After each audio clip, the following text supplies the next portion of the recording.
How unconvincing the start of this game was for Aurora, but you know. Oh, what? Here we go. Okay, game on. Now it is versus USPs, but yeah, but if they mechanically, oh my god, let him ace.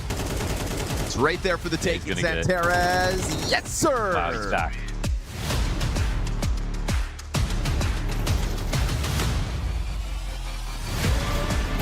As the bomb gets onto the site, Agile's going to drop Madger before he's gone for, but be careful. Scaling becomes kind of hard. Oh, walks it up. Uterus starting to stomp.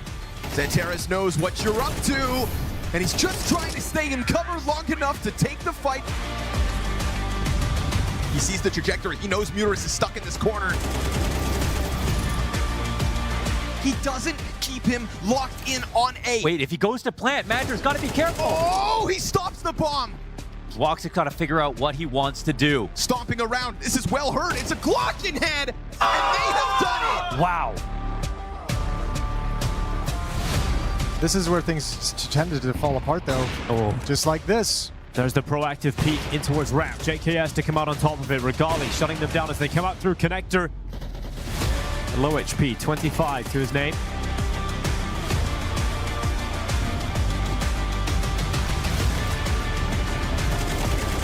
Backside and Nerds 1-for-1 kick things off. Alongside Nerds, we talk about this combo. Mirage holding down the B site. They're doing it again here on Train, and it's only Nerds required. And Monster's going to cross over. This boosted box. Kenz is all going to be spotted. Lux with an essential kill to keep this one going. And Hetrick will get the one he needs. Especially with the map Lux is having. 12-4 at the moment. Can he go to 4? Oh, they line up! Surely he gets away with it. Gets back into the bomb site. Down to 24 now. Essential on the line. Lux looking for it all, and he's got it. Lux is just destroying them today. This is the bomb. FPL will drop him, and Nissim, yeah, the bomb down inside of the site. Can Nissim win this on the Julies? Hearing one go towards the window. Nipple, oh, goes down. Oh, no! Berserking his way through this bomb site. And Sadzin tracks him. Oh, the plants come out. Oh my god, he gets away with a knife as well. Right click, right to the back. Sadzin has no vision as well. Oh my god, how have they done this? How have they got themselves into this position? Sadzin, what a round! He's gonna feel good about that round. He's edging in. They've got a nice head on the smoke. XSP's just he's good, isn't he? He's very good. Let's, they've been removing a lot of the textures that make certain, like just right here with a port. Yeah, the They cluster. simplified it. Oh! Didn't know he was going to walk into an orb though. So really good heads up stuff from Yabi, and they're breaching into A. What? Expertise, the Mag 7 connects. A full junk taken out of stairs. Whoa! He's got another one. Ecstasy's the only man that 3D Max can count on. Oh! It's a Mag 7 ace, baby! Viva la France! Just leave them positioning and out clear. They confirm his position, but now there's so many CTs here. You need kills like that from Davi G. Only the one, though.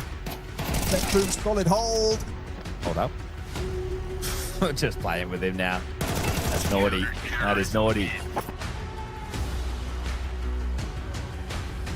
Right, okay, but sometimes, you know, they have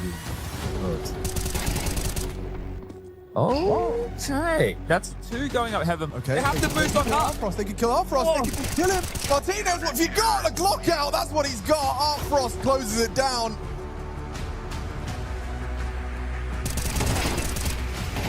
You don't really have a lot of runway in this round. Now you lose Jambo. He's going to struggle to play in out through main.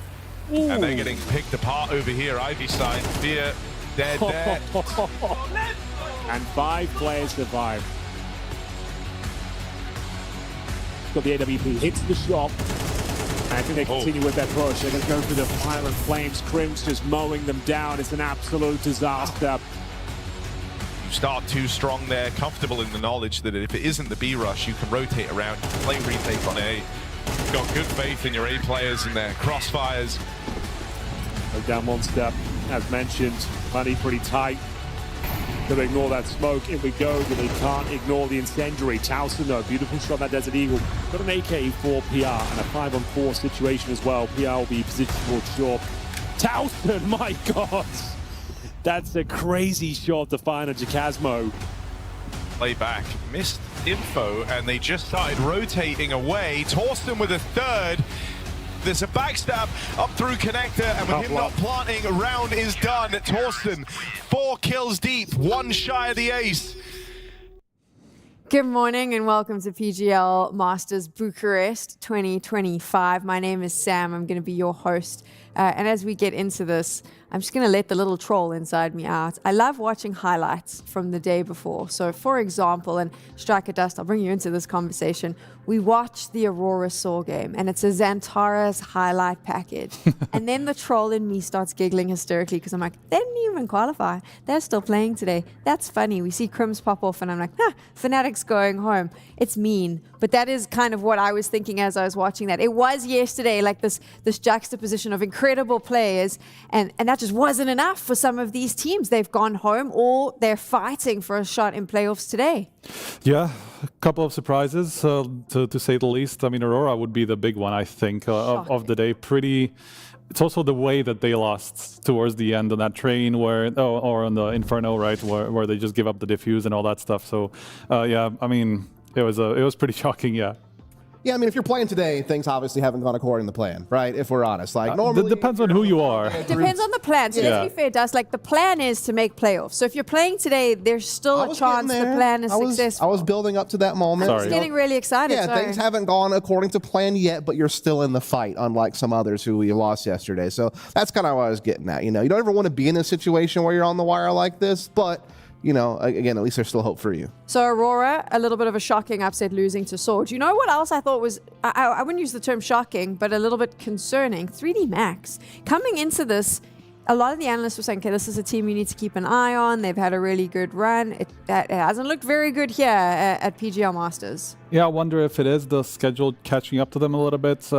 They had an interview yesterday where they were kind of on the fence whether that was creating some issues or not. It didn't seem like they felt they were super tired going to the tournament, so maybe that's not even that. Possibly it's just 3D Max things. You know, we were calling them gatekeepers.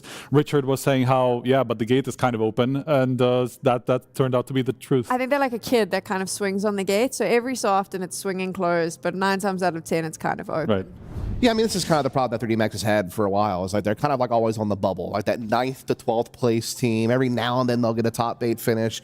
They just don't have the consistency. I mean, that's really the reality of it. And I think a lot of it comes down to the fact that it's the same thing I've been saying for ages. It's like they just don't have enough like true star firepower to consistently be a contender. Like you have a couple of good players and a couple of key roles, but they just don't quite have that, you know, swagger to them that some other teams can have with some of their stars. So I think that's something that, you know, I don't know how they address that, honestly. I also think it's just down to some of the craziness. There's still some of the gimmicks that you can see, and that just kind of gets into their heads in situations where you should, you know, take it a little bit slower, and so it just kind of backfires a lot on 3D Max.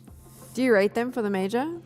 I think they're still, but look, they're the kind of the team that occasionally they will take the elite win. You know, they will beat some of the better teams every now and again, but then they will also lose some of these games that we saw yesterday, you know. So like making any sort of a prediction about 3D Max can be pretty difficult, you know, so I can't even answer that, I feel like. I can guarantee a nice 9th to 12th place finish at the major. I think is kind of where I'm at this point. I mean, that has just been kind of the average for them. Fair enough. Okay, let's move on. This was still shocking to me. I'm sorry, we have to focus on this. I mean, it was Astralis. After Kassad basically told us that HooXi is the worst IGL of all time, they come out and they beat 3D Max. I did think that there was some justice for HooXi in that mixer.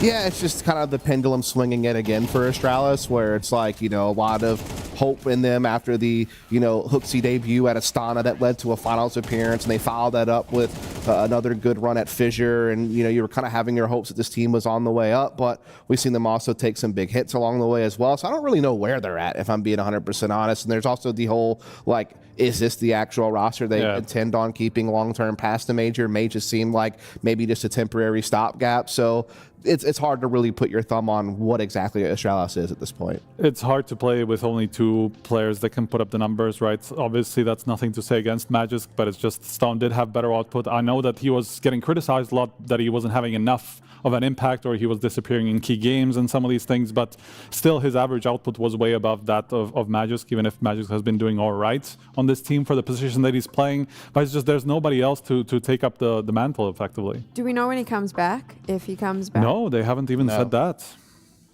I'd say move on, personally. I don't think I agree with working. that, yeah. But you can't get rid of a player who says, I need a break for mental health. You then completely bench him.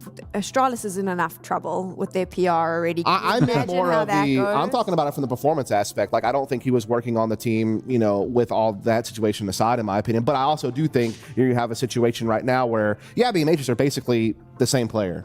As far as what you would want them to do on your team. And so having both of them can't really be a long-term solution. So that's kind of the other way you have to look at it. So roster changes after the major. Oh, 100%. At least 2, I think. Yeah. How? Who have they got? Yeah, Have they not gone through the entire Danish? Can I say it? Go on. It's Torsten, right? So no, I was gonna say cursed Towson. No, I was gonna say go international. I think like everybody else. Like everybody else. I get it. You say that, but made in Brazil. Yes. No. Made in Brazil are not fully Brazilian. I'm just saying it can happen. But I think that Big even did it. Big were so adamantly about not doing it, and they've even done it now. Yeah. It can happen. But even never Towson. see Astralis. I know this is the business side of it, and if you look at it, Astralis and the business dealings that they have in Denmark and how the Danish TV and the Danish brands get behind them the moment they go international, I think that there is a chunk of change that they lose out on. I think as long as the core identity of the team is still Danish, what's good for business? Winning. Yeah, there's no other. The truth of it. I mean, there's no other Danish team that anybody can get behind. So the population's still there. There's going to be Brazilian fans still get behind Furia despite the fact that they have 2 international players on that team. It can be done, in my opinion. I don't know. I don't think there are any 2 communities that are more far apart from one another than the Brazilian and the Danish scene. To be honest, I'm just trying to be optimistic. I get it. I think it could work. But if you're trying to keep a fully Danish team, I don't know what you do. Honestly, I have no clue. Yeah, because it's also Towson is not even a real solution unless you want it to be for Magisk, and then you also have to have somebody else come in potentially. So it's just even then you probably don't have enough to work with. Definitely retired. Yeah, I think hasn't. So. I mean, he's now developing a whole other game. I think we can forget about no. I think if we're doing second laps and in-game leaders again, I think that's kind of worrisome in my opinion. I think a coaching change might be worth looking into. Perhaps. A coaching Want to throw that one out there? So Yanko brought this up. Oh, now we're just going to run a Astralis podcast. Bring Zipnix. He's been assistant coach at Mouse for ages. So here's Bring the him thing. back. Yanko brought this up, and it's something that is actually so relevant. He was like, when the whole Cadian move happened, Raga was the one who was very vocal in saying, we didn't even look at HooXi. HooXi wasn't even considered. Then next thing, HooXi's there, and you're going, okay, well, at some point, the buck stops with you, mate. What is going on? Also, how is HooXi and him working together when those conversations have happened? So I do think maybe a coaching change needs to happen. Ultimately, it does. I don't necessarily think that will matter to the degree where it will actually make a difference, even if you do bring in a different coach. If he's going to make the roster decisions that need to happen, then of course, if he will have that sort of a power. But bringing in a coach just so he can overhaul the entire team doesn't tend to work. You just kind of need to get the trust of the team, of the org, of the players first, and then you can start working from there. Maybe not overhaul, but I definitely think they need an injection of something new, something different, something to shake it up. And I'll say it, I actually do believe that HooXi has the potential to lead this team into better results. I don't believe the hype that he's not good enough. I just think that there is a lot going on around that organization to make it really difficult. I think when your own organization is tweeting about how you're not doing anything in the middle of a game. That was so ridiculous. That was such a ridiculous thing to do. That was such a stupid thing to do. I'm not gonna lie. It was pretty shocking. It was entertaining watching how people sat on different sides of the fence, because a lot of people were like, "Oh, it's just banter," but then other people were like, "But hold on, like, yes, it is banter, but it's coming from your organization in the middle of a really bad performance. Like, at what point do we sort of step in and go, okay, it's not funny anymore?" But Blair, Yanko, and Richard will be here to chat about Astralis, so we're going to move on. They are still alive in the tournament, just to be clear. We've spent the whole segment. They can make playoffs and win. Hooksy will lift the trophy. Kassad will completely have a meltdown online. It could be magic. Who knows? Let's focus on some of the other teams that left. BetBoom. I wasn't surprised, but I am disappointed, because I do think that the parts of this team get me excited until I actually watch them play. Yeah, it's a tough one for me because, for one, I feel like Art Frost has just had like a tragic career where like he's actually a pretty good opper, but then obviously got sidelined for Shiro on Spirit. It's like, fair enough, like can't really do much. It's kind of like what happened to Acor when he got sidelined by Device. It's like, fair enough, bro. Like, I guess I just have to kind of eat that one. But then he got sidelined again by Jame. And it's just like, oh, man. And now you're saying this is like, listen, man, like, I guess vibes are more... The bad vibes. It's such an easy excuse. It is. To be fair, he was actually a bit more insightful than that in the actual interview. He was talking about how, just the interpersonal connection out of server issues were happening a lot. So like bad vibes in a sense of, I guess they were arguing too much about what was going wrong and things like that. So it's not even just bad vibes as like just a very big cliche, but it just felt like there were some arguments happening in the team, that Wars wasn't being productive. Do you think that also comes into play because you spend so much time playing online? There's very little time where you're actually together. Then you come into this setting where you are with your team 24/7 in each other's space, constantly being around each other. Something as silly as the way someone chews their food could start irritating you. I mean, that is a very real thing, right? They don't have as much time together as a team in real life. So the LAN nerves, quote unquote, could come into play? I think it's usually more the other way around, where you play too much, where all those things are starting to come onto your nerves. If you spend a little bit too much time around a person, you're going to be like, I don't like the way you breathe. And so it doesn't really happen when you spend whatever months of playing online and then you come to your first LAN, or not even the first. Excited to be together. You're just excited to be there. It's also their one chance to actually make it up the rankings, right? Because they didn't make it to the majors, so this was their big shot to try to improve their stance in the ranking, and for the second season or for the next season to try to get into the tier 1 cycle. Didn't really work out.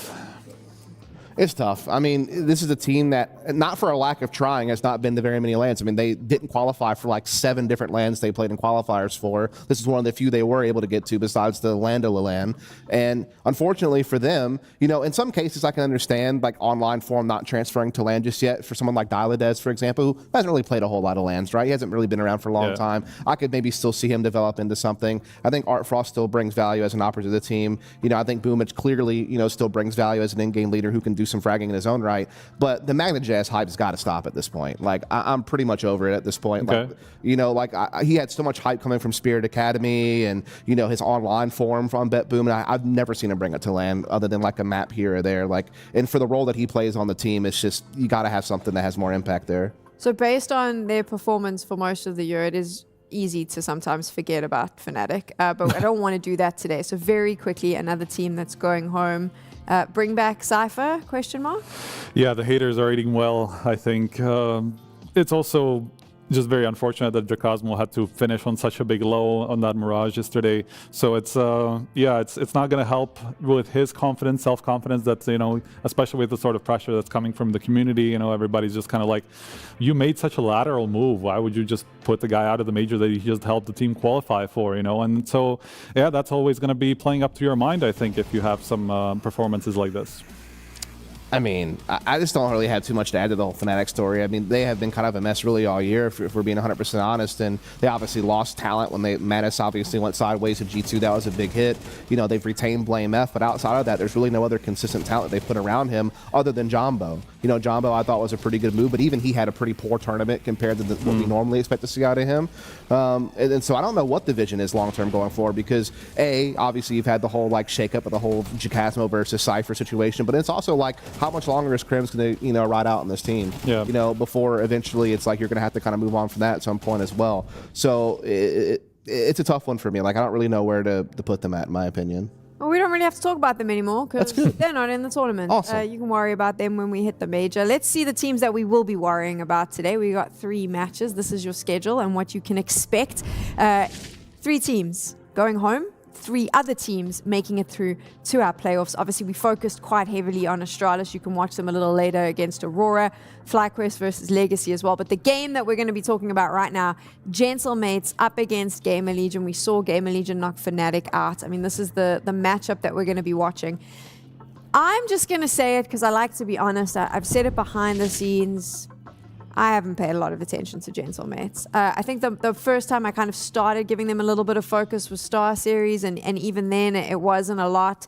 In this tournament, I feel horrible for saying this, but I kind of wrote them off early. I was like, oh, they won't make the playoffs, and now here they are.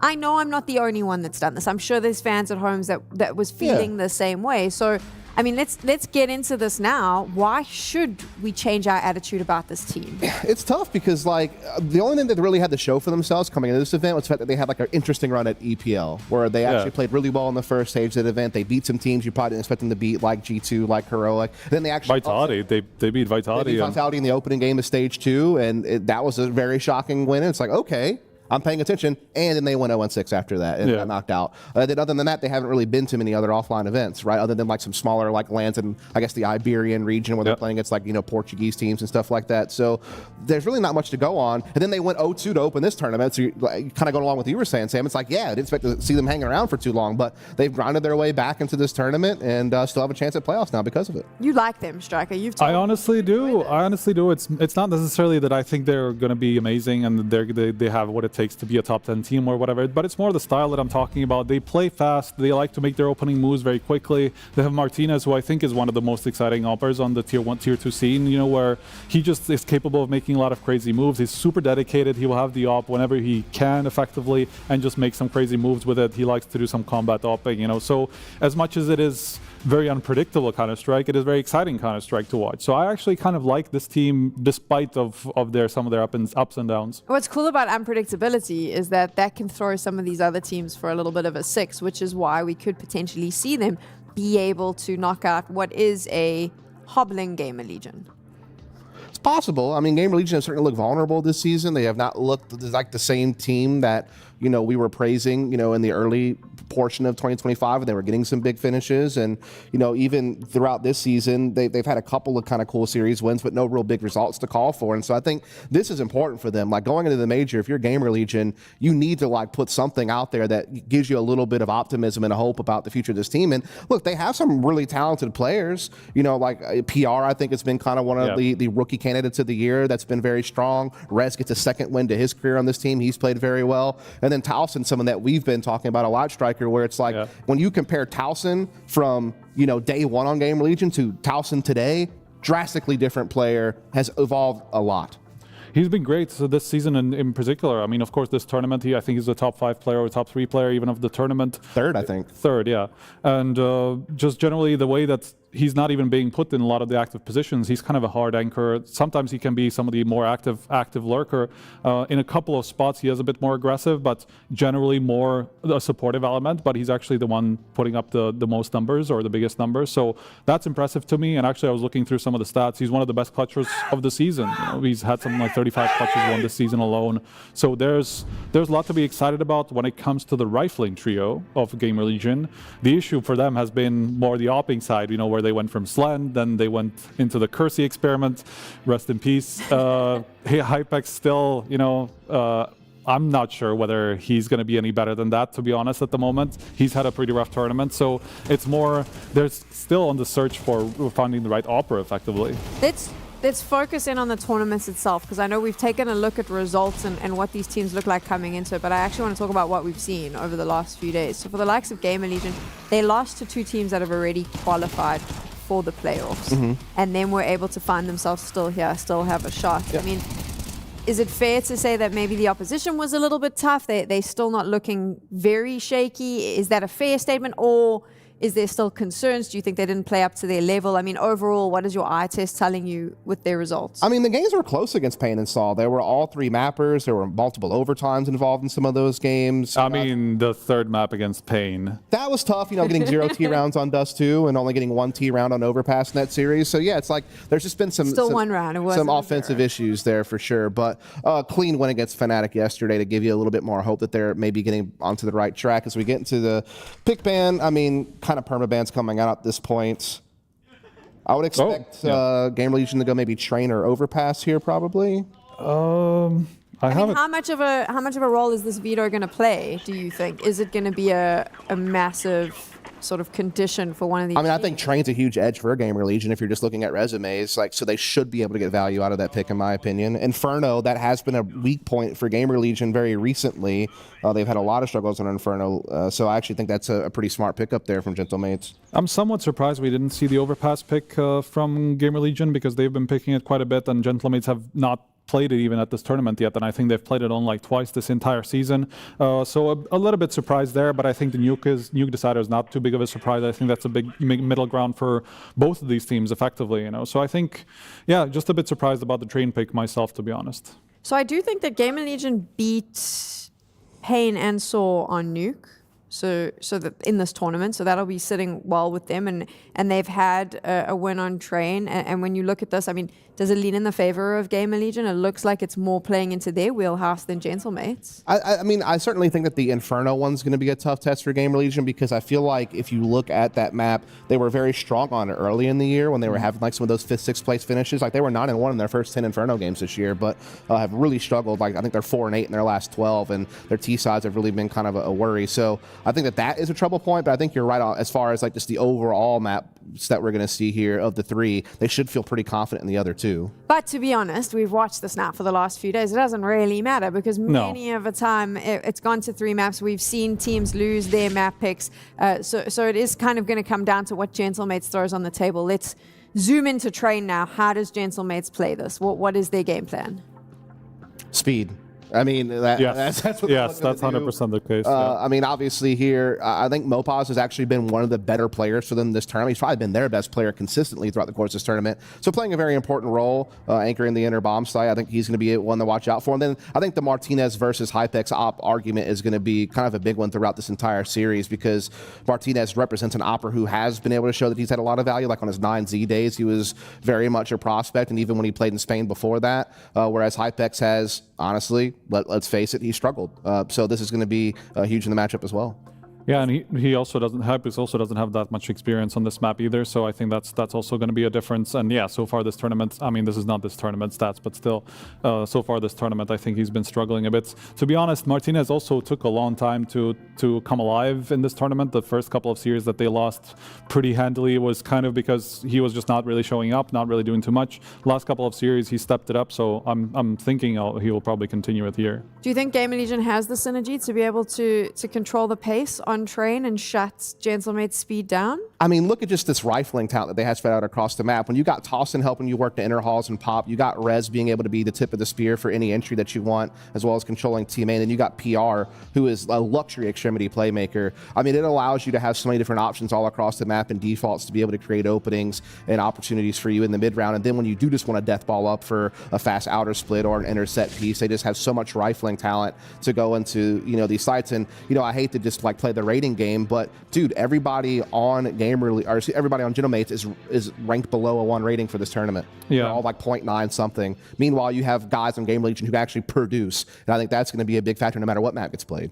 I think also the issue for Gentlemates on this map, it doesn't necessarily play to their strengths because it's not a map that you can play very fast on T side unless you pop out of main very quickly. And that's these days, CTs have some of the spawn utility, some of the smoke straight into A main that makes it very difficult for Ts to get out of A main very quickly unless you really want to play to chaos and just like rush through a smoke, you know, pop through a smoke and try to just create chaos in that way. That's effectively your only option of being fast on this map unless you want to do like some quick pops B, but the CTs are there so fast that they can disrupt you so easily. Same thing, you know, they push up into pop. They just have a lot of ways to stop you from trying to do any of those plays. So on the T side, it's actually very difficult to play the style that Gentlemates want to play.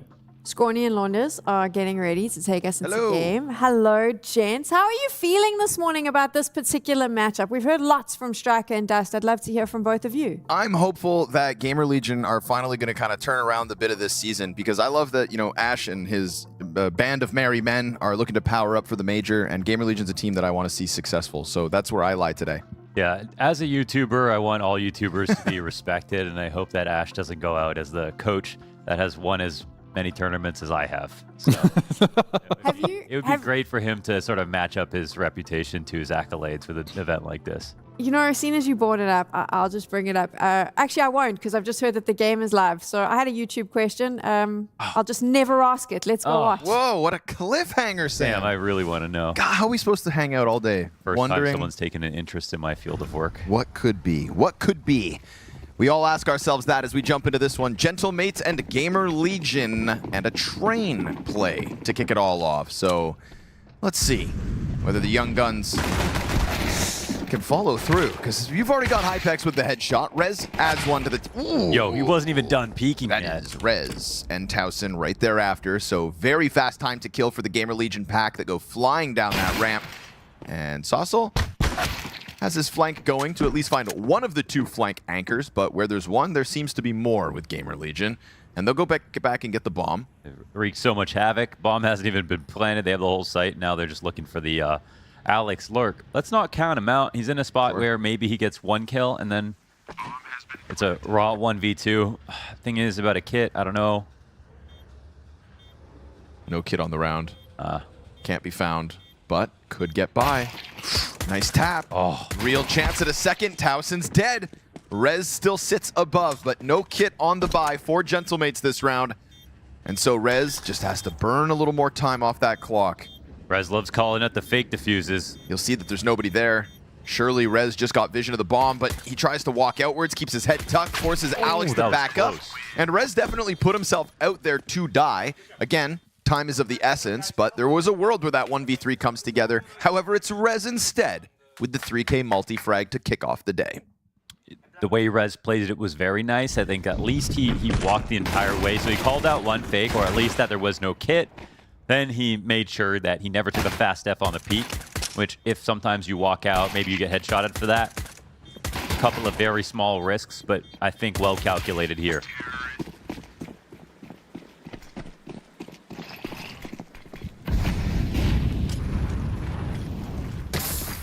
Yikes.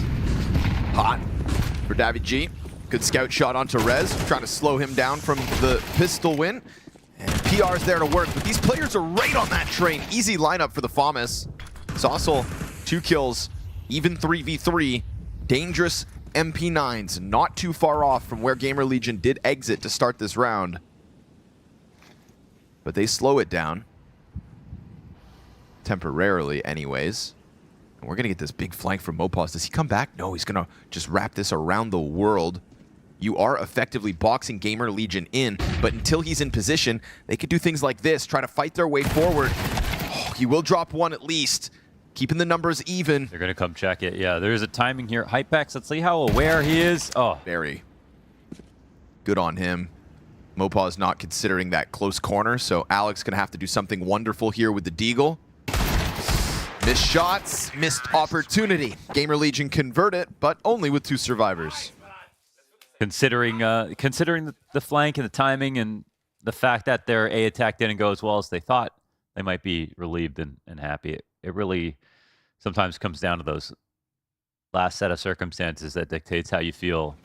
GamerLegion clearly came out with a game plan today. They want to be explosive. They want to show themselves confidence so that they can like try to run over a team like Gentlemates, who are another roster. Like GamerLegion have never taken a win like Gentlemates have in the entirety of GamerLegion's career, right? They beat Vitality 2-0 already in their short time being together.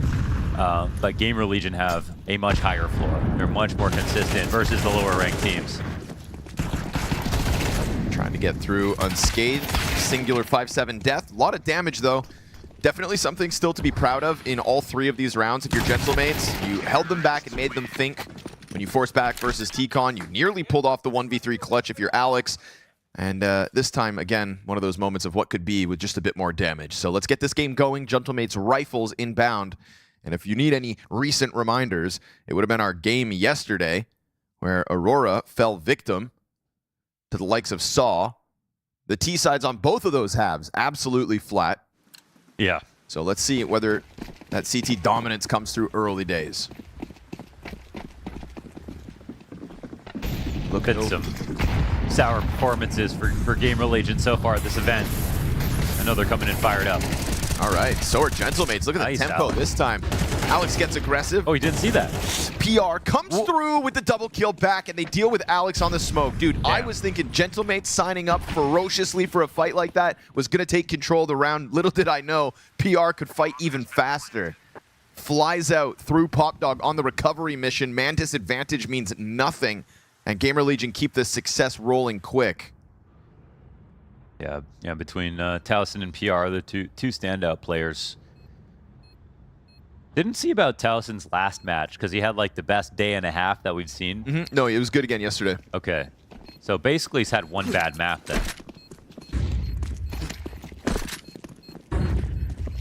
Yeah, highest rated player versus Fnatic. Nice. 1.53 over the 2-0. Shout out to Cypher.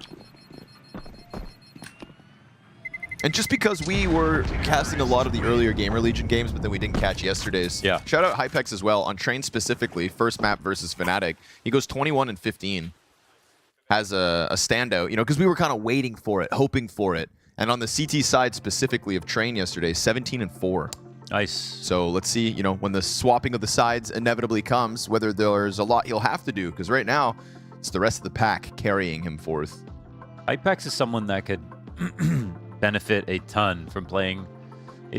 You know what? I'll talk out of both sides of my mouth. He could benefit a lot from playing on GamerLegion, but GamerLegion don't have a good track record of shaping oppers. They have a great track record of shaping star riflers. Sure. And so many of them, but they're not there at figuring out, I think, when to or how to bring consistency to oppers, and it's hard to say sometimes whether it's the scouting that's the problem or it's the teachability. Maybe Ash needs glasses. Maybe he can't see well. That's a fine line in the op crosshair.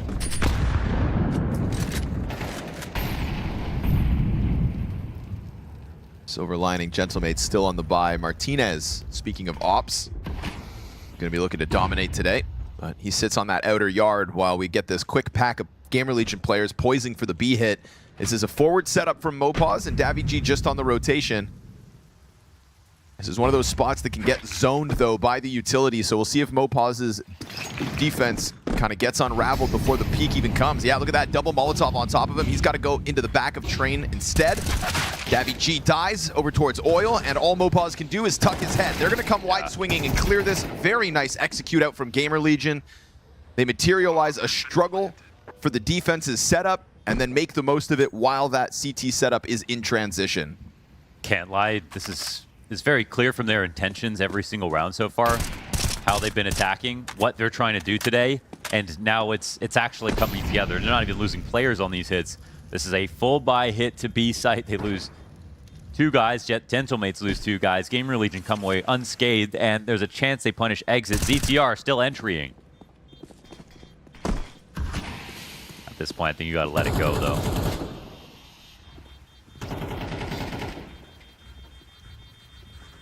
Smoked halfway up. They can't even pop flash that. There's no point.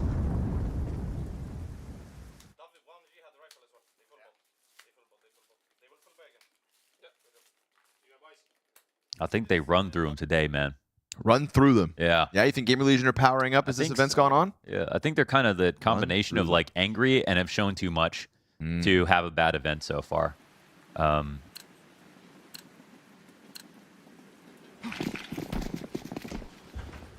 You know, I feel like my assessment of Gentlemates is kind of like what it was of Saw yesterday, where I kind of thought they were also going to get ran through because they had just the nature of the 2-1, 2-1 wins. Same for Gentlemates, 2-1 over Ninjas. Same as Saw, 2-1 over BetBoom. You know, how big of a scalp is that? But we'll see, because right now GamerLegion are fired up.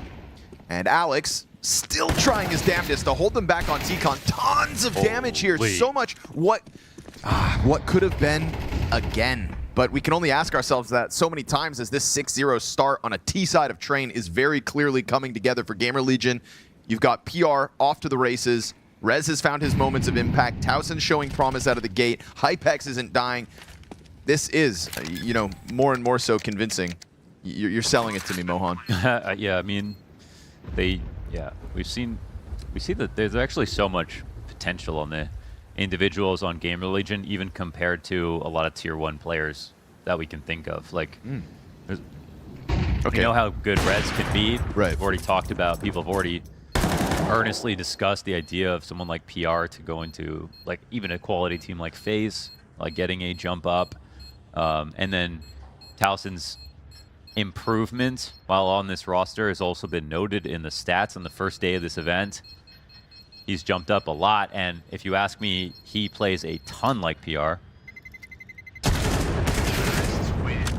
Or at least his style looks so much like his.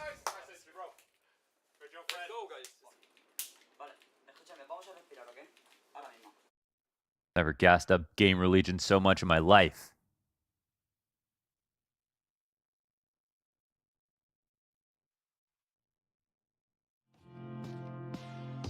Where do you consider PR in the running, just based on individual merit, right? Not as much maybe the results of the team at events, but when we talk about Rookie of the Year, you know, I think Molodoy is the front runner, but do we throw PR's name out there at any point? Well, probably, if you think about it, it might be the hardest year. Right. If you think about how good Molodoy, PR, Kyosuke, who else do we have? So for example, let's just throw HLTV in July, kind of did like a front runners of the year at the moment. This was before Kyosuke kind of hit the ground, but there was names like Molodoy, PR, Tanir, Joda. Yeah, Tanir, man. With how kind of unlocked Eternal Fire were at the start of the year. I think, yeah, Joda's fallen behind now, but like compared to some of these other...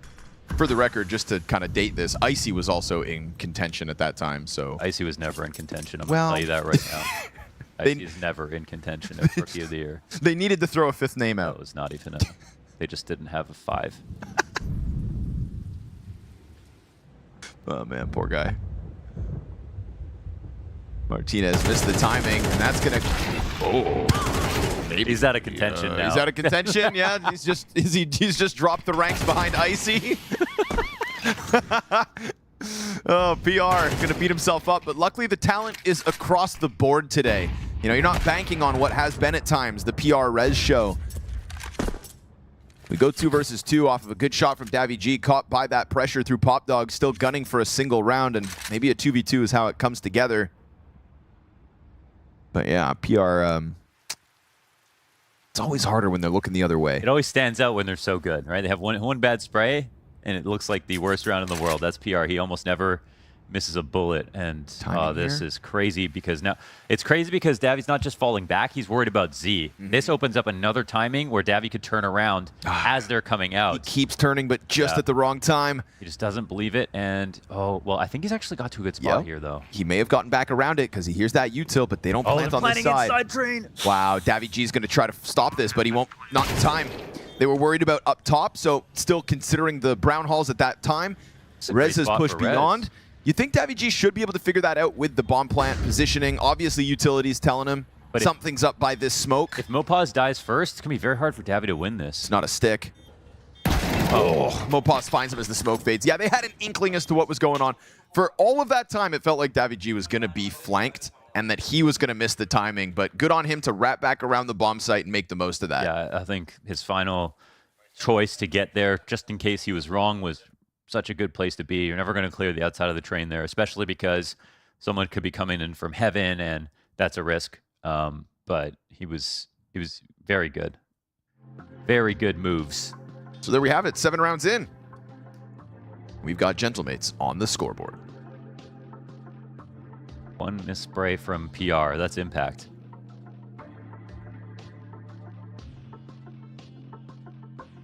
I have a request for production today, if I may.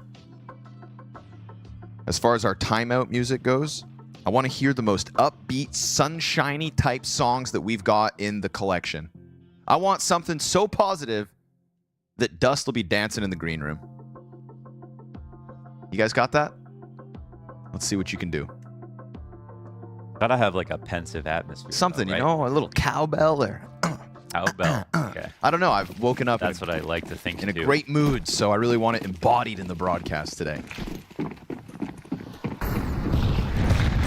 Yesterday, Connor was really sick until he started playing Battlefield. Headshots cure all. PR knows that that's the case, and so do Gentlemates, because headshots start to come through, and guess what? Winning ways not far off. Good pressure here from Davy G as well. He's like, you know what? I'm going to flank this time. And they're going to find more to be had here inside of the T-Con. So ZTR hits the dirt with the bomb. That's a ton of control. And I feel like we've seen the makings of that kind of pressure come together for Gentlemates in the past, but this time they actually stick the landing, get both, not just one, of those first front-facing kills, and then a very well-flanked assault to guarantee it. I say guarantee it just because bomb is still so far away, but at 55 seconds, if Towson and PR pull off this one... At best, they get a couple kills, but it's just so far away. And Martinez is ready. Supported by Z as well.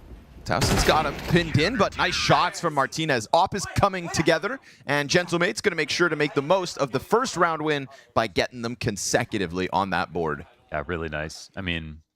I'll say I'm very impressed with the way Alex is moving right now. Some of his shots are looking good. Almost got the 1v3 on the pistol. He's leading the way on these CT offenses. And they have perfect coverage. No way to trade. I mean, getting both kills versus T-Con sends the round right away. So it's a nice tactic to call here. But GamerLegion are still having a good time.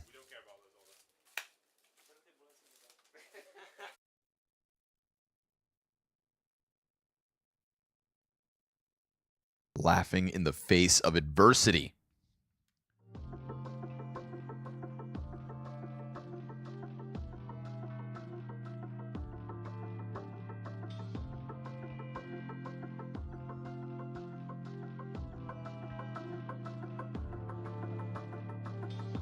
It is cool that for the development of Rez's career, he gets this chance to kind of go back and start playing with some really young, hungry players. Because when he joined Ninjas in Pyjamas way back when, he really was that guy. You know? He was PR. He was PR. And now here he is helping Ash, who I think needs a second older figure.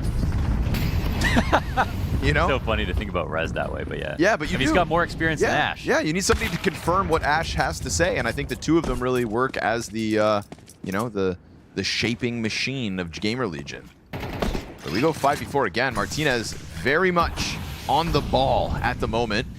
And a bit of diversity here for GamerLegion as they're going to take it over towards Ivy. Davy G dropping flames, but PR, we know he can just crank that dial. And as the fire extinguishes, here he comes. But Davy G is quick with it. Nice headshot from him. We've got Rez up next, same spot, and the trade's good, and Rez barely takes any damage on that one, so this one's still potential. Yeah, not even really a bullet, like one through the wall. Nice shot. That's a... For once, Martinez misses, but look what happens. Nice. Immediate flood out from T-Con. But again, recovery in full effect, not only with Saucel over towards that Rez hold, but now trying to keep them back. And damage continues to rack up here versus Hypex. Ooh, how's he going to handle this? This is Volley's big. Huge. Martinez flushed out. Oh, Hypex. Oh, he's going to write off the threat. Yeah, Mapaz in with it, which is kind of huge, right? That kill on Rez, it comes out from Saucel. So that was, if I'm not mistaken, Pop Dog into the Icon exit. So he would have never even known that Mopaz was still in Ivy, which is why that Ivy push comes out of nowhere as far as Hypex is concerned. Yeah. It'd be different if it died to the flank, but... It's just that it was such a... Look at the time when Hypex turns around. This kill, he's going back to Ivy, and there's about to be like 30 seconds. Yeah, true. Okay. So it's just a... when you don't know where someone is, you got to take some risk. So fair enough. Nice try and nice kills, but overall, solid round here for Gentlemates. Well, that was all Hypex on a rifle, which has been something that we've praised him for. It's always a feather in the cap to be good on both guns, but yeah, just want to see at least a balance of highlights.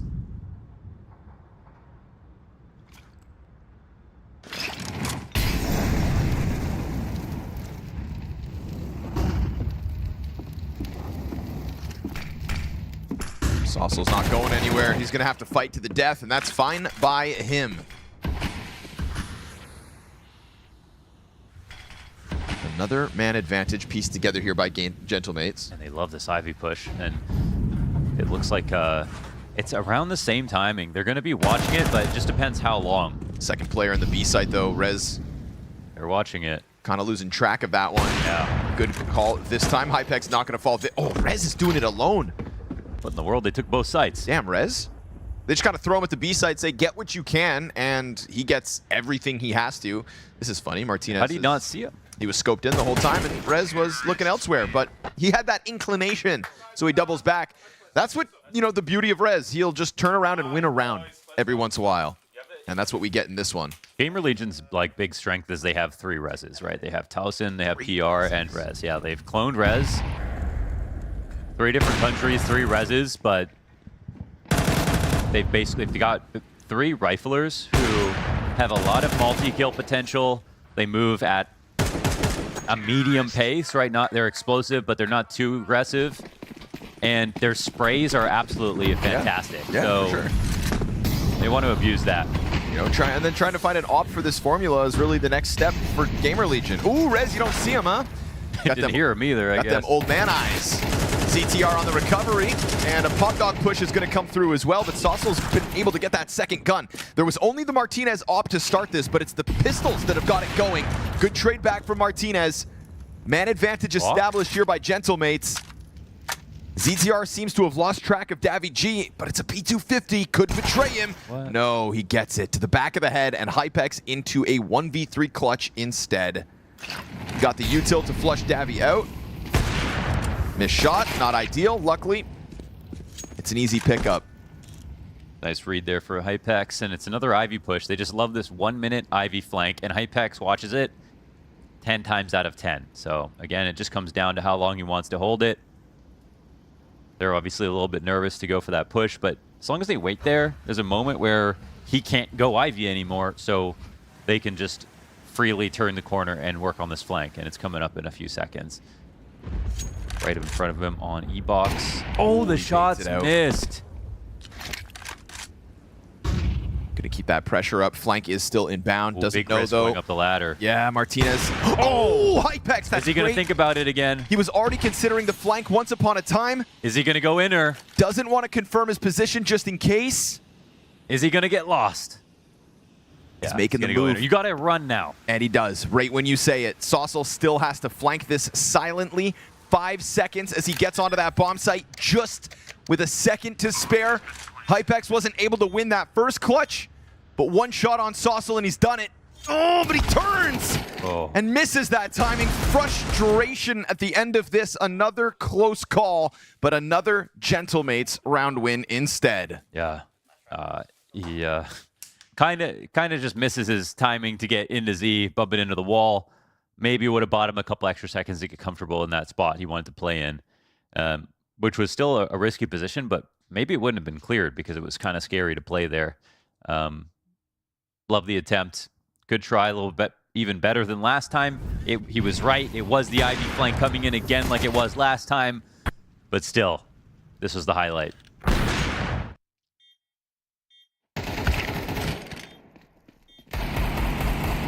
Whoa.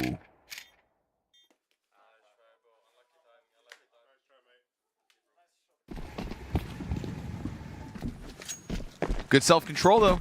That was going to be a table slam. And it turned into a why I oughta hand instead.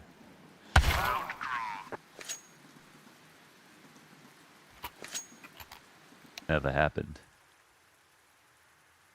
Quick little reset here as we go into the final round of the half. So, GamerLegion, 7 rounds on a T side. Not bad. It's just the nature of the recovery, though.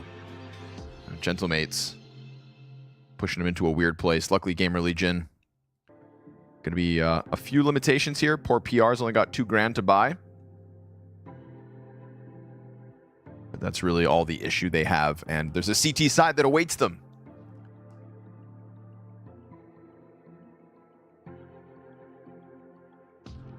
No overpass today for GamerLegion. Gentlemates removing it in the second phase of the veto. We've seen good and bad from GamerLegion on Overpass, so maybe it is time to head elsewhere. Keep it fresh today as we gun for the last 3 spots in playoffs here for Bucharest Masters.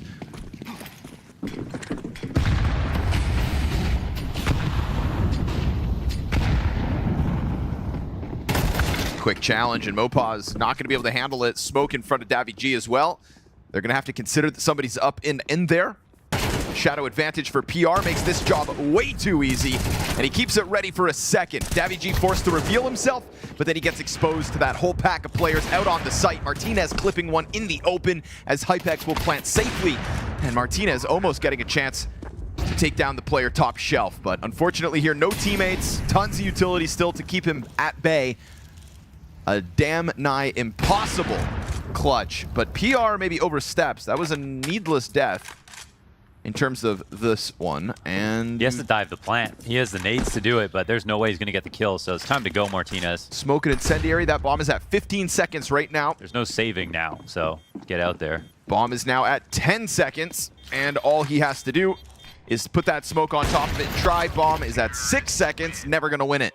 Time expires. GamerLegion goes up 8-4 on the attack. They're still a little salty because even though they got 8-4, they had Gentlemates totally broke. They would have just had a free round to follow. So that's why there's a lot of 1v1s here, actually. Well, to be fair, they were like 3v1s and 2v1s that GamerLegion brought close. So still advantageous situations for Gentlemates, but there were chances for GamerLegion to make that a lot worse. Rez with the only clutch win for GamerLegion. Mopaz and Saucel with 1vX's successful for the Gentlemates side. It really does kind of tell a different tale, huh? The fact that you've got 4 wins and 2 of them with a sole survivor. A Saucel survivor. Where's Akon?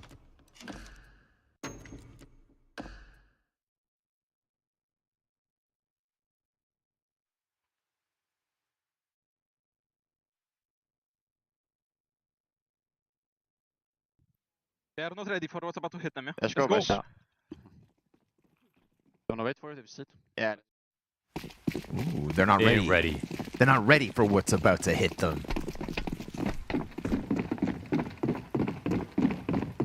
Saying that on CD side is crazy. Let's yeah, see right? What's going on? Yeah, I thought, usually you can say that when you can hold W, but let's see how well-versed GamerLegion are in the defense. Wow. This chance for Hypex. Towson's dead as well on the flank. Tried to get it going. That opens the possibility of an A hit. Rez takes over T-Con. That could help if they rock the boat back this direction. Martinez is susceptible to this push. Yeah, Rez is trying to sniff this out. It's so early. He doesn't want to overdo it, but there's no one here right now. They saw some... Oh, the timing is so ridiculous, Martinez. God. I'm so sorry. You can't help but feel bad. And then they think that they can just run by, but Bomb gets stopped. That's going to put daviG into a locked-in Zed fight. Hypex and PR kind of sitting here while Alex is going to recover that bomb. They're holding off on T-Con still, so Rez takes his time, but they're losing bodies across this map. There's a good one for Mopaz and Alex. 1-on-2. Mopaz popped by ZTR, and yeah, maybe GamerLegion are right. They don't know what's about to hit them. Martinez, a split second sooner. I feel bad. It's not like he was going back and forth every minute, every moment. So focused on the push until that moment. Yeah, he was suspicious right when Rez pushed in. He thought again, maybe now's the time that Rez comes through. And he's about to throw his smoke as well. Oh, it is round defining. And it happens right here on the pistol. Man, can't help but feel bad for that one. And Rez doesn't know just how predictable that actually felt to Martinez for a second. Yeah. Nice double nades, though. Beautiful play to open this one up, making the most of less. And ZTR charges out Ivy completely alone, no utility thrown, just straight up holds W. They're not ready. That was a wild push when you were already down 4 versus 5, it felt like. you know, don't get me wrong, get active to make something happen, but gonna need a little more depth than that.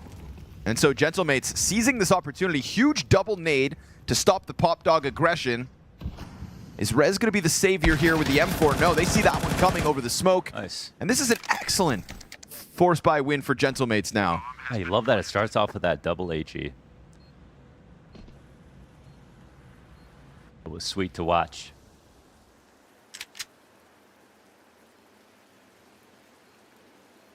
That was a crazy Ivy push, dude. Yeah.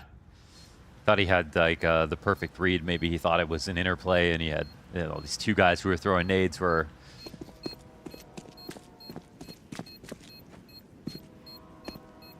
gonna rotate back through brown box holes or something like that, but nope.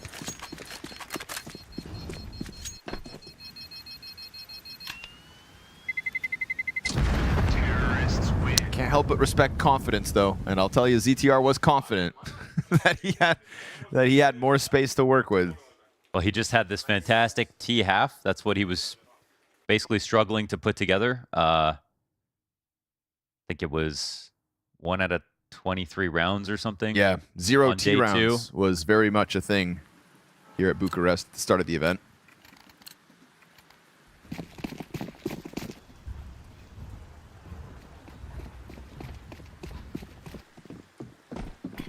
Well, that'll be a tough pill to swallow, GamerLegion, but see if they can make something happen with a lesser buy of their own. Still, those 2 M4s in the hands of Saucel and Mopaz, it's going to leave a sting. Aggressive play into the box halls. But it's going to be an Ivy emphasis here from Gentlemates. Frag is well placed from ZTR. But they do still skate by. Hypex doubles back. Oh, Hypex lines them up! That's a ton of damage done to Martinez, down to 17 health and confirmed to be back here. Rez is going to try to just play around in T-Con for now, but this Martinez frags... He's just dead, right? Like, they know where he is on all 3 sides. How's he going to escape this? He's evading it for now, doing a good job of forcing them to come to him. This is just creating a huge distraction, and from the corner, still wins the duel to Hypex. 1 bullet to get that kill. Couldn't find it. Finally goes down. Rez presses the 5-7 against the smoke, so while they're going hunting, it was only Rez to slow this down from T-Con. PR's Galil headshots come out. I mean, his aim straight up is just so ridiculous. And GamerLegion bounce back with a half buy of their own. PR's going places, man. He's just melting them down. Yeah, Bucharest Masters Grand Finals. Yeah.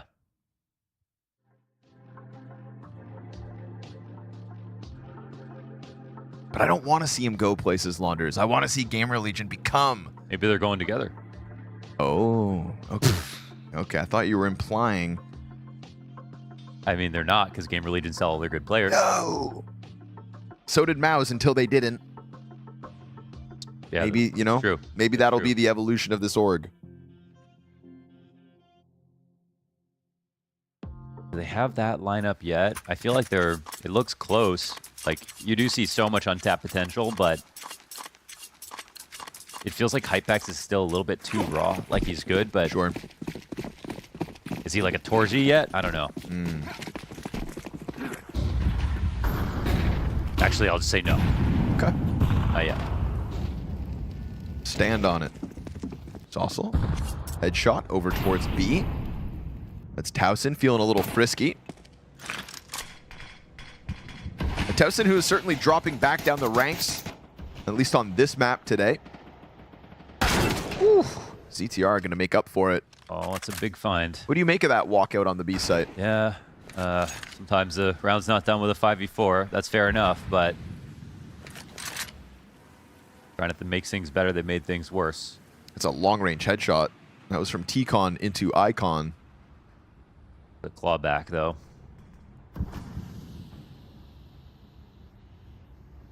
Actually, that had to have been a really nice shot. Mopaz was 6 kills deep. No rotations at all, so... Pushing Pop Dog. Yeah, that's it. This is only a flank, though. And even then, it's not fully materializing. They start stomping down the ramp, so going to be confirmed by ZTR, but like you said, no rotation. They're moving awkwardly, however. They're pushing up. No No one's going for the plant just yet. ZTR finds his I don't timing on love the this, flank. actually, Gentlemates. Bomb is stuck. You're just What are they facing doing? into Z. Easy for Hypex now to swing out. These Ts are completely boxed in. You go down to 20 seconds. ZTR doesn't need to come out of that shelf until there's any kind of bomb plant attempt. Mopaz is now off the site. They have switched sides, and he is going A instead, but this is going to get cut off by Hypex every day of the week. Ooh, Gentlemates, that is not going to be around. They'll be proud to watch back. Yeah, that's a mess. They had a chance to get the plant. They had a free site to scale however they wanted to, but they kind of got clogged up against no pressure at all. They really just started... Almost feels like the lack of rotation caught Gentlemates off guard. Yeah. Like they were looking for a rotate that didn't exist. And so instead, everybody gets kind of stuck up on this hallway. They needed to have a protocol for that, I suppose, but this gives GamerLegion 11 rounds. And a great chance to shut down Train.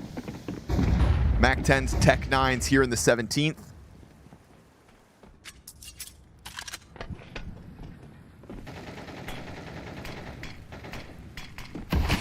ZTR finding his impact with that flank, but they step into the ramp and show their little feet to Towson. Yeah. They find out what that smoke's for. Here comes that exec, trying to pressure him with the util. Rez is taking damage in the backdrop. Fully flashed was Towson, still comes out with the kill to daviG. Hypex is going to apply pressure from Oil, and wow, good damage done. Sets up Rez to close this. Another great map coming out from Hypex.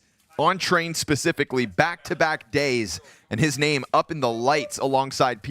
Yeah, no kidding. And he almost won both clutches in favor of GamerLegion in that first half too. So a lot of potential, a lot getting realized. Different sort of ways in which he can add impact. He's bringing them 7-round gap. GamerLegion, they said, you're not going to be ready for what's about to happen. It seems like that's true so far.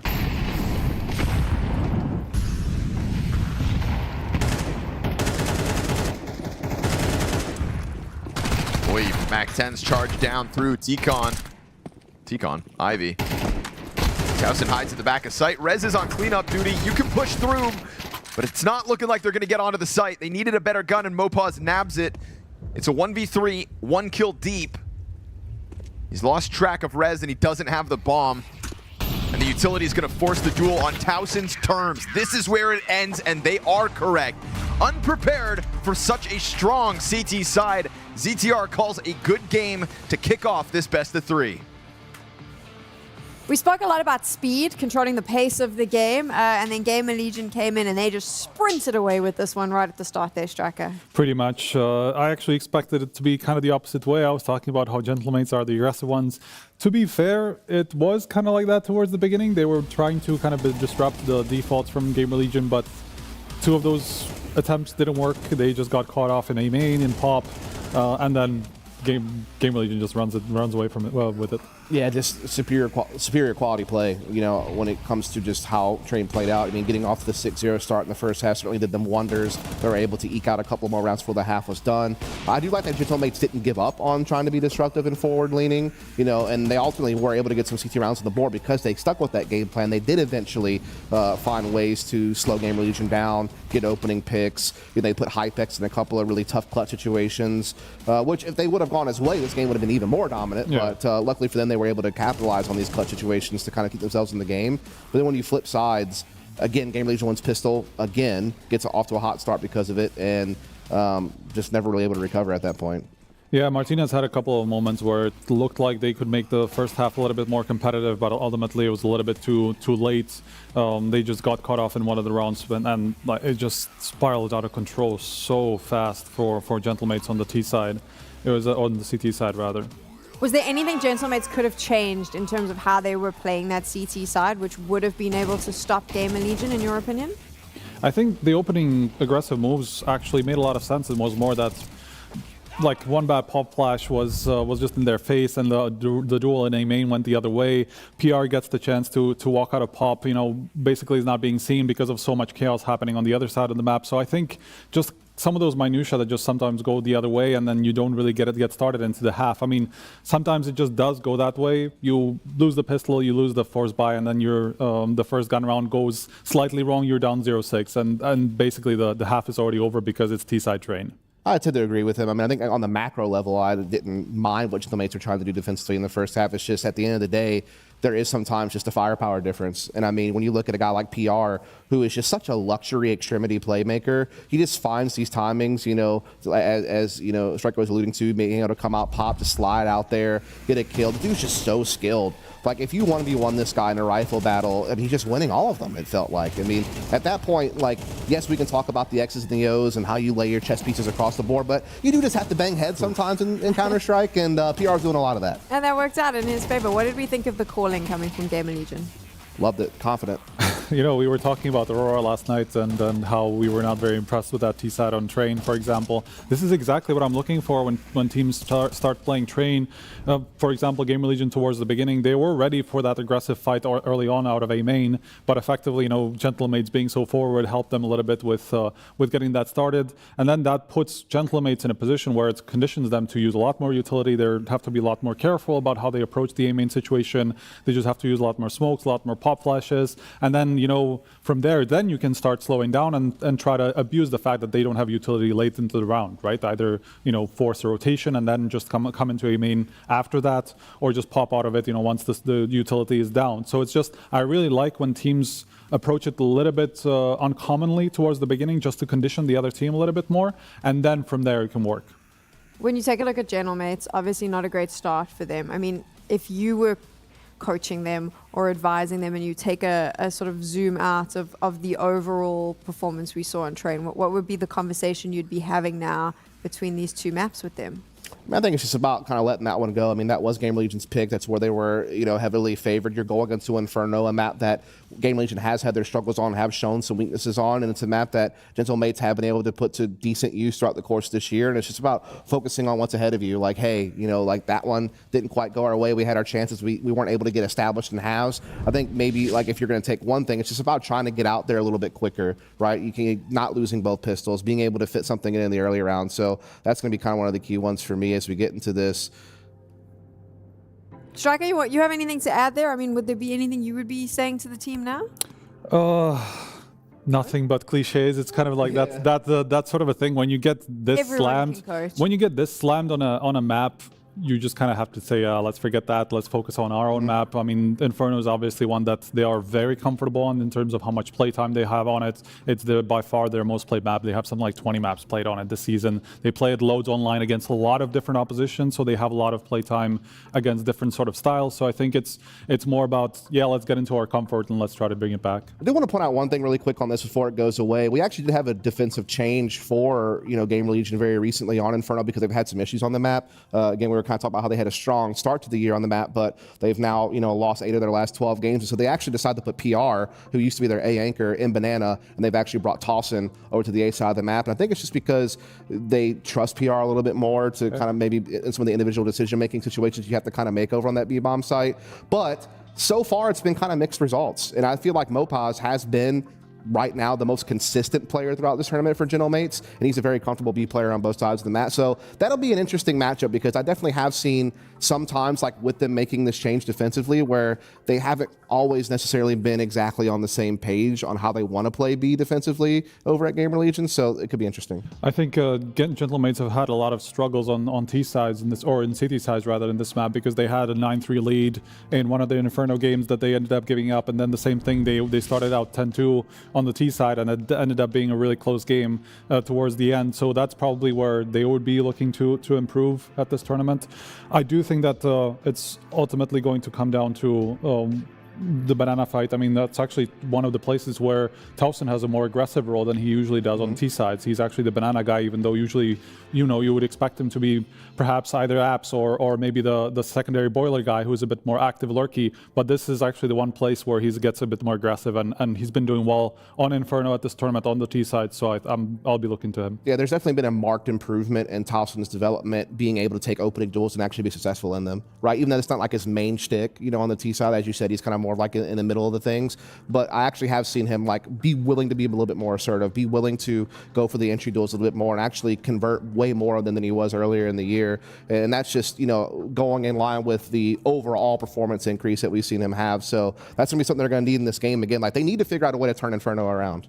I'm listening to both of you talk though, and the way you're leaning sounds to me like you do think GamerLegion may have more potential on this map in comparison to Gentlemates. You've obviously touched on the fact that they haven't done very well on it and it's looked a bit shaky, but it feels like you seem more positive towards them here. Yeah, because I just think they have so much playmaking ability all across the map. Again, we talked about this on Train as well. It's like when you have Towson, who's so confident playing Banana on the T side, you have PR, who's not just like some apartments lurker, the dude's a playmaker. The guy's going to find timings on you in Buller. He's going to swing out balcony. He's going to find his ways to engage you and not just be some lurky force that you kind of have to think of at the back of your head. He's going to be in the forefront of your mind because he's going to be taking fights. So when you're able to have that split pressure capability, that's so hard to deal with defensively because then you feel like you can't really ever truly know what the T's intentions are because you're getting, you know, aggressive maneuvers on both sides of the map at the same time. And this is also the kind of a map where T-side Inferno, you don't really get to see the op a lot. If you want to play it, it's just going to be in very specific situations. So we're going to see Hypex more of a supportive guy on the AK sometimes,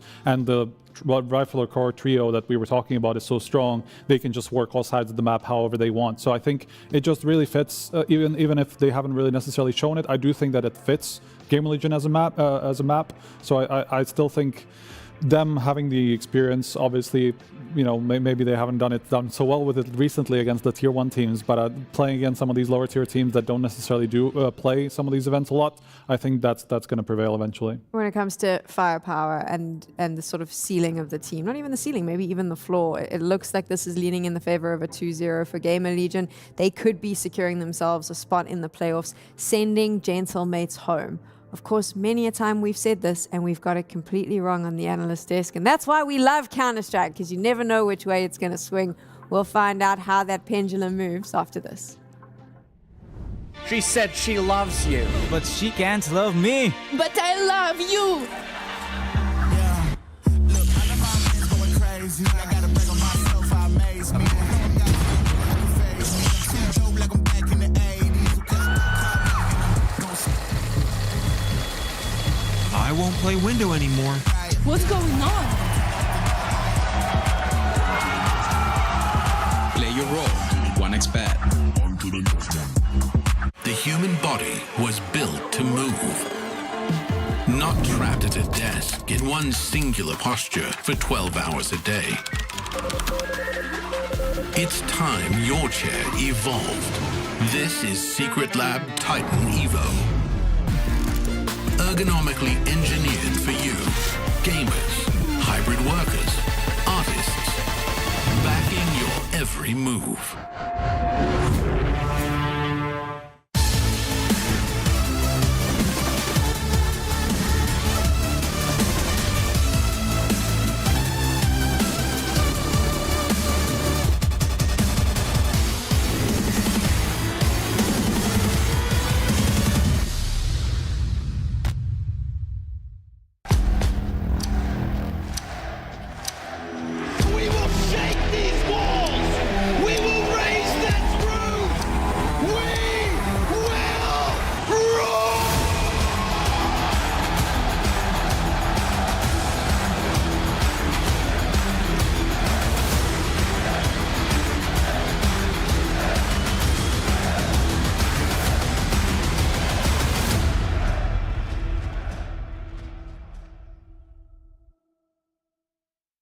Hello everyone, Jackie Powers here, live at PGL Masters, Bucharest in Romania, and today I'm going to be going around finding out some of the memories that spring to mind for players when I ask them about their first Counter-Strike event. Let's see what they say. I think my first ever Counter-Strike event was in a small LAN cafe. It was like 2020. I just started to play CS full focused for like 1.5 years. Like it was my first year when I got my computer. I was like 18 years old. I got my first computer, and then after like 1 year, I reached 3K elo on Faceit, and somebody invited me to play this local LAN tournament in my like hometown. So yeah, I went there actually with the friend because I was afraid that somebody would steal my skins. So I went there with the friend so he could like guard me. One of the first is we play Academy League with Navi Junior. It was one of the first like bigger professional LAN events for me. So I think that one is more memorable for me, and also maybe blast groups when I was playing instead of simple, like for Navi. It was also like a good event, I would say, like next level. It was in Turkey. It was in I think it was. It's not Istanbul. I don't remember now, but it was in Turkey. We got invited because we won a tournament in Brazil, and it was my first tournament outside of Brazil. And then it was so funny. I had like 15 years old, and I was new, and I could see everybody that I have admiration, and I was watching to play like in the same way.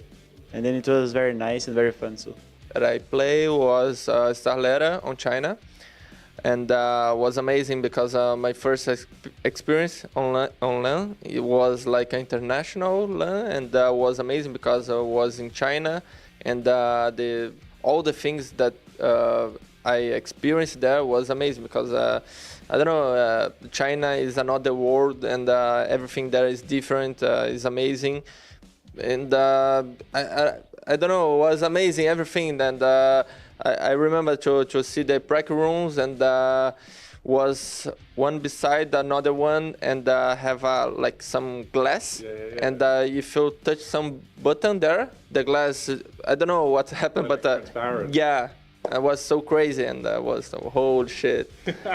For me, it's probably Copenhagen Games, because that was my first LAN event, I think, ever, or it was. And I think it was, for me, it was special because I played a lot of online, and I didn't even know about how big Counter-Strike was and stuff. So I kind of like even discussing with my parents, like, I'm gonna go to this tournament, it's gonna be really fun and stuff. And they even came to watch me and stuff. I'm not sure how many parents go and watch their, 22-year-old son go to Copenhagen Games, but they came to watch me, and it was very fun, and we did some good upsets. I was playing in Great Danes back then. We beat like LDLC, for example, which was at that time 10 times better than us. So I would say Copenhagen Games was just fun. Also, just first time I met the online people I've been seeing online and stuff. I met them in LAN, and put some faces on people and stuff. Yeah, so I would say for me it was Copenhagen Games, very fun experience, and also just experiencing kind of like the fatigue and stuff. I remember one of the games we ended at 4 a.m. and I had to play again at 10 in the morning, and of course they just told, like, I was like, how am I supposed to get home, sleep, and come back? And they said that's just how it is, and I was like, wow, okay. So just fun memories, I think.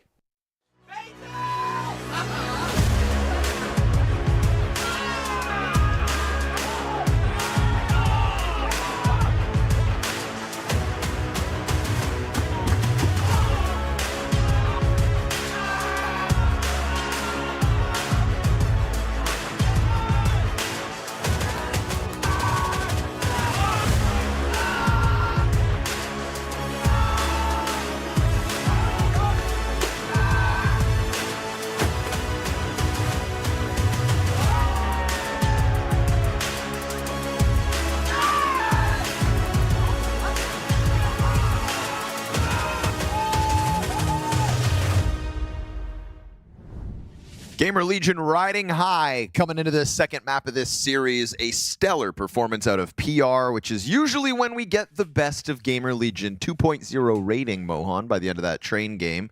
And now we're going to take it to the Gentlemates map pick of Inferno. Only one team can go on. Limited spots in playoffs here for Bucharest Masters, and we decide those final 3 slots today. It's the format that gets the best teams to the top. GamerLegion are trying to prove that they're one of them. I mean, of these two teams, like, obviously they both wanted that. But I don't know if there's any team in Tier 2 that wants to win more than GamerLegion. Ash talked about even reading the criticism online and understanding that it's going to happen, but, that it cuts every time they lose when they're supposed to go a bit farther. You're only supposed to float around in Tier 2 so long, that empty-handed, and you're watching teams like 3D Max go on to Grand Finals. Yep. GamerLegion are asking themselves, why not us? This could be a prime opportunity to power up, especially a real statement win in a 2-2 match. Always feels like it sets you up for playoffs better than anything else. You should have to fight for it a little. Get a few scars and bruises on the way, and that is what GamerLegion have gone through. A couple failed attempts on overpass really had us scratching our heads at the start of this event, but recovery in full effect. And domination here for the CT Pistol. PR round MVP. Looks like he's not going to slow down map to map. We've got GamerLegion CT Pistol win secured. Yeah, that is the thing about him. If he has a bad performance, it's a weird day. So and is consistent. Just good setup out of spawn here for the CT side, obviously. I like the use of the grenades at the end just to displace everybody who was sitting there holding angles. They separated some 1v1s, but no shots were hit. Bless you. Excuse me, I was too far from the button. That's true. Our mute buttons are very far away. It's our choice. No, PGL makes us run for them. The longest wired headsets ever.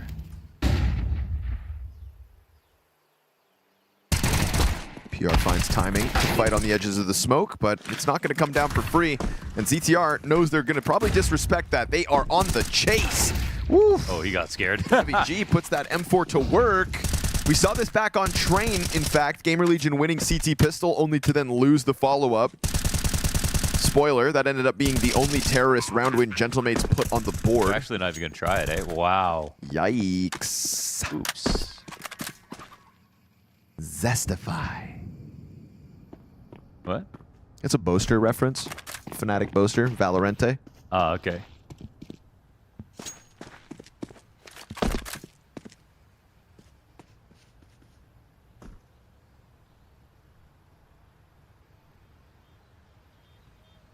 I'm a fan, man. I wish I could move like that.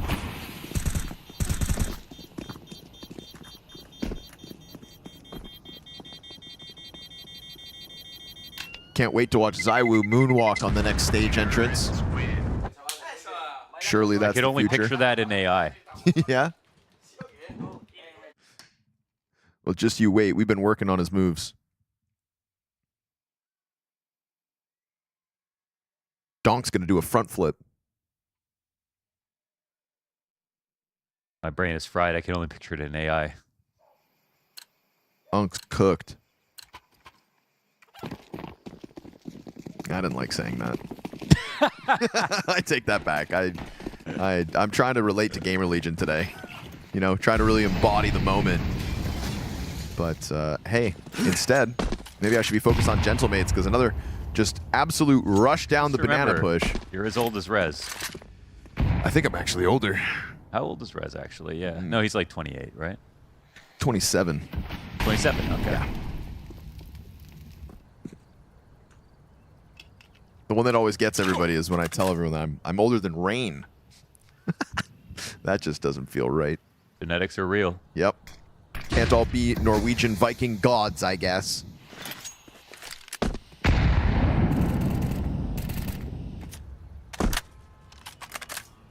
No moves being made by GamerLegion. Heavy bracket stack, and Gentlemates are still just waiting at the base of banana for these smokes to fizzle out. They're going to right about now because PR's only got the incendiary left in terms of B utility. He throws it. And so once that PR's burns... got nades, man. They got to clear this. Oh, he does. There's a cashback. That's right. Another smoke grenade picked up. Oh my god, the bomb. Bomb doubles back right into the open. Towson drops it bottom of middle. What are they doing? They've got Gentlemates rocking it back and forth, but it looks like they're going to take this towards that B site. Smoke's going to fade in a moment, and Mopa is moving ahead of it. They're trying to play with the timing. Bad flash, though. That flash, it bounced back. Davy G recovers as he takes damage from PR. Sketchy situation here, but Gentlemates do end up heading the right direction. And even though they make a couple mistakes with the util, it hasn't cost them yet. Saw all three of CTR them. sees all the bodies. There's no frag grenade. Imagine a frag grenade back onto this new box. Davy G'd be dead. Alex down to half. Instead, ZTR is going to push this Deagle closer. Dude, they are so afraid. They are letting him walk up. Towson's going to finish Davy G. You've got that bomb at 15 seconds, and he's got the kit. Towson could win it. Oh, my goodness. If not for the Alex trade frag, instantly out. Dude, they are a shell of themselves. So afraid of GamerLegion's retake at the moment. Yeah, they were definitely turtling up right there. I think GamerLegion also were a little bit scared. I think ZTR's had a nervous moment or two jumping up on oranges in the second round, missing the movement, and then just pre-firing and getting killed. Then here, jiggling when I think in the back of his head he knows they're not going to swing on the right at quad, but if he moved earlier, might have had a better chance. So both teams feeling the pressure, it looks like.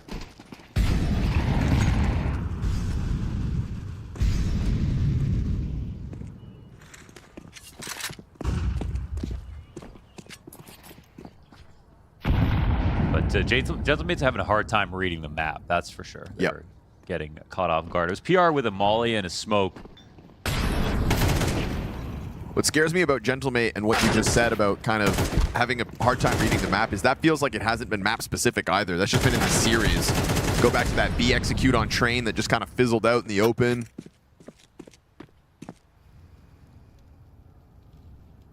You can still fight your way out of those moments. Obviously made easier with rounds like these where GamerLegion has nothing to work with. Yeah, it's another round where you go into the stack, but 2 people are inside of Hall, so it's not too bad in the end. Saucel might die. Got lucky. Low health looked the wrong way, but it's okay. Luck's on his side, and Gentlemates go 3-1 off of the Force 5 win. That overwhelming B push costing ZTR early momentum for the CT half. You excited that Toronto's going to win the World Series?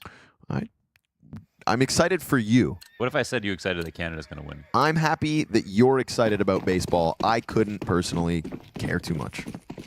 Couldn't care too much. Nice Couldn't care try. too much. I'll care a little much, but not too much. One much only. I mean, hell yeah, I guess Canada. Cool. Stick it to I should have those. said Canada. Stick it to those Yanks. There we go.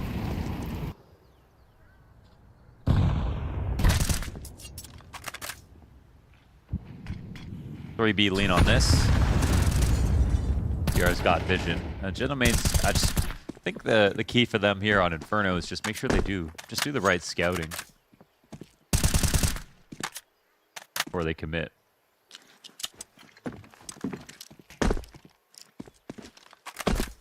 But they're taking a big risk. They want to group up at a minute 10, give up their A options.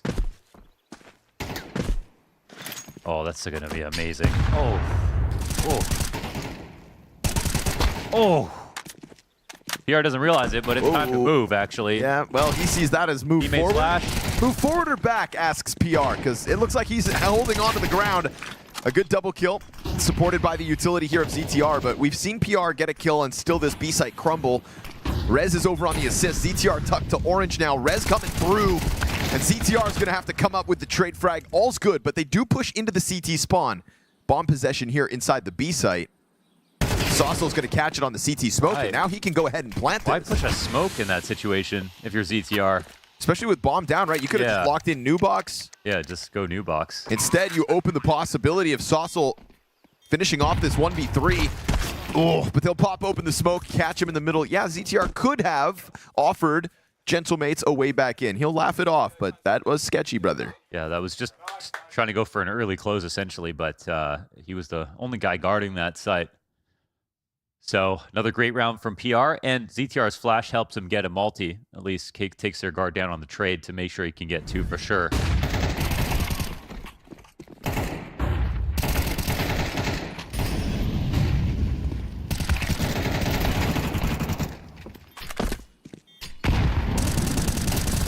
Wow. How'd he even find that?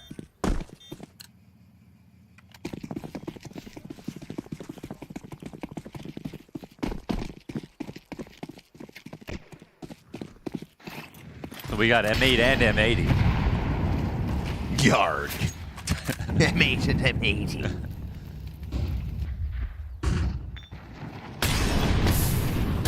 I am but a gentlemate. I just love pirates. PR is going to keep plundering Banana for as many frags as he can. Another one where he kicks this off. 6 kills to his name already. Him and Towson, in fact, 6 kills apiece. And Martinez unable to punish that move back. But will they expect a second CT to be on the left side of this angle? Because Hypex is locked in the corner. And it doesn't feel like he's going anywhere. Yeah, they just fell for that little trick from PR. Didn't think he'd push through that smoke. Good molly, just to be sure.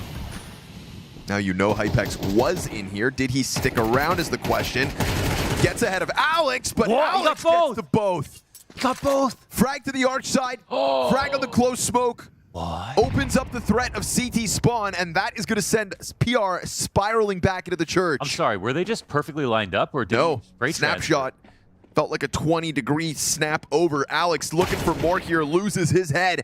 PR versus davidji now, but there's the good trade back, and Gentlemates are going to find that B site open. They've still got pressure on both ends of GamerLegion. It's a late play from Saucel out middle. Martinez on the post. Misses his shot and goes down to 60 health. Maybe a chance at this, but I don't know. They've been really keen to save, yeah. Woo, cue up the replay, baby, because Alex has got headshots here in round 6. It's kind of ridiculous what we just saw. I think he gets the guy in CT first, then flicks to the left. Yes, sir. Wow. Bada boom, bada bing.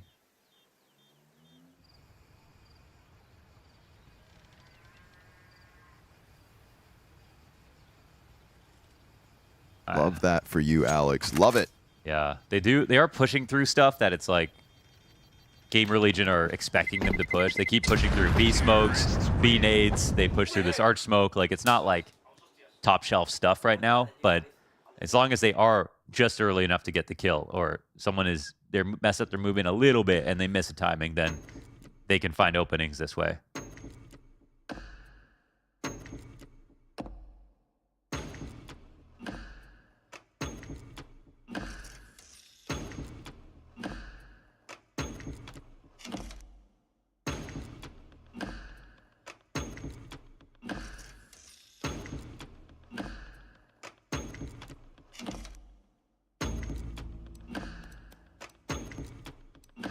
Gonna have their work set out for them at this rate. GamerLegion beating themselves up for leaving that door open. Woo! Slow-mo doesn't do that justice. Perfect adjustment.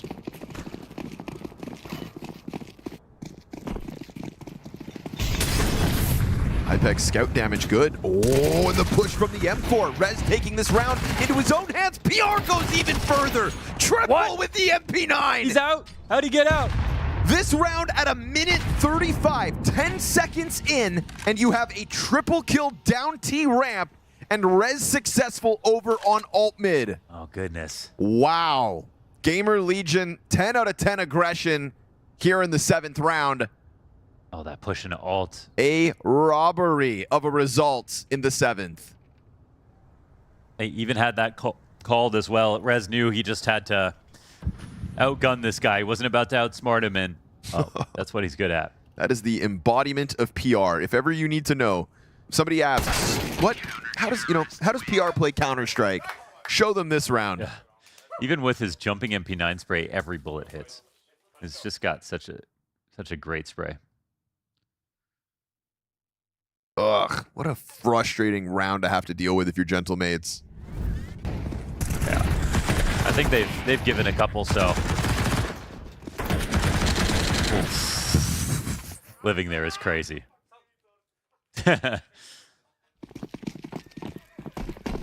Wonder what it's like to play Counter-Strike when it feels that easy. Yeah. It's probably the most fun way to win a round right there. MP9 3K. Stacking up and climbing over the half wall. It's early banana info here for davidji.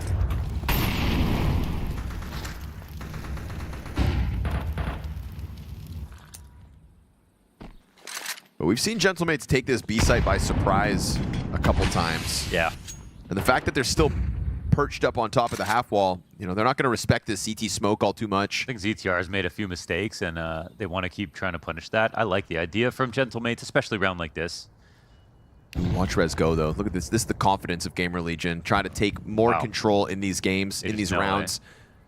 He is absolutely dead on about this push. Nobody's prepared. Everybody's holding the smoke. Gentlemates are thinking, why would he? How could he? And PR in the site as ZTR helps out already. Ooh, PR leaves a little out there, but ZTR makes up for it this round. Good triple kill for him in the carnage that was Gentlemates forced into that B hit. Not quite on their timing. Rez flushes them into his teammates, and davidji down to 2 health, 2 kills to his name, having a strong map on Inferno. Up anywhere. Hypex right here on the line ties this game at 4 rounds apiece. So looks like GamerLegion realize it's just about taking the rounds into their own hands. They do so back to back, win 2 in a row, and tie the game at 4. solid stop. I think, I don't know, Rez had the perfect read. I don't know exactly what gave it away for GamerLegion, but he couldn't have been walking faster right there on the flank.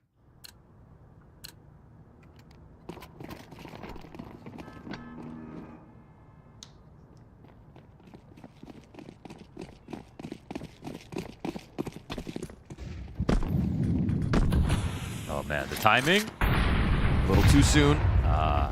Could have been a lethal nade. Towson's going to get dinked and try to fall back through fire, but there's an AK-47 for Gentlemates. They pick it up. They can't get it going. Not in time. ZTR, another triple. Yo! There it is. daviG, 3 frags to his name here in this round. A straight-up pistol rush into the boiler room ahead of the frag grenade. He's beaming him. Rez is making it active, though, again. Oh, he's going too far. He thinks maybe they could have fallen back. I wonder if he calms this. It's dead silent. No, he's throwing smoke. This allows him to come in. They're not holding flank at all. They turn. Oh, just almost in time, but daviG, 3 kills. All he's going to end up getting. Fire for Alex to have to deal with. They'll know where he is off the audio of the plants and keeping that pressure up. But the nade doesn't hit the mid box, and he gets the kill to Rez while smoked off. 2 health. PR, 10 frags into this game. Alex to the Tech 9. This is all the advantage here for PR. Everything going his way, but Alex could still fight it back. 7 shots in the sidearm, and the bomb at 20 seconds. Kit for PR. He thinks he's in the corner. PR could get blindsided, but obviously everything's so against Alex, it's easy to turn and clean up. Yeah, it's a very nice try. I mean, the reposition, picking the one timing to peek instead of just jiggling and spamming. I mean, GamerLegion are making all these small mistakes. Towson really just wanted to, like, farm that round. Yes. Like, he was just sticking around. He knew it was too long each and every time. He just wanted his 1 or 2 and get out. And the worst possible situation happened, and he died without a kill. He knew he was up to no good. Yeah, and also, like, Davi is just gonna... He's punishing those kinds of rounds today. It's not every day you hear Ash chirping like that after a round. Yeah. Nice try, Alex. Yeah, it's true. I like this evolution of Ash in a studio environment. Of course, Ash would evolve. That's his take on young aspiring riflers. He's just got to catch them all. Yep. If it doesn't come through Ash's system.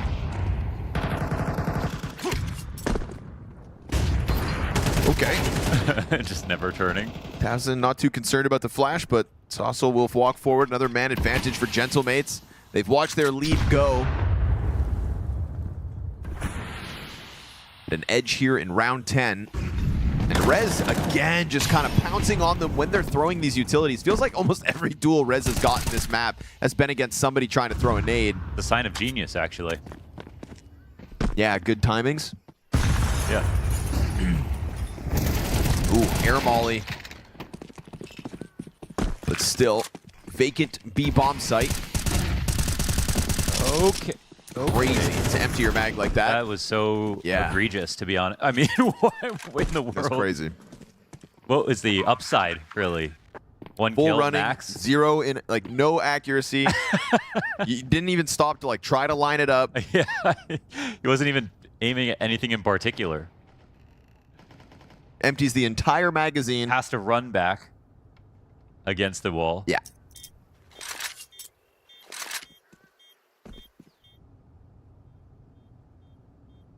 No, it's definitely been messy. It's a crazy one. GamerLegion. Yeah, that's crazy. I know those are the kinds of moves that just gets Dust's blood boiling. You know? That's like the Shui. Exactly. Move, yeah. Exactly. Like Dust. Why are you doing so barely, much? You know, he's calling out the moments that do deserve some criticism. I know those ones get him going. You don't want to rile up Dust. Yeah. Especially if you have allergies.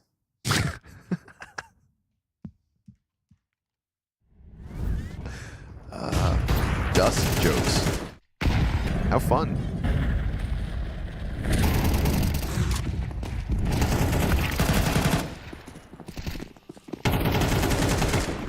Yeah.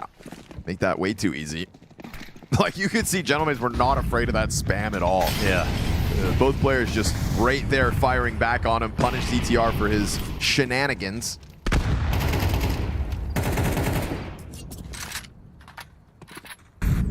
You know, maybe it took an act of desperation to have any look at a retake, but I don't know about that. Ooh, looking for timing. Yep. They do. Rez comes out on top with the first kill. Saucel's got the trade frag. Still 2 defenders here. B players nowhere to be found, so timing for Gentlemates could work out perfectly here in the 11th round of play.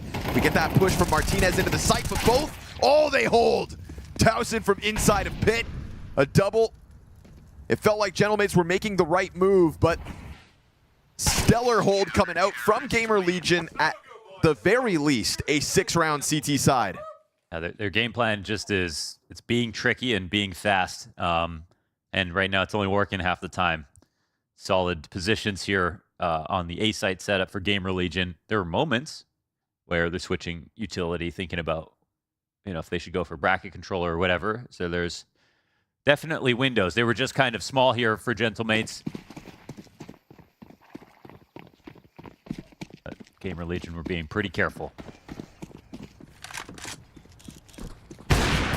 Ooh, nice shot. Beautiful.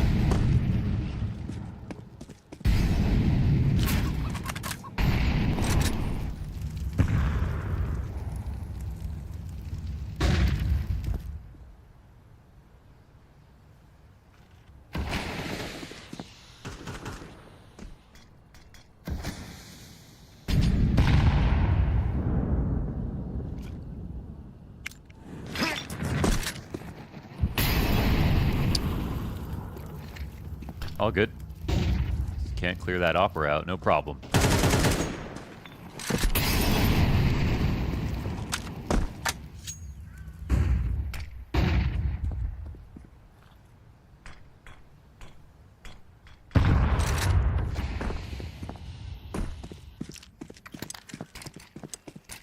Gentlemates have done a good job most of the time keeping players alive for their execs, but this clean pick off early, I think they're having a bit of trouble now deciding what they should commit to.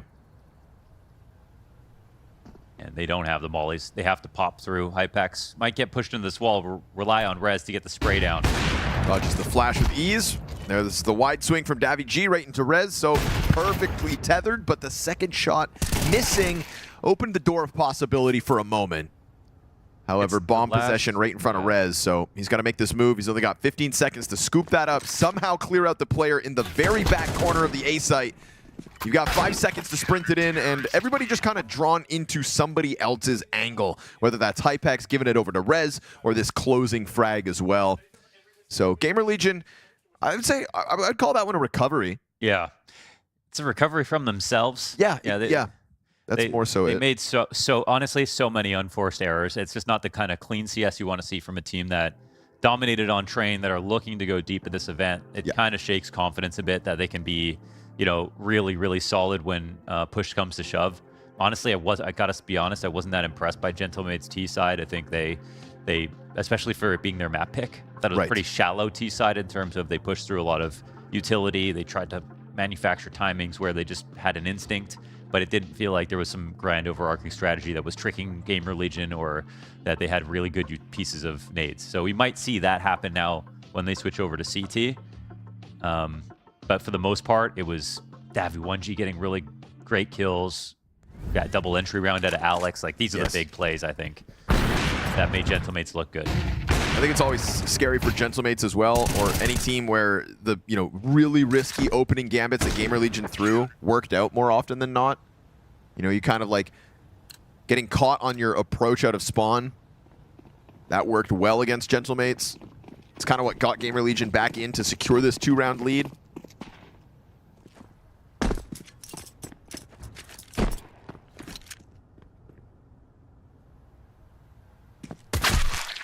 But we know that ZTR and GamerLegion have struggled with some T sides throughout this event.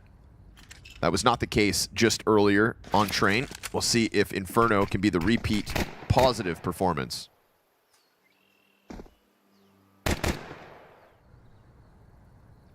$50 well spent. Martinez was taking a peek, and you know, with his HP, it really feels like he wants to take a risk, but they actually do have a big gap. Oh, Z. Yeah. Shooting at ghosts. Oh, Martinez, 29 HP, gets his kill. He could have turned the corner on Arch. No one was there. 3 players in B, they're ready to hold. Smoke down in the middle of the pack, sections them off. Jumping Hypex towards Orange, gets plucked out of the sky, but they still rebound, because where there's PR, there's a chance. Damn. In with 2 kills, 16 frags on the map. Star power is real, but so is the retake. There's no kit in this round. 20 seconds to spare here for Gentle Mates, and nobody facing them at the moment. Both back positions on the site occupied. Towson's going to go for this wrap around through Church quietly but quickly. And as Martinez clears out ZTR, now it's just that dark corner to deal with. Flank reveals itself, but again, no kit, and he's missed the timing. Oh, and Towson's going the long way around. He's totally fine with it. Woo. Wow. Martinez, the guy who got shot in the head when the round began, got 3 kills in the end and almost pulled that off. Well, maybe he didn't really have a chance without a kit, but...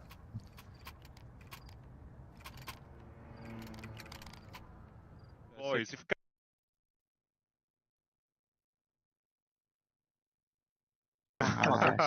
Nice. Boys, if we keep playing this level of CS, honestly, we can win this event. Honestly, I swear to God, it was so nice. And it feels like every mistake we make as well is insta-punished, and we're still winning fucking beautiful rounds. Really nice, guys. Let's keep this level up. But I don't want you to do one thing for me. You know, I think that's how I see it too. Okay. But I think he's a little more excited about it. Yeah, I think also, you know, a little bit of rose-tinted glasses, like when he says, like, even when we're making mistakes, I feel like some mistakes actually have gone punished. Yeah. Yeah, I think he meant, like, the next round or something. Who knows? I don't know. But Ash has been, he's been on the morning coffee, I'll tell you. What I it's a lot of energy today. Dude, he's on it. It's because he's on the brink of playoffs, Launders. This is an Ash who can believe, like, I'm gonna touch a trophy. Yeah. He feels 2 matches ahead of the game at the moment. At some points, I'm not even doing it for you guys. Yeah. You guys change every month. I've just been here since the beginning of time. I deserve this. I would love to hear that. Have at it, Ash. I mean, again, it is a 3-round lead. It's a map in their back pocket, and it's on the brink of playoffs. But you can't celebrate too soon. Saucel gonna try to dive back into sight. You got this Deagle smoked off now, so you'd feel like GamerLegion could just strong-arm their way through, but they actually give Saucel a bit of cover, which I feel like with 35 health and a late rotate, it's kind of nice for him. He gets away with another dink. Mag 7 on the flank, but you're not Exorciste, bro. No 1v-X ace for you. See you later. Yeah, it was their own smoke in the site, so they kind of know to clear the outside of it at least. Sure. So he was standing there like, oh, it's a good angle, but it's kind of like it's a good angle, except that's the only spot that you can stand. So it's a 4-round game. I think feel this one starting to slip away.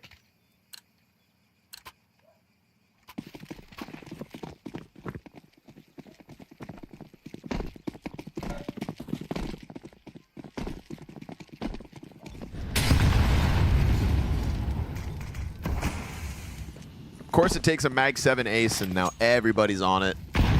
Classic. Yeah, true.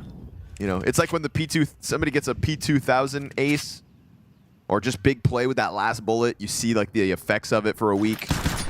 Everybody switches over. You've inspired everyone to give it another try before they inevitably just give up on it again. Yeah, it's just in vogue right now. The Exorciste. You know, it's very cool. The French are using the Mag 7 at the moment. First this is Apex, then it is Exorciste.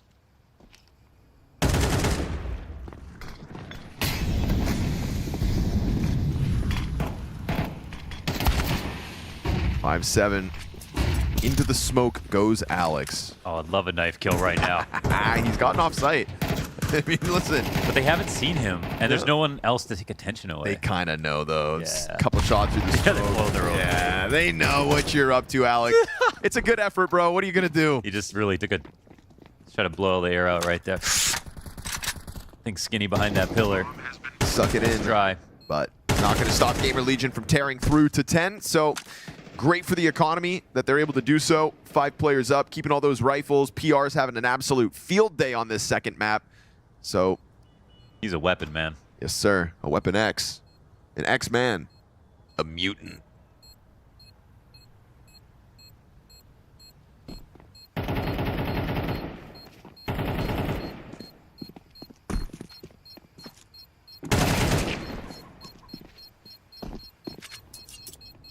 What you gonna do about it, David G?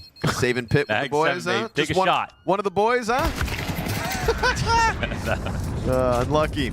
Double digits secure, 10-5 lead. You said at the start of this series that you thought GamerLegion were just going to run through Gentlemates today. Yeah. And they are in the process of doing that. Big victory back on train, 13-5. We've gotten a good, we got the honeymoon out of Gentlemates, but now it's a time where they've got us, people are getting used to them a little bit. They got to level up. And like you said, you know, GamerLegion want this. You can hear it in Ash's voice. Yeah.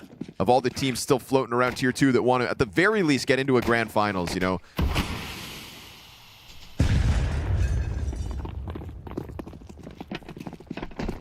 I think inspired by the likes of 3D Max and Legacy. Oh my God, they're going getting fast. a chance at playing for a trophy. GamerLegion know they should be It's there to Arch. too. Oh. Huge push through the boiler room, through the mid smoke, into the Arch play, but right into Martinez's scope. And here's a delivery. Excited, man. Yeah.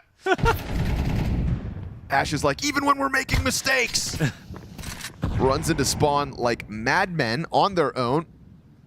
There's a lurk in B as well. You know, there's a world where this goes really badly for the CTs. But, okay. Maybe not. Definitely not. Okay.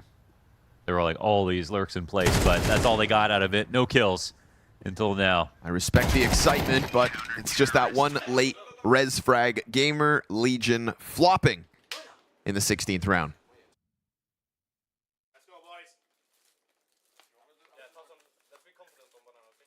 That was definitely a momentum call. It was confident, all right. Playing with confidence. You can't say they're not. But grounded back to reality maybe by Gentlemates.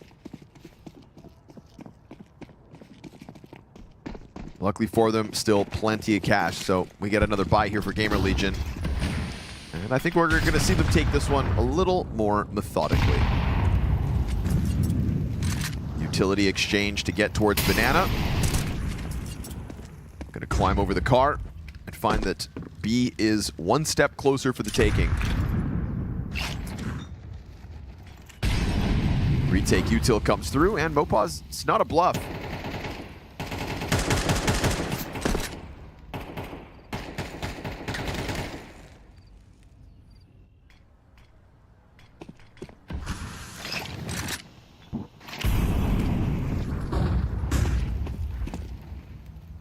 Now Gentlemates are just kind of kerneled up inside of the A site. Brackets was for GamerLegion's taking, and they're going to rock this back to B. So what a total contrast to the last round where they're so clearly working both sides of the map. Good on Martinez for coming to take a look. Yep. That'll keep those two B defenders locked in, but they need that third rotation or something. Yeah. This map doesn't really make sense right now from the CT side. Martinez getting the info is one thing. There's good nades. There's still an HE and this Molly. I don't know if we'll get rid of those, though. Ooh, oh, wow. Love it. It was going to take something like that because even though Martinez had that brackets control, that third A player never moved a muscle. I mean, they might go A and get up, but otherwise, I don't know how else they're going to try to get back into this. Might be just a save, yeah. Do perfect from Alex.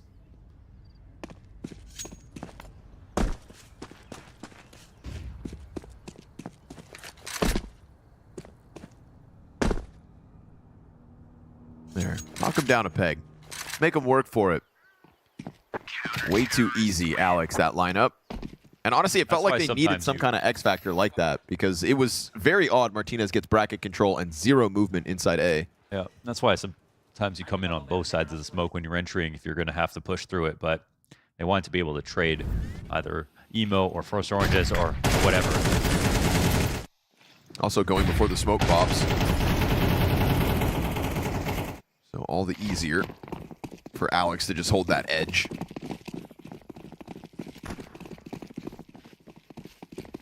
Gonna force the issue and fall to Martinez. Confident down middle. There goes the star of the show in PR. And honestly, there goes the lead with these last few rounds. It's cutting it down to size. within the realm of possibility for certain.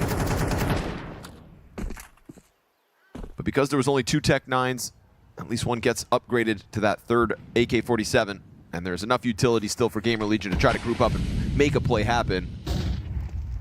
And again, taking a look at brackets first and foremost, has Martinez pulling back.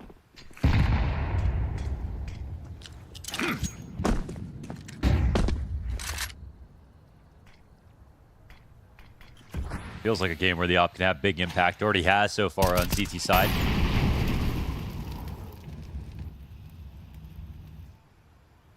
Not the site you want to be taking a look at the moment. Brackets push set up here by Gentlemates. Not ready for that rifle play, let alone Martinez on the op.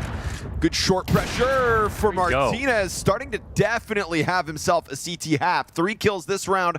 Peels apart any brackets possession that GamerLegion had hoped to hold on to. And remember, economy bottomed out, so there's some easier rounds inbound here for Gentlemates. Maybe they're just not a team that can have too much fun.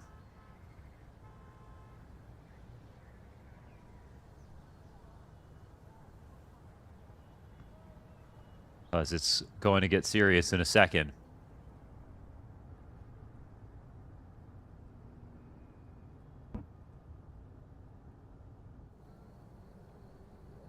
Absolutely squashed these 3 players. Counter-terrorists win.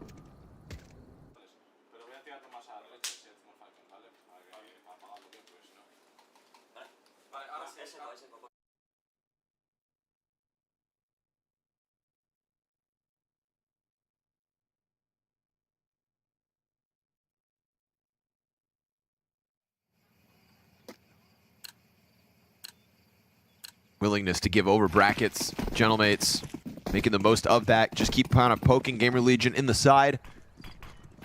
Not ready for some of these options. Now you can have yourself a field day, barring some kind of miracle here. PR's Desert Eagle's one thing. Towson still got that AK in the mix. Kind of crazy got that kill. It's actually not terrible for the T side. And they couldn't get that gun away either, so I think there's a chance that they can just go and grab this. PR is going to call it out instantly. Yeah, it's worth the risk, you know? Like, they weren't planning to win this round anyways. But they do have this Martinez op problem. He's growing by the round.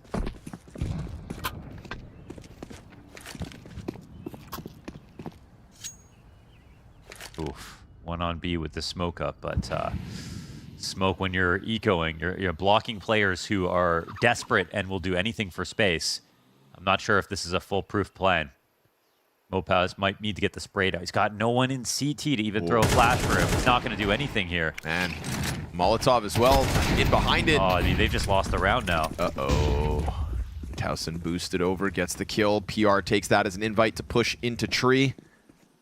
Alex isn't considering this, gets blindsided by PR. The PR Desert Eagle kickoff gives that extra rifle over for this post plant, sets them up to hold on to it. Gentlemates, I mean, it felt like they had done such a good job of stuffing approaches in the past, and of all the rounds to lose, is this really going to be the one? Martinez has this kit, but Towson's second layer in that same corner never sees it coming, and Saucel's going to need to get the kit that is sitting on coffins. He wraps back around the church. This bomb's at 10 seconds. Yeah, you got to get out of here. I guess 5 seconds to spare.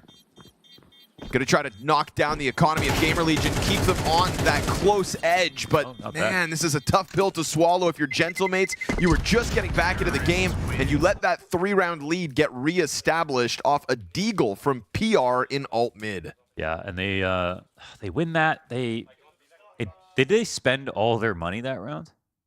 GamerLegion? It seems like they've got some left over, even though they have a couple of guns. It was just the save. It was Towson's AK save.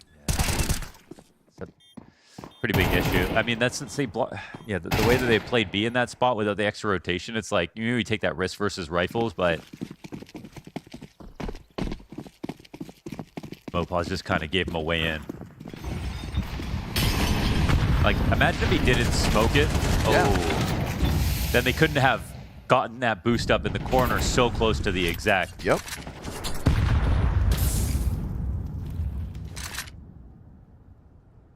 You let him get a little closer. You pay the price. Still doable.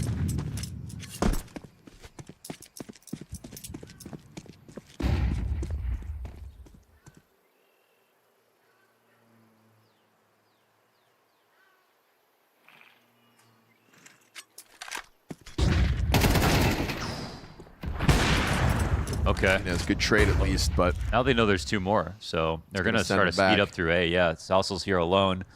PR is trying to take a lead, and he shoves Arch so that they can't rotate as quickly. The CTs, they didn't calm this. PR locking in with Davy G. These are 2 hard-hitting players. Davy G whittled down. Oh, no way. I mean, CTR jumping headshot off the Galil. Salt in the wound, and, well, easy to push that. You go for the reload, Davy G. It's like you knew PR was close. Yeah. Martinez is going to try to clutch out, but Towson's got him dead.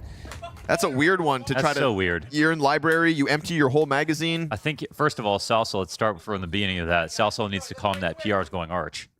PR is going Arch so he can slow down rotations because they know 2 or B. Then inside of CT spawn, when that duel's let go, you know PR was right there about to push into CT spawn. So you know he's close by. Now you're reloading in library. There's still a chance to win this round. I mean, I think... I wish we could go back and see it. I think there was a chance it was a reload cancel. Okay. And then he was going to go in for the peak, but giving away his position and then letting... He didn't realize PR was so close, so it just ends up looking like foolish. He gets barrel stuff. Sure, okay. But I think it was a reload cancel. Fair enough. Maybe we get the replay of it.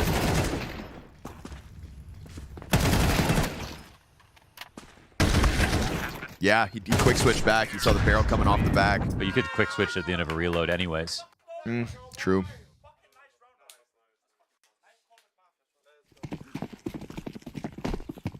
Well, there goes map points. 2 in a row after that half-buy win for GamerLegion. Comeback could still be on if they just remember how good they were a couple rounds ago.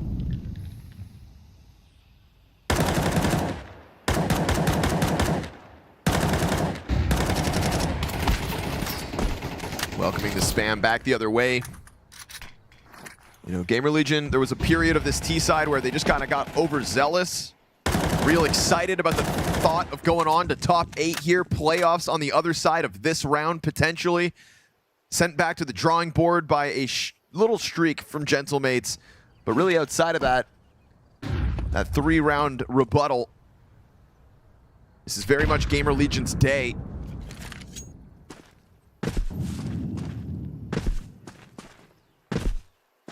Can't let all these expected rosters move forward into the playoffs at an event that GamerLegion should be contending for, need to be contending for, running towards the major. Martinez gonna clip ZTR, and Sassel lets Davy G take contact on the balcony, so doesn't look like we're done just yet. Towson taking a Hail Mary run towards the B site, cut off entirely by Alex. It's another one where GamerLegion are just having the wool pulled over their eyes. They might as well just be saving to get this last round. They're kind of getting mopped on all these rifles. That's like 3, if not all 4 deaths on players looking the wrong direction. Yeah, everyone getting caught looking the wrong way. ZTR just not realizing he could get killed from there. Grenades in hands, gets clipped around the edge. You know, but this is where we still kind of look at GamerLegion, and they'd hope we look the other way until it's over, but the idea of closing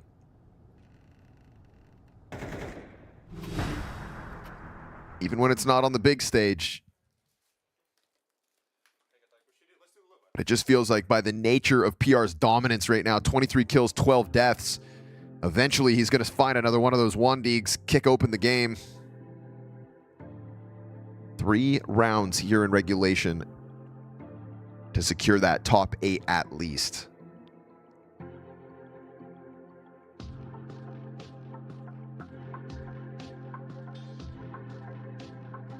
Ooh, they do decide to force up the 1 AK purchase. Got a Galil now, and Rez will also be able to have a rifle.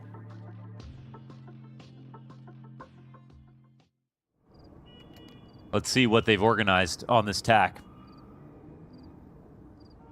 And if Martinez can keep going here on CT side, he's really taken charge of this defense.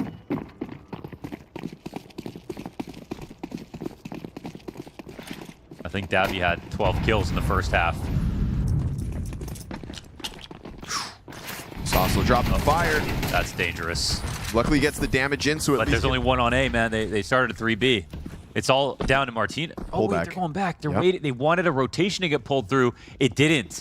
Alex is going to eat that flash. Oh my goodness, that was beautiful. What an underhand. PR going to try to just storm forward now. Davi G's utility here to support Mo5. Oh, no, not like this. Another one where they just churn through that B-site defense. Gentlemates trying to put up a fight as this game has gone on.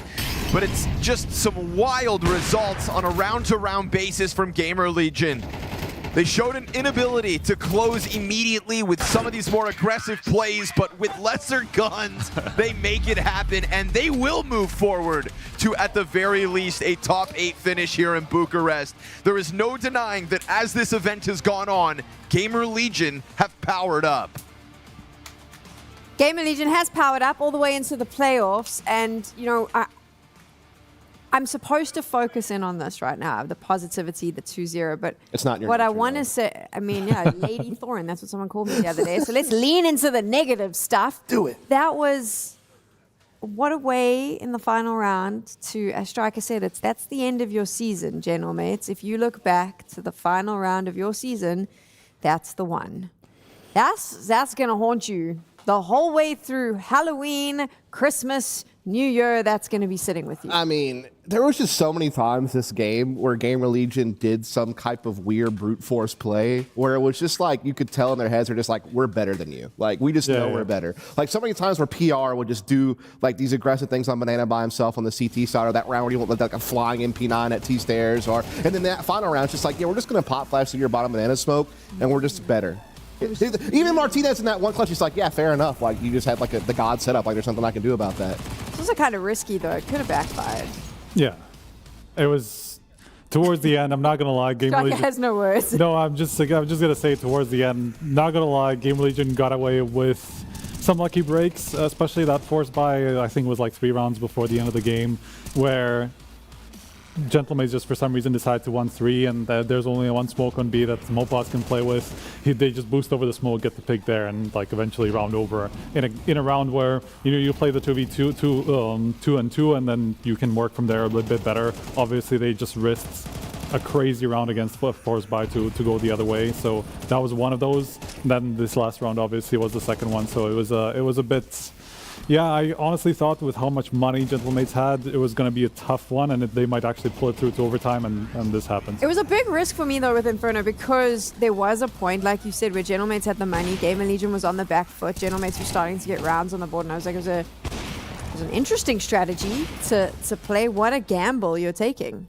Yeah, there's definitely a couple moments throughout the second half where GamerLegion were just doing kind of weird things. Like even that one round you just saw where there's 3 guys top middle of brackets. No one's just watching the corner for someone to wrap from Arc side. He just gets a free kill at a guy staring at the wall. It's just little things like that, little like fine details where it's just like, man, GamerLegion, like you've got to be able to iron those out, because it's all well and dandy that you've got yourself in the playoffs now, and I'm happy for them because I need to turn this season around.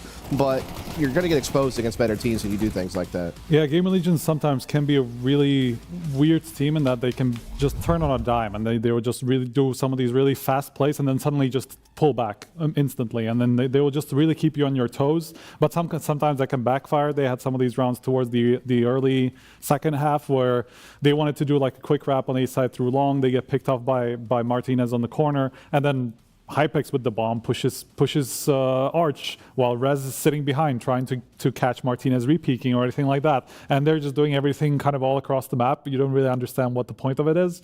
But then again, the last round was actually the opposite of that, where they just packed up. They did all of that, but in a pack, and they were just able to trade for each other. Just get a quick pop flash in and make that work. So they can. I understand why from a different perspective it can look a little bit erratic, but did they just make it work sometimes?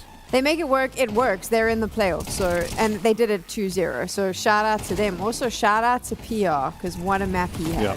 Dude, PR's got to be like, man, why does Maladoy have to exist? Because if he didn't, this guy would be like the clear Rookie of the Year, in my opinion. Like, this guy is just... Rookie of the Year, really? He's in the top 3 for sure. I will tell you, as somebody who has been looking at that very intensely, because I'm the one who eventually has to decide some of these things, he was definitely up there throughout the year, for sure. I'm curious about that. I always just thought Maladoy had it in he's bag. I mean, now I think, we have... it's very clear he's it. But before Maladoy joined Furia and was just PR early in the year with GamerLegion, I felt it was like him, Tanier, there was a couple of guys that were kind of in the conversation. I think he's still in the conversation, but it clearly is Maladoy now, of course. It will be Maladoy, Striker. I can't no say. pressure. You don't have to tell me. I'm just telling you. Can't say anything. Obviously you'll give Fallen an award. I don't know what the award will be, but I expect that. So. Yeah, I know. You have Fallen on speed dial and all that stuff. I don't have him on speed dial. All he's ever said is hello to me. So that's as much as I have, but there you go. Okay. Was that the best day of your life? Best day of my life, not even joking. I was so excited. I went and told everyone in the green room and they rolled their eyes at me. Like you both want to do now, but you're on camera, so you're polite and you won't do that. Overall, GamerLegion into the playoffs. Can they lift a trophy? Because that is going to have to be the next question. Absolutely. There's no reason why they can't. If they play at the top of their game with the talent that they have and the structure we know that they're capable of displaying on Counter-Strike based on what we've seen throughout the year, yes. It is more about like if they can just finally turn the corner this season or not, because we just haven't seen enough of it yet. But in a field like this, yeah, you should be thinking the trophy's possible. Yeah, the tournament has been really messy so far in terms of the last couple of days. The first couple of days were so like we expected everything that was going to happen, and then suddenly it just all turns. Aurora's in trouble. 3D Max is out of the tournament. Some of these top dogs that we actually thought were going to be the big favorites of the tournament. Now GamerLegion might be like the third best team in the tournament left, to be honest. So I think they're definitely up there somewhere. But they are struggling with consistency here at PGL Masters. I think that is a fair statement to make. It's a fair statement about the whole entire second half of this year, Sam. I mean, like that's the biggest thing. It's like what GamerLegion will show up, because top tier GamerLegion competitive with anyone, right? But then we've seen the woes that they've had, and I will say at least they're being proactive and trying to make changes. Like we talked about Inferno, they realized their CT side, Inferno have been struggling lately. The results weren't there. They're like, okay, let's put PR at Banana, a guy who's a little bit more fearless, who will willing to do a little bit more for us. Let's put Towson as an A anchor, and so far that has bared fruit for them defensively. It seems like they're kind of moving in the right direction there. So at least they note what's going wrong. And they're trying to fix things. Yeah, I will say PR's transition has caught me a little bit by surprise. He's always been the playmaker, as you were saying earlier. It's more that I wouldn't have pegged him to be the guy who's on Banana and just like basically fighting it to the death from car all the time. And it was like, if you play against some of the better teams, they will abuse you in that. But obviously, Gentlemates didn't really do a good job of that. Mopos was actually really having a rough time on both sides of the map on Banana, trying to be aggressive against PR. He was getting picked off all the time. And then the other side, that was one of those rounds that I was pointing out as being a big problem for Gentlemates. Mopos gets caught a couple of times in B where he's supposed to just be the rock, and they were abusing him a lot. I think we've had a lot of opinions about GamerLegion's win, but now I think we need to hear from someone from GamerLegion. I do believe Jackie is with Hypix. That's right, Sam. Down here in the booth, of course, off the back of the win, joined by the lovely Hypex. Firstly, let's talk a little bit, obviously, through the process, right? Wasn't the clean 3-0 in the Swiss, but coming into this, we had that interview back on day one. You were saying it felt like you didn't have enough time to practice. Any additional time would have been better. Do you feel like, in some regards, having this run now has allowed you to analyze a couple of different issues, find things you can fix, and potentially blossom more going into playoffs? Yeah, we didn't have too much time to practice before, especially with me. So I think these extra games will give us a lot. Also, them losses, I think they'll teach us 10 times more than if we won them. So yeah, to be honest, I'm glad how it happened. I'm happy with how it's going, and I'm super motivated to carry on. And it seems that way, obviously. A lot of good energy in the booth, right? It's always nice having Ash behind you. I felt like everyone was kind of fired up individually and mechanically. Is that kind of rising to the occasion now, where we're seeing everyone really thinking of, we won playoffs, we want to push for more. It's not only about taking each win, you're looking to try and get a trophy here. Yeah, exactly. We know what we're capable of, but we're taking it a game at a time and not trying to focus on the end goal, we're just taking it slow. And yeah, we know what we can do. Okay. It's interesting as well, obviously, speaking to a lot of the other teams, they were saying when they faced you specifically in the Swiss, GamerLegion was one of the hardest games for most of the squads here. They were saying you're a very ravenous team, you're out there, you're always pushing for more, specifically on those T sides as well, playing some great rounds. As it feels like perhaps from your perspective, the caliber of CS you were playing might be even better than sort of what it looks kind of in the results, at least, working your way through with that loss versus Pain and Saw. Yeah, I felt better than I was playing. I know I'm still not showing what I'm capable of fully, but it'll come with time for sure. And I'm already feeling better than I did at the start of the tournament. So yeah, I'm still getting used to Inferno though. The map now I never played before, and now I just have to play all the time. But we'll get there in the end. And obviously, you mentioned Inferno, right? That was kind of one of the points I wanted to talk to you about. You had the OT last versus Saw. It was a bit of a rough game. Here today, there was some shaky signs, but it felt like the resilience this time you got through it. You switched up a little bit more aggressive. Again, individuals rising up, right? Like big rounds out of PR. You're able to create space. Was that going down to kind of just correct it with the basics, see if we can brute force in and just close the game at that point? Just don't get ahead of yourselves? Yeah, I think we definitely sorted out the mindset when we started losing some rounds because we struggled in the the second and third game, I think it was. So yeah, we kind of sorted the mindset. I think that was one of the main reasons we couldn't close the games in the end. So now, yeah, PR woke up and chose violence. So it was always nice to see. But yeah, everyone's fired up. It doesn't matter if we lose rounds now. It's still all good. He was eating a breakfast of Nitro. He's blowing up on the server. It was beautiful. Lastly, before I let you go, Hypex, anything you want to say, obviously, to the fans out there that are watching for GamerLegion? Yeah, just keep believing. We'll take it slow and we'll rise up. Thank you.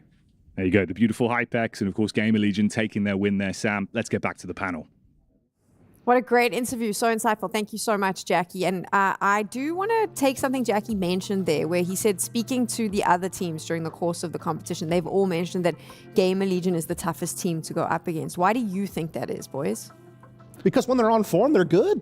And they're also a team that I think we've kind of discussed a little bit, Striker, where it's like they're very unpredictable. Yeah. Like they're one of those teams on the T side that are not over-reliant upon one style of play or one particular gimmick. They have a pretty wealthy playbook as far as what type of styles they can bring, what type of tactics they can bring. But then they also just have playmakers all across the map. And so I feel like when you have, PR, who's an extremity player, Lurker, but it can create openings and create plays, that just opens up the entire map for you all of a sudden. And now every team you play against has to be constantly worried about all fronts. They can never really feel safe in one corner of the map. I really like their seesawing on T side. That's probably going to be a big reason why teams have said that, just because, we actually saw it on Train. That was probably one of the best examples where they have somebody pushing Ivy just at the right time when, they pull rotation on the other side, somebody pushes Ivy, but then they don't commit to that. Then they pack up and go somewhere else. Just some of these really quick, fast changes to pace are really making the other teams, keeping them on their toes, right? And so I think that's why they have such a hard time figuring this team out,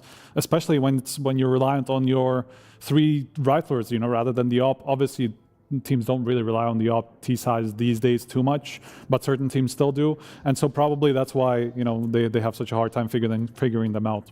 GamerLegion has secured their spots in the playoffs, a nice clean 2-0. And now coming up next, we have a Southern Hemisphere scramble for those playoffs here at PGL Masters Bucharest. FlyQuest up against Legacy. Make sure you're here in the next few minutes because the action will commence after the break. She said she loves you, but she can't love me. But I love you. Yeah. Look, I know my man's going crazy. I gotta break on myself, I amaze me.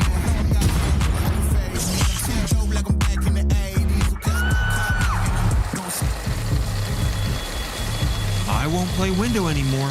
What's going on? Play your role. 1xBet. The human body was built to move. Not trapped at a desk in one singular posture for 12 hours a day. It's time your chair evolved. This is Secret Lab Titan Evo. Ergonomically engineered for you. Gamers, hybrid workers, artists. Backing your every move.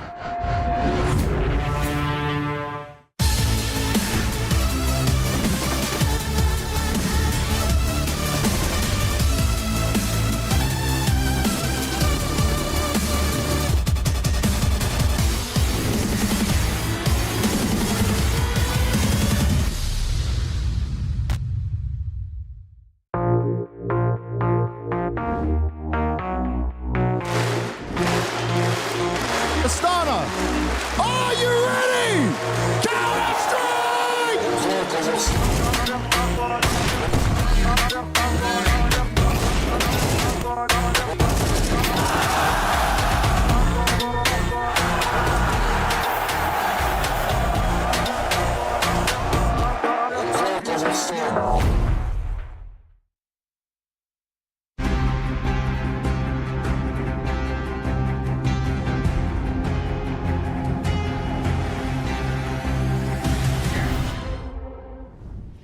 You're watching PGL Masters Bucharest, and there's so much on the line for a lot of these teams. For some of them, this is the final showing that they have before they move forward to the major. For others, this is the final showing they have for the entire year, which means they need to do well because those VRS points are well within their grasp, and it will set them up very nicely for 2026. So while it might not be the biggest names, it's an extremely important event, and you get to watch all of that action right now as we move into our second game of the day. And obviously one of these teams going through to playoffs, another going home. It is Team Legacy up against FlyQuest. And I want to focus in on the Australian boys because yesterday up against Liquid, first map, I was getting lunch. And I went online and I just saw so many people posting about, wow, FlyQuest, amazing, this is so hype, incredible. And then they lost the map. So what happened there, boys? Like, what were we missing? Or me specifically, because I felt like I needed to eat a sandwich. They were dominating Liquid on the CT side of Mirage. That's what I'm going to tell you. I mean, they were crushing it. They actually made some defensive personnel changes we'll talk about later because things hadn't been going well. So Azur, as a coach, comes in, says, let's tweak a couple of things about how we want to play this map defensively, and came out on top, but they just could not get anything going on the T side. Liquid makes a huge comeback, winds up winning Mirage in overtime. And then when we get to Train, another pretty tight game overall. Like, FlyQuest certainly had chances to force a third map, but just couldn't quite get it done. Yeah, I think FlyQuest are really enjoying not playing the game on Nightmare mode for once, because usually they go into tournaments playing a Spirit in the first round, Vitality in the first round, because they're always coming in with the lowest seed, so they are instantly in the lower bracket, you know, having to play effectively for their lives from the beginning of the tournament. So coming here, playing some of the midfield a little bit more, and not having to you know, struggle through the elite effectively to start their tournament, I think they're enjoying their lives a little bit more. And having a chance to show a little bit more about what they can offer. Obviously, Dust mentioned it, so we'll touch on it as well. New coach. What do we think so far about some of the changes he's made? Yeah, I mean, Dust is going to get into it a little bit more in detail, but I do think that it's a very curious thing where clearly they weren't necessarily happy with what Fnatic was providing on a lot of the positions that he was around the map. There was an interview with him, yeah, exactly, on HLTV, where he was talking about some of these changes, and effectively the reason being that he didn't feel like Fnatic had the experience to be able to hold up on some of these positions where you have to be very vocal, calling for plays from your teammates, and that's why some of the changes that Dust can go over happened. I'm not going to list them all, but they made changes across 4 different maps. So, I mean, they're pretty wide-sweeping changes to make, you know, between tournaments, between, you know, what they were doing, I think, like at Draculand, for instance, as opposed to what they're doing here at this event. And part of it is what you're saying, that they're kind of moving Fnatic into, like, you know, like B-anchoring on Mirage, for example, like a position where he doesn't have to communicate as much, kind of just, you know, focus on his aim and kind of rely on that. But they've also, like, really prioritized Vexite on the team as well. Like, they've been putting him in kind of more of the star active T-side positions, a little bit more. That kind of even moves ends in some cases into, like, off roles that you normally wouldn't put an IGL in, just to kind of facilitate the team a little bit better. So we'll talk through more, though, as we get into the actual maps later. Who wants a controversial opinion? Go on. Okay. Controversial question. Go on. Sure. Obviously, with Senzu being benched from Mongols, okay, where is this going? What we've seen in the region, is there potential for FlyQuest to rise up and be the #1 team in their region? We heard Blair have that opinion yesterday, I think, where he was saying they're now the best APAC team. So, I mean, you can't hold anything. I would still have this FlyQuest losing to Mongols with controllers, to be honest. I'm not going to lie at this point. I thought we were going to have a little bit of fun with that. I threw the grenade and it was a dud. Okay, let's take a look now at the veto as it comes in. We haven't had a chance to chat about Legacy, but we've seen so much of them obviously lifting that trophy as well. How does this play out for the Brazilians in terms of what the veto is going to look like? They didn't ban Overpass. Yeah. Maybe they saw something they didn't. Oh, I love this for FlyQuest. They're like, yeah, okay, you left it? Well, watch out, buddy. We're going to take it. And I'm sure Legacy accounted for that as a possibility. A possibility. I think they gave it to them, obviously expecting it to come in, which means they've probably seen something they think that they can abuse. So the thing is, Legacy do play Overpass. They actually do kind of play 7 maps, but not really. They've only played it once. They only played it once or twice. I think once in the local scene as well, and once internationally. I can't remember who now. Against Astralis, they lost. Yeah, right. So it's not like they can't play the map. Just they've basically left it on the back burner for the longest time. I think Dust 2 makes a lot of sense. I was actually expecting Train to come in as a pick from FlyQuest, even though they haven't played a lot. They actually picked it a couple times in this tournament. So maybe Legacy just felt like they were just going to get picked on that map, and maybe on Overpass they have some new stuff coming in that they might surprise FlyQuest with, or maybe they just wanted to to be like, yeah, call us out on it and then see what happens, you know? I think what's really important is to always highlight the fact that just because we haven't been seeing a team play a map doesn't mean they can't. And this is something I bring up time and time again. We can get a bit too invested in a veto and say, oh, well, they haven't played at this. But it normally means that they're quite comfortable if they're letting it float, knowing that FlyQuest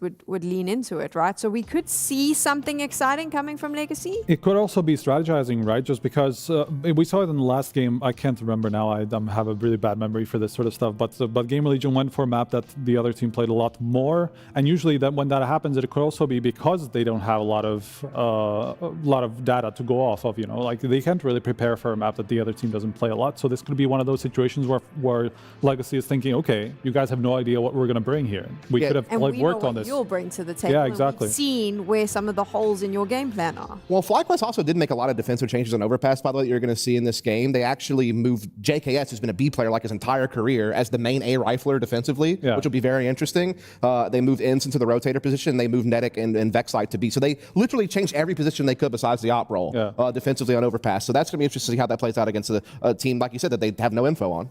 I think it's just one last thing to maybe put it on is we see a lot of people say things like, you know, when teams make a change that doesn't really make sense from the role perspective, you see people say, oh, pro players can change roles on a dime, that it doesn't really matter. They will be able to switch from one playstyle or the other. Well, FlyQuest are putting that to the test, let's just say that, because Netic has made a complete 180 from being a very classic space taker opener sort of a player to an anchor lurker effectively on a lot of the maps that he's playing now. So we'll see how that pans out. We don't really know what to expect from Legacy. Is that fair to say now? So we're going in just as blind as maybe FlyQuest? Yeah, I'll be interesting to see, again, because they haven't played Overpass except for the one time on land against Astralis, that I'm not sure what type of protocols they're going to have in place or how deep their playbook is going to be. One thing I will say is, like, this is a map where operas are important, and Sadzin's been stepping up lately, so let's see if he can do it again. I am so excited for what is about to go down. This is going to be a banger. Let's get into it. Oh, yeah, that's right. We got a little twist to kick off this best of three. The Overpass pick. You left it there for the taking. FlyQuest going to grab the opportunity, and can they do it with both hands? We'll see what Legacy are ready to hold back, because we don't know. Oh, we don't know what they'll have to offer FlyQuest.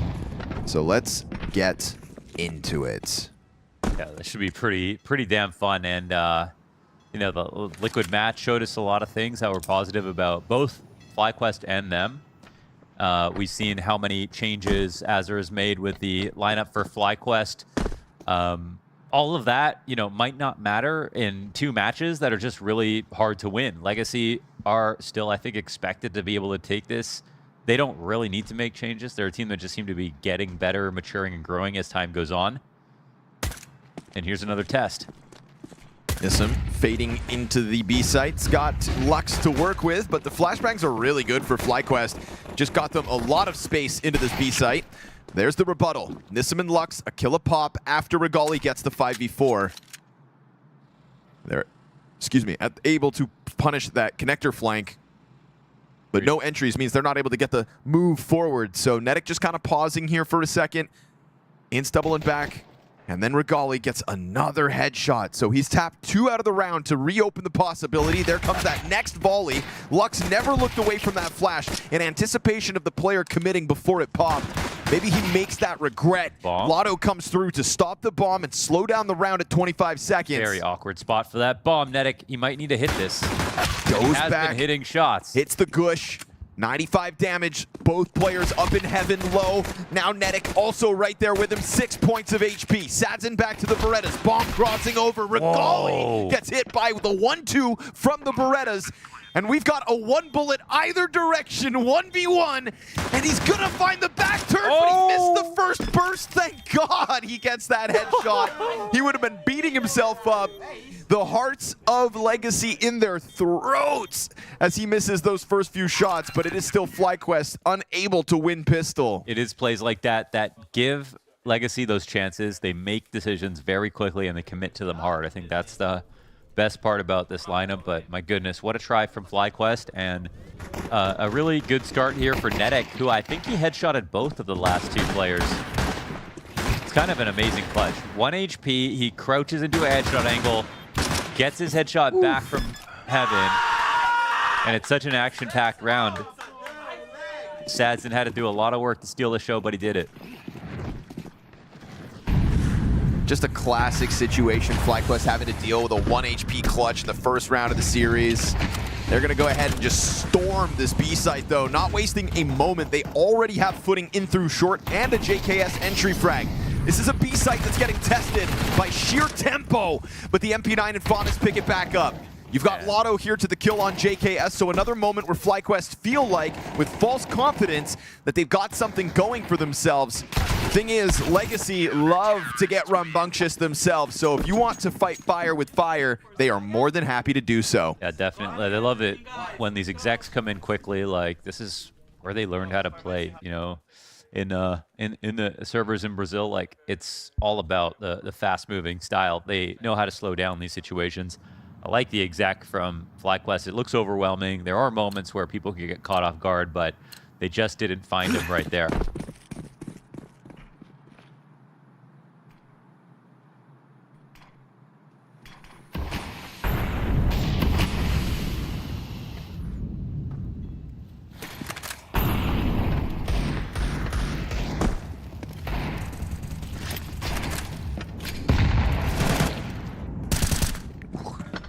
Make a quick work of this one.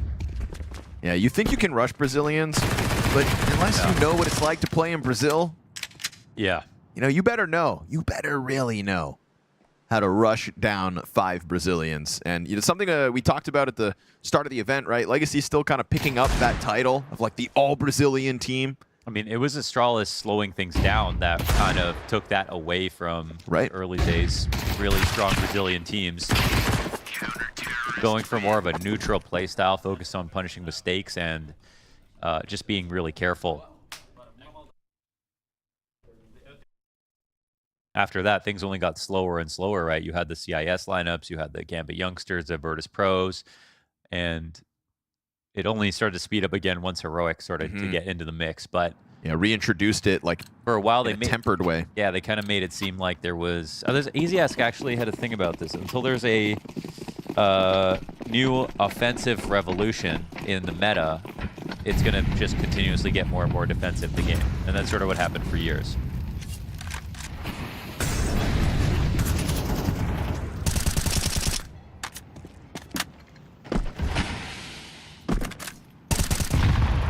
Good nade. Dumps that one on Ints. But yeah, now we come into CS2, and now it's a whole different level of the aggressive playstyles working again. Players like Yakinder benefiting a lot. To get 2 Brazilian teams winning the same day for the first time in years. Legacy obviously looking for the repeat trophy hoist here in Bucharest. Finding themselves in a 2-2 game. But as we've watched other favorites fall, they are fighting for it. And as our FlyQuest, you know, this is a big week for FlyQuest, just in terms of VRS as well. I think that's an implication that can't really be. Watch other favorites fall. They are fighting for it. And as our FlyQuest, you know, this is a big week for FlyQuest, just in terms of VRS as well. I think that's an implication that can't really be undersold. Oversold.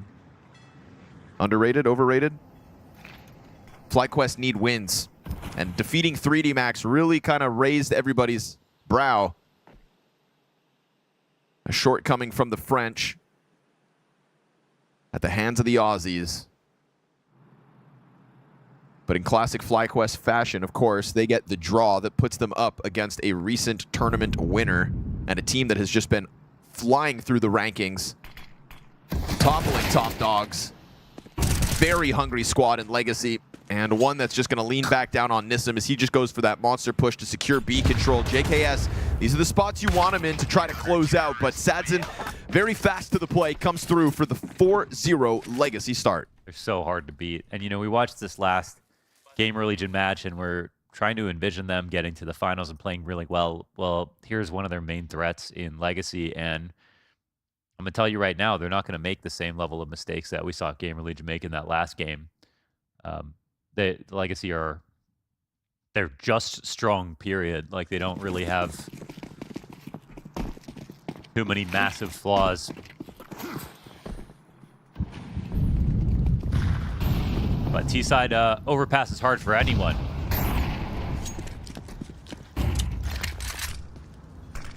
Flash for the monster pack, waiting for the fire to burn out so they can try to rush down with Tech-9s again.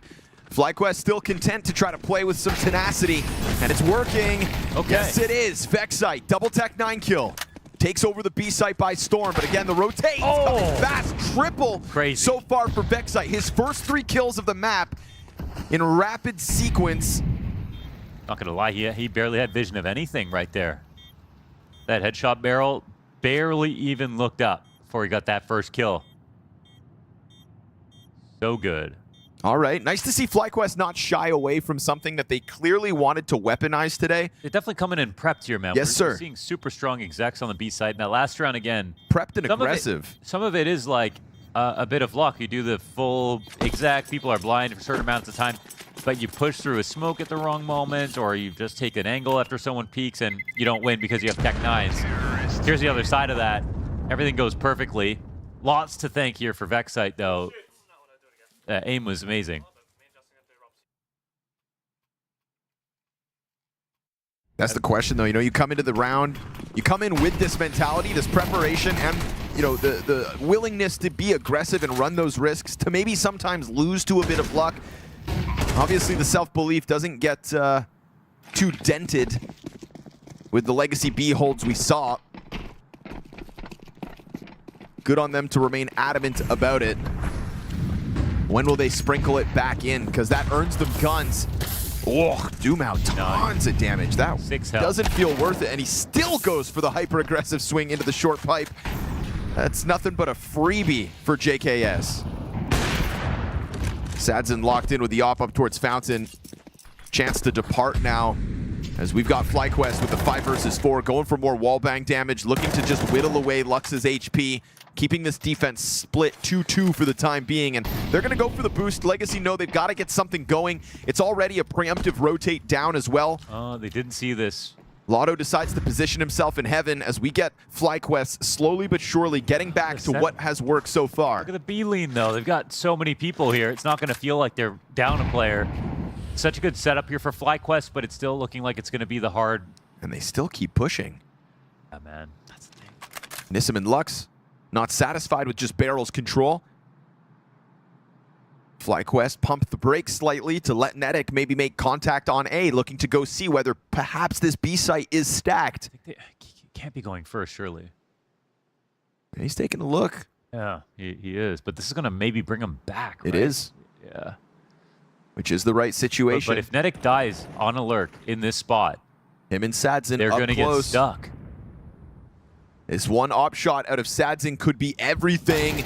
Oh, and he doesn't pull the trigger. Fnatic walks right through it, and will find that safety net here for FlyQuest. A vacant A site as they leave options open, and good on Fnatic to come through with such a critical kill and space created. I mean, I'm going to say he got is a little bit fortunate there. He had to hit a headshot. I've never seen a walk peak look so quick. That was pretty unreal.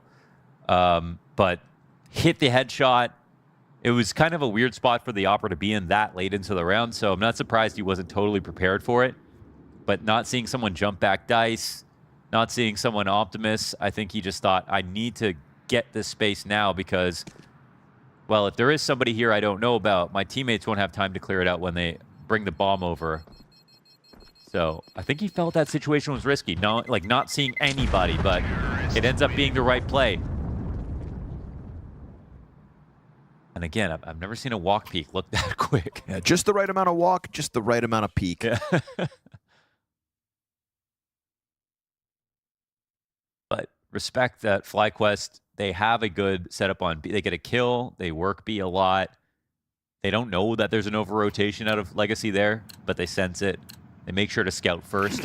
They make like a nice pragmatic decision. Let's take it back to the other side of the map. It's looking good.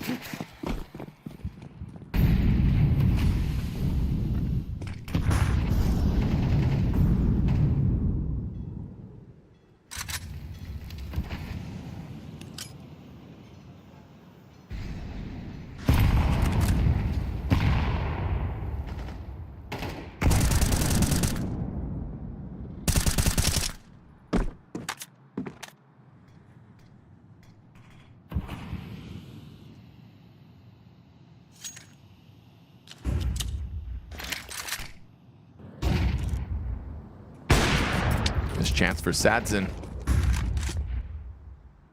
Still trying to make that approach to A uncomfortable. You let them get up close for free last round, and look what it does. Costs you the whole round.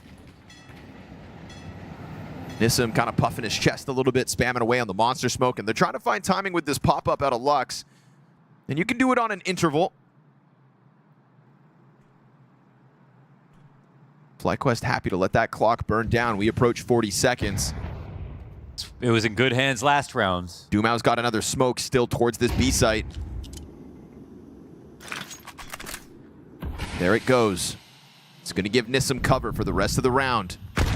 Whoa, nade exposes him and chips away at his health, down to 75. Dumau on the headshot, but yet again FlyQuest footing on the site already. JKS is wounded, so was Vexite. Good headshots coming out of Dumau and Nissim, and that just absolutely shreds the health bars of FlyQuest. Legacy say, you want this site, come and get it.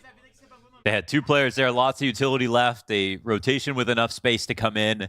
It was sort of just like a handshake B exec, no real tricks, no lead-offs, no boosts that were coming into play to help weaken the defense. I feel like they used a lot of time on the clock to like get in position for the exec, but they didn't do a lot to make that exec, I think, easier or more convincing before it started. Azur's going to get involved.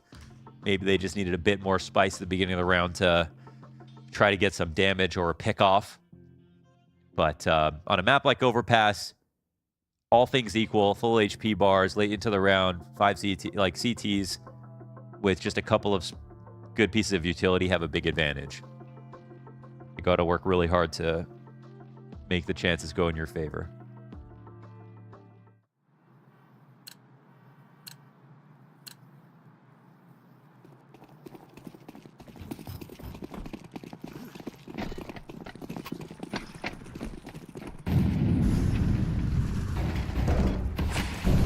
Also, if they do set up and then cut noise too often, there will be flanks that come in to punish that, right? You can already see Lotto actually pushing down, but there's a bomb beside him. Oh, nicely done. Honestly, Nissim... Shout out to Azur for that one. Yep, and repeat playing that position, so shouldn't be such a shocker. That works out. Lotto, though, floating around on this fountain, doing everything he has to alone right now, operating solo. Dumau's boost that we've seen them try to play one round ago, this time gets a kill. Lotto's trying to get out of here, but they're not going to let him leave for free. Back to the 3v3. Legacy catching an advantage as Sadzin goes back with that off. We've seen him kind of hunting those angles, but Dumau, he was heard for sure. Yes, and he should have heard Regali, but he thinks that it was one way. Back and forth we go. FlyQuest going to have a man advantage on this hit. Can Lux shove that AK into Inz's face? Absolutely. And obviously Bomb is already out through the monster. Molotov's going to keep Lux off the challenge. Unless he flies through it, he changes into the corner, and now Regali knows. He's got him locked in. He hits the shot, goes for the peek, but misread. He still thinks Sadzin's further back. It's tempo here from Sadzin catching the FlyQuest boys off guard. They just... Yeah, Legacy just moves so fast, man. They're always like... They work. Yeah, like that could have been a guy coming out of stairs as that push came up short. That would have been a perfectly normal timing, but no, they were really already doubled up, ready to punish a bomb going down, whether they had to run through a molly or not. Man, electric game, though. I'll say that. Yeah, yeah. This is fun. And started off with a good tactic to get that first kill. Surprised that Legacy pulled it back, but when they're making moves like that, I'm not surprised, actually. It's very proactive.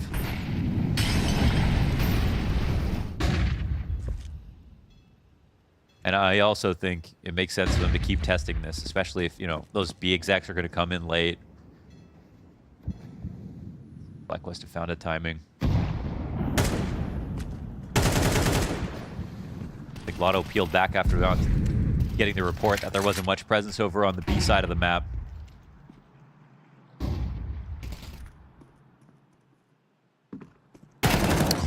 JKS was kind of expecting some sort of a fight, whether that was the boost over the wall or that exact walk-up from Dumau. Thing is, Dumau runs back to site, but leaves Nissim in the corner.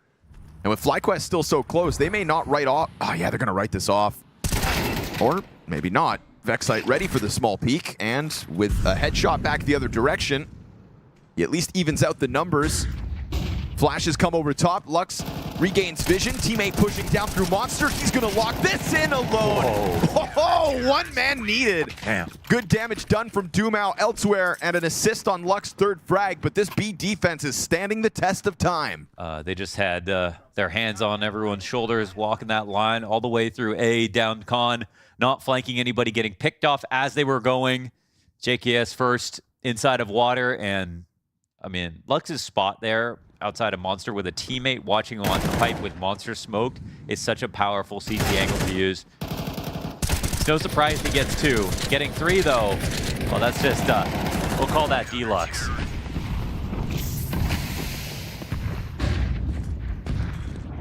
Faster one from FlyQuest out through Playgrounds. Haven't seen any play on long so far this T-side. 10 rounds in, we're gonna get it. FlyQuest trying to keep the playbook fresh, but Sadzin puts that off on the angle. Collateral to really suck the life out of the room as far as FlyQuest are concerned. And they're still gonna charge at him. Tucking his head down, fire spreads, and he is lucky to get out of there alive. Had JKS tagged him even in the body with a single one of those Tech 9 shots, that fire would have killed him. But instead, it's 5 versus 3 for Legacy. It's a B push that secures them full connector control, eyes on top stairs. Legacy know that FlyQuest only have long to work with. And in a 3 versus 5 with lesser weapons, best of luck. I'm just such a fan of Legacy, man. They're a team that don't play with any scar tissue. You know, it's like every game you see from them, it feels like it's still the Austin Major. Like they haven't changed their personality. They still believe in the aggressive play style. I think it's a good analogy. You know, the more scared you get, the more slow you get. But they know what you're up to, FlyQuest. And Nissim hot on their heels. Just gonna find 2 backs turned to him. So easy pickups for the flank. 8-2 CT side Legacy. Happy to let this one go. And you know, the desk kind of talked about whether or not letting Overpass come through would catch Legacy off, but you know, it was Sam who said, like, if they let that potential for Overpass go into FlyQuest's hands, it's because they're ready for it. They've either seen something or they're prepared for this. And I think with the fluidity of the CT side we've seen from Legacy, a team that's only played this map once or twice, if you consider the local scene, as Striker referenced, dude, this is good. Well, the thing is very active. Fallen has a Portuguese tutorial on YouTube from back in the day on how to play Overpass. And if you're not Portuguese, you have to use subtitles, and it's not perfect. Not the same. The English-speaking world doesn't know how to do it as well.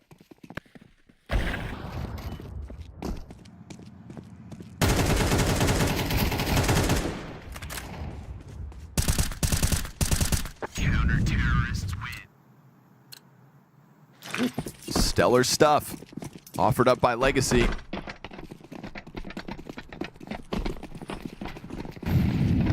Makes the rest of the pack of playoff teams watching this game to see who moves forward.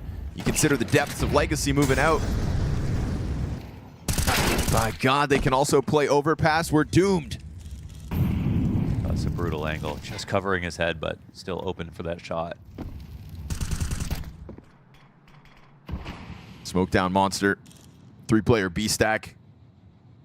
FlyQuest 4 rounds best case, and again it's off the man disadvantage. But you know what? 4 rounds best case is, yeah, this round's gonna be hard, but if they do pull that off, then that's, I think they're actually fine. So see if they can get it together.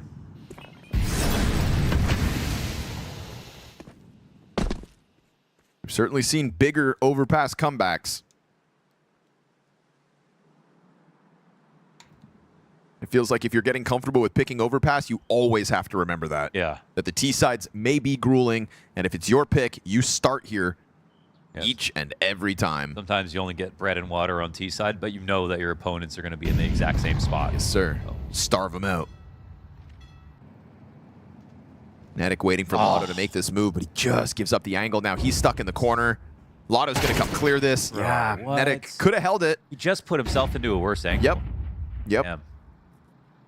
Didn't want to be found out, but also didn't expect that hunt to be so close so soon. We go 15 seconds to the clock, yet again with Nissim tucking that head in behind the barrels. And a quick drop out from heaven. Dumao gets popped, And now it's going to be Lux to draw a lot of attention. They still haven't found Nissim, but you should expect him here. And he is able to stand up to the test. No time for the bomb plant. 9 rounds Legacy. 3 rounds, best case, FlyQuest.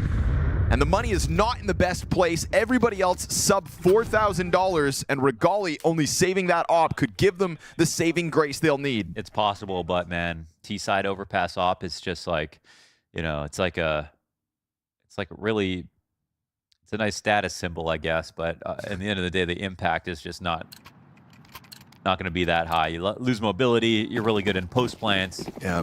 Kind of like Inferno in that regard. It's like nice jewelry. You want me to bury you with it or what? Yeah, exactly. Still going to rely on his rifles to do a lot of work here.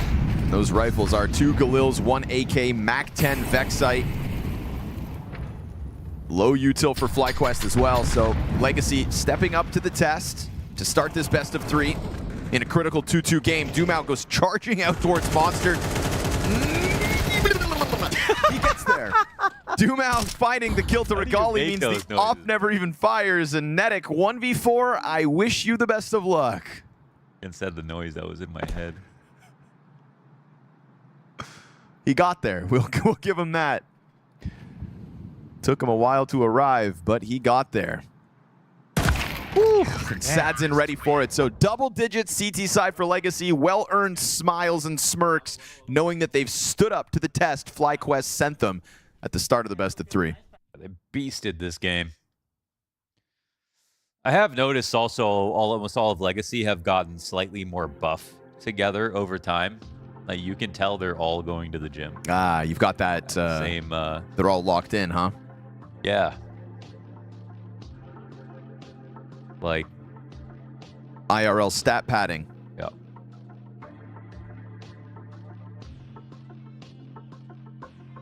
Chemistry maxing. GamerLegion too. Yeah. Yeah. Can only think about ZTR and PR. Hypex is.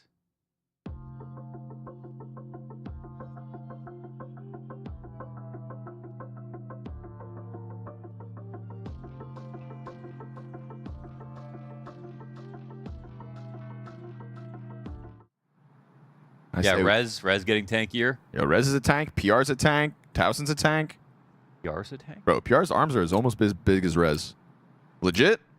Legit? I think someone's got to tweet you a photo. I'm sorry, bro. You just brought up Legacy and the camera panda Nissim. Whoa.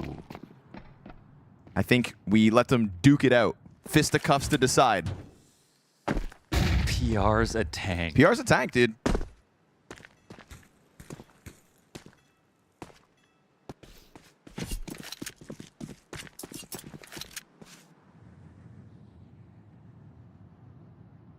PR is not a tank, my friend. Old picture. You said on the up. On the up. They're on the up.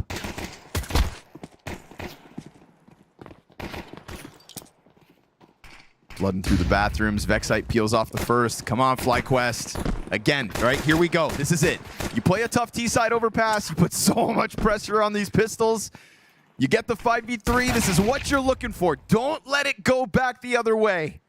Fnatic wants to get the flank going. Long flank missing its chance. Oh no, Regali. Oh no, Regali. Over towards the top of Connector as well. Lotto with a chance. Oh, At least Regali recovers it from Party. He may have dropped the ball on long.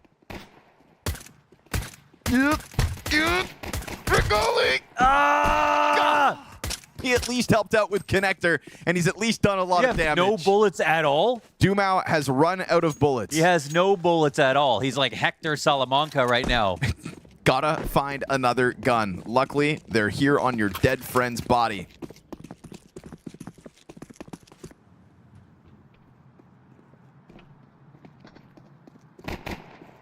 Are you gonna have to let him go? Okay. Nicely done. Shows him how it's done. Regali, watch this. He does more with 2 bullets than Regali did with 2 mags. Yeah. But hey, a pistol's a pistol. It was a 5v3. You're allowed to get a little crazy in those kinds of advantageous spots. Yeah. You know Legacy's gonna fight for it. CT pistol's half the game. Big S almost smiled. Almost, but don't get ahead of yourselves. Still plenty of work to be done.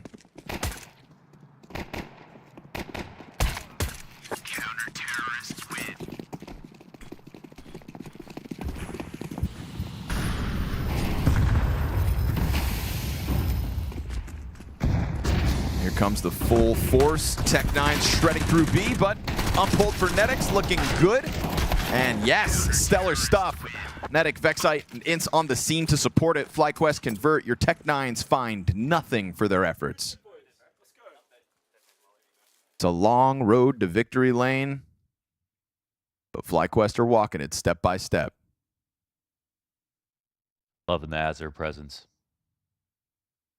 I'm feeling it.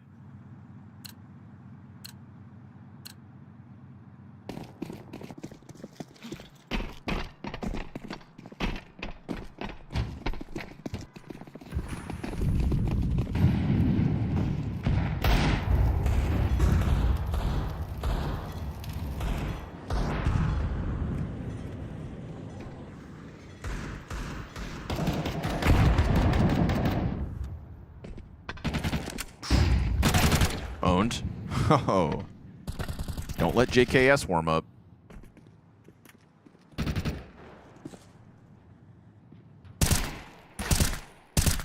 Ace.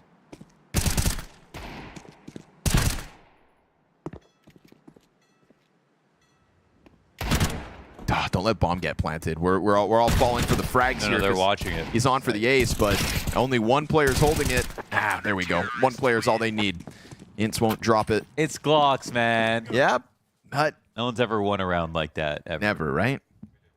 Not once. That's what you think when you walk into those rounds. It won't happen to us.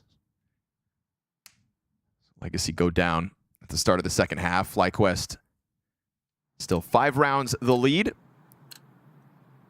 First gun round for Legacy.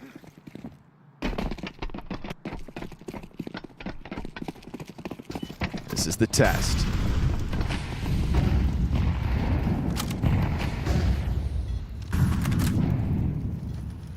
Here's where everyone gets to recover their score lines on FlyQuest.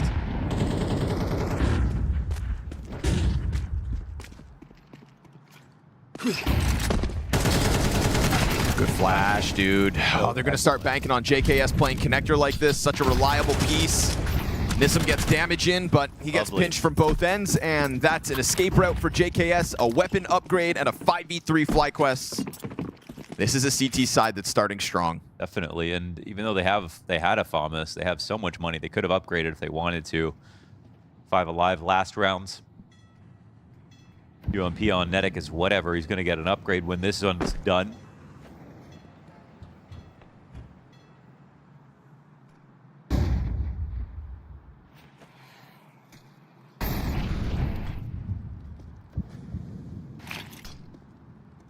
We're not really seeing FlyQuest show us that they're going to make some, okay, well, I was going to say make mistakes, but grave errors. I'll move the goalpost a touch. They've got their wits about them.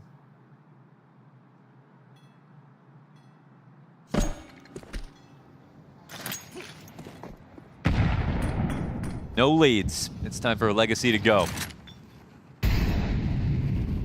Regali's going to find you a little too preoccupied staring at that B site. 10 seconds. You don't want to run in. You don't want to lose these guns. You know this is a failed effort. Flash comes out to deny the saves, and a good wallbang out of JKS. He is starting to power up, and that's going to be a problem for Legacy moving forward. Plays such a critical role inside connector. Yeah, set him up, man. I love that. It's a spot where they can nade the door, molly it, helping with the short tunnels peek, flash the stairs. There's just a lot of ways where he can have a ton of impact here on CT side.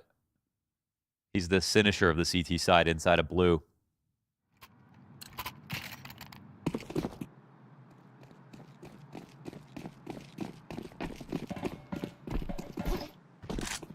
Oh yeah. Love it.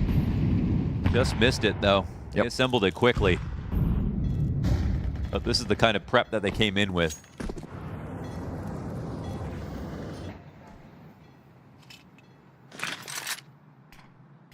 Go try it again in Playground. See See if you can catch that front-facing CT.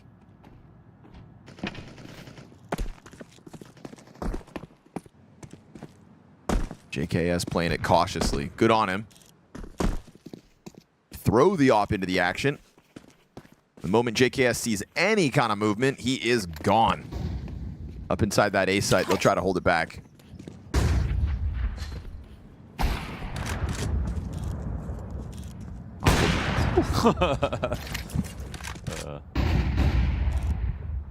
Oh, the flash allows him to take this angle as well. It was about to be stolen away. Lux with this boost from behind could have a chance to get a nice shot in, but not close enough. Oh, good shot. He got tagged.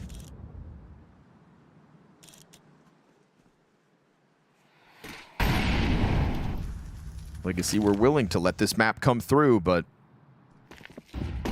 starting to face the reality of the T-side struggle. A for effort in terms of trying to make those opening moves. That quadruple op boost, just a little too late to the party. I mean, the reality is, like, you couldn't have had a better first half. A couple of eco kills, maybe, that's it. You were saying? You couldn't have had a better first half, and you can't always rely on a pistol, but they at least split them. Or did they win the first one, or did, like, FlyQuest win? They split pistols. Okay, they split both pistols. CT sides, one pistol for full conversion. Yeah, so that's pretty much all you could ask for, right? You got a 10-2 half, you split pistols. Now you have to win a few T rounds. That's what Overpass is about. And again, they're trying, pulling out the stops. But yeah, from there, all we've seen is one full buy.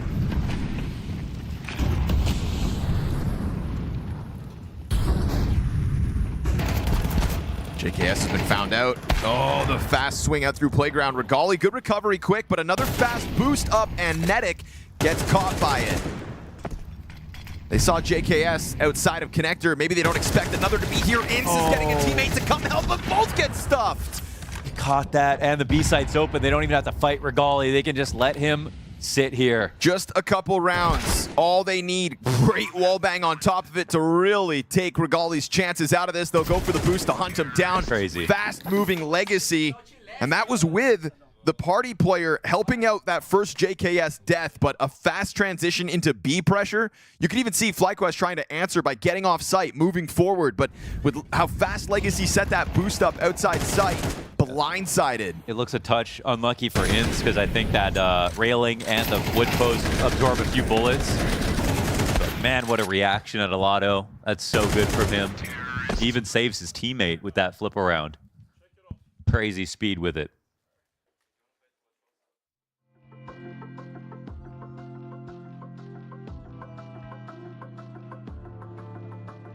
Legacy win a round, call a timeout, looking to fine-tune it. Feels like they're going to try to bring that tempo to the T side. It's where they do their best work.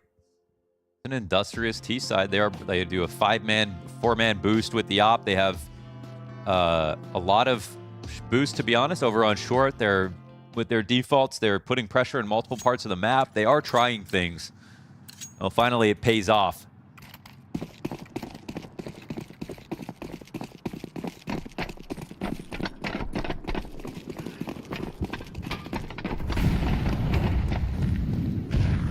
This time it's going to be JKS back into connector. Regali sits outside of bathrooms op in hand. Expecting a boost because they've been playing it. Yeah, makes total sense. Nice. Legacy keep throwing boosts all over this map, and one of them gets read right here by Regali. Great 5v4 opening move. That'll feel awesome. And JKS has a bit of freedom here to either leave or stick around. Door open. He's not worried too much just yet. That flash to support the peak, but JKS will not overplay his hand.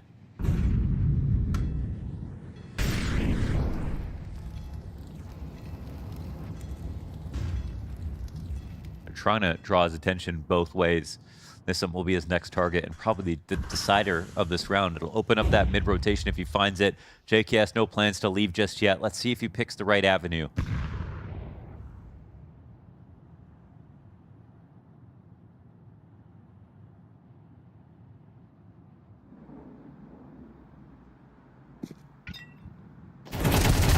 Oh, he had mostly had his eyes towards short. Sticking around, eh? With the time left over, they've made really good inroads towards the A site. Sadzin has full vision on long. Regali's here. Oh, it's late just to the three. angle. Yep, Sadzin had already posted on it. They don't go into a flash or anything like that to make it uncomfortable. Ince is going to be found out, facing, not playing behind any cover, gets kind of clipped off of the bomb site, which opens the door for the plant and opens the door for Legacy's 12th. Only needed a few, and so far they've secured a couple. That was so solid. Like, they knew about JKS. They found a way to deal with him while also working on their A idea. They didn't have 20 seconds after they got one kill and then had to get set up. They readied themselves to punish CTs who had to look for info after they lost their stairs guy. They were one step ahead. I think that shows to the depth of Legacy, right? It's like, it's one thing to throw your resources at like a connector pinch and use some of those A players to really make sure JKS goes down, but then you're not putting Sadzin in a position where you can hold that angle to punish the Regali peak. You're not applying pressure to In so that he's dropping utility from sight. You just let Nissim go do it on his own, and a critical 2K round here for Nissim. That's going to put Legacy up to that 12th. 5 map points on FlyQuest's pick. It's a rare Legacy scene playing Overpass, but standing up to the test. FlyQuest have shown us a familiarity on this map that we didn't know if Legacy had to offer, and so far, so good.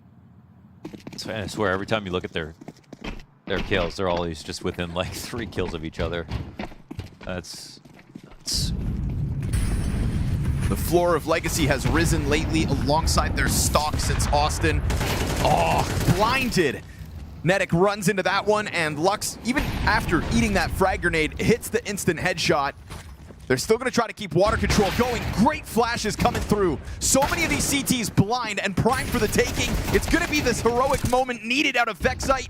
And if he can't do it, JKS hot on the heels of the other half of this B split.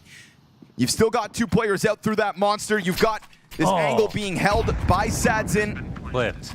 Op sitting comfortably on the angle. We saw that he was able to just topple his counterpart a round ago, but JKS gives himself a smoke to work around. And they don't know where that second defender is retaking from. Concerned about Monster, they'll back up off this site.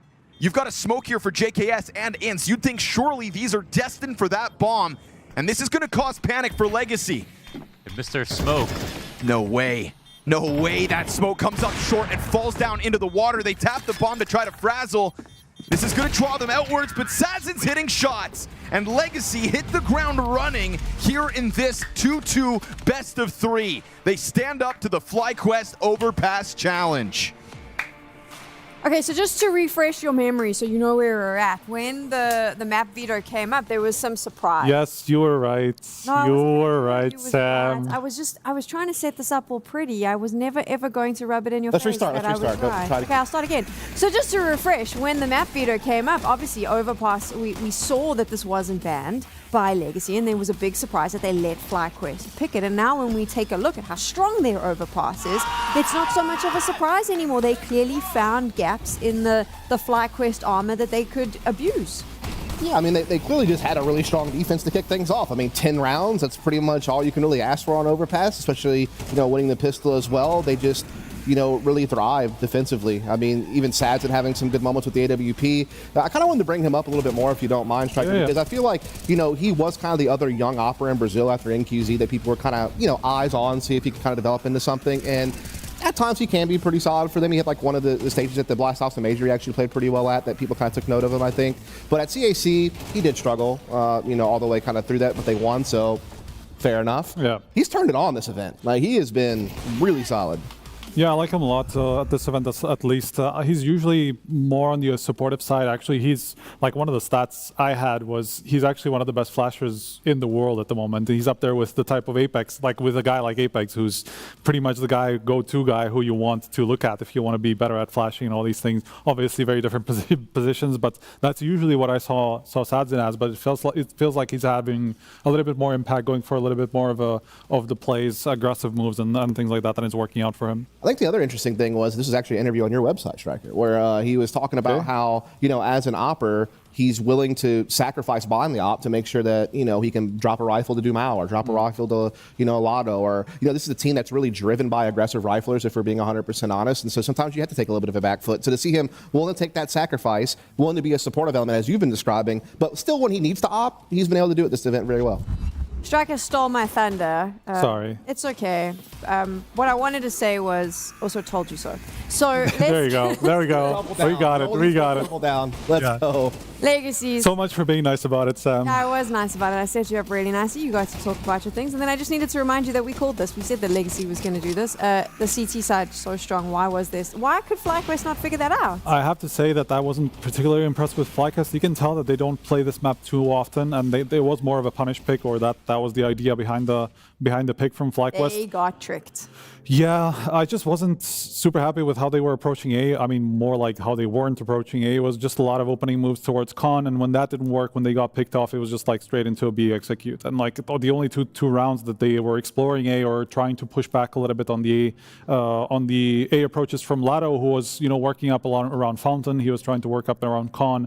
They weren't necessarily pushing them towards A, so effectively every time Legacy were just ready for the B execute and 3 people, and then 2 being very passive on A side. So the rotations are so fast that there's no way you're going to break into that B bomb site with the setup being as it is. So it's just very difficult to have a lot of space to work with and to try to catch the other team off guard if you don't have that toilet control, if you don't push up, you know, to that like deep long smoke, you know, to try to put them a little bit on edge. And I just didn't see any of that from FlyQuest, and that's just what you need on Overpass, because if you don't get that, you're just very predictable. So Jackie is in the hotel with the players, and he did do a bit of a vibe check for us this morning where he specifically said that you could see that Legacy very upbeat, very excited, like a lot of positivity. He said he felt like the energy in the FlyQuest camp was a little bit down when they were in the elevators, maybe not as quick to react early in the morning. And you kind of saw that a little bit in the server, Dust. I mean, you have rounds that showcase where FlyQuest wasn't adapting very fast, wasn't really full of energy that was needed. Well, here's what I'm going to say. It's just like, if you're going to pick into Overpass, and that means you have to have some confidence in your T side.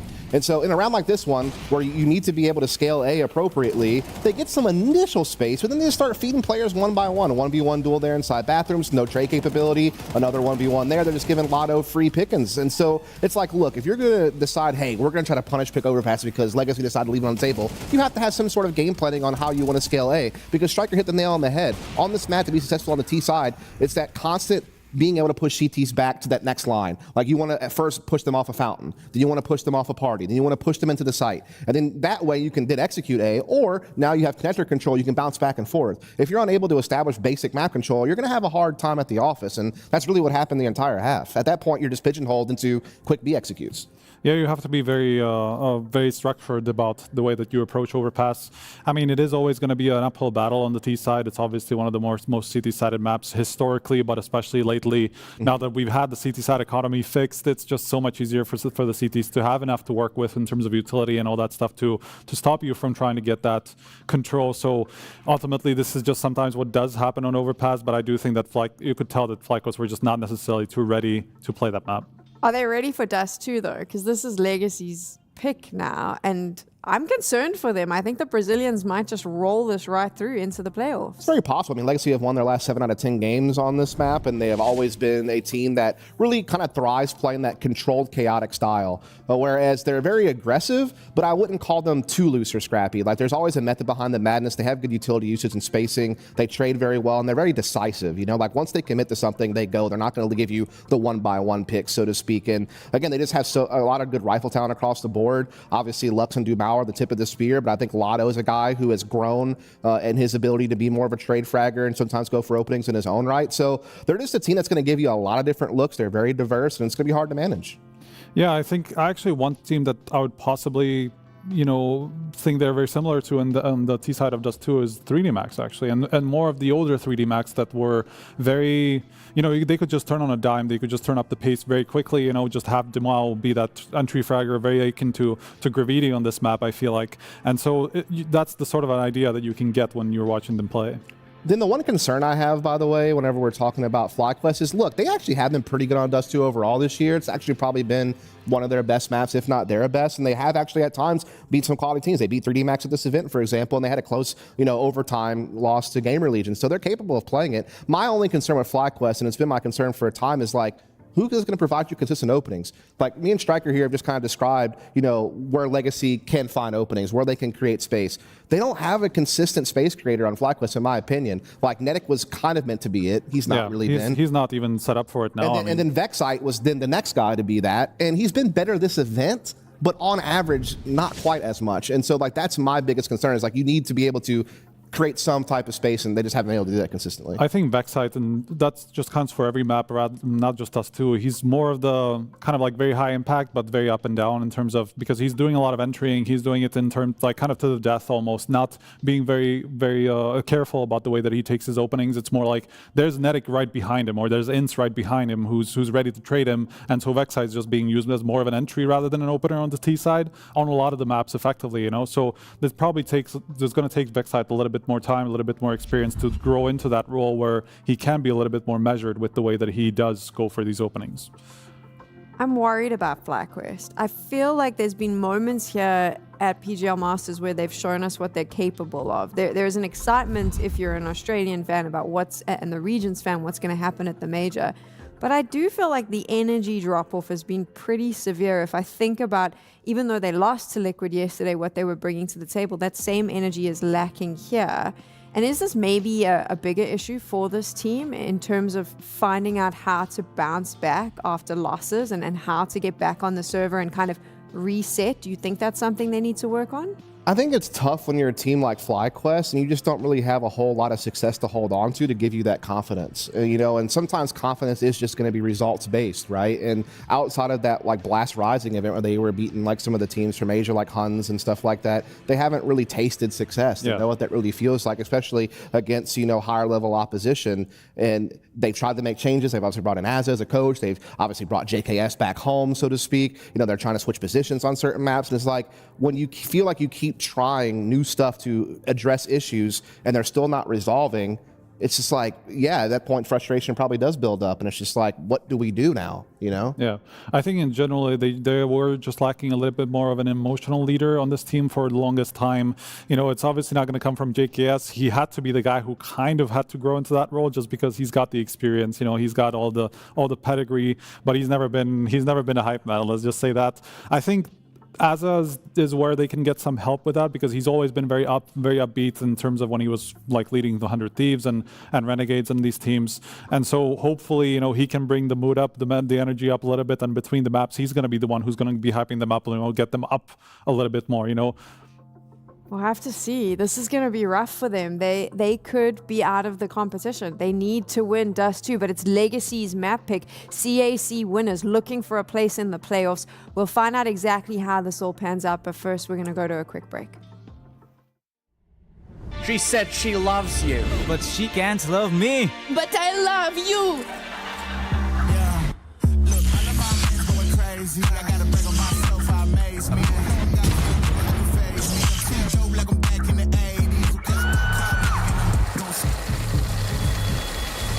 I won't play window anymore. What's going on? Play your role. 1xBet. On to the next one. The human body was built to move. Not trapped at a desk in one singular posture for 12 hours a day. It's time your chair evolved. This is Secret Lab Titan Evo. Ergonomically engineered for you. Gamers, hybrid workers, artists. Backing your every move.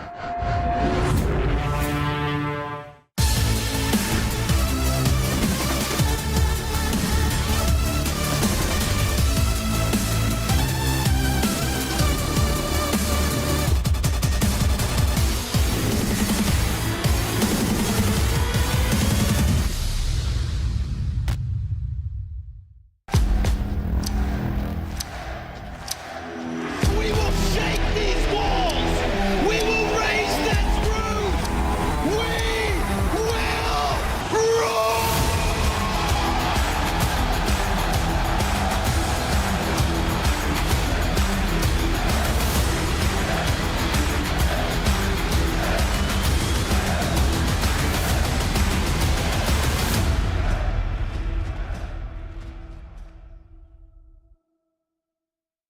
Hello everyone, Jackie Powers here, live from PGL Masters, Bucharest. And today we're going to be going around finding out where players' nicknames come from. Do they have a meaning? What is that meaning? Let's find out. Join me. Well, my nickname, to be honest, we had to create some login for the LAN that I played with my friend. And I didn't want to play, I just want to like go out, play football or skateboard. Then he asked, oh, let's go, I create an account for you. How can you remember? Then I said, oh, just put our names and then I just log in after and we play. Then I put half of his name and half of mine. And then create like, it was inverse, it was Maudu. And then what the fuck is this? You flipped it. Yeah, and then he said, it's a bit weird, you know? And then I would just flip it and then that's it. Actually, it doesn't mean anything. One day I just wanted to find a nickname, so I Googled nickname creator. I just clicked and this popped, so I took it. It's literally simple as that. Yes. When I was playing matchmaking, like of course I was a noob that time, no name. I was thinking in the future like casters should read my name in a good way, you know, like how I should do it. Like that time there was a lot of X, like Z's, Zipnik, so I put X. Then I was trying to be creative. What can I put next? Okay, F, L, X, Cloud. Then it was like that, but there is no meaning. It's just a name that I wanted to casters read my name, like when I do some clutches, highlights, X Cloud, you know. So but there was no potential yet when I was thinking about it. But no, I'm in the stage, I'm in the tournaments, and it is happening like I dreamed. My nickname is Exercise, and I choose it like when I was way younger, and I had to do like homework and stuff at home, and I just choose that name. So I didn't lie to my mom when I say I'm gonna exercise, you know. That's brilliant, actually. I wish I had a very good answer, but the reality is just that I don't remember where I got the blame from, but I was called Blame. I think it was because I like to rhyme it with like blame, fame, game. Like I had a lot of like those in my nickname back when I played even like Condition Zero and stuff for fun. But I remember I took the F from Trace F, who was playing 1.6 because I thought he was a cool guy. And yeah, I think I was called Blame B maybe at one point because my surname is Bremer. So Blame B, but then I think I saw that he was called Trace F and I thought, I'll take the F, and then it just became Blame F. And then funny enough, I actually ended up, he joined Astralis as a coach. I ended up playing with him, even though like he was coach, I was player. But so yeah, that was how I got Blame F. When I was really small, like 12 years old or something, 11, I had my name like Regal, like I was watching like basically Real Madrid, and I just put Regal, and then it was in a funky way written down, like like how kids do, like one big letter, one small letter, some numbers and shit like that. And then I had one friend of mine, he was casting one of the like face it packs or whatever, and he read my name as Regali, and then I'm like, okay, this is it. I like to watch so much Code Zero. He was my idol when I was more young, and for me he was the best player. And I want to copy his name, like in my way, and Code and Snow have something, and yeah, it comes from Code Zero. And yeah, it's a good nickname for me.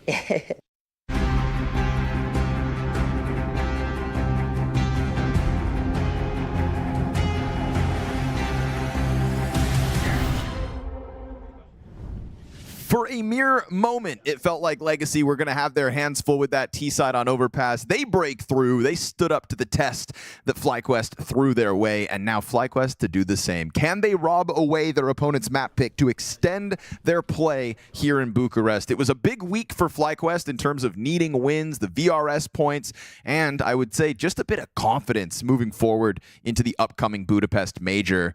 I would say that it's a good week when you can defeat 3D Max and send them packing. Obviously, Legacy, though, they've tasted victory, and they're not getting sick of it anytime soon. Yeah, I think you compare these two teams, there's some smaller differences, some slightly bigger ones, no massive ones, but FlyQuest are still building, I think, their personality in-game. Ince going to tear through two with the Berettas. Lux and Lotto, though, take man advantage right back into the Legacy hands. And with that, they don't know it, but a vacant B bomb site could spell disaster for FlyQuest. Doesn't feel like in these moments they kind of let their guard down and just run into the blind moves. Legacy always willing to go throw somebody at a bomb site just to confirm information. Feels like that's Lotto's destiny at the moment. But working with 2 flashes and a smoke as well, you could give yourself that lurk smoke to exit out catwalk. No pushes in B. They're waiting for something. Yeah. I think if they don't see anything. It's like I can see a world where that utility gets used in either site. It's either a door smoke on B or the crawl out cat, which means it might draw them either way. I guess Lotto feels he can make a tiny bit of noise and hold them here. Oh, saw that. One spotted. Just doesn't want to die, to be honest. Like, they're guaranteed one player. They're probably together, so. FlyQuest just hoping that there wasn't this commitment, but there it goes. Smoke for the door. A free cross to be had. JKS going to try to throw the Hail Mary at the B site, but exposed to the mid push. Nice Great shot. turnaround. Oh, man. And if he tries to challenge Tall Box, he could have gotten the jump, but it was always covered. Nissim along the doorway. Oh, Lux's moves. He took this risk. Hey, now he's in the back of the site. There's no kit, though. Thinking that anyone could come through the tunnels right now. Yeah, Lux is watching. Okay. All's good. Holds it from a very strong piece of cover. JKS, another. Lux has found his kill, though. Vexite dead on arrival. Bomb at 15 seconds, and Lux is going to find another one for the road. Legacy T-side pistol win. What I feel like is that I'm liking Azure so far. I'm liking that he's changing things up. Agreed. And I feel that FlyQuest and, you know, this kind of different iterations of this Australian lineup have been trying to they've been trying to perfect their fundamentals for so many years. And so I think in doing that, they are getting close. I think they are getting closer, but it's taking a long time. And once you do that, then you can have personality afterwards. And that's where I think that Legacy already are. Like, we see good tactics, we see good setups from FlyQuest, we see like players in good positions where they're comfortable and being well supported. I just don't think we have what makes them stand out yet. Yes. Yeah. Which I think at other times in their history wasn't that big of an issue, but as we're watching Chinese Counter-Strike and Mongolian Counter-Strike surpass them, yeah, right? We're watching the scene grow beyond them, around them, and then we're still left asking ourselves, like, where is that fundamental growth in FlyQuest? Because back then, fundamentals were good enough to be the best team in Asia, but now the best team in Asia might be the best team in the world. So the gap has grown a lot. That's just a sentence we never thought we'd hear uttered. So it just feels like with Azure coming onto this team, this lineup, I can see it having a lot of JKS here. I can see it really getting there now. But I would say it's got to be the last time that they make a run at trying to perfect their fundamentals and get to another level. Nice try, Regali. Lands the scout shot to take Lotto down to 2 health, but all this damage in vain if Legacy still survive with 4 players. JKS's play last round has kept them on their toes, so they'll fake it once, but no challenge to be offered here. Insit has the Galil. That's the fruits of his labor. Legacy converting with ease.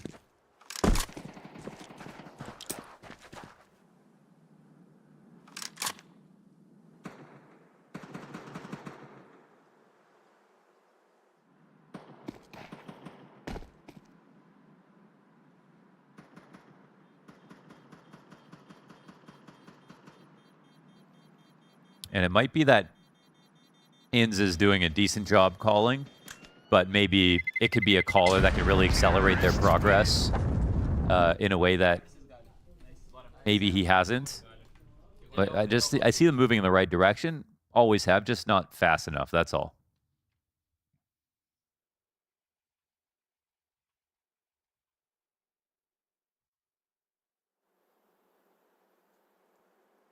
Kind of tires stuck in the mud type ordeal. That thick Australian outback mud. Bogan mud. Hope that's okay to say. Yeah, me too. I don't really know what that means. Documentary on them. You know, I know it's a people that live in the outback, essentially. Okay. Yeah. I think it really, you know, it's the implications of how you. They're really just the Stunnas of Australia. Whoa. Colin Stunna. They play paintball too. Hmm.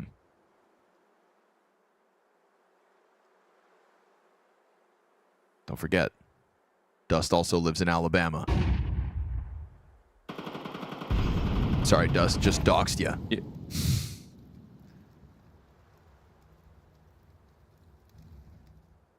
This Galil's got to be everything. He's not ready to peek, is he? No. Oh, that's... That flash never came out from the site either.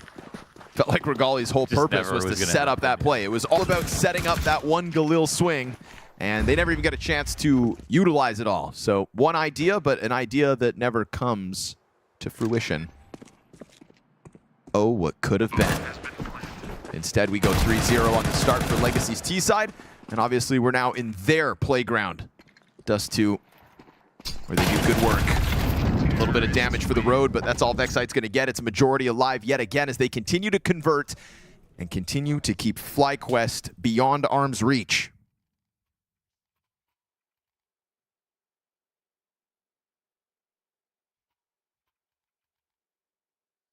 Pretty special. We saw Legacy stealing away overpass and looking as good and comprehensive as they did.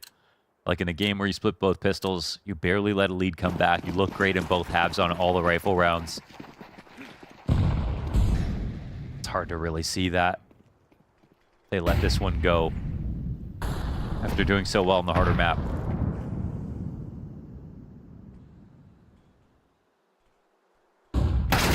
Ouch. Damn. Smashed by the AK. Fnatic didn't stand a damn chance here in the first gun round. Able to pounce on Dumao though with damage. And Vexite holds on to that B site while he's currently operating alone. Ooh, nice one. JKS stuffs Lotto towards A. Just taking a look at it, wanting some more options here as Legacy kind of get pushed back out of middle due to that damage. Yeah, this is great. If a couple more bullets come through the smoke, I think the CTs are still a little bit worried. There's still a lean on A right here. Ince in the smoke, about to make his move. Vexite's low and alone. Will Ince come? Going to have to cover with that op, so it's not going to be comfortable here. He ate the flash. It's the teammate's flash. Oh, that's just a Kill. terrible flash, though. He was turned around. Vexite maybe holds on to this bomb site, though. Could still be the hero they need, but there we go. Vexite end up finding the angle out through the door. 3 kills from the Vexite solo B hold. Sadzin had departed through middle. If he can get the kill to Vexite, this round's back on. Oh, and he gets it still with 14 health. He missed! That op shot was critical. Luckily, Regali with the USP can clean up. But man, FlyQuest, you get away with this round win despite those glaring errors. You make more of those, this game's toast. Yeah, that Ince got just thrown to the wolves. Yeah, that was just not fair. Turned around to look at a flash that came up short. Man, oh man. Azur's like, all right, guys. Got a couple things we need to talk about. Oh, that would have been an embarrassing round to lose. Good on Vexite to stand up to the test. Yeah, it could have been embarrassing and was pretty expensive. The house was on fire, and he was still just trying to keep his cool. But at least they got those first 2 kills really well. JKS got that long push frag. Yeah. And that's after it was a 5v4 from Legacy with Dumao's frag. I feel like that's why that error is so hard to stomach, is because it was going so well. Nearly threw that one back into Legacy's hands. Oof. Doesn't give the corner a second jiggle, so won't fall to the timing on the op shot.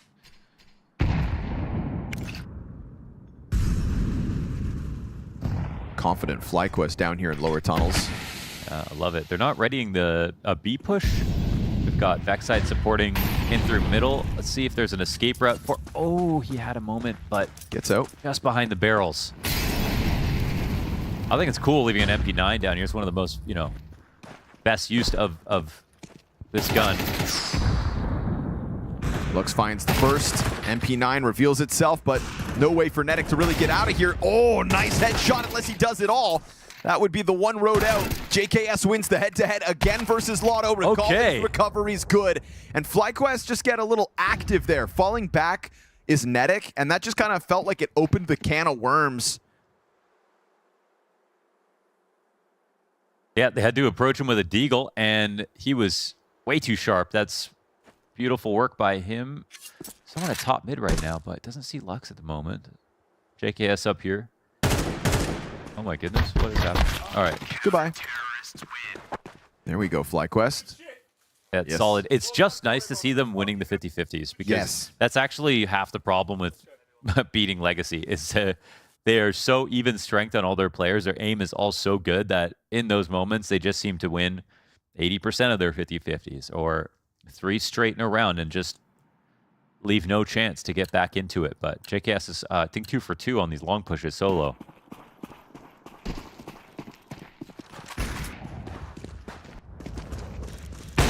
Well, nice. That was ambitious, Dumao. And you've got to be in a round where you have so little to work with. Magali gets in the practice shot for the 5v4. Misses the one silver lining, the Desert Eagle, the one hope. But I'm thinking FlyQuest tie this game at 3-all.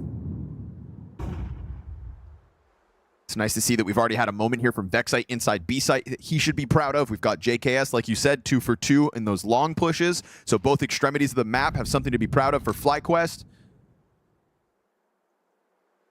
You know, one of the things we talked about with Legacy is just when the scores across the board are so even, you know, you just kind of bring a strong average to the entire map whenever you hit it. Not always the same can be said for FlyQuest, but so far in these 6 rounds of action on Dust 2, it's exactly what we're getting. And most importantly, strong victory here. 5 players up. I had to say it. I tried to get, you know, I tried to jump the gun. I was really trying to hype them up. I was trying to give it to them. To do. Now they're going to end up another death right here. Good. Yep. Down to 3. It's going to be the best 1v5 we've seen. Chipping away at the cash ever so slightly. 2 casualties in the end. $700 investment in the round. 2 kills. You take that if you're Legacy.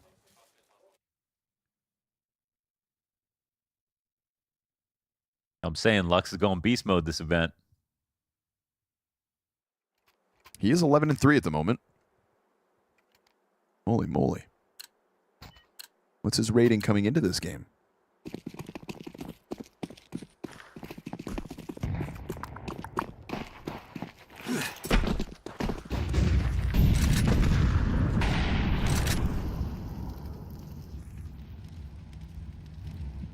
He's coming into the game with a 0.99 at the event.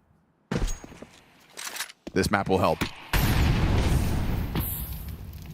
Oh, he's been painted into a very nice corner here. All's good. Oh, that's crazy. They're holding it. He has a smoke he didn't need to use. Oh. Uh-oh. That's slippery edge, man. And the question is, did they hear that on Nissim? They know they mollied it, but they didn't see anything.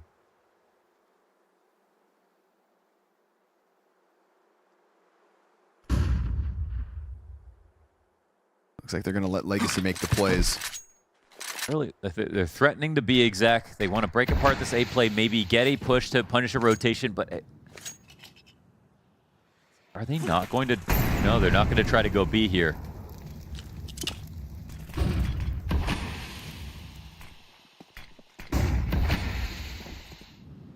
Not the Nice most ideal off. situation. Dumao jumping down into the smoke, gets caught on the way in. Oh, missed shot for Regali, reopens the possibility here. Fnatic trying to spam that smoke from CT spawn. What? Nissim comes out middle, and with that, it is a clear spawn and only long for FlyQuest. Thought with Dumao dying on the jump out that FlyQuest were going to be able to keep their hands on this round, but the rest of Legacy thrive. Lux included, as he gets popped by JKS, 1 kill to his name in this one, and then Lotto activates to cut off JKS's support. So they know he's here and trying to get back into this clutch. A little more damage for JKS, but still Legacy fighting through that cat hold, dropping into CT spawn, pinching it appropriately with Nissim out through mid doors. Very smooth take for Legacy's attack to get that lead back in hand. It was some couple of small moments. Regali gets this kill, but he falls off the railing when he comes in for the first peek. Here's a running shot from Sadson. He just is spraying into the smoke, hoping to get damage. JKS's aim is looking pretty crispy, though. Lots of headshots, even that last peek. Took that 80 so damage.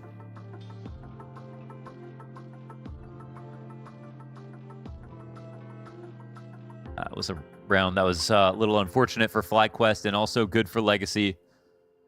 But I think ultimately FlyQuest, we're happy to see them execing towards A. They didn't falter on their setup. They kept their op in the right spot to hold it. He got the first kill, which usually that's just the most important part of everything. But Inz was up there trying to skill on the railing, and he just awkwardly got caught falling down.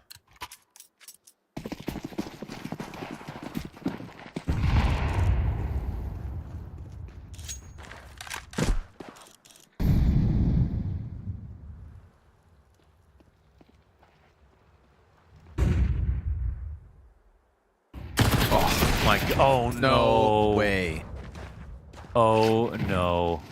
Lux demolishes with the back-to-back headshot. Okay, whoa. 3v5 coming back together, though, for FlyQuest. It's a recovery.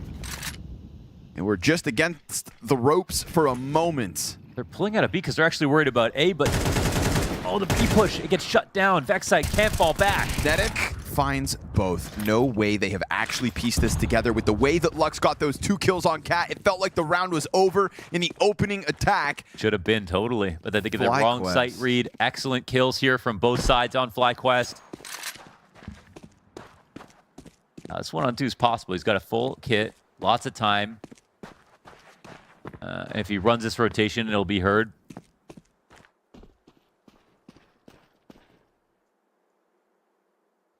They're both here holding the line. Should be no world where Lotto pops both of them. Oh, don't give him the 1v1. No, don't you? Why would you do that? No way! Should be no way, ever. Oh my God. Crouches behind the car for the cover, and even then, man, it's not like it's 2 instant one-taps. That is a labored effort for the 1v2. Oh, FlyQuest. He told them where he was. FlyQuest. Wow. All that hard work to recover the 3v5, and that's how you throw the 2v1. Oh, he keeps going out wider for the fight. Nice shots on the second duel there from Lotto, but man, force him to cross. You shouldn't put your teammate in a 1v1 like that. Now they're chatting.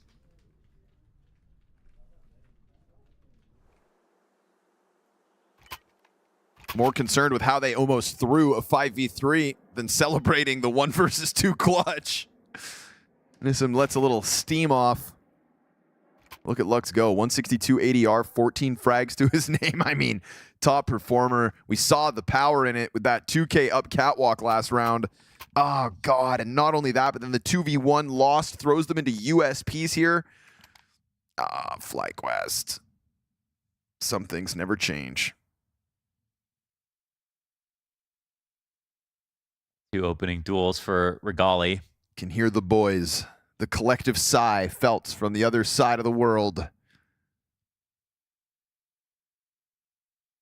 You know, I think when the duel starts, it's a player who's exposed to, you know, their high-low setup. But as soon as he starts crouching behind the car, I think, and it's micro, but it feels like Ince has a responsibility to like force him to cross. Right. Because then that's the only way his teammate from below can shoot at him. I mean, it's one of those things where if he gets the kill, you just don't talk about it. It's fine. And moved on. They had a high-low crossfire, easy to stop it, but that shouldn't happen. That just can't happen, especially not with. But Launders, look it at didn't this round. happen. Yeah, it didn't happen. So now we are talking about it. Yeah, we're putting it in the spotlight and under the microscope. That's going to be a round to, unfortunately, remember.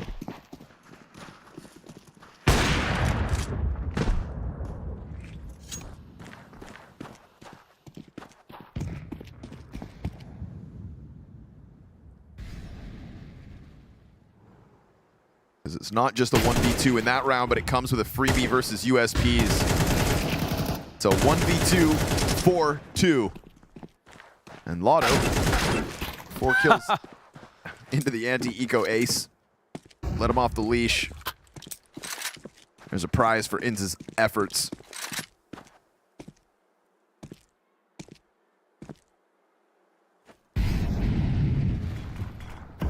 Ah, I hate that for the boys.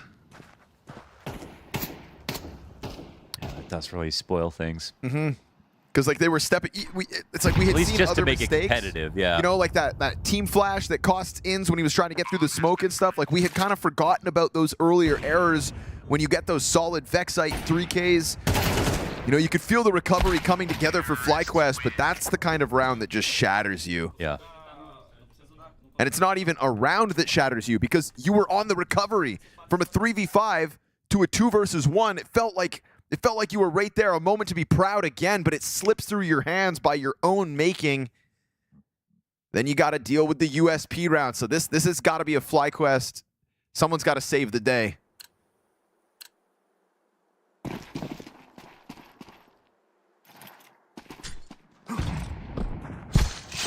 Well, okay. Maybe they don't need someone on FlyQuest to save the day. They can get everyone to turn on each other. Lux just stabbing Sadzin in the feet.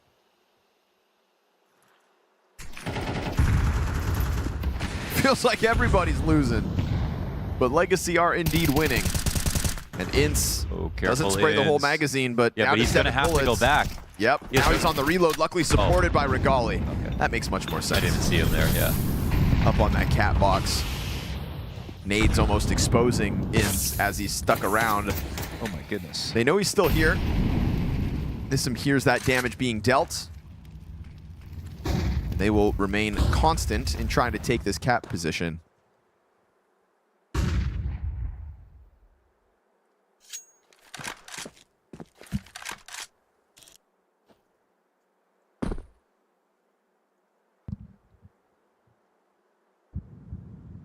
Taking the spot. Oh, okay. Very carefully.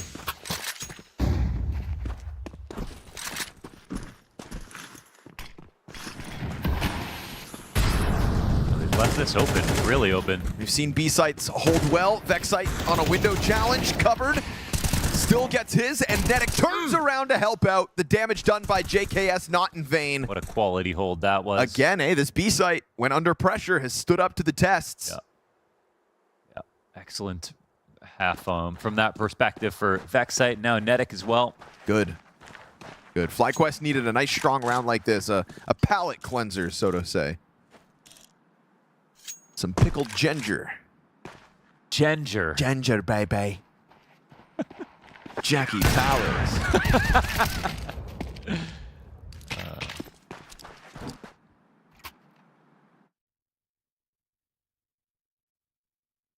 I'm so here for watching Jackie turn into the Austin Powers of Counter-Strike. Oh, I love it. Such a sweet name. That should be his Halloween costume. What's yours going to be? Me? I'm going to dress up as you. And you can dress up as me. Only one of us would get canceled for that. Rumor has it that Dust is going as Harley Quinn this year.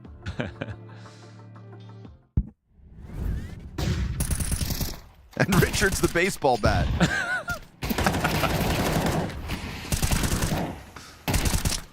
Great hold, Netic. Vexite, another one to be proud of. Again, I thought this B-Sites had legs to stand on. We get another instance of it. You know, that's enough for FlyQuest to still give us the 6-round half. And then we'll chalk up those, you know, lost 1v2 and the free round that came with it.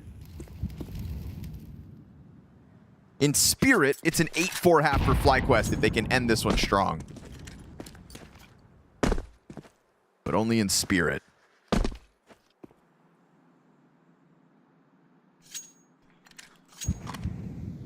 In reality, Legacy going to continue to fight for everything to keep this lead, and we've got this Regali In's lean back. It's been a little timid with this, you know, like a lot of 3-2 leans. I mean, they've been watching mid a little bit, just not that aggressively, but to be honest, because their B-site players have just been so solid, it doesn't feel like they need that much support. Does give him a lot of map strength, but he's going to have questions. He goes into CT spawn, he's not exactly sure if there's going to be a commitment this way. Here it comes. Now they're dropping on him. Yep, drop down again. This time Dumao doesn't die to the op, so he's able to come through with some impact. Still worried about JKS. Oh, whoa. The Deagle of all the guns they have, it's the Deagle that catches JKS towards long. And Ince just falling back into the spawn as his teammates go for that cat control. It's a retake needed here for FlyQuest. No going long here for the CTs. Going to double up on cat. And they're playing on the ramp. It's going to be hard to stop. They've got enough money to work with. I think throw this one at it. Go for the 6-6 half. Try to soften it up. Good kill each direction. Still a doable one here for FlyQuest. 15 seconds on that bomb. They're trying to push this in. They've both got kits, and they're trying to pressure the player on site. They get him cleared out. Lux right there for the taking, and he will jump on top of it. It's down to the wire, but Fnatic's got it. FlyQuest, a 5th much-needed retake demanded of them, and they will stick the landing. So nicely done. He had Lux convinced that that was the commitment swing. It wasn't. He caught him in that awkward moment where he tried to start shooting again. Goose was a good plan. They played on the ramp and Goose, and they really read how that retake was going to come through. But that's 3 on the round, I think, for Fnatic.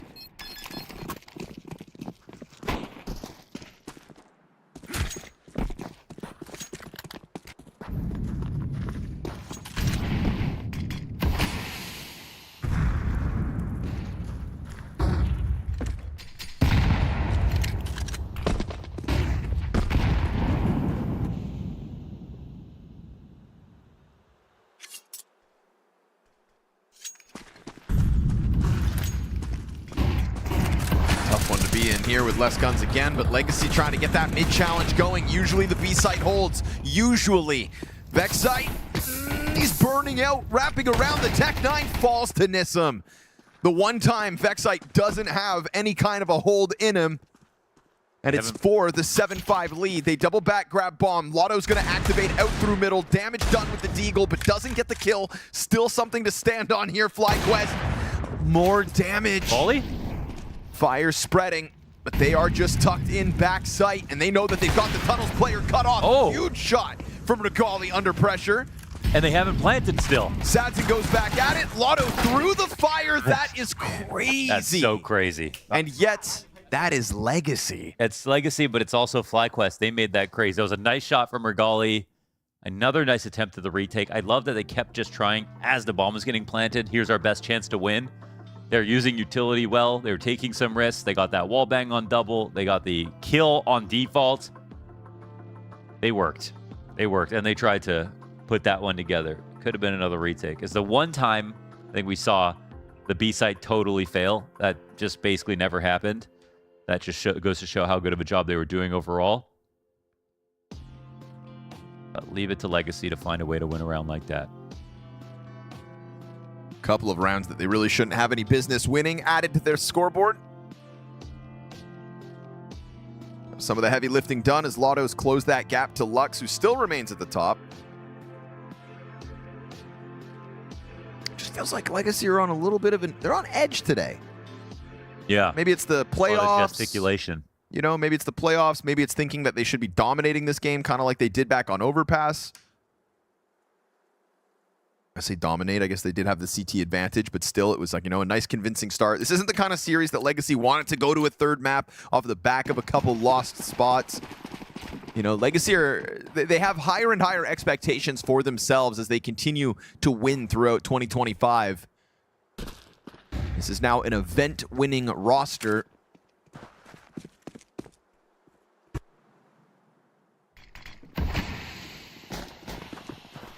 Fnatic already on the cross. This is no bomb, of course. That still sits back on tunnels.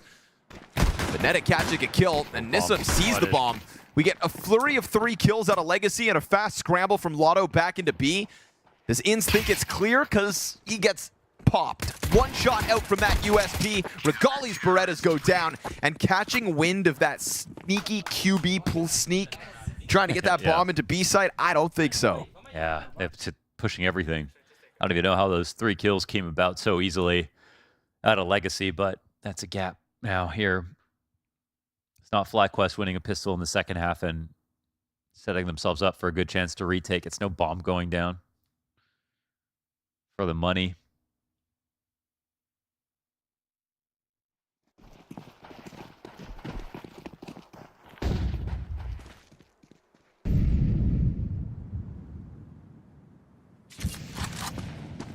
Glocks across the board.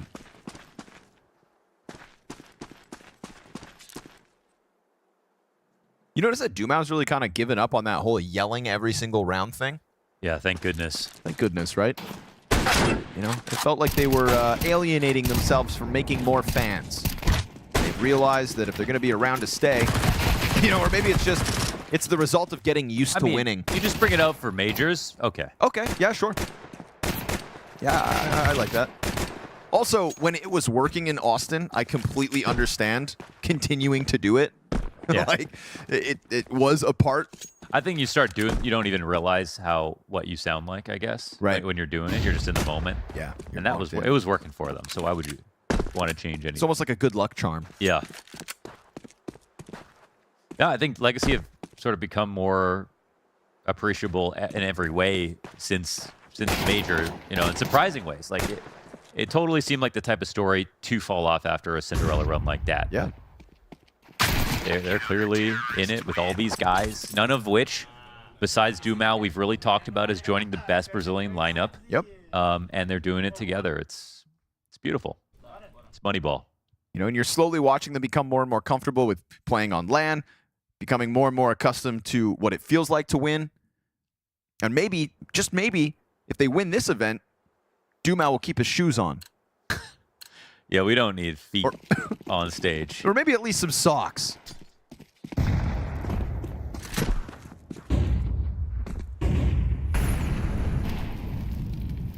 Gotta let the dogs out every once in a while, I guess. The top Brazilian hot dogs. I think we need to keep shocking them, to be honest.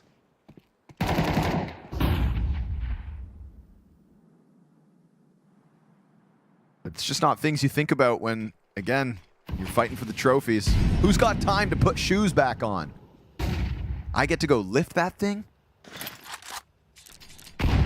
Live it raw. Good kill from Lotto onto In's top mid, challenging through the mid smoke. FlyQuest trying to approach, but as they get closer, they lose bodies all the while. Dumau's going to win the duel to JKS, a taste of his own medicine. And unfortunately, there was a point where JKS was kind of finding his impact, but now he's flailing around. 6 kills, 13 deaths. Legacy pulling well ahead of FlyQuest since they've swapped sides. Pistol conversion, first gun round, that'll do it.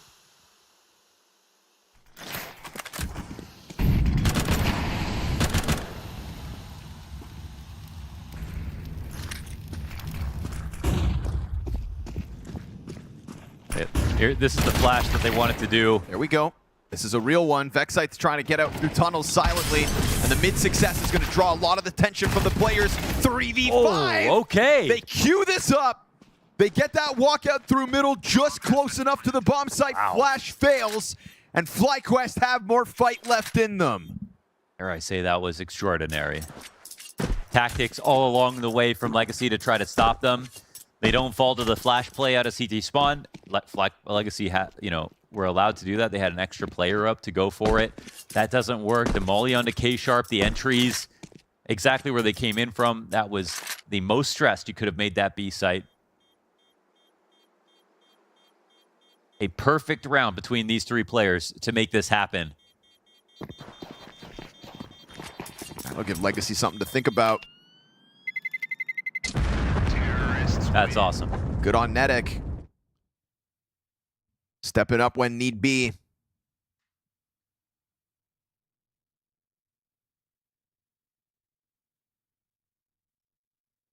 I swear JKS was like about to have a great map today. He's on 6 and 13. Mm-hmm. Everything was headshots in that first half. Also just winning the 2 head-to-head long holds. Yeah. You know, the solo holds. Like, started off so right. Just usually so reliable in terms of like operating on his own. We got glimpses of that at the start of this, but I've also seen him get absolutely deleted by a 1-dig on long, so I wonder how many of those are truly his fault. Insta-kill towards long on the corner. Nice opening move from FlyQuest off the spawn.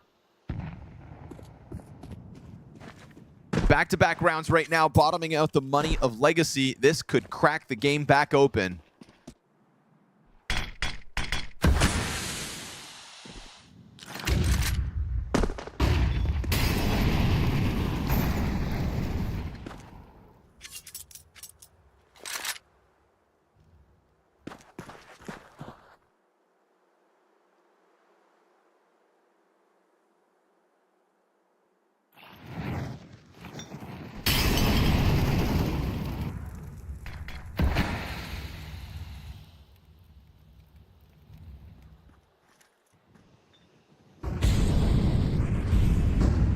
Another mid walkout to no contest. Legacy still just keeping an emphasis on that cat hold. I love this quiet crawl. Look, they're going to completely destroy Nissim. He's not even going to see it coming. He's not clearing this properly.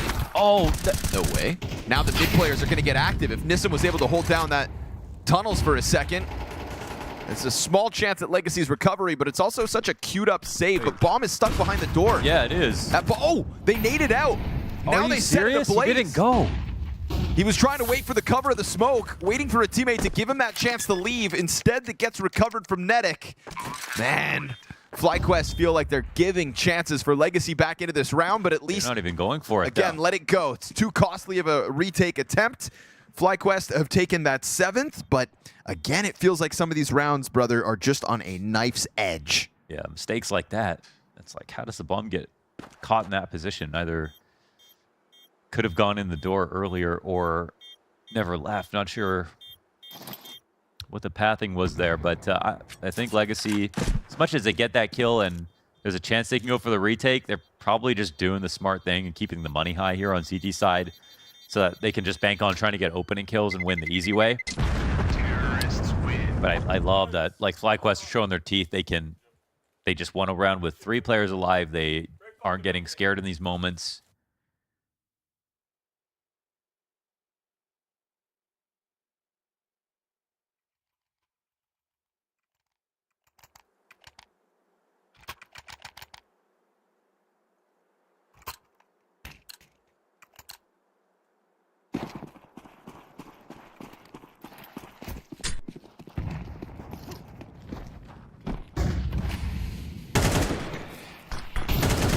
KS trying his hand at it again. Doesn't come for free this time around.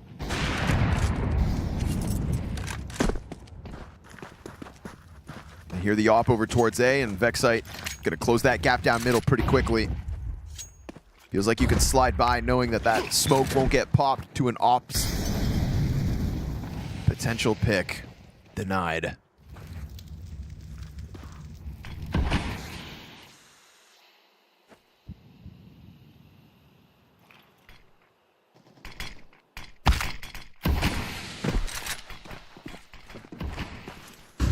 Still dropped.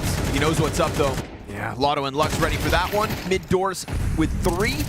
Nissim drops it as JKS finds the headshot. Gun goes dry for Lux. They're still going to try to fight CT spawn. Is this the bomb, Rakali? Get the hell out of here. Wow, nice shot. JKS comes back to help because Rakali's got to go. Another moment where they can almost lose possession, but it's really just another moment where FlyQuest kick down the doors with that mid to B split. Yeah, Legacy are like tired of letting that happen, so they keep throwing bodies at the problem. But I mean, FlyQuest are keeping up. Aim's looking solid, and now they're not even saving much. See if Sazin even keeps the op.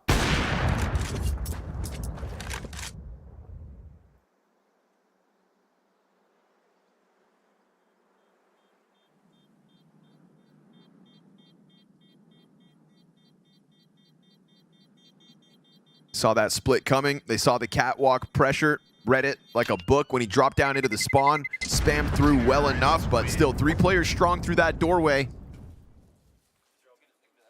Nissim happy to try to hold back mid and just let any potential tunnel split come out, but he goes down with nothing. I think it's a great time to take a timeout. I like this by Hazard. It's finally a moment where, well, there's an op save. That's something to consider. But they should have a good read on the money. That Legacy, if they want to buy, they'll have to force. They'll basically get nothing out of it. Finally, some breathing room here for FlyQuest. It didn't feel like that was ever going to come. It looks like a light investment here from Legacy. They don't want to overdo it. It's not a T-side, you know what I mean? Like, Sadzin could win this round if they set him up properly.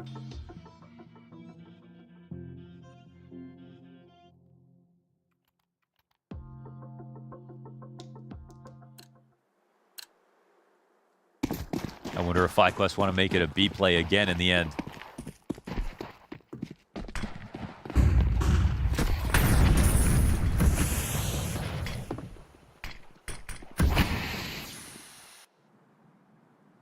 That push Somebody's got to make a move, and it's going to be Nissim tasked to do it. JKS, easy does it. We said it felt like he was going to have a good game, and he'd been kind of quiet, but getting back into it. Good helping hand out middle in a couple of these mid splits. Obviously an easy execute on a blindside 5-7, but...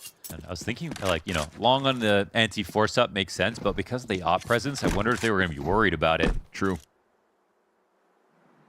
However, after cutting noise, getting this kill in upper B, they're a bit paranoid that it's not the A site. Looking like great staging here for FlyQuest.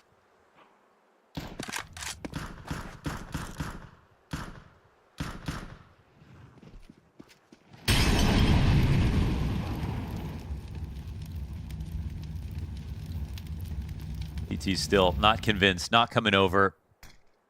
The off's not going to be where it needs to be. Yeah, and I mean... We'll try to double back and take a look at this, but... That's a free kill. It's going to be about saving. Yeah, just let it go. Concerned about any kind of a cap play, but it's really just a free exit, my friend, so get the hell out of there. Go join your pistols, move it to the next one. We've got FlyQuest tying this game at 9 rounds each, off the back of a 4-round T streak. Yeah, they looked like they were barely winning. What the hell? What? Absurd clipping. What? It looks like they were, you know, barely winning these rounds or getting very unlucky in these situations to now handling this force up really well. Not even an op shot they have to be worried about at all.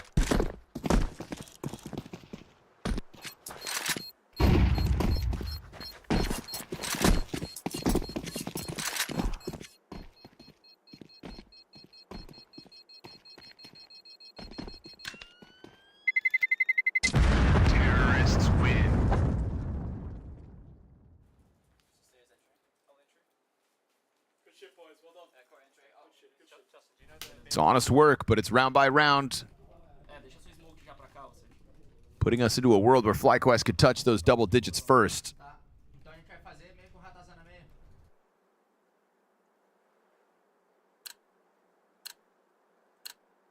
feel like Nissim's going to have to provide with the consistency that FlyQuest have been hitting that B site. You need your anchor putting out output. We saw the impact it had with Vexite in the first half. Don't look at his score now because it doesn't tell you how good of a first half he had. It's the momentum call here for FlyQuest. A little risk from them. Nissim presses in. Bad spam. Again, dropping with nothing. This B anchor's provided little impact as these rounds continue to come his way. A recovery here for the M4 spray of Lotto. Dumao ends up picking up kills on Vexite. Oh my god. So little health left here for the majority of FlyQuest. What? Oh, look at the confidence. Boiling over. JKS's full health bar late to the party. I can't. I just can't believe that we just saw that happen. They push their way into the B site. Still a clutchable round, but the fact that he gets dropped into 17 health makes this one a tough clutch for Justin. 2% believe because he's been hitting headshots of the few kills he's got so far. Waking up again in the second half. It has been super clean, but 17 HP. It's so wild. They do this momentum call in a situation where they should have Legacy feeling less confident after the last few rounds that have been won. And yet they run in through window with an op and go for a no-scope. Yeah, I think it's because the confidence on some of these players is still well-earned. Sure, you've got Nissim looking like a shell of himself, but between Dumao, Lotto, and Sadzin, that's where the success lies. Unfortunately here for JKS, misplaced Molotov, trying to get Dumao to go for it. Would need a headshot on Dumao. A 1 HP, 1v2, 10 seconds, and nothing more. Legacy, show it how it's done. Just throwing themselves at the problem. Nissim here allowing them in. No real impact other than the damage, but watch these CTs flood the site. The damage through the door as well. So ridiculous. Just wielding the wild side. This pack of players, that op push through the window is insane. It's totally insane. Welcome back, Simple. Legacy puts a stop to that streak of victories of FlyQuest. FlyQuest's attempt to bully Nissim looked like it was going oh so well, but they forgot about his backup. I love how also like they made so many save calls. That's the yeah, one that's the one they go for. Oh my God, you're right. Saving 5-7s in B site. No 5-7 willing to run the risk. But also we're starting to get into that deep territory of the game where you've got to start winning rounds, and Legacy, they'll fight for it. A clear indication of their will to win. Damage on Vexite from that blind op shot. Sadzen trying to pull this one back up. That frag a little ahead of the pack. That would have finished off Vexite. Fire's gonna force Vexite in. Ah, it spreads at his feet. Lux gets the clean kill to Fnatic, and there's no ability for FlyQuest to really keep the pressure up. Lux on 80 health, gets the dink onto Regali, setting himself up to push this one over the line. They're terrified. 3 CTs sitting on the cross, ready for the attempt here of FlyQuest. They've got a few pieces of util still to throw out, but getting popped by Dumao on their attempt to push forward just as this game gets close. Legacy start to put that gap back between them and the challenger, and Regali not destined for this one. Here you go, Nissim, have a freebie, 11-9 Legacy. It's like they had no chance right there. So many people on the A site ready to fight him as they turn that cat bricks. I mean, again, they just have an iron will to like win in a certain way, and they're going to go for it no matter what, no matter if they've lost 3 rounds in a row.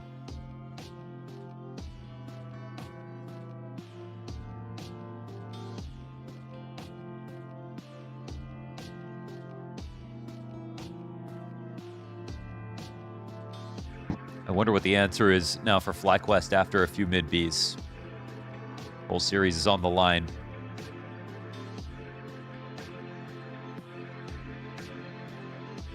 And it's another, I feel like, great moment to take this timeout. But just straight up necessary. Some guns being dropped. But it's only a light investment. Waiting for next round. Playing for overtime now. They even did that full B, got the entry on Nissim. After all those mid-Bs, it was like the perfect complementary strat to pull off, and they nearly succeeded.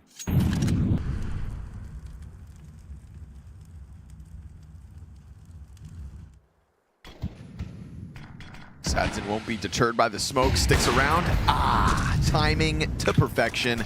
Just a replay of last round. And this time Lotto shaves one off of the tunnel approach. Bomb's gonna double back here, just kind of hesitant to move forward. Good read by Vexite for that boost. Listen, Lotto's low. And we've got a player still pressed into the CT smoke. Vexite's gonna find a back turn. Oh!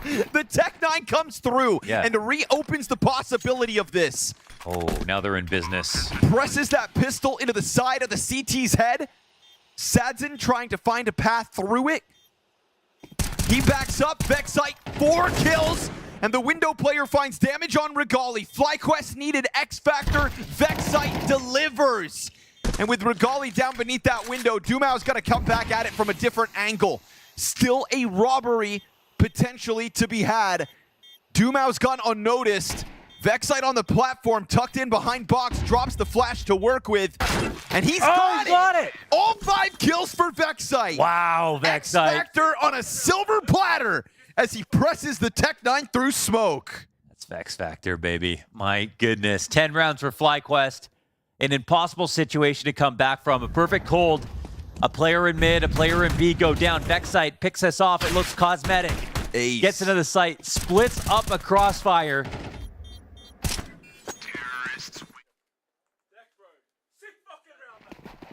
One of the best rounds we've seen him play. Excellent ace. Right when they need it. It could have a massive impact on this series if they play their cards right. We've been waiting for him to get his game going on the T side. That's it right there. As they were saving to try to play for overtime, it's when he finds his groove. Does it inspire the troops? Because it inspired their coach. Azur loved that. Fire on Lotto. He's going to be found out. Tries to smoke himself out. It's a desperate escape, but he gets away. Oh! Disgusting. Fnatic taps out Dumao. Man advantage gained by FlyQuest, what? but a tunnel push from Nissim, and he's going to hold this Fnatic back play. What are you doing, Nissim? He wants him to go B? What are you up to? Bro, you need a round, Nissim. Forced to pull the trigger over towards Long. Regali's got his. Sadzin exposed in the open. Neither of those CTs had anywhere to hide. Nissim's kill kind of serves as a trigger for FlyQuest to topple this A site. We've seen a lot of save calls come out of Legacy. Will this be another one? FlyQuest on the brink of a tied game, 11-all. Do they have a kit? It doesn't look like it. They can't find one. It's over on Long. Yeah, they're not getting that back. Not with Long control. FlyQuest will tie it up.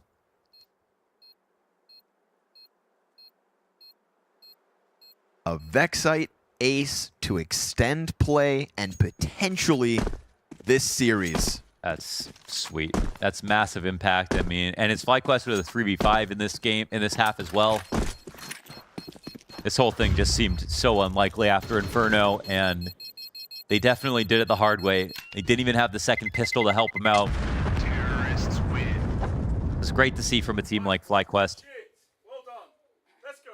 They tried playing on mid then. Good shit. Come on, FlyQuest, please don't bottle this. Not versus what's going to be a weaker buy.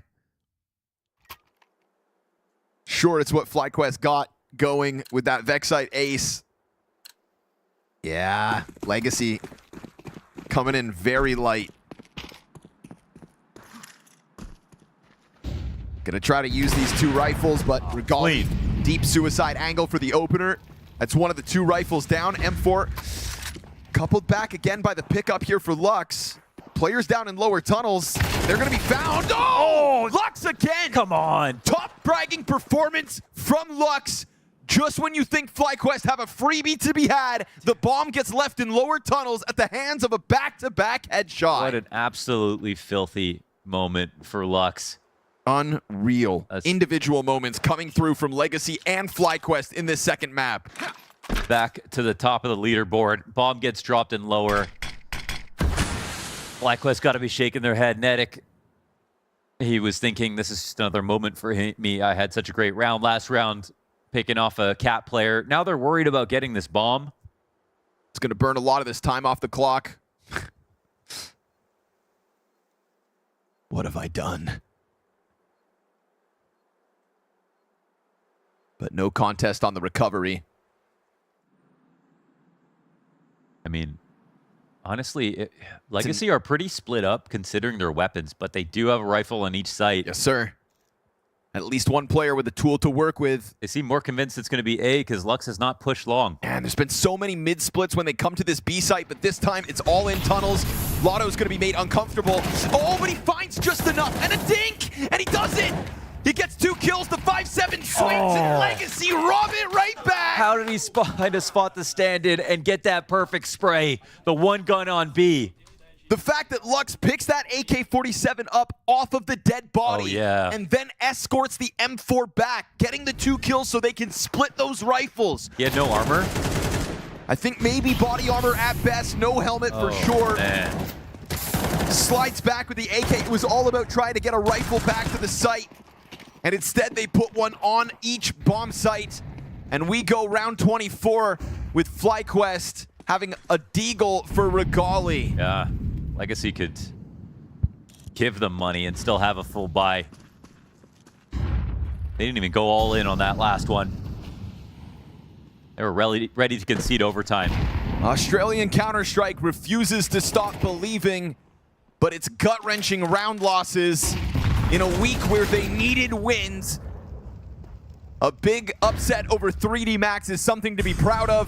A potential push to overtime here, though, to keep that hope of playoffs alive. Sadzin clips Inza's wings. Vexite low health. Flashbangs in middle. Make it a shooting gallery for the Opper. He knows they don't have money for the op. He's just re-peeking. Regali stuck down here with the bomb, and now we're going to get this push out for the first time. Dumao has a top mid wrap going. FlyQuest sit back on their hands for a moment, but do they overstep? Dumao's got a rifle advantage, doesn't need to take that duel. He knows he can just leave. They could try to run over him to go to A, but like they know there's another player here. What's Vexite gonna do? 8 HP, take this fight on his own? I don't think so. His luck's gonna stay tucked forever. They're not coming to fight him. It has to be now. 30 seconds on that clock. That bomb is trying to press forward. It's good damage to unravel Lux's position, but you've still got Dumao on the site. Long player in Vexite inbound, and nobody's considering long here for Legacy. They line up on the ramp, and he taps them out of the round. Such little HP, but a perfect route from Vexite. Mistakes can still be made for Legacy. FlyQuest find their bomb plants. My God, they fight tooth and nail, and they'll lose the player up in elbow. Nissim trying to get impact in this game as long control gets taken back by Legacy. Regali off of the bomb site, and that bomb's not planted for him. And he's hoping he could get this kill because of the dink, but this reposition, how's he supposed to read it? And will they read it? Low health Nissim. Regali comes back. Fragio's beyond, and he'll find that climb up. Nissim gets his head down, but again, he didn't plant this bomb for him. And Sadzin, oh, it sucks to be a FlyQuest fan. Falling at that final hurdle. Legacy's taste of victory. Something they don't want to become too familiar with. They keep on fighting tooth and nail. They will make top 8 at least. Scrawny with the line of the day. It sucks to be a FlyQuest fan, and right now I felt that. I'm not even a FlyQuest fan, and I felt that. That was... Ooh. Oh, it was rough, Striker. What a heartbreaking finish for FlyQuest, because they get the hard part of the work done. They turn some of these 3v5s where, you know, they go into a B split, and, you know, Legacy kind of throw it away a little bit, but, you know, they get it all to the end, and that's how it finishes. That hurt me in my soul. I'm not gonna lie. That's such a rough way to exit the tournament. I'm just kind of speechless, honestly. Like, that round obviously was criminal that we just watched. I mean, very, very devastating round to lose. And you think of the B pop where they kill the guy that's on site. Somehow they allow Sadzin running through the window with an op to no-scope a guy in the corner and turn what should be a impossible retake into a reality. You know, and there was a few other moments throughout, obviously, the round before that where Lux, you know, just gets that double push off catwalk, kills the bomb in lower tunnels. You know, they split one rifle to a site and somehow still come up with it, you know, with the M4 work on B. It's just, there's so many miracle moments like that that happened for Legacy to get this one across the line where you really thought Map 3 should very much be in the cards and FlyQuest could just not dot the I's and cross the T's to get them there. It wasn't all perfect for Legacy. This one... no, definitely not. A little bit messy in places. Oh, yeah. Yeah, a couple of, I mean, as I said before, like it was the 5v3 after the Lux double kill. First of all, Lux will get a little bit too over aggressive in that position where he gives that into a 4v3, then they go into a B split. For some reason, they're like pushing the CT smoke instead of letting the B guys try to play together or push up upper dark, you know, to try to get ahead of the FlyQuest play. Doesn't happen, and then the same thing happens a couple of rounds later, another 3v5, and they boost up on the CT spawn above the box, get picked off, and the B split. They take advantage of just one guy sitting on B, right? So it's just one of some of these situations that they were just not able to close out. So definitely not the prettiest win.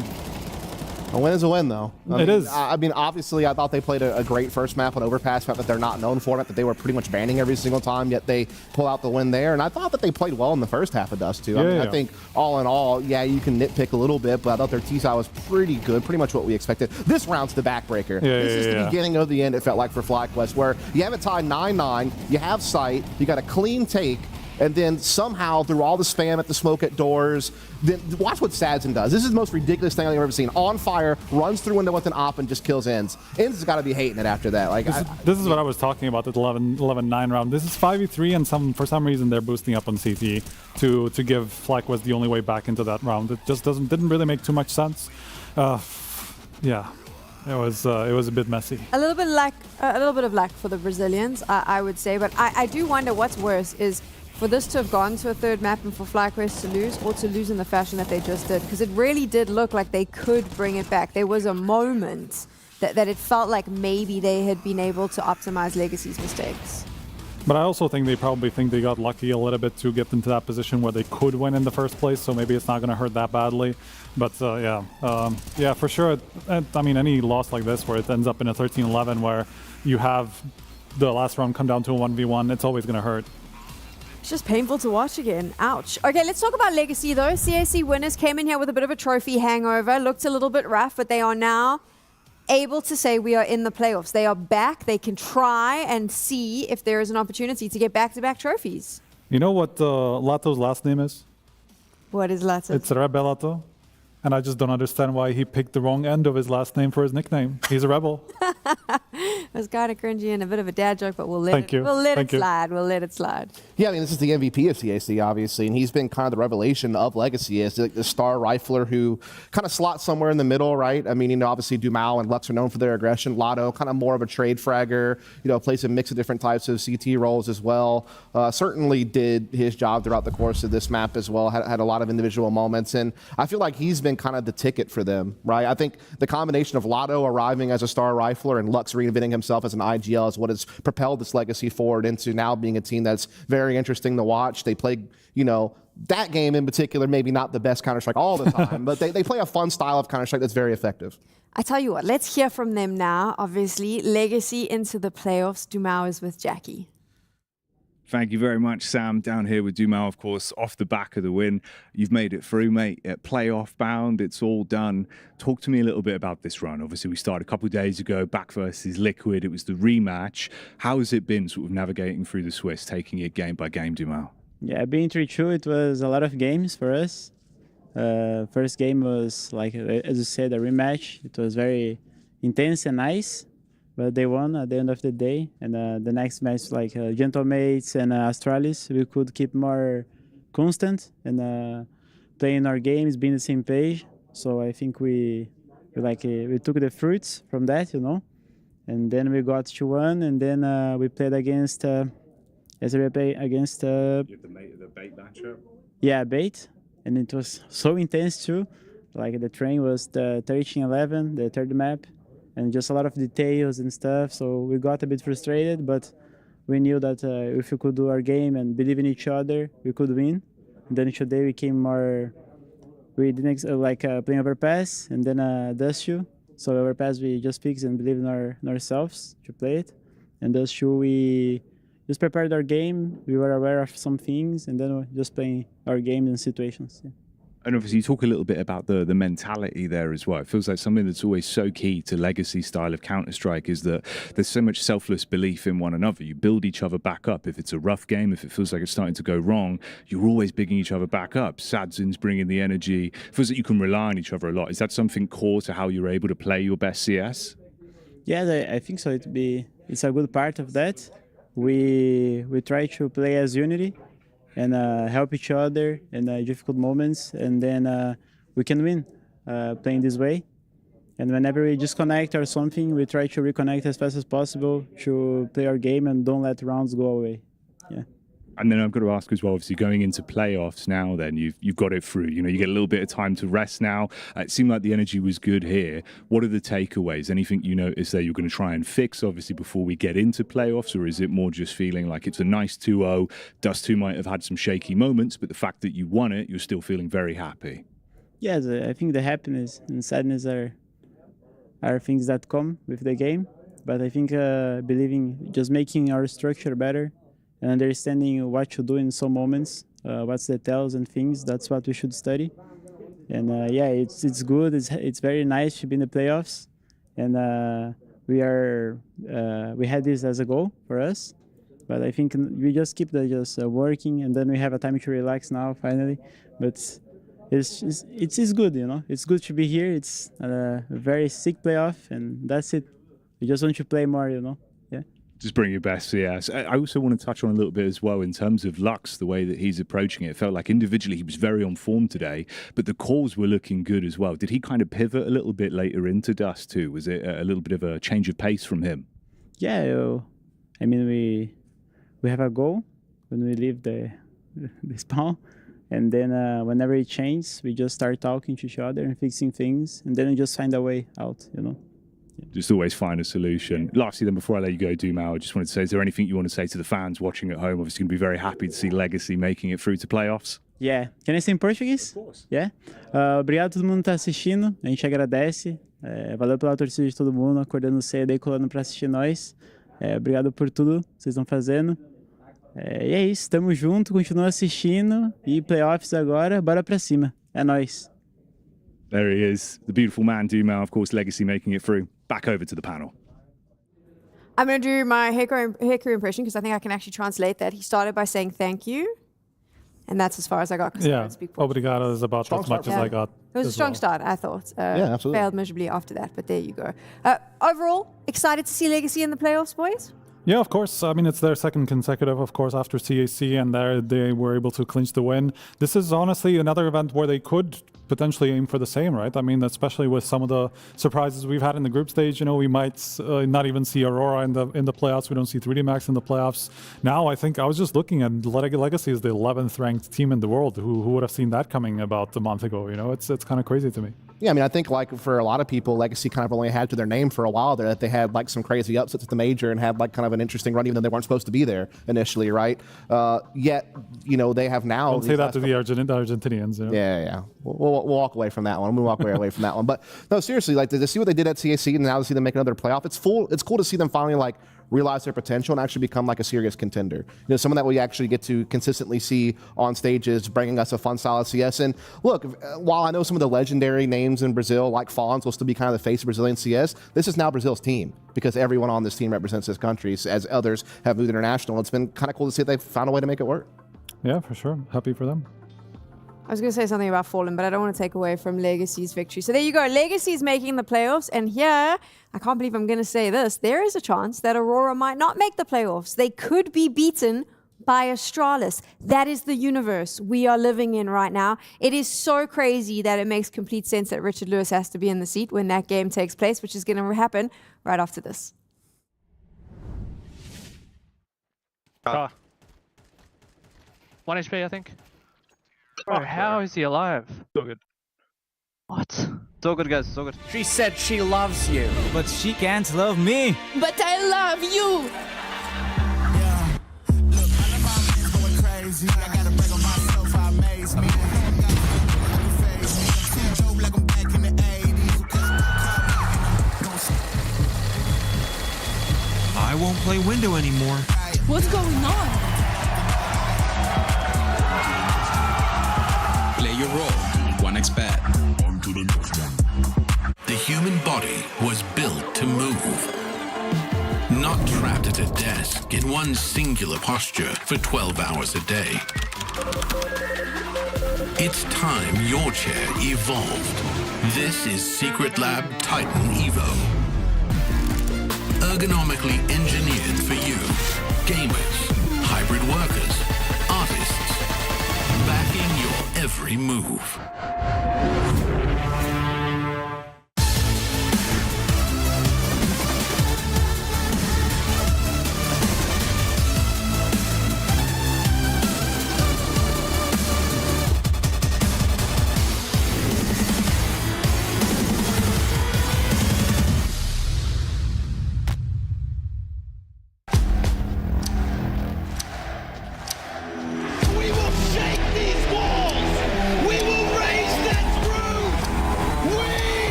Hello everyone, Jackie Powers here, live from PGL Masters, Bucharest. And today we're going to be going around finding out where players' nicknames come from. Do they have a meaning? What is that meaning? Let's find out. Join me.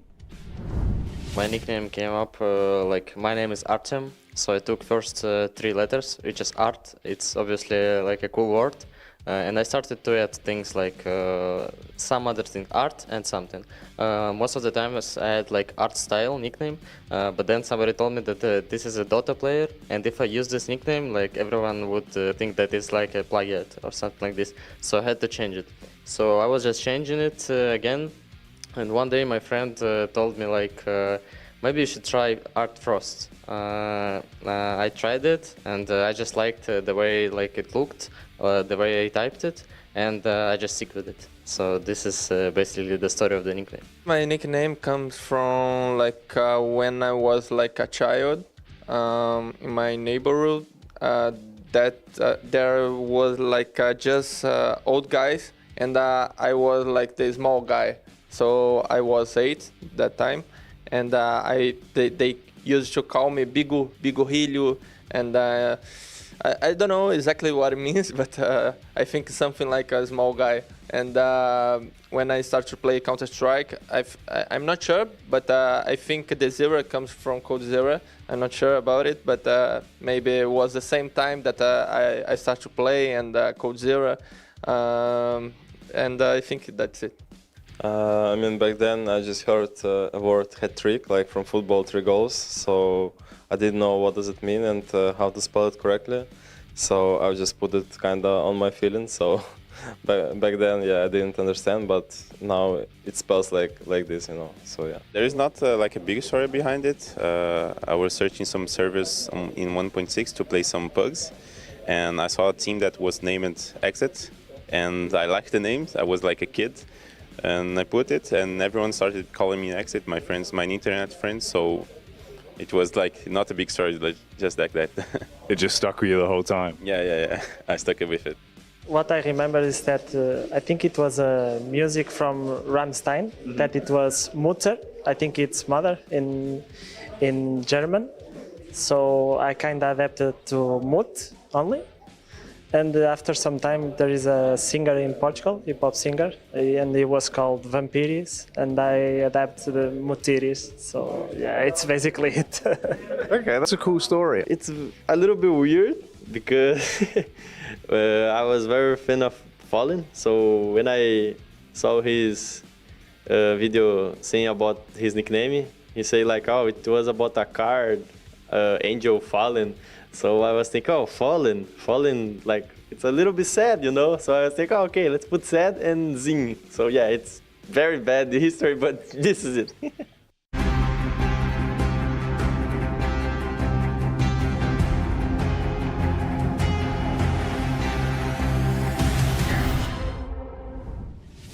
Yes, welcome back to the PGL Masters here in Bucharest, and we are looking forward to what we're hoping will be the game of the day, although some new developments on that front. I'm your host, Richard Lewis. Joining me on the desk is my very good friend Janko, my very good friend Blair, and we're going to be talking about Astralis versus Aurora. And just to start us off, Astralis are going to play with a sub today.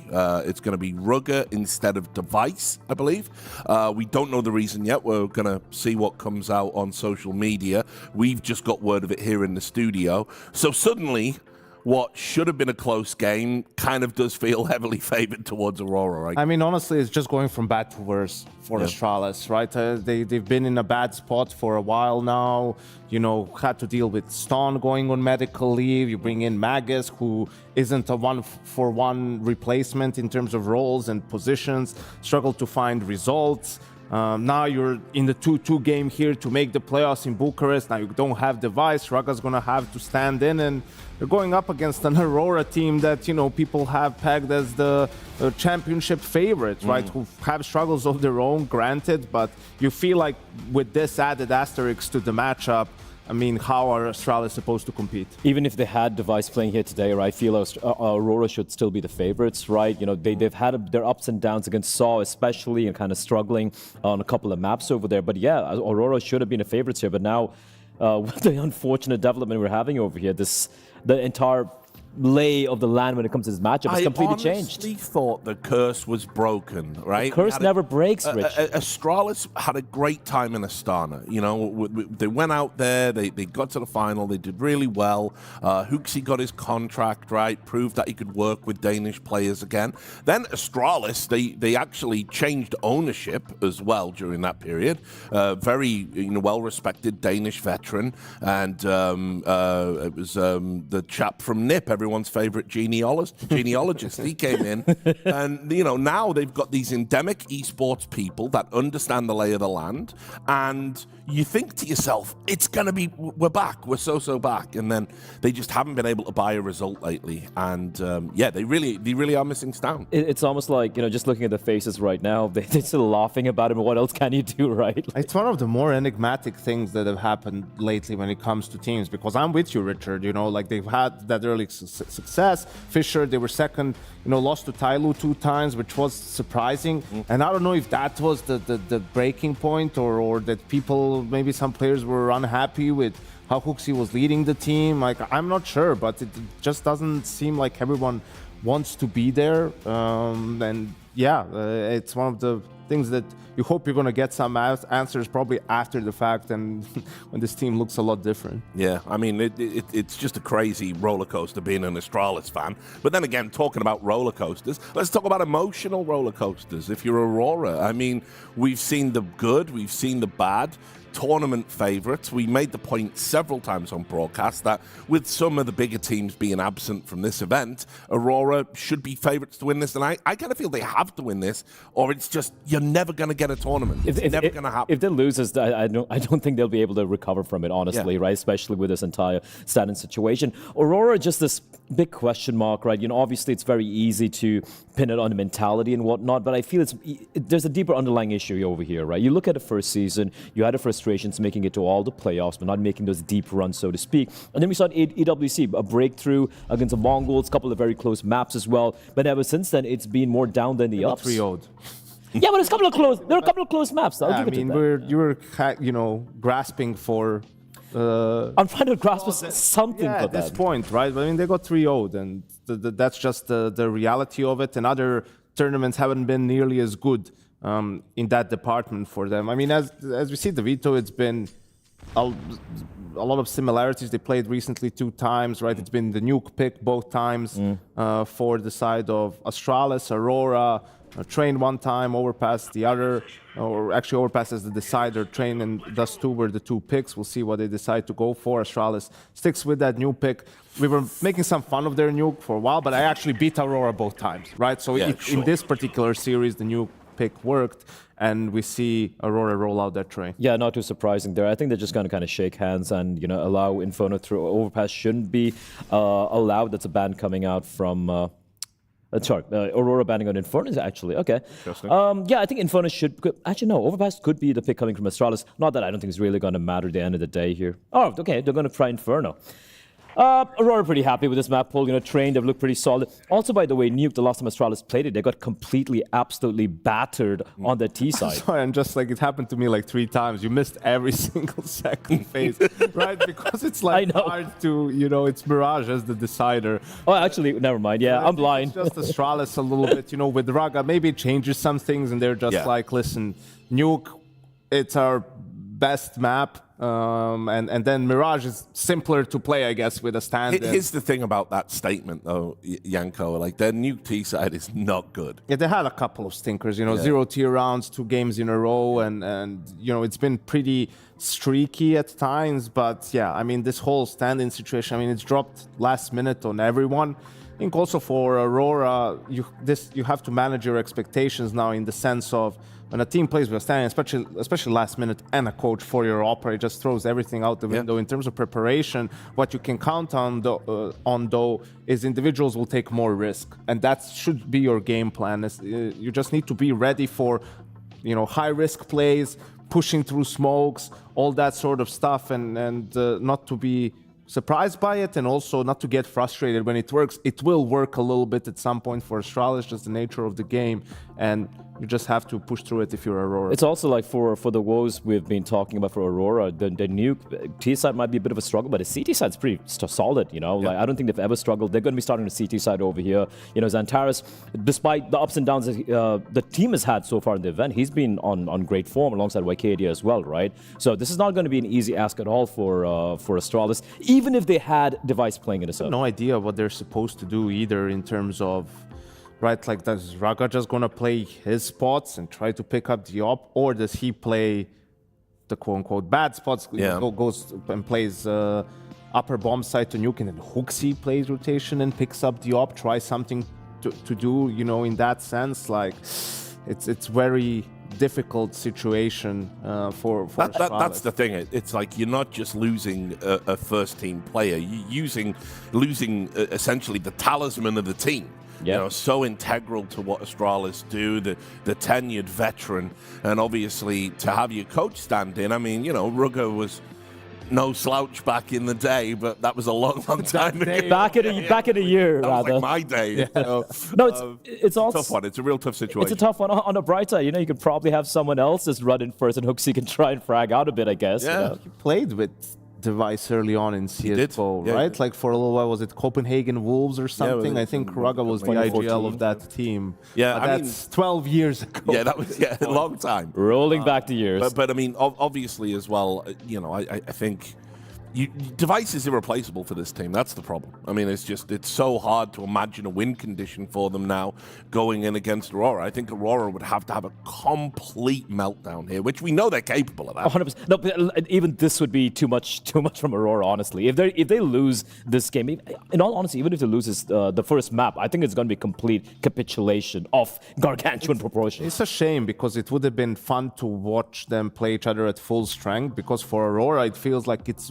much more a must-win than it is for Astralis, right? Like, it would be an absolute disaster for Aurora if they were to, you know, lose this game and not even make the playoffs at this tournament. We've seen Major be very vocal about their struggles. You know, it's the toughest period they're going through in the last 2 years, and I think that's the issue is how do I put this? You know, not how much they're aware of it, but you can see on their face when they play, like it's not flowing. They don't have that cohesion in the team, right? Like one bad round or two bad rounds, people start shutting down, don't communicate as much. They're not cheering each other on. They're not hyping themselves up, right? Like it's very momentum based at the moment, where if they are playing well and just, you know, snowballing, then great. But if at some point it goes south and they have to find you know, energy to sort of get back into the game, that's where they struggle. Well, I'll bring in our commentators for this one. It is, of course, Dinko and Moses. Obviously sad news. No Device in this one for you guys to cast. So we're leaning towards Aurora. Were we always leaning towards Aurora? I think we're always leaning that way, but now they can't lose. If they mess this up, this is a whole new low for Aurora. Like, well, Jason, you know, you were saying that you think the fix for Astralis is to move Device off the op and onto the rifle. We just removed them completely from the equation. They have taken my idea and taken it to a new level, haven't they? This is why you don't just roll with things and go full 100%. You know, you got to keep things down a little bit lower. 50% at max. Yeah, maximum. We were wondering who the replacement would be for Device in your hypothetical world, Jason. Was Rugger in that conversation? Rugger was not. I'm going to say no. I'm going to say no. I'm going to guess. Of the potential players. You know, I'm pumped because if Aurora drop this one, it's going to be a great day to farm engagement from the Turkish fans. Oh, absolutely. This is a win-win situation. Yeah, I heard Chad has some champagne on ice in case that happens. Yeah, he got lit up on social media, didn't he? Anyway, guys, I'll let you do your thing. The game is live. Take it away. Cheers, brother. Thank you very much. Aurora Astralis with a stand-in. So, well, I mean, Aurora gets to start on the CT side. So, I mean, Rugga kind of gets to be hidden behind the rest of the players for this. The CT side is where we can really see how much of a liability he's going to be. Here, I mean, I don't know how much Rugga's been playing and keeping up with things. It's going to be... Not enough. We've seen coaches stand in before and do serviceable jobs, but like I just Yanko don't know... and Sydney? Yeah, like Yanko and Sydney, exactly. Well, we've got Jordan, a good start here. Rugga... they just baited him. Dead now. They're like, you go do that, and we're gonna go into Waze, actually, Rugga. But it's worked out pretty well. They got the bomb planted, at least the force spot in the next round, but a 3v5 to try and win out here. It's going to be very tough.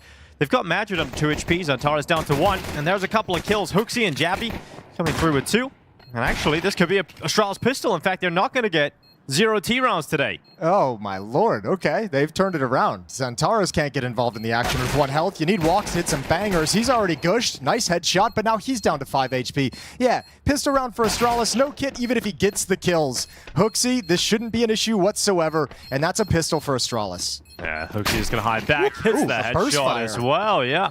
So a pistol round for Astralis, at least a round today. Let's see if they can win the follow-up here. There's a force spy going to be coming back for Aurora. Rugga's going to be like the bot in matchmaking that you can take over when you die.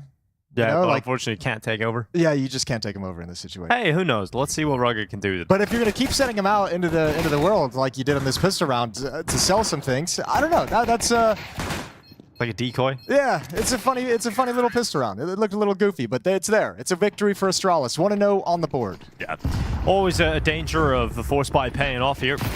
They've got Stair running out towards the top site. It's a quick take of the A bomb site for Astralis, and that force buy is over and done with. Simple calling, effective 2-0 start. Yeah, I mean, also, I would imagine the calling is going to remain pretty simple throughout the entirety of the series, right? It's not, obviously, it's not that Rugga doesn't know the tactics, being that he's been the coach for so long and helped develop some of them with Hooksy. It's more just you realize the situation and you're in, you get to play a little bit more loose, a little bit more free, because you no longer have your star opera that you're used to all the protocols with. You're kind of just gaming today, you know? Yeah, Rugga also gets his first kill in the round here, so it's going to be Astralis 2-0 up to kick off Nuke. I mean, realistically, Aurora have been given a great opportunity because it looked like they were in free fall. Okay, I got something for you though, little Dinkatron over there. Dinkatron, all right. The last time I've seen that Rugga has an HLTV match on record is when he was standing in for OG as he was then their coach. This was at the Brazy party in 2023. You remember that one? Yeah, who was their opponent? Things were getting brazy out there. Their opponent was Eternal Fire. Oh no. It was Eternal Fire. The roster is Antares, Emor, Wakadia, Calyx, and Major. Who won? Who do you think? It was OG actually. So Rugga is the secret weapon. He went 8-20 in that series. I'm assuming they had some like internet issues because there were 6 players for OG, so he hopped in at some point. Probably didn't play the entirety of the series, so it was mostly OG. But yeah, that's the last match Rugga has on record. Aurora thinking about that right now. It's in the back of their heads. When I said, "Who do you think?" I actually was just assuming it was going to be Eternal Fire. And then you went up and spelled it. Actually, OG beat them. Oh dear. Okay, that's great. I love it. So will history repeat itself? I mean, this is Aurora who have been in free fall. They went 2-0 up. You think, okay, in the 3-0 game, they end up losing that, and they lose another, and you're starting to see them last chance against Astralis. There was a world in which Aurora could lose this today against Astralis with Device. I don't see how they can lose the series, though, against Astralis with Rugga. Yeah. Ooh, okay, there's a good start. Yeah, I mean it's a hard situation to imagine, isn't it? It would take someone from Astralis doing something crazy.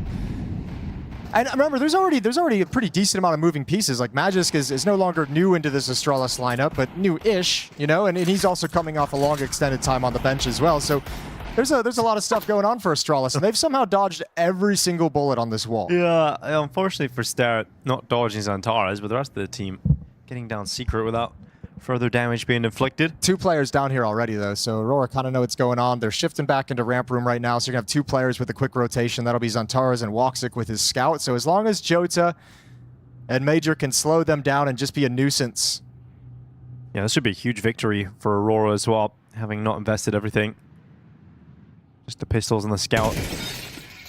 $2,000 left in the bank. Get Jota out in the Raptors. There's the peek out in towards him. Rugga finds success. And Zantares with the second kill of the round here. Madra winning in dark. Low HP here on Hooksy. And he's got the bomb on his back. Rugga is suddenly the only player left as Hooksy was finished off. And this round goes against Astralis. So Rugga going to be taken off the top of the Rafters. Aurora only lose 1 player, Jason, and they only had pistols and scouts, and now they've got 3 AK-47s. Yeah, Major plays that really well, just tucking in behind the box, never dying whatsoever, but obviously the read was there, the man advantage from outside. They didn't have any noise anywhere on the map outside of that smoke wall being erected, so make an educated guess when it's a low-risk situation because you only have the pistols and no armor. And now we have to see if Astralis and Hooksy can call with this kind of a deficiency in Rugga within the team at the moment. Against the rifles, against the AKs, against the AWP of Woxic.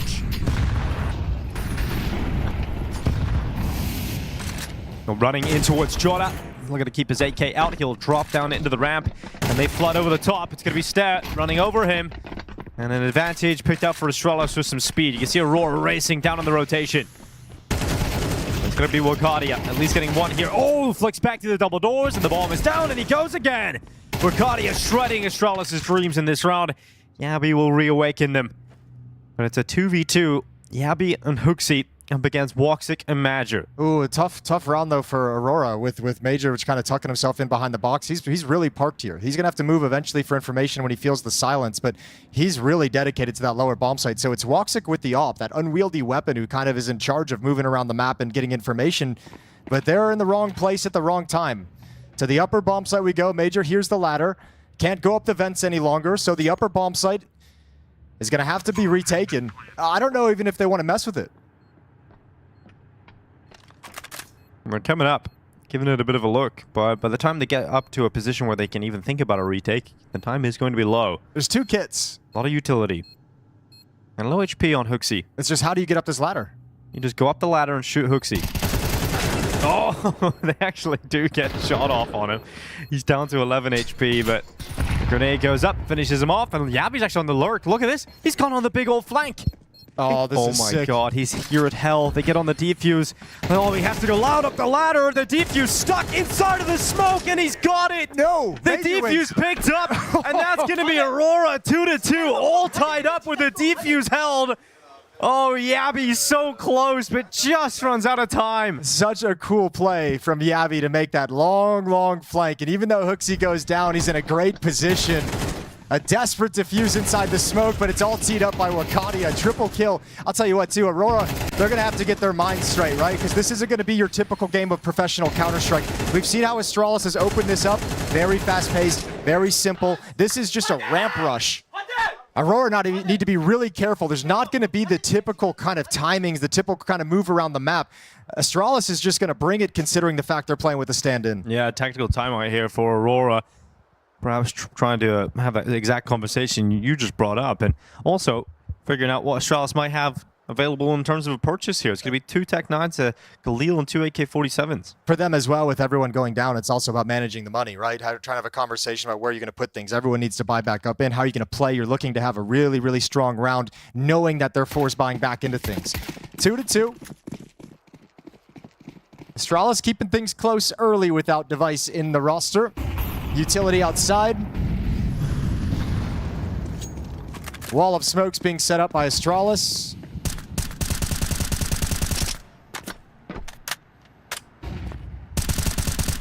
They'll start testing outside. Extended battle goes the way of Stare, who's brought low to 6. Yeah, but that smoke was still disrupted, and so Woxic is able to spot Rugged trying to cross. So the trade is in immediately. Woxic going to take out position and block out that ramp room. Yabi's just going to swing right into him, perhaps anticipating no AWP to be there. I mean, maybe hadn't come back to the angle. Yabi takes a risk, it doesn't pay off. And now Astralis in a very tough spot. A 3v4 with Stare barely alive. Yeah, and I think oh, taken downstairs. Yeah, this is done. I think the idea is kind of to have Stare with that 6 HP, take a bunch of risks and try and find a duel. He's finally got one, but Wakati at the off angle takes down Magis, gets all on Stare with the bomb in 50 seconds, but no HP for this extended 1v3. Yeah, oh, I thought he was about to get spotted there by Magic. Both players incredibly close, but not detecting one another. Here it comes. Yep, has spotted him now. So, Stare's going to climb up the ladder.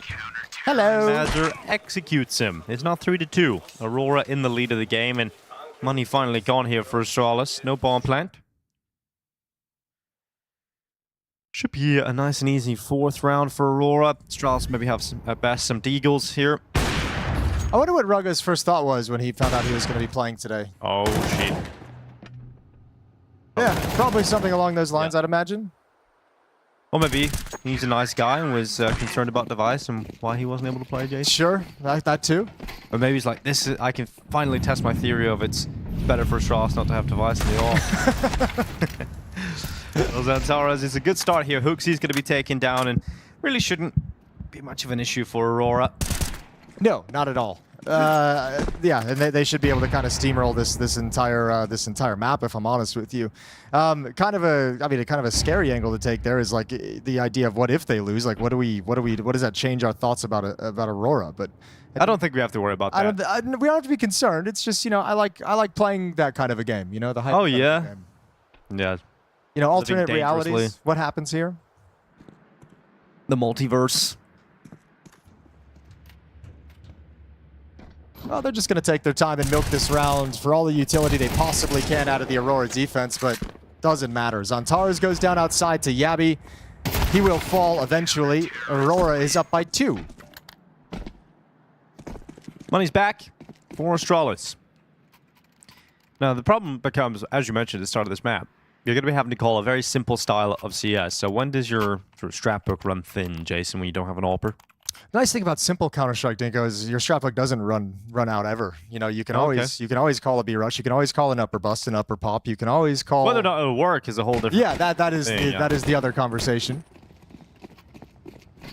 But like that's the hard part is I think the thing is I think the slower outside rounds might be a little bit more difficult for, or probably will be more difficult for Astralis just because they don't have an AWPer, right? Like you don't have Device kind of peeking up towards heaven. You don't have an AWPer you can set up to take some picks outside, see if he can find you an opening kill. Those are the areas where you're going to miss the AWP presence. Yeah, and the CT side becomes a lot tougher as well there in that department. Zantares. Well, if Zantares is never afraid to wide swing you, like that's the problem when you get over when you switch sides. Yeah, he's gonna start lighting them up now as well. Up towards red, it's the first kill. Stare down, no outside presence from Astralis. They're gonna be funneled into either a ramp or upper bomb site hit here, and Aurora will be very aware of that.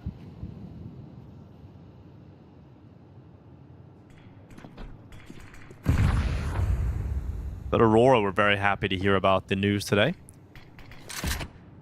Be a very comfortable series for them. Yeah, I mean, there's always, you know, there's some level of discomfort when like the devil you know is taken away. You know, the Device going out and Rugged coming in, you're like, yeah, it's going to be way easier to play against Rugged than Device for sure. But, you know, you also kind of know the timings and how they like to play. You don't know if this is going to mess with anything. Yeah, I think we maybe seen the extent of that in the first 2 rounds. And then Aurora just kind of figured it out. Well, Magisk fighting on through the ramp. It's going to be Jota to go down, then Zantares on the cleanup. Magisk and Rugged both dead very quickly. Zantares, I mean, that could be the really exciting thing about this game, is we just kind of get Zantares with free reign, just running around, giving us some real highlights. I mean, if I'm Aurora, if I'm Major on like on the T side, when you switch over, I'm almost like, as soon as we find out where Rugged is, I'm just going to play buddy system with Zantares, and all my utility goes to setting him up to kill Rugged every single round. You know, like, that's so. I'm going to take my very best player who's known for his hard mechanical aim and his ability to swing and take 1v1s, and I'm just going to match him up against the opposing team's stand-in coach, who hasn't played in an official match in 3 years. Like, it feels like the easiest thing in the business, right? Did beat Zantares. Just have a great day, Zantares. Get that confidence back. Let's get you an HLTV rating record. Wait, hold on. The Brazy party was 3 years ago, Jason. I don't know. Was it? I forgot what year. If it was 3 years ago, I'm losing. I'm giving up. It probably was. That's insane. An AK for Yabi. Pistols for the rest. Some speed here for Astralis, and Yabi already up. Oh my god, he didn't have his gun out. Bucharest just easily deals with Yabi. No threat at all from Astralis being posed, and this is what I meant, Jason. I guess you're right in some way. You know, you can never run out of A rushes, but they're never going to work. Yeah, I mean, that's the hard part is, you know, if we want to talk about this realistically in any way, the only chance for Astralis, and in my mind on this T side, was to not lose that 3rd round. First of all, they won the pistol, they converted the 2nd. You need to take that and go on a run, right? The first 5 rounds after you win the pistol, when you have an economic advantage, if you don't lose that 3rd round, need to be all going your way, so you have that early buffer, and then you only need 1 more for the rest of the half. But obviously, Rugged's on the AWP. Obviously, that. Oh, is he? Rugged is on the AWP. Oh, can we watch him? Can we spec the POV? Yes, let's go. Rugged round. Rugged POV with the AW. Oh, he's gonna challenge Woxic. Please win it. Dude, if he beats Woxic, this will be a legendary moment that will never be forgotten. Come on, Rugged. Counter-Strike will remember this day. Oh, this POV is not as exciting as I was hoping for. I really wanted a challenge out of the gate. Well, don't you worry. It's a slow burner.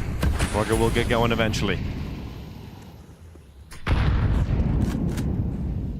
5 on 4 at least for Astralis. Oh my god, like, give me that back. Give me that. He got 1 minute with it. Not even. Or did he have like the close spawn to go watch for the push? Yeah, must have. Magisk is like, come on. I've taken some damage. Give me that. Well, ramp room has been vacated. Aurora, with losing Zantar, has shifted the defense elsewhere. Woxic is coming back. He'll be playing from the J-Halt. No commitment quite yet. Astralis has gotten stared down towards Secret, so some utility. They're trying to make Aurora nervous about the lower bomb site. Not happening yet. Stair's going to come up the vent. They're coming right back up to this upper bomb site.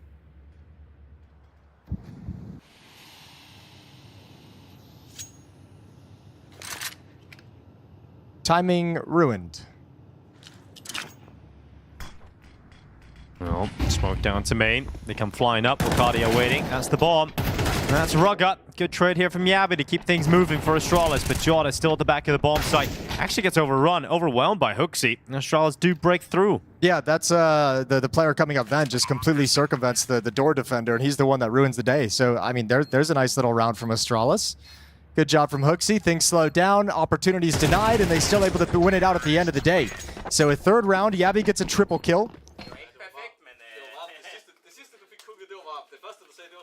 And then they speak happy Danish to each other.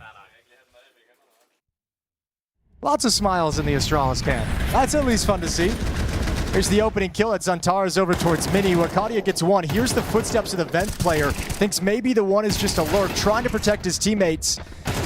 And when Yabi takes him down, that's really the last solid line of defense that they needed. And we're into round 10.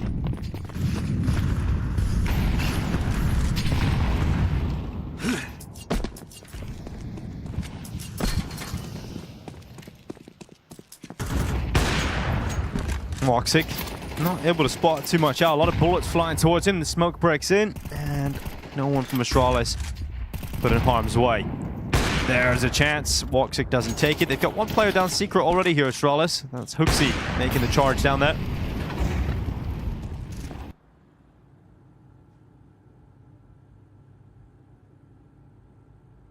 Here we go again. Rugga with the ult. Joda's at the hall across the way. Rugga just hoping for a peek into his crosshair. Now he's going to go for it. We love this. He has the idea. Joda's got the opening kill. Woxic waiting for them to turn the corner. Flash is going to take him off the angle for just a second. Yabi cuts down Jota. Missed shot from Woxic, and Astralis into a better position here. 4v3 going down lower, and it's Rugga to shred him. There's a rifle for Cardia. Last ditch effort overrun by Magisk. And Astralis are actually in this fight in the first half. Oh, that's a big save. Xantares from behind allows Major to peek out into the bomb site, harassing the bomb carrier. That Stair stuck in the open. Reposition, but Xantares goes down, and this 1v3 seems unlikely. Astralis yet again found the solution, cracking into the lower site. Nade is good. Takes half the health away from Stair, but it's just an impossible clutch here for Magi to win. Magi is going to peek out from the window, and a fourth round for Astralis' T side. Okay. All right, a little bit worrying now. Aurora might be sweating a little bit with how close this is getting, and money's also starting to disappear on this CT side. So they'll rebuy into things. Enough money for 4 M4, or excuse me, an AWP and 3 M4s, MP9 on Jota. But a couple rounds back-to-back now, and with those pistol round and conversion that I talked about earlier. Oh, that's the one. Yeah, Astralis is sitting in an okay place, all things considered. I don't mean to be the Debbie Downer, but if we're getting hyped up for Astralis, I just want to warn everyone, the CT side is going to be way harder than the T side for this Astralis lineup. Yeah, no primary AWPer. On the CT side of Nuke is going to be an extremely difficult situation to have to try and get around for Astralis. We've got Magisk dropping onto main. His teammates are down lower, and again, another opening kill in favor of Astralis. Not going to be a follow-up, though, as Magi is able to hold on. But they're down lower. They already got 2 players down here, and the bomb is being planted. Okay. Nice kill from Yabi. They might just do it again. Looking to even things up going into halftime. Jota making his way in. Stair, I think, fell asleep. Wasn't listening to the headset, and now Jota's inside the bomb site. Yeah, could that be the mistake that allows Aurora to win this round? Astralis have put themselves in such a good position. Into the post plant. Rugga winning out the double door stairs, but it's Woxic to come out on top of the fight with Yabi. Rugga going down. All of a sudden, just Hooksy, and this is a round they can't let go, and they have. Aurora recovered. How does Stair get that much freedom? No one watching for that progression. I'm amazed Stair didn't hear him. Didn't seem to have any kind of a reaction while looking up. But a pretty desperate retake, and that avoids, I think, another very frustrating round loss. If you had been broken there, I think Aurora's really in the dumps. Close but no cigar, and we're still smiling.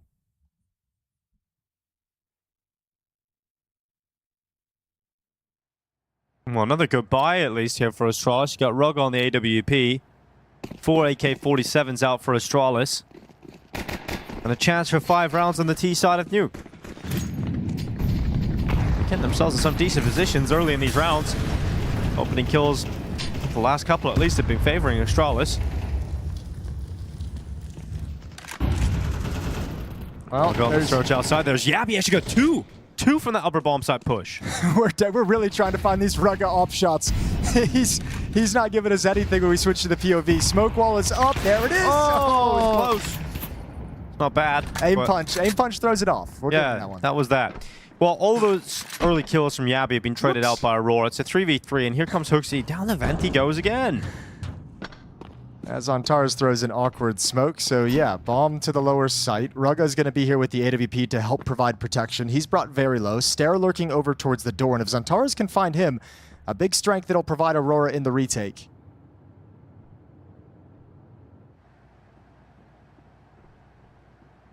As Antares is going to slip over towards the ramp room. We'll join up with his teammate.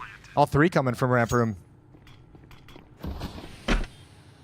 Can Aurora pull off a retake on B again? Hooksy is close up. He will be the first player to fight, the first obstacle for Aurora to get around. And Hooksy's waiting. Should be getting one with the distraction of his teammate. Hooksy actually gets a double, and then Rugga closes out with the AWP. 5 rounds for Astralis' T side on Nuke. All right, that's a lot better than I expected. 7-5, very impressive that they're able to scrape that together. Hit a little bit of a streak there. Yabby has the big impact, 14-7, triple kill on their first gun round win that put them on a streak to begin with.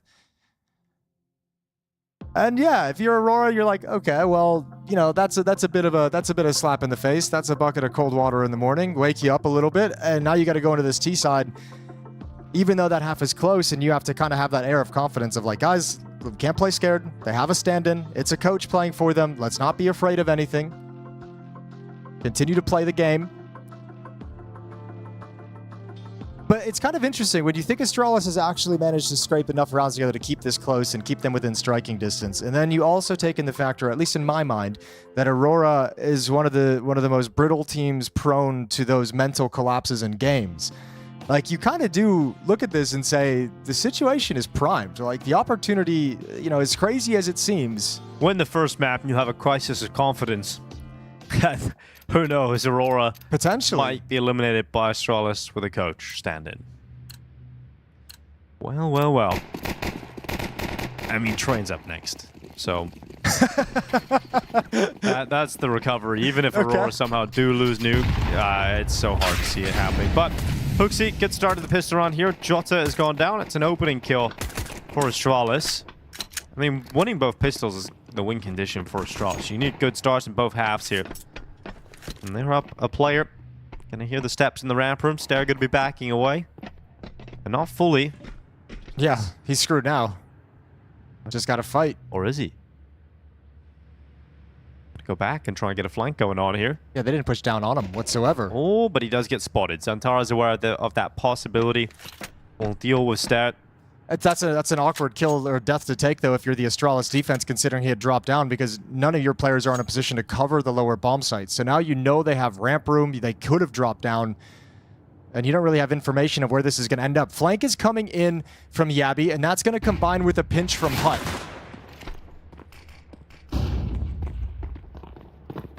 Running out of the door. It's Madger falling by the wayside. Thanks to Rugga up in the rafters. Now Hooksy's turn as well.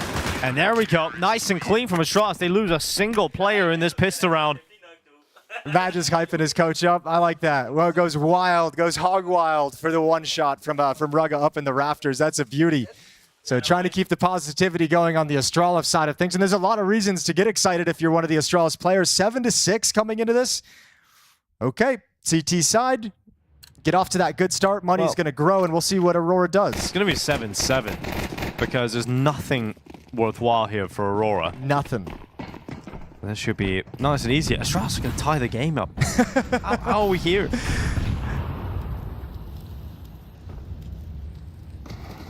How are we here? I mean, once we get into the gun rounds, Jason, as you've been highlighting throughout this entire first map, that's where we expect things to get very difficult for Astralis.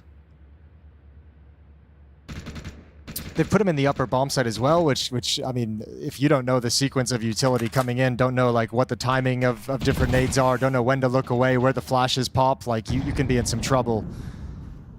So Rugga is going to have a really important task, especially when you consider Aurora, like the famous low buy rounds are always pops towards the upper bomb site that can catch you off guard. So we'll see how Rugga handles the upper bomb site. Honestly, I thought they might put him over in ramp room because you can usually hide someone there in that position because there's always the option to drop down if you feel like you've lost the advantage or lost any control of the situation.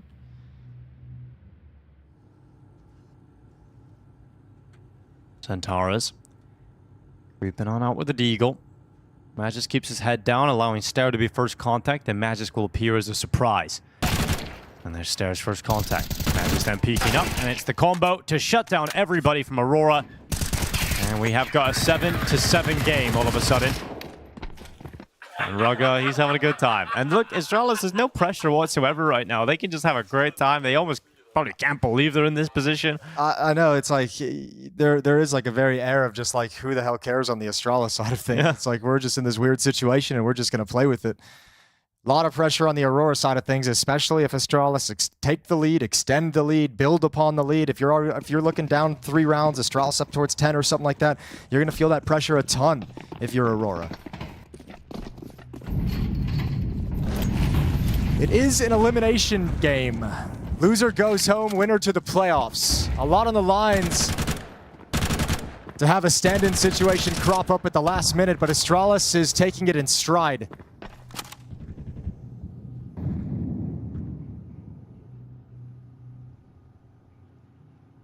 Stair winning at Secret. Aurora got Centaurus out towards Silo. Well, the utility dropping now outside. Centaurus just on the prowl, looking for his first victim of the round. Spots an elbow. Does a lot of damage. Hooks is going to be finished off by utility, but look at this peek up from Stair. It's instantaneous, and it's a response, but Centaurus dropping down. Wakadia moving with him outside. And this is what we anticipated would happen once the guns come out. Rugga is still just parked on top of Hut with the MP9, but they're going to be wrapping around him. Heaven is a possibility that he can't really control, hasn't yet really considered. Centaurus up top. And almost an impossible situation. Rugga drops down off the Hut, knows he's got to get inside it for safety, maybe push towards lobby, wants the information, finds the bullet to the head from Centaurus, and Stair stuck over in Squeak Door. He'll fall as well. Aurora, they get that lead right back.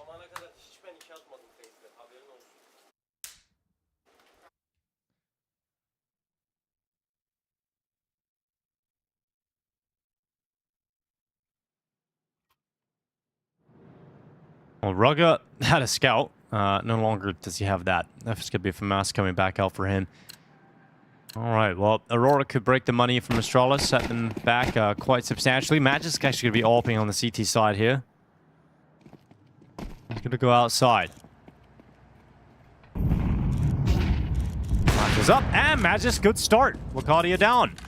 All right, new AWPer in town, baby. Nice shot from Magisk. Rest of Aurora over in lobby. No outside presence. A little bit of a lean towards ramp room for a player, but it's still smoked off for now. So Joda is going to line up towards Hut. Major going up on top of the roof signals. They want to do a little bit of upper utility. Maybe it's a pump fake to bait out some counter nades, but with all 4 players here, no one wrapping back around outside, there's not really any other option but either hitting ramp or hitting the upper side.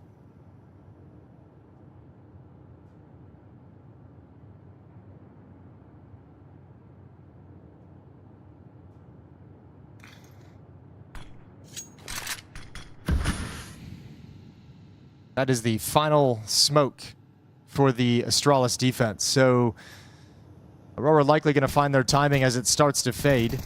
Joda's still lined up as if they want to hit through Hut eventually, just making sure nobody's pushing in and getting in their face. But they've got some time if they want to change the game plan at 38 seconds. Nobody's budged. Nothing's happening on the map. Everything is the same as it was 30 seconds ago. Now we smoke off Mini, and here comes the attack.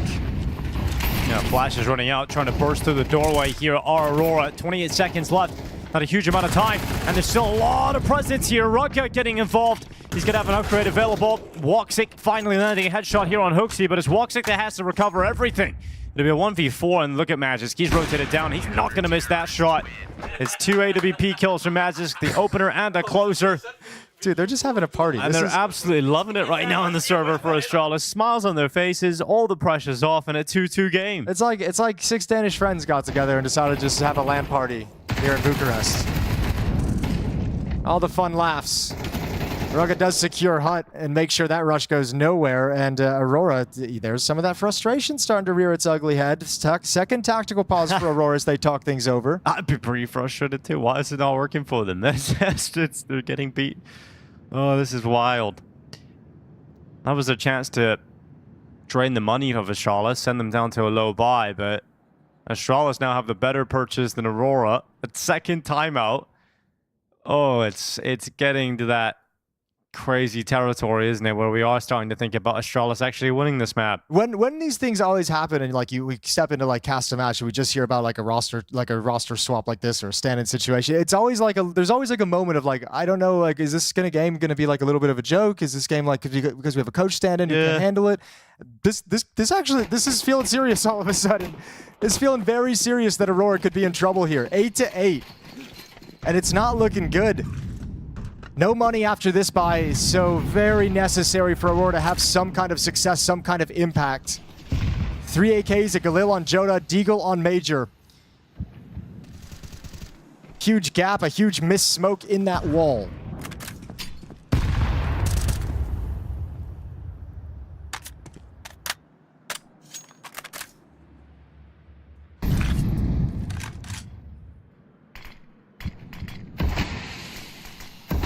That one's perfect, though. Hooksy has the opening kill. Wakadia goes down. Magis sees nobody on the cross quite yet. Aurora still very much slowed down.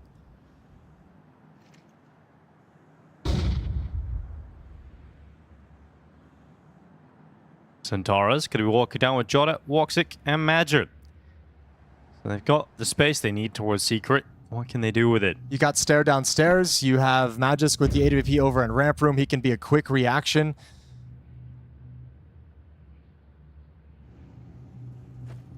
Unfortunately, there's no information towards lobby or what's happening lining up outside the A bomb site, so no one else can cheat downstairs or rotate over, but now Magis is kind of here as well. Dara's just having little looks around the hallways. Now up towards the control room. They've just cleared lobby. Yet. He's now rotated down, and Molotov actually hit off him, but he got a perfect time to catch Matcher. Another kill in favor of Astralis. Door wide open, pressure on. 15 seconds left for Aurora to put that bomb down in the site. Jota can't spin back. Astralis only lose a single player. Aurora's playing scared. Aurora are playing scared. And you said coming into the second half, that's the conversation they need to be having ahead of this. It's like, guys, we may have, be up only 7-5 right now, but we can't play scared going into the second. They are, and now they've got no money. This is Astralis looking at 10 rounds. Aurora's playing not to lose at the moment. I mean, there's no strength to that. There's no hit to that. That took a long time to come to fruition. There was so much time for Astralis to kind of stay in their spots and then 30 seconds later say, oh yeah, we could probably clear lobby right now and figure things out. And Aurora still hadn't pulled the trigger on the lower bomb site hit. I am feeling very afraid for Turkish fans around the world. Coming at the ramp room. At least Madger got one opening here with the Tech 9. Stare dead. Can Aurora win this on pistols? Can they give themselves some life here in the second half? Magic to respond. He's playing pretty well with this AWP.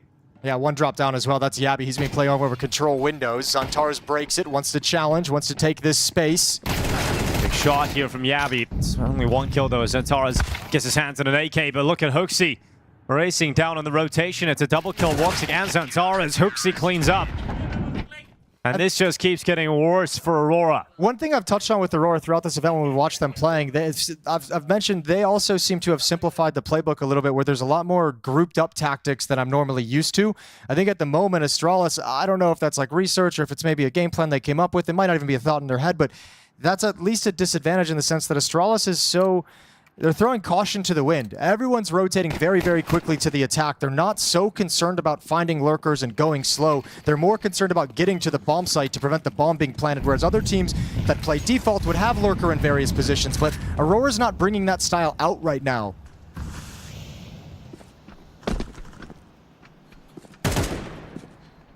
This is an Aurora that started the year so strong. That even started this season strong. They were in the second place at EWC. Started to go downhill from that. But this would be an all-time low for Aurora to lose to Astralis in a playoff qualification match. Be eliminated against Astralis, playing with a last-minute coach stand-in. It's another opening kill for Astralis here. Could be moments away from going up to 11.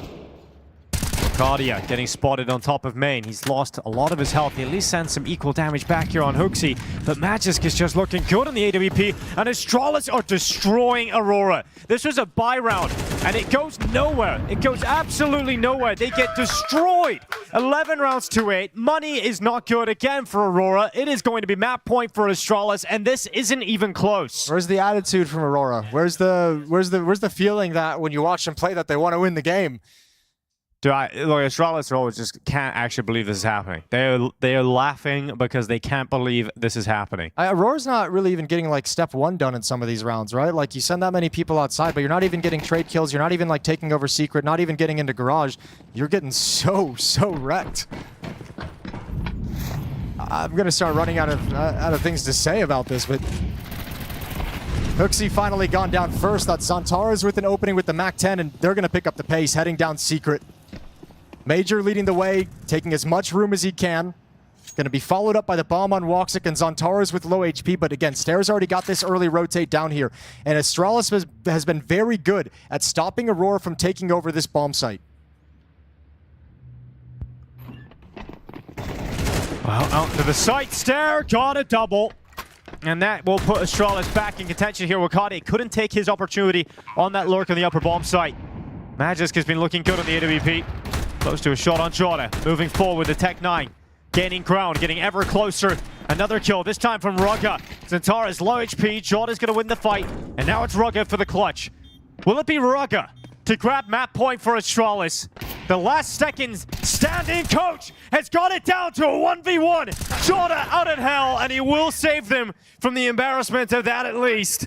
A 9th round from Aurora. They prevent map point from going against them at least for a little bit longer here. Yeah, desperately needed round win. That's a great opening provided by Xantara's, and it still just kept it simple, just a faster pacing, a faster timing, and eventually just throwing caution to the wind and popping that door open and hitting the site.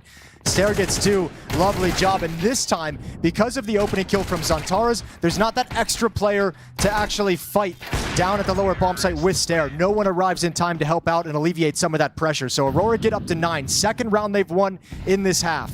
That was their lifeline. You know, if you lose that, it's all over. And Hooksy straight away.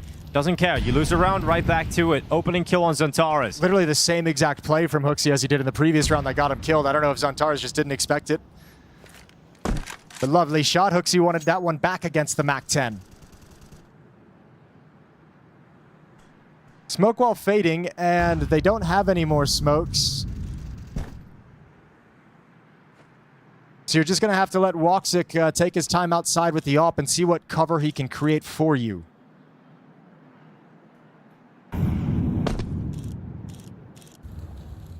Oh, yeah, being Wakadia. Inside of the smoke, Wakadia. Oh my god, he starts firing first. He clocks that idea, but Stair wins it. And now Woxic has to fight on. He takes a dink on board, then finished off by Magisk. And this AWP has not been a liability. Magisk has been fantastic. Jota coming through main. 45 seconds on the clock. Molotov to the back of the bomb site, followed by a grenade. But it's not going to land in position to put pressure on Rugga as Magisk continues to carve up this Aurora attack.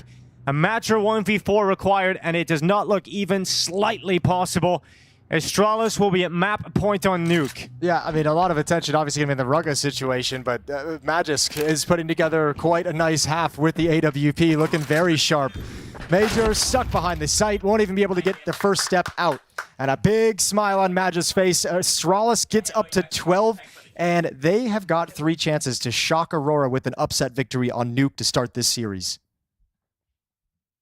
When you talk about the brittle mentalities of Aurora players, Jason, to lose the opening map in an elimination series against Astralis with a coach, what does that do to your mentality?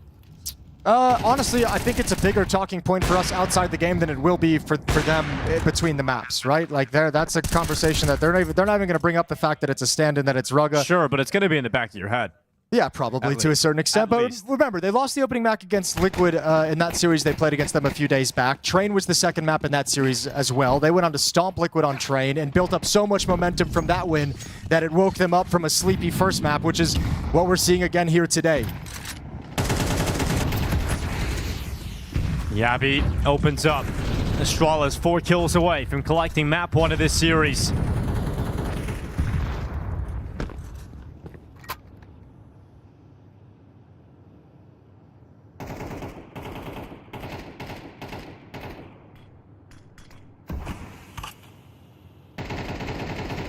Aurora hit pause with a player down. Magis coming at him now. Molotov's up, missed shot. Molotov comes through on his feet. Can't get away. Zantares just raced through it. Stair cut through. Hooksy's position strong though. Zantares continues to run. He loses his life. Astralis once again ahead. That's a solo play from Zantares. He's trying to take advantage, makes a big assumption that Hooksy wouldn't be around there. Goes down, so Magisk is going to back away. He feels a lack of pressure, drops a smoke on the ramp. Woxic and Wakadia force back to lobby. He'll join up with Major, and then line up in a 3 versus 4, 40 seconds on the clock, and try and work their way into the upper bomb site. There are 2 Molotovs for Rugga's position. Yeah, he's actually just going to fight. Peeks out into the open, loses the duel against Woxic.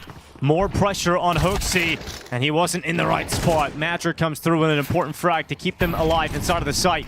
24 seconds left. That's the bomb. And Yabi dueling with Woxic. So close to the kill, but can't pick it up. So it's Magisk racing up to the top of the ladder at Heaven. It's going to be so difficult now with these awkward fights with this weapon in hand. They can double peek him if required, and it's not even. Woxic makes sure it's 10 for Aurora. And the dream of winning Nuke reopens again. They've got to fight back into overtime. Yeah, still looking pretty calm. Still looking like it's not super panicked over there yet for Aurora, outside of those little moments of frustration after a couple of rounds. Outside of this one, after the victory, looking like they still got work to do. Magisk has the AWP in his hands once again. This is the chance that Aurora has been looking for quite some time. You've brought the money very low. 3 M4s and AWP, MP9 on Rugga, but there's no cash built up on Astralis behind this. So if Aurora can secure this 1 round, they've got themselves overtime in all likelihood. Dominant start to this half for the Astralis defense, but you can see in these last 3 rounds, 2 of them won by Aurora, starting to piece it together, starting to have some success. Well, this is the one for Astralis to close it out. Your best chance to win this map. If it gets into overtime, it's going to be quite tough.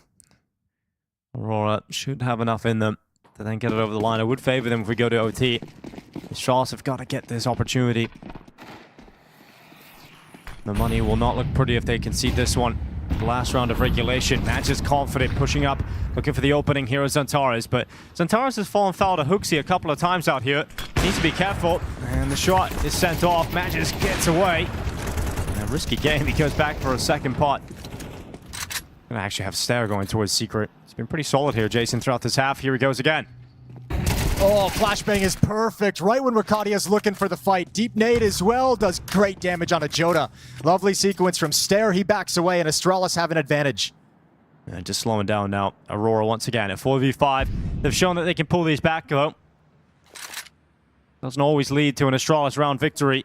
You just got to be careful with how you want to do it, right? There's only 2 smokes left, so do you want to use those for the cross? Use them for Hell Window. Over towards lockers. Hooksy being burnt out.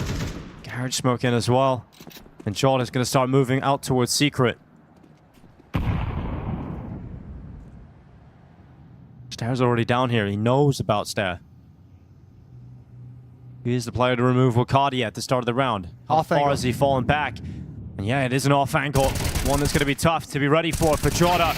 He nearly gets away with a second kill there. Close to it. Magic down to 24 HP. Yeah, but it's the AWP that's dropped down first. Magisk, so okay, he drops way in towards Dark. There's also an M4 who's arrived. That's Hooksy. Lower bomb site is where Major's going to try and pull off a fake, but the bomb is working its way back towards Mini to head to the upper bomb site, where it's Yabi who remains inside the site behind the silos. So Yabi could close the map for Astralis. And Rugga will be his support. He could do enough here. They're clearing out door, no Secret now. Rugga can sell his life, go for the peak time. You've got to start planting right now, and that's it. That's the map. Astralis have closed it out. A day without Device looked to be disastrous, but Astralis do it on map 1. Yeah, Device who, Dinko? I mean, look, what just happened? I'm kind of actually stunned. Even that last round is so illustrative of everything that's wrong with Aurora right now. And look, it is only the first map in the series, but they just look so off their game. That was absolutely disgusting from Aurora on the T side. I echo a lot of what Jason was talking about in the cast, right? They're playing not to lose. They're playing really terrible Counter-Strike. Forget Astralis with a stand-in. I mean, they're not beating anyone with this sort of a game. Just losing opening kills every single gun round, and then it happens very early, and you just spend a lot of time in a 4v5 doing nothing, not trying to take any space back, not really putting any pressure. Like, Astralis didn't feel any pressure really on their CT side outside of the first gun round when they had the AKs out and Astralis didn't have an op and they just ran out outside and found the opening kills. And that was it. That was it for their T side. Out of the 9 rounds that Astralis won on their CT side, Aurora got 8 kills. That's how ludicrous this was. And I'm talking about they had like full gun runs. I know the T sides have been garbage, but holy fajitas, like what, like, it's unforgivable, honestly. And we'll have a couple of rounds we could talk about, but it's just like they're just pausing and like, okay, the game's going to come our way, the fights are going to come our way. There was not a single round where it looked like they had an end game in sight. They're reducing the game down to a prolonged series. That last round genuinely just pissed me off, honestly. Like, what was that? And shout out to Magus, man, twofold, right? First of all, he's trying to, bring the energy up with the screaming. That's not the usual level to which he does it, right? But just trying to, keep everyone still engaged and invested and sort of believing, right? Hey, guys, like, this is not impossible for us. And then just the work he was doing on the op in the second half. I mean, it's crazy. Yeah, we wondered who was going to pick it up. Gun round, first reset round, he gets a kill outside. He was kind of everywhere. I mean, it was crazy to watch. Just Magus picking it up and finding great impact on that CT side. Also for Xantares, like out of the 18 deaths, I feel like half of them were to Hooksy towards outside. We talk about Xantares being so capable, and Hooksy, well, I guess this might be the best game I've seen from him in a very, very long time, individually speaking. And also, Rich, you can't forget, like, we heard about it literally 5 minutes before the game went live, and I'm sure for Astralis, till the very last minute, they're like, all right, we're going to have device, maybe we won't have device. And yet they were able to kind of adapt on the fly. Like, all right, Magic, you're going to take the op, Raga, you're going to be playing towards upper. It's such a last minute switch up, and yet they were able to win so convincingly. This is the story for me, though, because I have been critical of Yabi. A lot of us have, obviously part of that $2 million roster move with Stown.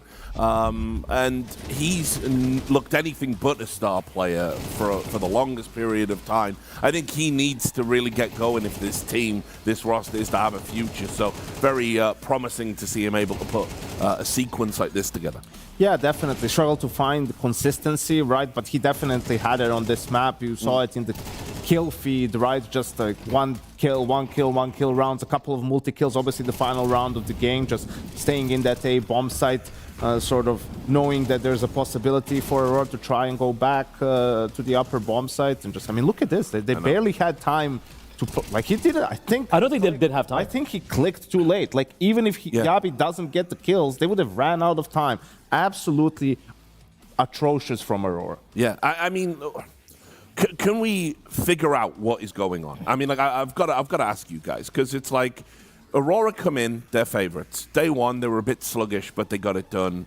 They don't feel like favorites against anyone. No. They don't feel that. That's the problem. We talked about NAF yesterday, and that's what Aurora is going through as a team. They have a complete lack of confidence. They feel like no game is unlosable for them, right? Like, no matter what happens, there's a chance that they will end up losing the game. The belief is gone, the confidence is gone, and you see it in everyone. Individually, you see it in Major in his calling.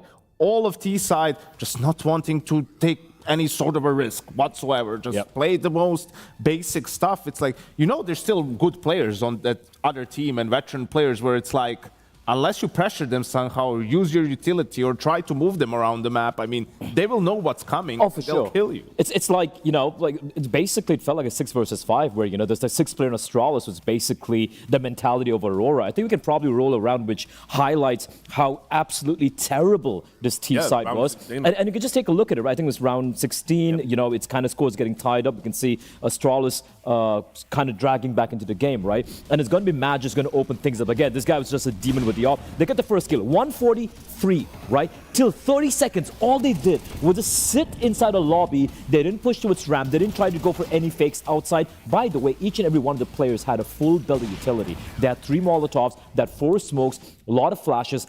27 seconds remaining on the clock. What does Magic call? All right, guys, we're going to go out squeaky. And the CT still had one incendiary. They didn't have to budge and got absolutely smacked. And that was even one of the better T-rounds we saw from Aurora, in all honesty. It's just abysmal, man. It's almost hard to describe how bad that is, just from a macro perspective, right? Like, everyone knows how important Yard is on Nuke.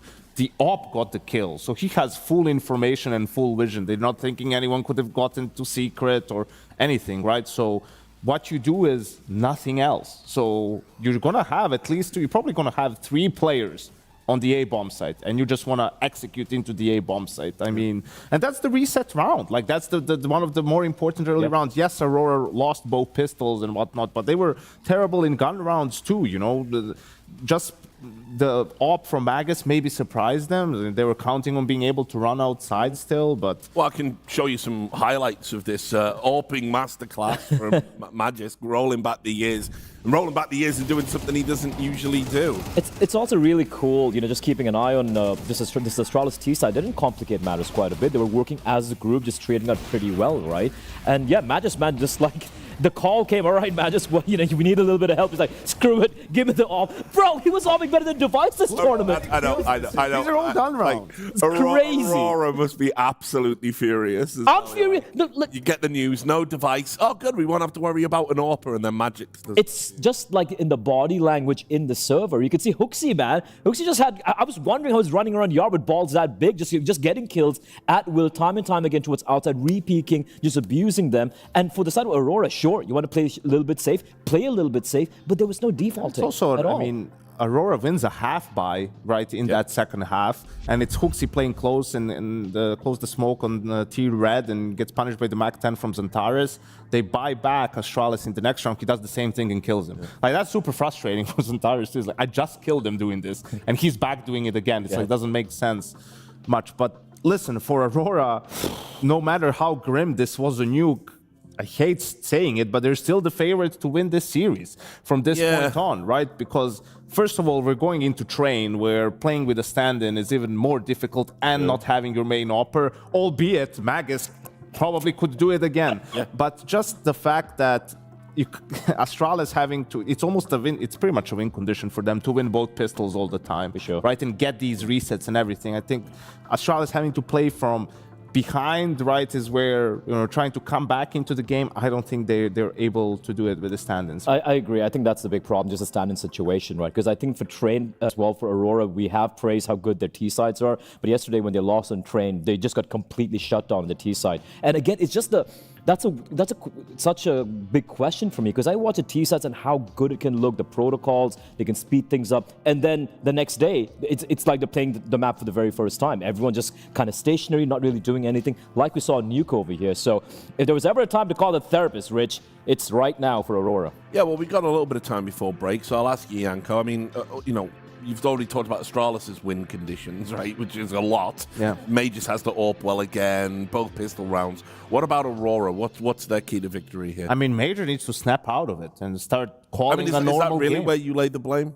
A lot of it, yeah, and that T side. I mean, how can you do the things that they were doing in a way, like, just regardless of who you're playing against? They're just really bad Counter-Strike. And for someone like Major, who's super experienced in that department, and I know he's capable of doing much better, like, you know, you just need to stop thinking about what could happen and just play the game, right? Play the rounds, you know, call it as if you would against any other opponent, right? Don't think about the 2-2 game, the stand-in, and how terrible it would be if you lost. You have to stop playing not to lose. You have to start playing to win. Let your players, you know, run around, maybe play with some more pace if you feel like that's the answer, but I think absolutely they have to improve on T-side. It's especially egregious because you look at the pieces, right? You know, looking at Valkyria and Xantares, they've been looking great in the past couple of events as well. You have Woxic, who's been pretty solid too, and Jota just being a very, you know, just a good pillar for the team overall. And the fact that you have these pieces and yet you don't have the confidence to go for some of these calls, they're going to be starting at T-side over here. And if I don't see it, crazy to put a leash on Xantares. It's not even putting a leash. It's just it's you know, it's almost like a disease, right? You're just putting your players in really bad situations. Yeah. Like, if you're not pressuring the opponents and they know where you're coming, and you're doing an A execute on Nuke into 3 players, what can anyone do? There's no player in this world that can do something running through smokes and having 3 CTs waiting for you, right? So you just need to do a better job in putting your players in good situations where their skill and individual firepower can actually shine. I would love to see them start this tease out and train with a little bit of pace, right? I don't care if it's a pistol round or the gun round, but a little bit of pace. Start dictating the pace of the game, because that didn't happen in Nuke. No, it definitely didn't. All right, thanks a lot, gentlemen. We're going to take a quick break. Astralis' motto is to the stars. They're hoping to go to the playoffs on train in a few moments. She said she loves you, but she can't love me. But I love you. Crazy. I gotta break on myself, I amaze me. Like I'm back in the 80s. I won't play window anymore. What's going on? Play your role. 1xBet. On to the next one. The human body was built to move. Not trapped at a desk in one singular posture for 12 hours a day. It's time your chair evolved. This is Secret Lab Titan Evo. Ergonomically engineered for you, gamers, hybrid workers, artists, backing your every move.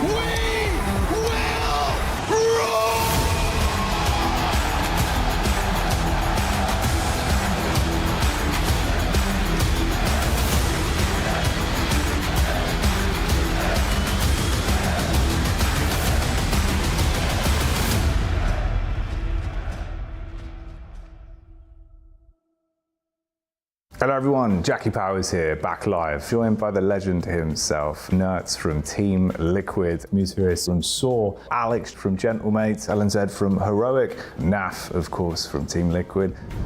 Which 2 maps would you get rid of, and which 2 maps would you bring in? Inferno and Train. Gone. Sia, gone. Nobody wants to see him. I feel like I like Train in CSGO in 1.6. It was really good map. I feel like they have a lot of change to do on Train. Inferno, diabolical map in my opinion.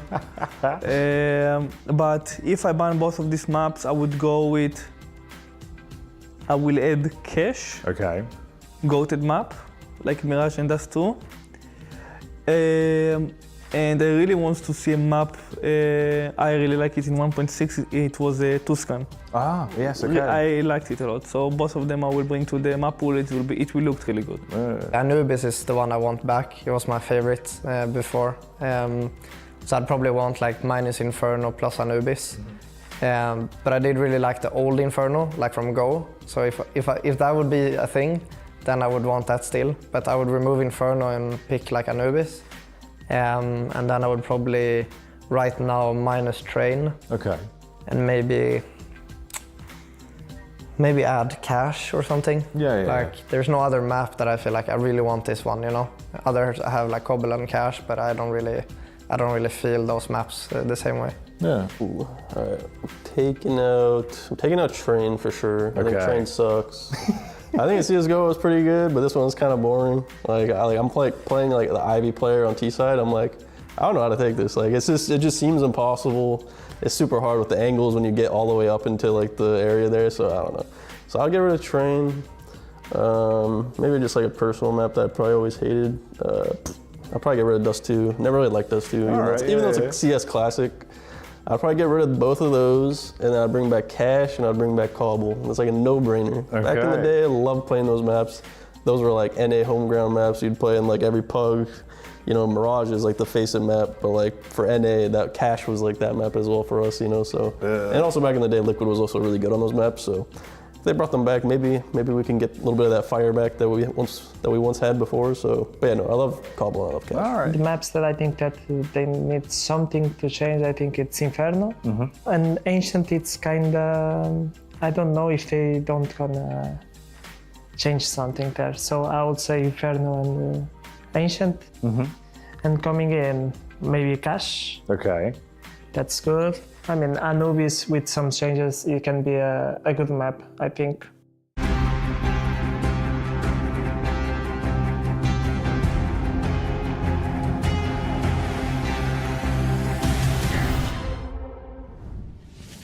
Aurora with a disastrous start into this series. Astralis with a nuke win, but we're heading into Train, which should be the grounds in which Aurora can bounce back into this series, Jason. Yeah, this should be their springboard back into it. We saw it, I mentioned during the first map, we saw this exact same thing happen against Liquid. A slow first map for the Aurora guys. Slow first half of Train as well, to be fair, but then they snapped in. Then we saw that Train. Actually, no, that wasn't the game they had a slow first half on Train. That, against Liquid, they just dominated them. And they took that momentum into the third map and just straight up won the series. So a similar thing can happen here against Astralis, where you can forget all about Nuke. You can forget everything about that map and just focus on the third one if you can build up enough momentum here on Train. They're going to be starting on the T side. And this is kind of, it feels like, I don't know if this is the way they're looking at it, but it does kind of feel like this is sort of their best chance to like replace Anubis as a home map is this Train pick. Yeah, almost has to be. For the side of Aurora, it's been talked about, obviously Anubis is really, getting removed has really hurt them and the amount of consistency they've had in these series. There's a little bit of a PC restart, so we have an extra minute to chit-chat a little bit. I was enjoying the desk conversation. Always a fun one. A lot of criticism towards the T side on Nuke, which is all fair. That was a really gross T side, uncharacteristic of Aurora. And a lot of it pointed at Major for the calling, which is also fair, but I think there's like a deeper level that I'd be interested in like hearing from the Aurora guys of like what's going on, because to me, that would feel like, I don't, like, where does it begin? It's almost like, which side do you want to side with? Is it Major not having faith that his players are going to be able to make the right plays and are going to be assertive enough and communicating and are focused enough if they call like something spread out and slow? Or is it kind of, is it getting to the point where Major's just calling this way and the players aren't really enjoying it, and that's why we're seeing some of the deficiencies? T-sides have been very rough to watch. It's hard to nail down the exact issue that's calling all of this because it seems to have come out of nowhere. Well, the T side on Train should be a different story. Do you think it maybe the Train T side, just the way the map plays, maybe leans into the way Major's liking to call right now?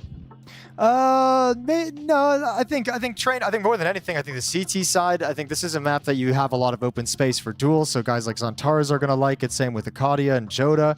You have a strong Opera and Woxic. I think you have a very good like set of players on this team for Nuke to be a strong map for you.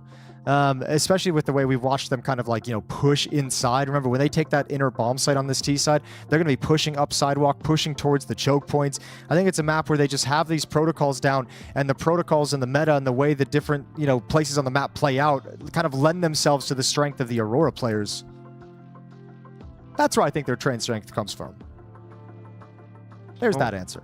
Well, we're getting into it very soon. We're just waiting on that Woxic restart coming in. He can load up, get into the server. When it comes to AWP, we thought it would be a big missing piece on the CT side, especially for Astralis. Magisk was wild, wasn't he? He did. He popped off with it. Yeah, that was actually sick. Honestly, from what I've seen, I feel like he can do a sufficient job. Oh, you're going to go there already? On Train You're as well. You're going to be the one? Okay. No, he can do it again. Why not? All right. Yeah, we're going to have to see it. I'd love that. I just think, I had the same kind of thought going into Nuke, where I didn't really want to entertain a world in which Astralis was going to win that map, but that's even harder to imagine happening on Train. But if it does, right, then there's weird conversation about the Aurora team that is going to be heavily scrutinized with this kind of drop-off in the second half of the year that they've experienced from going to the playoffs of every single event they attended during the first season. This second season has been rough. Didn't make it to the playoffs at IEM Cologne. The Bounty Season 2 finals didn't make it in. Second place at EWC, but then didn't make playoffs at Fisher, didn't make playoffs at ESL Pro League. They're missing out on a lot of things, and it feels like right now the steps are going backwards for Aurora, which is a scary concept when you consider the majors right around the corner. Yeah, this is the last event before it, right? So it's going to be pretty damn scary for Aurora if they get knocked out here. Into the action, though. Astralis going to be on the CT side. Aurora off to Are you warm-up casting a start, warm-up round? And Xantares is going to grab himself a great opener here, Jason. And I was excited. It's like the first time you've seen off on a pistol round. I was like, hold on. You were ready to rock and roll. I was like, 0-0, let's go. And they baited me so hard. I was like, nicely done production. Like, hold on. They fucking really well done production. Oh, that's a moment. Right, can we do that again? I was actually really excited too. Dude, I heard the gunfight. I was ready to party. Steps, I was just looking at the mini map, and then I went, "Hold on, they've got an AK."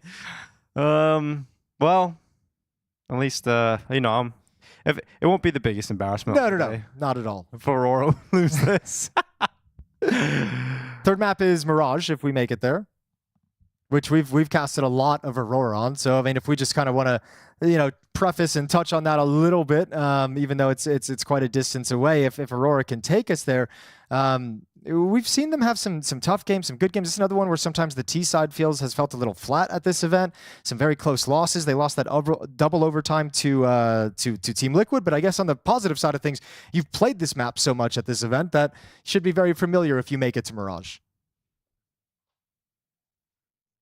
Oh, we're just testing out a mouse at the moment, Jason. Want to make sure it all works? Wouldn't want to have a false start now, would we? No, that would be a terrible thing. That would be horrifying to have a false start in any kind of fashion. Oh, we've lost an Aurora player from the server now as well. So okay, they'll be getting into it shortly. Well, Legacy getting past FlyQuest today, that was a heartbreaking finish to the game, wasn't it? It was a very heartbreaking finish to the game. Tough too, because FlyQuest, I mean, from the game we saw, that just eye test wise, that looked like a much better FlyQuest than we've seen for some time. That looked like almost for me at this event felt like the best they've kind of looked throughout this tenure. So it's a shame it had to end in that fashion. But I think also on the other side of things, it's tough because it's two teams that I think it's easy to root for both of those teams having success, and it's nice seeing Legacy kind of continue that and make it into the playoffs in their last chance, especially after their own really tough loss they took yesterday to Bait. Looking at the playoffs, who have you got kind of winning this tournament at the moment from what you've seen, Jason? That's a great question. I think Legacy obviously has a great chance, and with their recent trophy, I think you kind of you have to put them in that category as a team who's got a chance, especially considering 3D Max isn't going to be here, who is a team that you would have. What about Liquid? Put a favorite. I was going to get to them next. I was coming for them next. Liquid's a team, also again with the 3D Max departure, with the, Aurora. We don't know if they'll make it yet. Potentially not making it. That's another team that would be tough for them. But there's a lot of those teams coming into this where I've looked at it and I've said like Aurora and 3D Max would probably be the strongest two candidates to beat Liquid in a best of 3. I think everyone else that's currently in the playoffs, there's not really going to be an easy opponent, but Liquid can handle all of the teams there. So the playoffs are shaking up very interesting. And then you add in the fact that Heroic and Pain, two names that we don't normally throw out in these kinds of conversations, but with the way they've been playing, both of them going 3-0 through the Swiss system, got to give both of them a puncher's chance as well. And I mean, it's kind of the fun thing where it's like, this was the event that was sort of billed as like the best of the rest without, all the top dogs here, like no Vitality, no Mouse, no Spirit, etc. And then even some of the top dogs getting eliminated before the playoffs as well, like the top dogs of this isolated event, So we have kind of the rest who are all at a similar level. So there's a lot of teams you could pick too. Bait's looking decent. I don't think they'll win it. I think their map pool is going to be a problem. New IGL going to be a problem, but they can cause some issues. What about you, Dinko? Who do you think's going to win it? Team Liquid. Okay, there we go. I think Team Liquid are much going to more win. Succinct answer. Yeah, I think Team Liquid are going to win it. Lee's is going to figure it out going into the playoffs. I've seen enough from him in the last game. Whereas like he's been struggling all group stage long, and they were still getting themselves in a position where they could progress into playoffs. And then in that final game, he started popping off and finding some big moments and plays that he likes to make. I think on Train, he looked really fun to watch. I think he'll still. I think his struggles are going to be more like map dependent, right? Like we've seen them play like three or four Mirages throughout this group stage, and that seems to be a map where he struggles to find impact and comfort in some of the plays.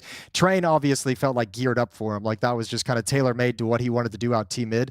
So I think with Elige, it's still going to take a little bit of time, and I think we'll see him have more impact and less impact depending on the map. And then the other team, maybe Astralis. If Astralis make the playoffs, Device coming back? A Device. No. Magisk is the new Opera. We figured out Jason's solution. Yeah, that's what I'm saying. Now we know. Now I didn't know at the time I said that we could just slide Magisk into the Opera. It's true. Yeah, that was the real hiccup of. And Rugga, he had like that one wall bang out towards Hell as well. That was he really did. impressive. He took out Woxic. I think he even had another one later in the half too. Yeah, at the lower bumps. I think to the window glass. Yeah, it's that's fun to think about. Okay, now we're testing a different mouse team. Oh, well, hopefully that saves Aurora. Yeah, hopefully it does. So, I mean, yeah, this event is shaping up to have an exciting playoffs of teams coming through that you probably wouldn't normally see in any kind of fashion, raking these deep runs in the playoffs. So I'm pumped for that. GamerLegion made it in earlier today with a pretty strong series victory over Gentlemates. That was a 2-0, 13-5 on Train, 13-9 on Inferno. Handled business there. So GamerLegion's going to be in the playoffs. Oh, that's great for GamerLegion because they've been really struggling. Yeah, it's nice to see them have exits. Just had one last week in Shanghai. Yeah, a little return to form, at least in this isolated event. Would be good for them to get some confidence moving forward. Oh, it's a gold mouse. Golden. Look at that. Happy enough with that one, Woxic? Doesn't look happy, does he? He doesn't look pleased. He's like it's kind of like a this'll work fine. This could be the only reason they lost that opening map. But you know what? You lose an opening map to a team with a stand-in, and you double check extra hard with all the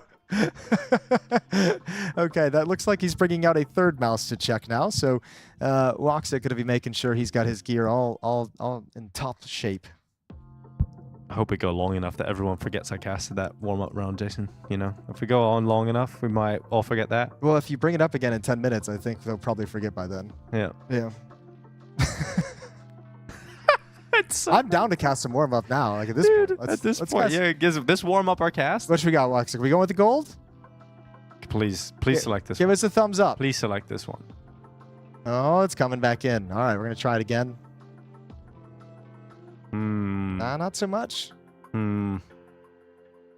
He's got that fast sensitivity. That's probably a 360 we're watching right there. Yeah, that's true.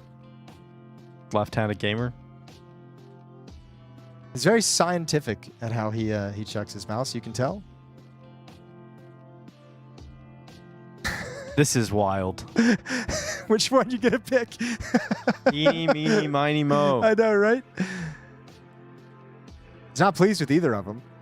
He pulled it out of his bag, right? Like you'd have to. That's his mouse. You'd assume. Yeah, he's not happy. Rugga would play with anything. Yeah, Rugga probably did take 5 minutes to set up. Oh my! There This we is go. so All mental. three. I like it. Which one are we gonna go with? I don't know, but all of a sudden now I'm keeping an eye on Woxic for this game. I'm seeing what's going on there. How's the upshot? Is he over flicking? Is he under flicking? What are we working with? Little knot in the cable. Got to work out all the kinks. Yeah, there we are. Nicely done. I noticed the other day there were some players playing with the mouse dongle on the pad, which is kind of insane. It's lightweight, so I mean, if you brush it, if you bump into it, it's gonna. But move. it was the big one, the Zowie one. So it was quite big. Okay. It's like, why you guys? Why? There's a lot of space behind that. It doesn't really make a difference if it's that close to your mouse. Yeah, that's fair. Oh, Yabby chilling, hanging back. He had a great map. He did have a great map. He was instrumental in some of those rounds. T-side especially had a couple triple kills. Was very nice, very effective. Was cool to see that.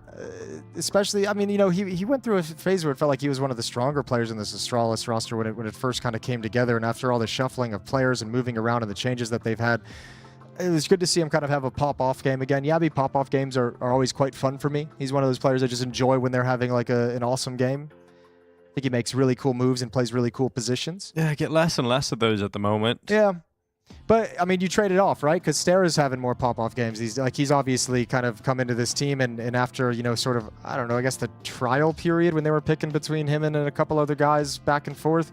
I mean, he really showed that he deserved to be here and that he can provide a lot of service. And obviously, when Hooksy came and took over in-game leadership, he put Stera in a lot more like prime positions, right? He put him in a lot more impactful positions. Kind of gave him a lot of the roles that Stown had been occupying up to that point before Stown stepped away from the roster. As I mentioned, I mean, a lot of moving parts in this Astralis team, so it's good to see them just kind of play loose and play relaxed and laughing and having a good time and then getting into things. And obviously, rattling off the win. Yeah, all the headsets have come off, though, Jason. It signals to me Woxic hasn't made a selection. A fourth mouse has entered the table. It would be so ridiculous if he chose something that's entirely different. I'd be kind of cool. I hope he goes with the gold. I thought the gold was nice. I'm not normally a gold person. Yeah, it did look cool. I usually think gold looks a little cheesy, but, here we are. I'm into it with the mouse. What about pink? Pink? It's not for me as a mouse. I enjoy the color itself, not so much on a mouse or a keyboard for that matter. You just do it with underwear, Jason, or what? Just underwear. Yeah, that's fair enough. Socks sometimes, if I want to match. Is that pink? That's more of like a... That's definitely pink. That's like a red. I think it's a very vibrant red. No, it's pink. Is that pink? Yeah. I don't know, Dinko. It's pink. That's pink? Yeah. Producers are telling me it's pink. Okay. Because it's definitely pink. What about those numbers in the background? Are those pink? No, they're orange. Stop. Now you're just ruining me. They are orange. That's red. That keyboard's red. Jason, are you colorblind? Are we discovering that you're colorblind during this cast? Well, he's putting headphones in. So can we get a picture of the mouse? Can we get a camera shot of which mouse he selected? And I mean, he's got the white dongle plugged in, so I don't think he's gone with the gold mouse. We're gonna get that. We're gonna get that for all you fans at home. Yeah, we're gonna pan over. Thank you, production. Thank you, cameraman, for the assistance. What have we got here? Slow pan down the reveal. It's the white one. That's white? That's not blue? yeah, it's rolling now. I'm coming over to look at your screen. What we got? I'm telling you, no, the mouse is actually white, but the other one was definitely not pink. It definitely was. You've got some weird monitor settings. I'm telling you, everything is red. Everything is red on this screen. Yeah, those are red. The chair is red. Absolutely. Let us know what you guys think over on social media. Because we don't have Twitch channels. This is like that, what do you call it? You know, the dress that was the divided right, yeah. For a long time. Maybe this is the new one, Jason. Maybe it is. We could start it. We could actually, this could go viral. But really, it would only divide you and the rest of the world. Yeah, it'd just be the number of people looking at it on my monitor.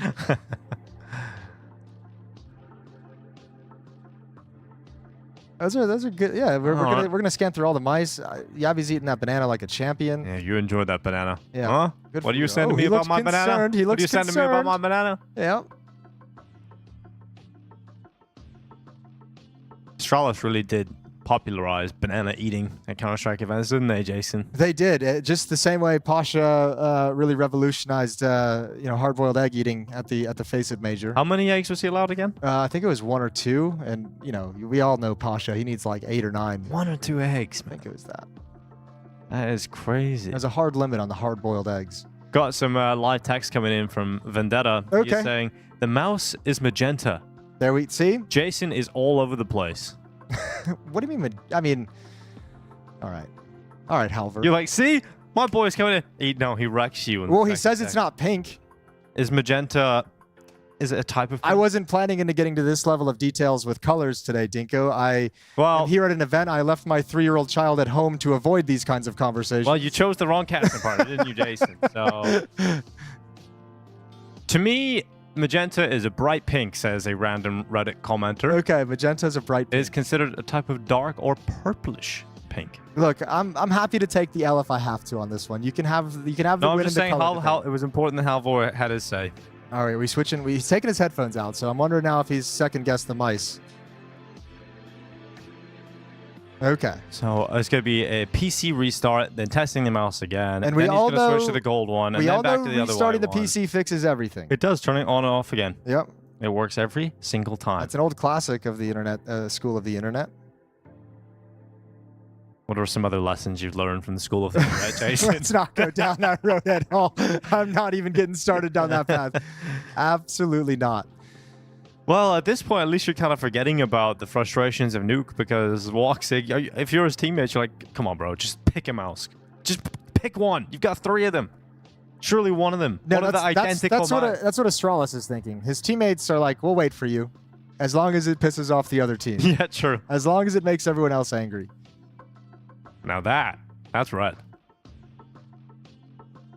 Don't do this to me, Dingo. Is this not the mouse we were just looking at? No, we're looking at matches, so just ping. Can we do like while we're all sitting here, can we do like a glimpse of the red major mouse into the pink magic mouse so I can see if I'm actually insane? This is the level we've gotten to. Okay. I'm sure we have the capabilities of that. Tissues come out as well here. Tissues are important. Very important.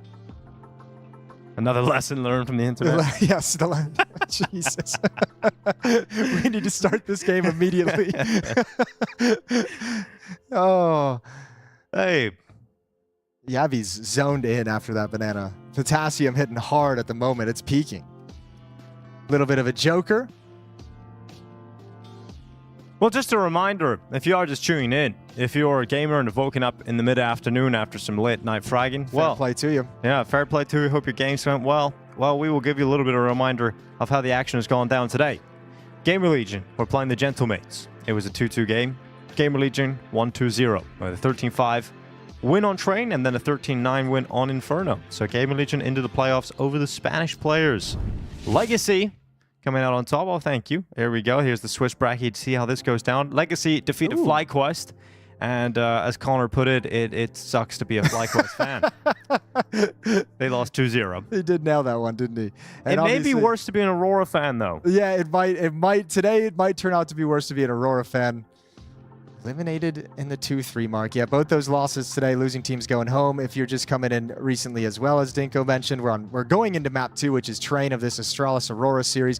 Astralis playing with Rugga standing in for Device. It was a shock development this morning. And you know, now we're going to go into the second map and see what happens. Nuke was obviously a crazy upset for Astralis, a really poorly played T-side. But now it's kind of the home map pick of Aurora to bounce back in this series. So you're all caught up. Woxic's PC is restarted. He is in the server. So that's a nice sign. In the server. Yeah, but now we're in the mouse testing phase again. Oh. Well, wait till we move on to the keyboards.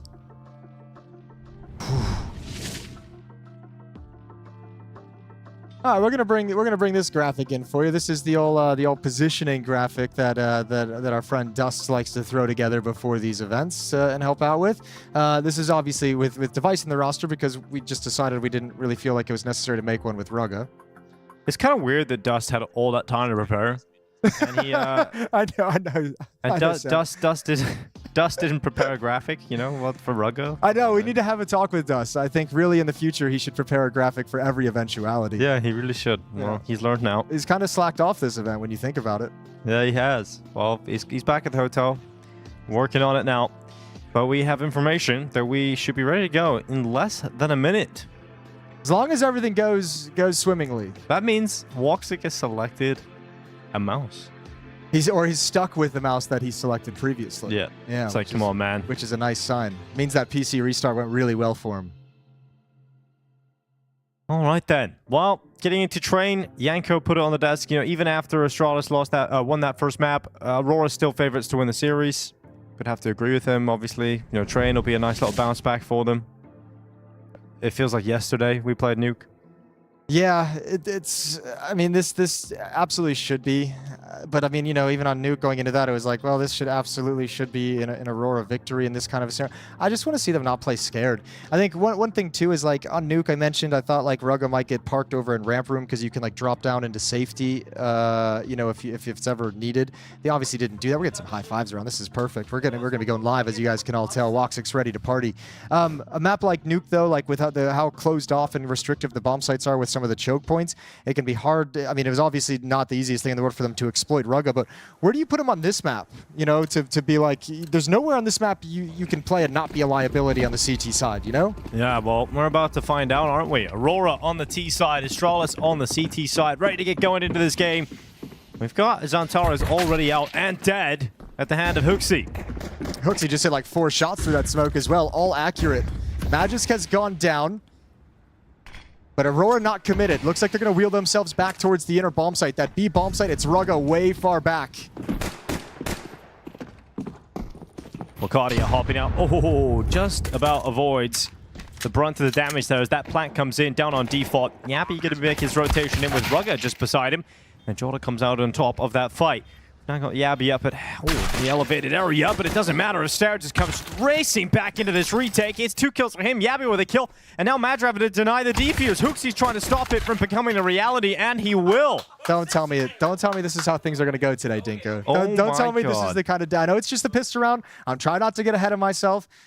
This is going to be a little bit crazy. We're all The going to Astralis mice are working. We're all on this ride together today. Just remember that. 1-0 up for Astralis. They get the M4s out. Well done from Huxi, the opening kill and the final kill.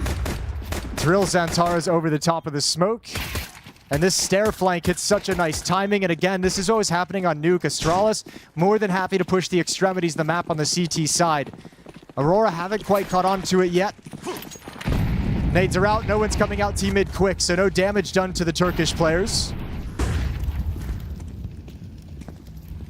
Huxi with the idea of being stubborn, with the mentality of being disruptive, and Huxi just peeks through teammate. Oh my God, Huxi! This is ridiculous. It's awesome. How is he getting away with this? The legend of Huxi. It continues. A new legend being forged today. Yabby on the oil train. Aurora down to 3 players.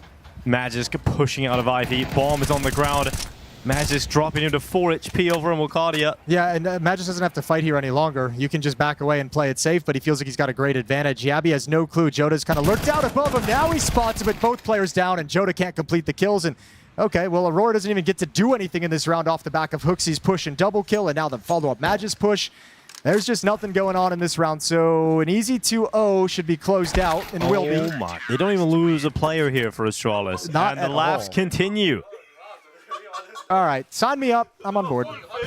The 2-0! Is that what you signed up for? Yeah, that's what I'm signing up for. Okay. Sounds like it's going to be a fun journey. Not for Aurora, though. They have to take an eco here. They're going to be a couple of Tech 9s out. Astralis having a grand old time, especially Huxi. And there shouldn't be too much issue in winning this one either. Should be able to build up even more cash. They could be rich as hell after just 3 rounds of play. They might not lose anyone. 2 Deagles they got to worry about on Jota and Major. Tech 9s on Xantaras and Wakadia. That's a coach flash right there. They got Rugga. Oh, not making it look too pretty there. Magisk has fallen. Uh-oh. Should have been easy for Astralis in this round, but they figured out where Rugga is. Might have been a bit much on a round like this where you know it's going to be a low buy to have the shotgun push lower, the aggressive stance in the upper halls.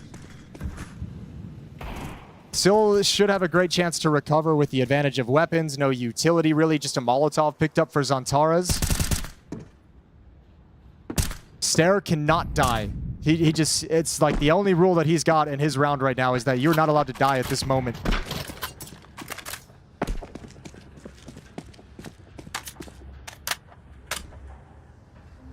Well, he doesn't plan on doing so. He will wait at the bottom of the ramp, just in behind Thomas. Walks leading with a shotgun, realizes that's not the weapon of choice, and then Stair mows down 3. And Madra, I like the attempt, but just not the kind of range for that XM Chem 14. It is a 3rd round in a row from Astralis. A nice cleanup there from Stair to come back in. He's got a 7-0 start individually here. Might have been a little sign of disconnect within the Aurora team. After those kills towards inner, Major picked up the M4 and like stepped forward to challenge more into the bomb site. No one else came down the lower ramp with him. So I'm wondering if that's a disconnect of saying Major thinks this is the best play, maybe, and like no one else is really following up, or no one else really had that in mind or envisioned for what comes next. We're at a 3-0 start. Off is out in the hands of Walk 6, but I mean, it's out in the hands of Magisk as well, and we all know what that means, Dinko. That he's the better AWPer. There we go. Yeah. The CT side have the advantage. At least today. But maybe that new mouse from Woxic will be able to allow this T side to get off to a decent start. First buy round is up. Hoaxy just jiggling in towards Pop and the smoke in his hand. Magisk and Yabby with a setup towards Ivy.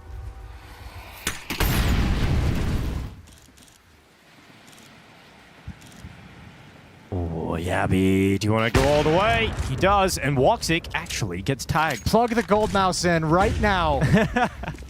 Hits that if it's gold, that's for sure. 59 seconds left. Grenade actually blasted towards Woxic. Was close enough, but does no damage. Risky positioning. Smoke is about to fade. Joda's on the other side. Both players make their move. Instantaneous headshot from Joda. 2 players inside, though, which makes that outside defense very, very weak, and the attack from Aurora is coming in right now through Team Main. Yeah, you can see them starting to move here. Astralis starting to move up the ramp. Can Joda get another? He should be able to win the fight against Rugga, and he won't. Rugga actually comes out on top with a duel, upgrades into the AK-47. 30 seconds left. Aurora know they've lost the brown holes. It might just funnel them into the finish quite quickly here with 25 seconds, committing out of Team Main into the A site. Magisk committed up on E-Box. Stare and Yabby connecting shots for Astralis, racking up rounds in the defense, and it is Woxic left alone with 10 seconds on the clock, and he's killing everything until he meets his match in Magisk. I don't know what Aurora's doing right now on this T side. Not having fun. That's unreal. Astralis just have no cares in the world.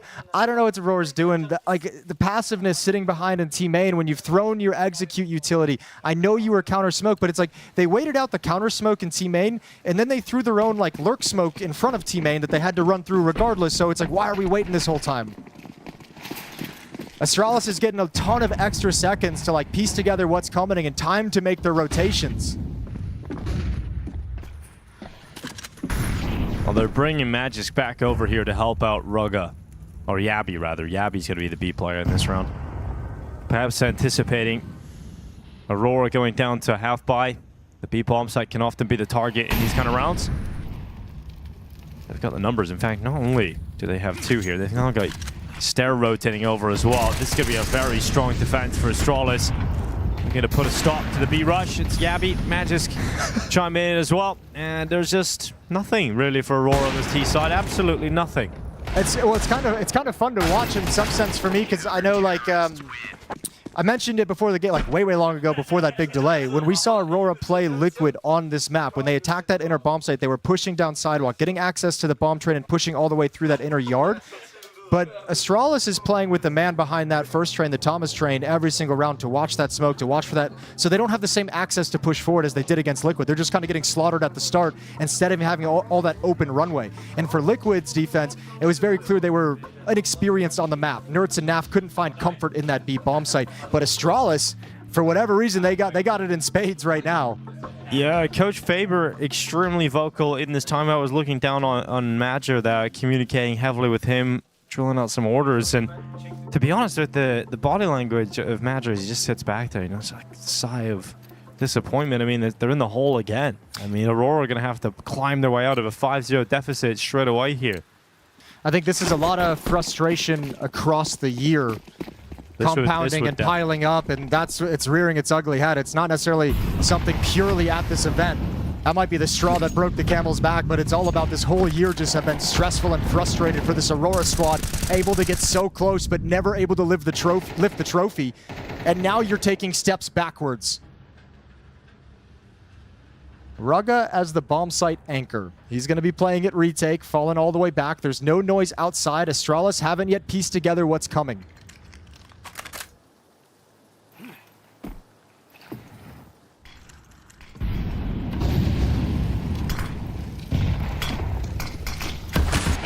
Aurora going to be heading into the B bomb site, full execution, but look at the rotation.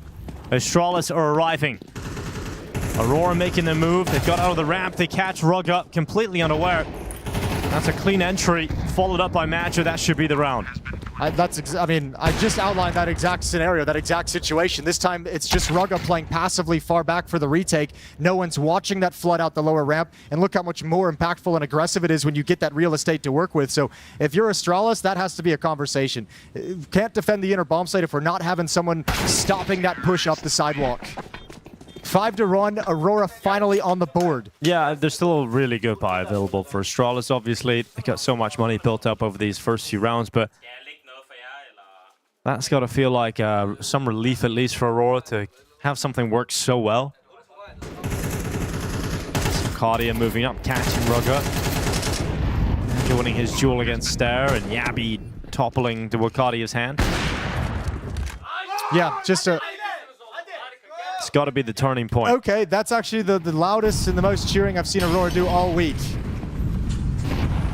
Yeah, got to find some energy in a round victory at this point. Aurora have got to immediately hit the ground running. Can they string a couple together? Matches going aggressive with the AWP. Flashes up. Reveals the op shot. Wakadia has the space towards Pop Dog to play with. Stair's timing, looks away at the wrong time. Wakadia just walks into the open, grabs the opening kill here for Aurora. Yeah, that was very lackadaisical from Stair. You know, the smoke had cleared. Maybe he thought the timing was a little bit different and just had it mistimed. It's Rugga again, anchoring the inner bomb site all on his lonesome, and I think we're just going to see Aurora like hit this note all half long. If they get an opening pick, go back to that inner bomb site where it's generally a sole defender, which means Astralis, if you're thinking in that way, Astralis realizes they have to execute information gathering. So the push towards Ivy, a push in towards A main, they know it's coming now, but only the 2 defenders here. It's going to be Rugga with at least one on the defense. Magisk also stepping up with a shot on his AWP. It's a 3v3, and you've got a flank from Yabi coming out through the brown holes. He's still a long way off here, though.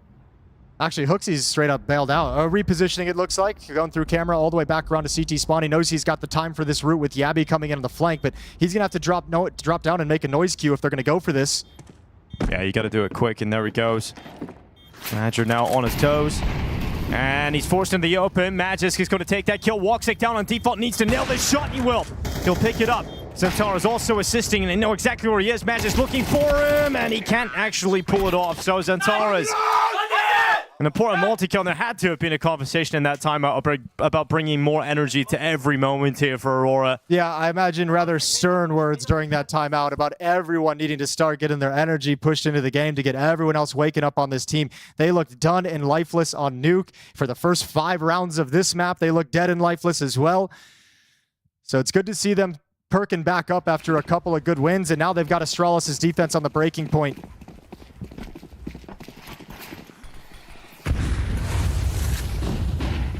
Quick out from Wakadia. Stair on the lineup, and a speed up play into the A-bomb site has been stalled out by Stair. Hooksy also receiving a lot of damage though. Committed to the E-box. Jordan should have the up on him, and he will. So 3v3, and all that initial damage from Stair has been equalized by Aurora. And actually that smoke that's just dropped right at the end by Hooksy denies information over to Yabi that Aurora have completely vacated the premises. All 3 of them back off. Looking for pushes, looking for flanks coming from Ivy, coming from Minner, but haven't yet made a decision on where to end this round. Rugga's parked himself over an Ivy, which that's a position at this stage in the round you can probably start vacating pretty soon. Not a whole lot of teams head to that position at this late stage, and now we're seeing the quiet shift back towards the inner site.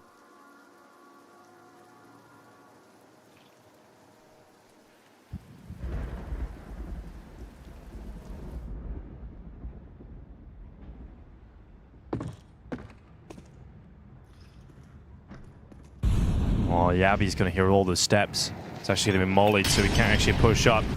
A sign that Aurora is still aware of his possible position. Yabi has shown no signs of life. He'll wait on his teammates rotating in, but as they do so, Ruck is dead, but they're not checking towards Yabi. He still has the play available. The round win in the palm of his hand, and he can't snap back to Woxic. Who reacts very quickly, and Aurora immediately back in the game. Woxic picked the right mouse after all. He did. That's a nice quick reaction and quick accurate flick up onto Yabi, who had a chance to make that a very, very uncomfortable round. But 3 in a row for Aurora. After such a good advantage provided by Stair, a 5-on-3 event essentially clawed right back in by Aurora. And again, continuing to progress through this inner train yard, not letting the CTs be comfortable in the retakes. 5-3. Yeah, finally the money gone for Astralis. Fourth round should be no problem here for Aurora.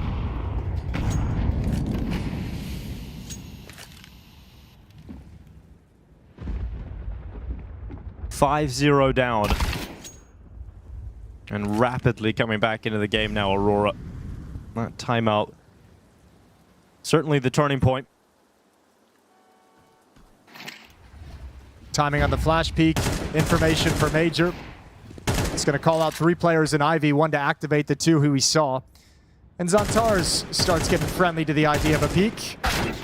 An open death match. Stair shuts him down, but it should be just fine for Aurora with these AK-47s.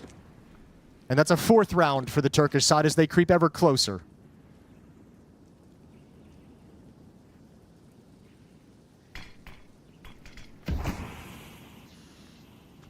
Well, they'll hold the phone now that they've slowed things down. Bomb hasn't had any hustle to it, so Yabi's recovered AK-47 is going to be in a position to do something a little bit crazy. Bomb has been planted.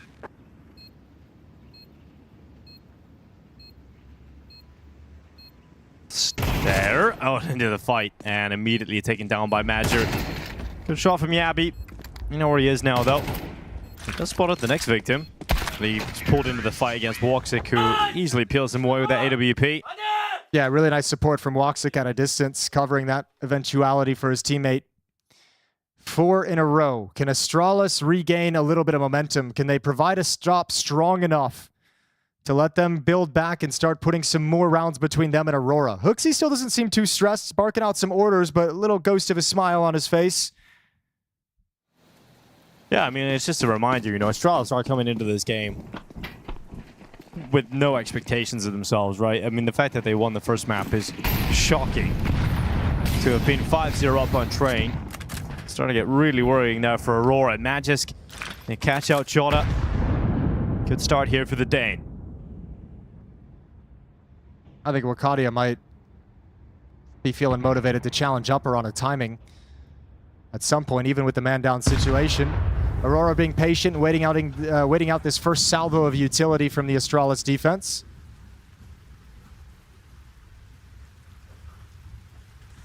And Astralis at the moment executing a push in the mid-round. 2 pushing through Pop. They're going to try and clear out box halls in tandem with Yabi.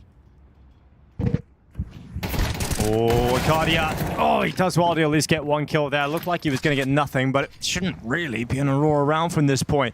Major and Woxic in a 2v4. We take a big slip up from Astralis and also some stellar play from Aurora to even get into a competitive position. But Woxic's still alive and he's starting to hit shots over the last few rounds. His first target is Rugga, and he does hit the shot. Oh, Magis jumping in the bomb site. And Woxic is the man to start this off for Aurora. All right, he's gaming. I'm happy to take that kind of a break if Woxic is going to deliver this kind of a performance leading into the match. Waiting for the follow-up. 25 seconds. He's got it. Rugga offers it over. Now a 2-on-2, and the bomb's at the B bomb site, other side of the map. Woxic has gotten 2 kills and pulled all the attention in this direction so Major could slide in for a free plant. Yabi wants to kill in the Opera, though. He should have it. Woxic. Oh, there's a second when that bullet misses. You think with the way Woxic's playing, he might be able to get away with it, but it falls to Major in the clutch. The 1v2. He's had his moments in this competition individually. Needs to step up here. He could tie the game. Waits at Thomas. He's being split on. Sandwiched in. Yabi making noise. And Hooksy coming down the ramp on the flank. It's just too much for Major to handle. And 6 rounds for Astralis. They are back to winning ways on the CT side. I don't know if it's what kind of made Major not really consider the flank, because it was probably an odd timing considering the situation of the round. But Yabi throwing that flashbang to the other side of CT spawn as if he's simulating someone getting flashed around the corner. Might have made Major feel like 2 were coming from CT spawn. Either way, it was always going to be a hard clutch to win, but Woxic did an incredible job making it possible in the first place. Moving forward, though, there's not the money for an AWP, even with that plan, even with the stretch of rounds that they won. They can only afford AK-47s and Tech 9 on Major, so big advantage in the round for Astralis, who still have an AWP in the hands of Magisk.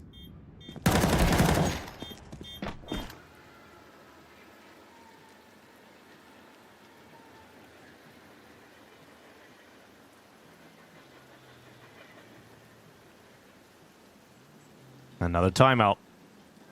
The first one got them back into the game, but as soon as they lose a round, straight away back to the timeout again because they don't have everything they could want. And most importantly, they don't have that AWP that we were just talking about has been so effective that got them back into a competitive position in that previous round even. It wasn't enough. And now Astralis, it's another strong performance on the CT side from Yabi. Stares up there with him at 13 kills, 6 deaths. This is definitely scary territory still for Aurora. The fact that Astralis have still shown, despite losing 4 rounds in a row, that they can come back and get into the CT side, and they are going to compete for the rest of this half. It's some speed for Hooksy. He was getting away with those plays earlier on, but not this time. Stairs still. Oh, the turn around. Wakadia, nice timing, and outer bomb yard exposed. Magisk might be able to start bringing it back into the realm of possibility. 3 on 4. You have a late Ivy play coming in from Woxic. You do need Rugger to get something here, though. Yep. And that's the tough part. Jota creeps up on Magisk. Surprise! And dead. That's the site overwhelmed. Yabi rotating in from connector. Rugger starting to move forward. A 2v4. Unlikely. Rugger will get his 1 kill. Puts it all on Yabi. And Wakadi is ready for that jump up in con. So a timeout into another round victory here for Aurora. Coach Faber giving out the high fives. Yeah, he's got to be really pleased, and credit to him for calling these timeouts that have netted to all 5 round wins that Aurora have in this half as well. Got him started on the streak, this one right here, and he's got to be feeling really good that through this stretch his team has started to come alive. I tell you from experience, it is the worst feeling in the world as a coach where a team is just shut down in terms of comms, in terms of energy, in terms of like confidence in each other in a map, in a game of Counter-Strike, in a series. I just feel sometimes like there's nothing you can do to get him back going. So he's very happy that Aurora have come alive. Well, it's a good start here for Hooksy. He was the player to charge it towards teammate last round and die immediately, but he's got the opening kill this time. He's going to offer it up likely, but then wins the fight against Antares on a 5-7, and he's got Antares' AK. Are Astralis going to have a 7-5 lead on Train on the second map? They're a map up. They've had nuke already. It's looking likely. It's looking very, very possible. There goes Major. What a shot from Rugga on the scout. Woxic's going to follow it up. Joda making presence over towards Team Main. Woxic's been fragging out towards Ivy, but now he's the only player left. He's going to turn. Identical kill on towards Magisk. Rugga, same position. Woxic goes out for it. Couldn't land it. And then Rugga is the man to close out the half. A double kill as Astralis are leading the way 7-5. I almost can't believe it. Aurora burned 2 of their 3 timeouts to get 5 rounds on this T side. It is still enough if you get a good start in this second half, but it's the way that Astralis are fighting on Train that I didn't expect. Well, they got a big benefit in the start from that really slow start from Aurora, who didn't feel like they got into the server until about 5 rounds in. So scraping together a couple right at the close to keep that advantage. Yeah, this is a lot better than I expected out of Astralis, but I still, especially on this map, would put most of it on Aurora in the opening stages, just coming into this just like they did on Nuke, which was really flat and almost non-existent. Now, they did get themselves some life. They did give themselves some hope as that half went on. And we switched sides, and Major's going to have a big job to do helping his team stay in this. At the moment, it's almost like the team's helping him stay in this. It's Woxic giving a supportive high five and some supportive words to a Major who looks positively forlorn. I mean, it's I don't really want to see from your in-game leader, is it? At least the T side's over and done with, but we're getting into the second half now. This is where the Woxic AWP in the T side is giving me some hope. With the shots that he was hitting, if he gets that on the CT side, I think that's where he can really start to deliver some impact. But I really want to see Zantares start showing up, man. He's 3-10 at the moment. He was losing duels to Hooksy on a pistol in the last round. Come on, we got to see Zantares turn this around in a game like this. He'll get his chances. Wakadia and Major to defend against the B-Rush. Zantares is here as well with his first opportunity. Nade is down. Good shot to Zantares on both con players and taken out. Yabi and Hooksy open up this B-bomb site. It's these dualies on Wakadia doing so much work to keep this round alive. And Rugga, the last one left in the bomb site, has got to wait for Stair to arrive on the flank. Yeah, the flank. Can Rugga stay alive long enough? He's doing a good job, and then Jota realizes that, stops the flank, and it will be a pistol here for Aurora. Did not look like it got off to the best of starts. It was an important turnaround, An essential pistol round victory. Yeah, that's a very deadly round that almost goes in the way of Astralis. And then we start having the conversation. Okay, Astralis, you can upset this 2-0. You got both pistols on this map. Could have been something special. Good job from Wakadia. I mean, he holds down the fort until the rest of his team arrives to bail him out of the situation. He does such a good job just being a nuisance and never letting Astralis get control of the bomb train.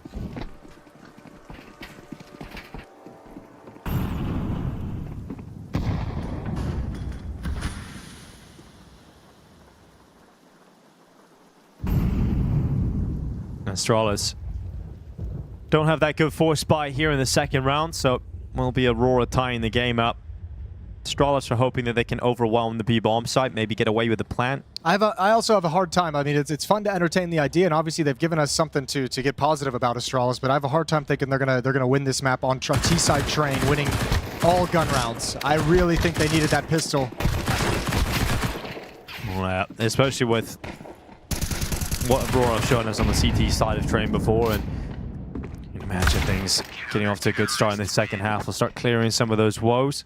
Win rate on train with the device in the lineup has been 25% on 4 maps in the last 3 months. It's a 71% win rate for the Aurora side of things, so a huge disparity in terms of how well these two teams have been playing this map. I think we'll see these struggles for Astralis really, really hard here on this offensive half.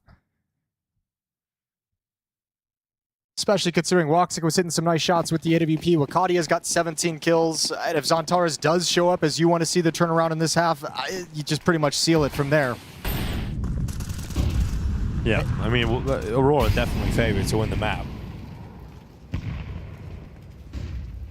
But it's the start that Astralis had that had you questioning that for a little bit.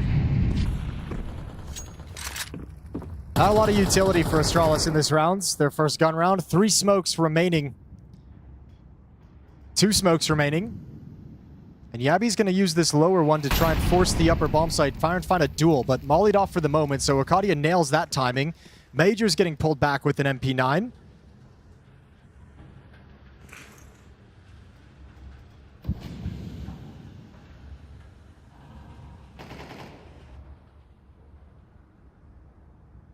There's Zantares, an opening kill on Stat. Zantares just on the ladder, jiggling, looking to get some information on Rugged's peak, which hasn't come yet. Yabi making some space out towards the site at B. He's making them rotate. Wakadia's gonna flank up, and that's going to be a kill that cleans up and gathers all the info you could ever need. So now Aurora can come back over towards the A-bomb site. Astralis is going to have to deal with a mountain of CT players. All right, Hooksy spots one over at E-Box. That's some aggression. Magis can't find the kill out of Ivy. Zantares swings into the fight, goes down. Rugga still alive, but not for long. In an 8th round, teed up for Aurora as they take the lead here on train.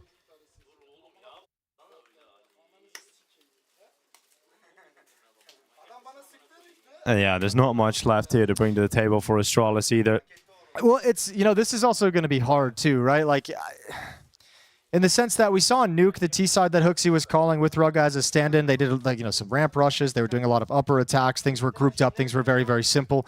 Train's going to be hard to pull that off on, just because if you're Aurora, after playing them on Nuke and just kind of understanding maybe that philosophy, just saying, if we stop the rushes, if we stop the fast-paced stuff and don't get caught off guard by that, we should be fine playing this slow, playing against them slow. We have the protocols. We know how this map works.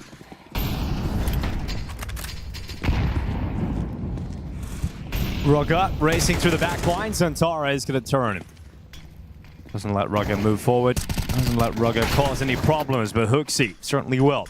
Tech9 into an upgrade. Hooksy on the M4 now as well. He has had his moments throughout this map, hasn't he? Let's see if he's got any more in him. Zantares will deny that. Stairs Deagle strikes true, and with Yabi on 12 HP, shouldn't be too much of a problem here unless he catches the absolute perfect scenario. It's already a great round. 3 kills so far. You might get a 4th on Major, who's low HP. Yabi's going to come peek into him. Clearing his corners. No, wants to go get the bomb. Yeah, gonna run back, pick that bomb up. He's got an AK now, though. Like, this could get weird. Yep, quick headshots, and Yabi's got it, but they're gonna start moving forward, closing that gap while he's out of commission on the bomb plant. Now they can split him, run him from 2 sides. Low HP player making noise. Wakadi comes in with a high HP and closes him up, no problem. All right. Catching a little bit of wind in their sails, Aurora. Looking really, really sharp, looking good, but that's a nice save round for Astralis. They're going to get tons of money. 3 kills, a bomb plant. You've chipped away at the Aurora defense, so they still got cash in the bank. Now you're going to have to contend with the AWP on Woxic as well. So things are going to get more difficult, but the best buy they've had yet in this half, and the best chance to showcase what they can bring to the table on T-side Train.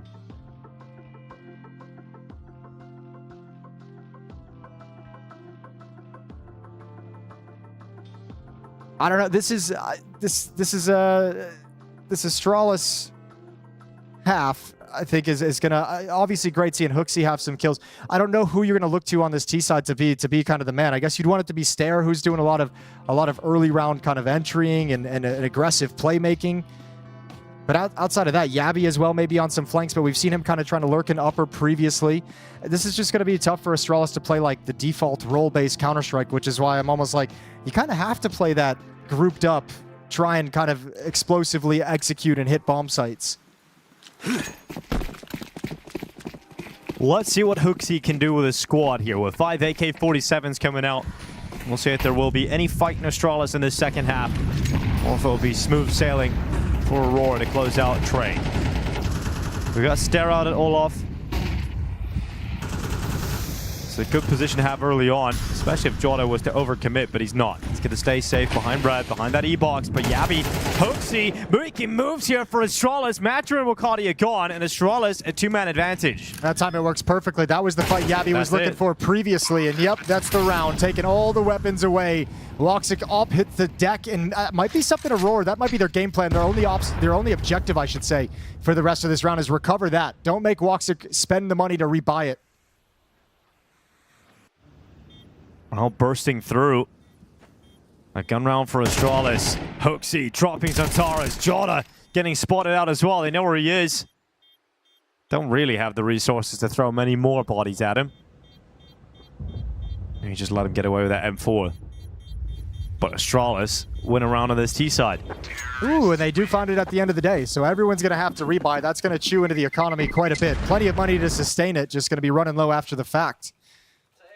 Okay, yeah, very simple. Like Yabby, we're going to take box halls. If it's all clear, if we have no issues, I want you to challenge upper. I'm going to be looking to challenge lower off of your contact, off of your play, and we're going to hit a nice timing. And it actually works perfectly. Seems to be a lot of individual freedom, which you wouldn't be surprised about in a game like this. Yes. You're just like, okay, just going to trust the players to make moves and create opportunities. Oh, that was very frustrating. That sounded like, yeah, sounded really painful. Sounded like he had too much fiber. We got a real tough scenario at the moment, though, for Aurora. If they are to concede this, Jason, money would drain. Astralis have an opening. Woxic to shut it. Now you know the position of the op is, so you can see that makes Magus kind of hustle to an angle over towards Ivy a little bit more. Yabby already out the upper ramp, and he's made no secret about it. Woxic peeks into Hooksy. Last round, it's a repeat. This time they won't let it happen. Yeah, it's an important round to win here for Aurora, and winning it in the fashion that they have so far. Not conceding too many players.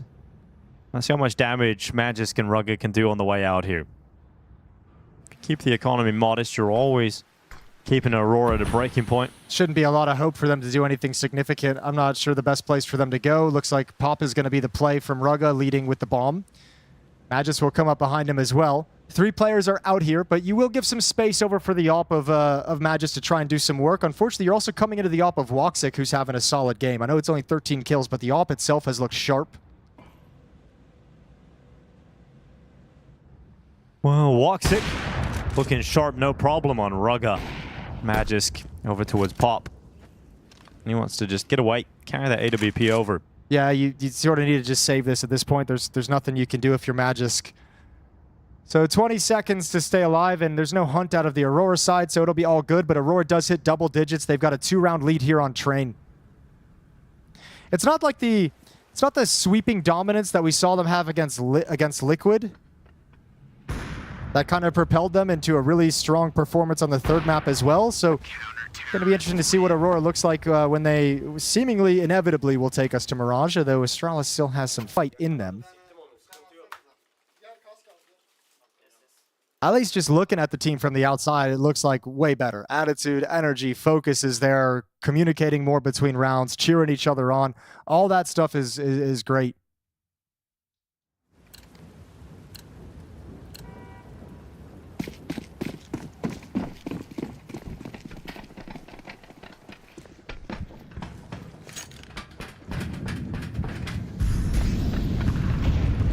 Woxic running up for the Brown Halls pick to see if he can get an opening. And yep, got a chance here. Bullets coming towards him, but he needs to be careful he doesn't get overrun. He'll go up for one, but a big trade from Yabi just charging in towards him. I think Woxic realized what was about to happen and thought, I might as well just get one. Couldn't get away from Yabi though. Now Stare, this fight is all important in Zantares. Collects the jewel. I mean, at the moment, it feels like the Astralis game plan for this T side. Oh, nice shot from Joda. I don't think Yabi expected him to be so convinced in that kind of a swing. It feels like the game plan is kind of like Yabi and Hooksy are going to try and work the inner bomb site. Stare's going to be playing around those T-mid smokes and kind of lurking it. And basically, their opening attempt is trying to pick into that B bomb site. And then Stare kind of has the freedom to do whatever he wants. But if none of those are successful, the eventuality feels like it's always going to be that. Santara is hitting some shots now. Yeah, just banging your head off. While the AWP continues to be available for Woxic, the unfortunate thing is for Astralis, Aurora now have 4 AK-47s and an AWP. Look, realistically, train's been fun while it lasted, right? Like Astralis gave us more of a fight on this map than we expected. The first half was really fun to watch. T-side is always going to be difficult to pull off when you don't have your primary opper, even though Magus showed himself to be extremely serviceable on the first map. It's always going to be hard with a stand-in. But they've given us enough fight, as you said, to get me excited about Mirage, because that's a map that Aurora have shown they struggle on the whole way through this competition. There is a world in which the third map of Mirage could still go the way of Astralis, and Aurora have to be pretty aware of that.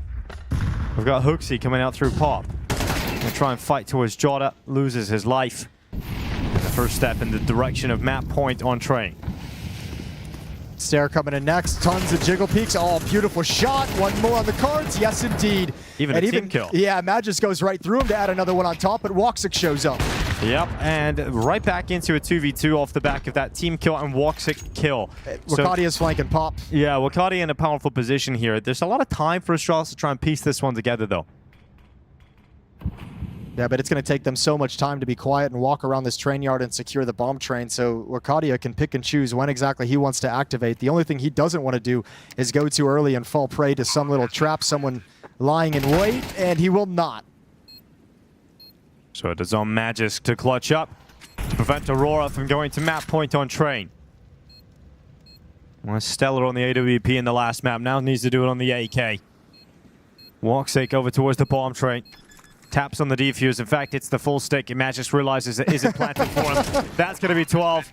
Magus just was never in a position to actually fight for that. And Aurora hold the defuse down and are now up 12-8 on the map of Train. Yeah, he just realizes he's not in a great position for the fight out towards, out towards Pop, long range, lower HP, and unfortunately just has to go through a path to get himself into some comfort to try and pick one off where the bomb isn't even attainable in terms of stopping the defuse. Right, it was a 5-0 start for Astralis. They've won 3 rounds since the initial 5. Yeah. Definitely so important that Aurora took those timeouts in the first half, though. Faber really got his team back into this. Yeah. They were deflated. Yeah, this is a coach's victory. Yeah. This map right here. Yeah, it's not like you can always sit back from the outside and give plaudits like that, but you can see the effect that it had on the game. It's not always that noticeable, but obviously way more energy, way more cheering, way more vibes coming out of that first time out, and they've held on to him the whole way through. Akadia and Zantares and Jota open up the round, and Magus fighting back, but now it has ended. 13-8. Second map is done. Aurora, they got their redemption from Nuke. They got this map win. It had to be there, but now we've got Mirage, so one more high-pressured map for the Turkish squad. Yes, indeed. We thought that Aurora would take Train. Kind of a weird one as well, because you had that long pause at the start of the game. They were in their heads, It actually seems to have helped them reset a little bit. I wonder if we got into that perhaps a bit quicker without the Woxic mouse incident, if we're talking about a different result, because it still doesn't feel convincing with Aurora. I mean, I don't know. This one for me was pretty convincing because Astralis still got off to a strong start, as we can see here, right? It was a 5-0 start, didn't seem that the extended pause affected them, but it's from that point on, right, where they just didn't really have an answer for some of these B hits and couldn't necessarily get the read that this was going to be the focus from the side of Aurora, and could feel like as soon as Aurora is winning a couple of rounds in a row, and they had to win 3 gun rounds in a row before they got Astralis to play with some pistols, but at that point in time, you're like, all right, they got a handle on it now, and we should be seeing Mirage. Yeah, no, the first few rounds were a bit worrying, though, because you could again see the same malaise on the T side, where they're just overthinking things, overcooking, slowing down, going for these slow creep-ups, and they're just getting taken down by the likes of Hooksy, for example, just playing very, very aggressive. But yeah, once they got that 6th round, I think that was a catalyst. They woke up. Jason is mentioning on the cast as well. They look the most alive I've seen them in a month. Which I know it's against a coach on the other side and all of that, but I think it's an injection of confidence they desperately needed after that nuke. Yeah, I mean, things were looking really grim at one point. But yeah, this is the thing with Aurora. The pieces that they have to use are so good. It always perplexes me that they're not a better team having these deeper runs, because I think they, individually, all of the players on this roster are really strong, really good. You gotta know, like, how when the mood's off, it is infectious, right? That's something which always happens, and you can see many of the times I'll see it's only Wycadia who seems to be the guy trying to energize a team, even if they're losing. And you look at someone like Maja, who's a veteran of this team, it just seems super glum and down. Zantaris, I remember like a couple of days ago, they lose a pistol round, right? They're a map up, they lose a pistol round, and because he messed up, and it's just so angry, so frustrated, and it's so infectious. It affects everyone around you. So hopefully they're able to fix it before the major, but at least right now, today, they just need to get the job done, and they need to get it convincingly. Yeah, I mean, what did we make of Astralis on this one? We didn't really expect them to win Train, but I kind of felt on that map, the inclusion of Rugger was a profound difference. I think Dinko and Jason nailed it, right? Like, they were never going to win Train, it didn't feel like, but they made it interesting enough where you can sort of look forward to Mirage, right? Like, they didn't just get outright stomped in a way. Some of the rounds that they lost were a little bit close too, so that makes you still excited for Mirage and what can happen there, right? Train, just a map that's so tactical, right? On the T side, they had a very simple approach, which I can't blame them for it. Sure, yeah. Relying a lot on being able to find those openings on the risky plays, and they were able to the first time around, then not so much, and after that, just understandably not much left behind that to really be able to adjust and try to win rounds on T side. Yeah, and also looking at, like, for example, Mirage, I think that's going to be the problem, right? Because a nuke, you can be a lot, even if you have a weaker player, you can kind of play this rotate positions to its heaven, to its upper, so you can move pieces around. Train, as you pointed out, is really hard. And they abused that, right? They just kept going in there again and again, even though they know Yabi's playing over there. They knew the CTs had to be aggressive, and they knew the safest place for Rugger to play would be kind of the backup towards B. Heading into Mirage, that's where it's a little worrying for the side of these guys, because where do you put Rugger? I mean, I don't think it matters. I think in this matchup, Aurora has all the say. Right? Yeah. It doesn't matter what Astralis does, where they put Raga, who plays the op, what their approach is. If Aurora is playing like a standard game of Counter-Strike, if they're playing their, I don't know, C+ game, they should be able to win this. The problem is we saw what happens when they're not playing like that to nuke, and when they're playing not to lose and they're scared, right? And luckily on Train, they were able to snap out of it, right? There was a world in which Astralis wins 10 rounds on CT side perhaps, and then all of a sudden, the potential for a 2-0 is there. So yeah, I don't think Astralis got disheartened by this loss, and Aurora hopefully got their confidence back where they'll be able to just close it out now. Yeah, so obviously Astralis have lost their designated AWPer. Aurora, their designated AWPer. Woxic started to heat up in the series. I thought he did very well as well, and I'm sure that'll be a factor on Mirage. Yeah, I hope so. Woxic, his role changed a lot from, even early on this team, but especially since his Mouse days, where he was known to be this electric combat AWPer, in your face, right? Very quick, very mobile, able to just find tons of impact, hyper aggressive, really. Now on Aurora, he's like almost the definition of a support opera. Like you see him a lot of the time just holding these super defensive angles to punish some aggressive pushes from the CTs, and then he's doing a lot of supporting for the utility. You know, you almost wish that he's let off the leash a little bit more on T side, that they have some plays specific for him and rounds for him where he doesn't have to worry about supporting and throwing nades, but rather just being aggressive with that op and finding peaks. We saw shades of, you know, the aggro Woxic in Malta, right? Thunderpig, I think in the final couple of days where he was trying to be a little bit more unleashed, so to speak. But yeah, it would be good to see him. But listen, but he got a job done here, right? So I wouldn't, even when it comes to the losses, I would definitely not be blaming Woxic here. So yeah, that's great. He had 17 kills, 15 of them were with the op. Like, yeah. That's an opera right there. I mean, you know, it helps if it gets in your hands to begin with more often than not. But yeah, I do think now, you know, as we sort of stare into the tail end of the series, you know, the reality is going to, you know, dawn on everybody, and it just is Aurora's series to lose, even though they got off to a terrible start. It's also like the struggles they've had in Mirages. I feel like they've really fixed their T side ever since like they had that massive choke earlier. I mean, a few in the previous event against Na'Vi. But then their struggles have been mainly Xantares just taking a long time to really wake up on his CT side, especially the position he plays. But even taking that into account, I don't see them losing this map, man. I feel like they've gotten much better in Mirage in the recent matchups we've seen. I want to see Astralis make it weird though, you know, like, because when it comes to their CT side, I want to see them do some gambles, 4A stacks, right? Maybe even 3B at times, trying to get a read on Aurora, just try to confuse them perhaps to some extent. You know, I don't think the answer is necessarily just be aggressive all the time and fight for mid constantly and things like that, right? But they will have to rely on a good CT side, I think, to be able to have the shock upset here. It's also like, you know, if you're expecting Magic, because now he's been wheeling the AWP twice, 2 maps in a row, I'm expecting him to have the op on his CT side. He plays towards short, right, like the B short position. That means he's going to be roaming around. You putting Rugga in short is not the play at all. So I agree with Yanko. Maybe going for like, maybe Hooksy and Rugga going for some apps pushed together, maybe going for some, you know, extremity aggression, just trying to confuse them. I think that's the only way they have a chance in this map. Yeah, well, I mean, look, we know Hooksy can, you know, do game management, right? Like, I'm sure he's very aware of what the limitations are going to be, and he's probably going to throw in a few curveballs. I would expect him to.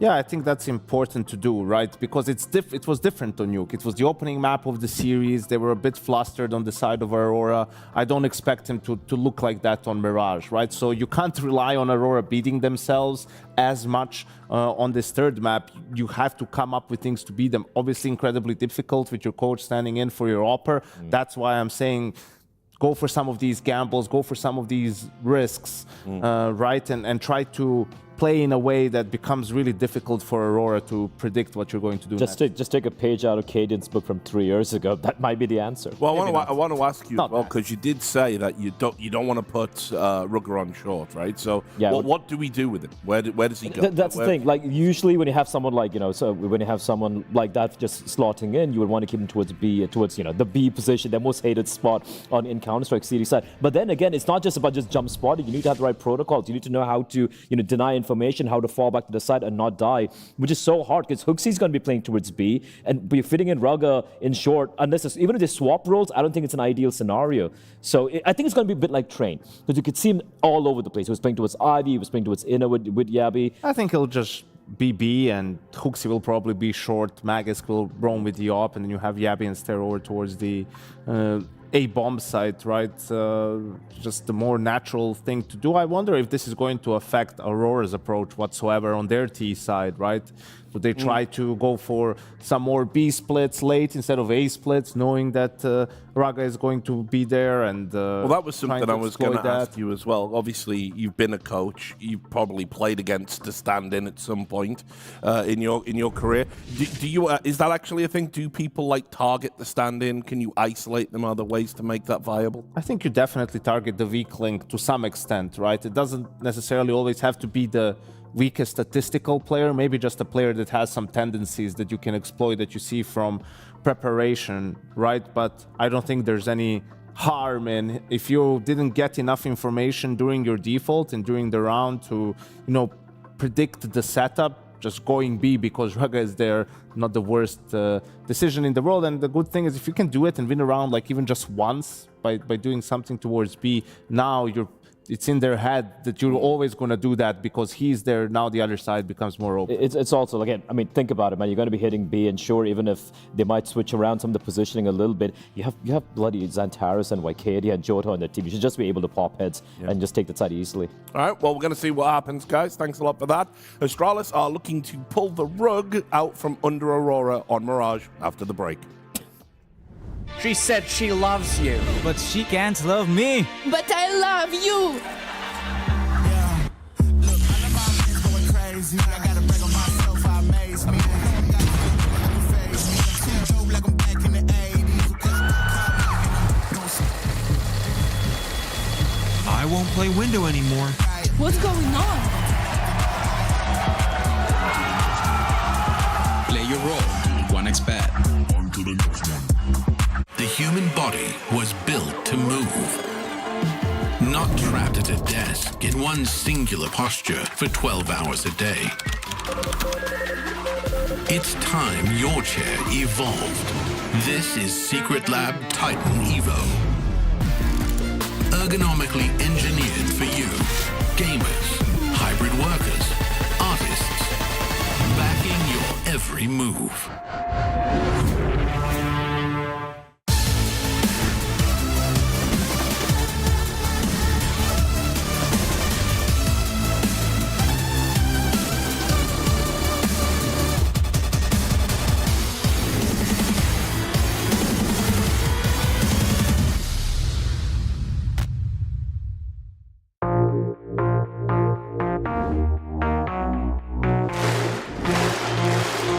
Astana, are you ready?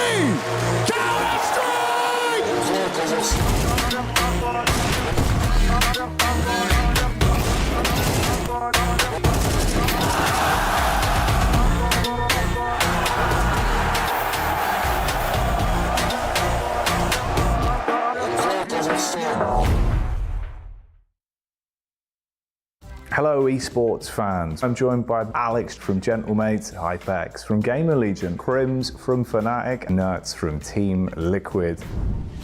What was the moment that you fell in love with Counter-Strike? I think I don't have the specific memory, but I think I remember watching SK and Fnatic when Forest played. I think just anything many years back, 1.6 and says, oh my God, I need to play this game. Just wanted like envisioning yourself there. Just watching Forest play back in the, oh my God, it was so good. The memories, I think it was when I was still a kid. I was about 10 and I was already watching like tournaments of the old First Pro. Maybe I was even younger, a bit older, I can't even remember. It was just when I was a kid and I was watching, like, we would wake up with my brother at like 3 a.m. VP would be playing somewhere in America and we'd be watching, since then. I knew that was like the game. This Counter-Strike was the only game I could play without getting bored. So. That's sick, dude. That's a cool one to have. It makes sense as well with the roots. It was kind of an awesome time as well. Exactly. They were the kings at that point, so. Yeah, I agree. Yeah, that was my like favorite memory, I guess.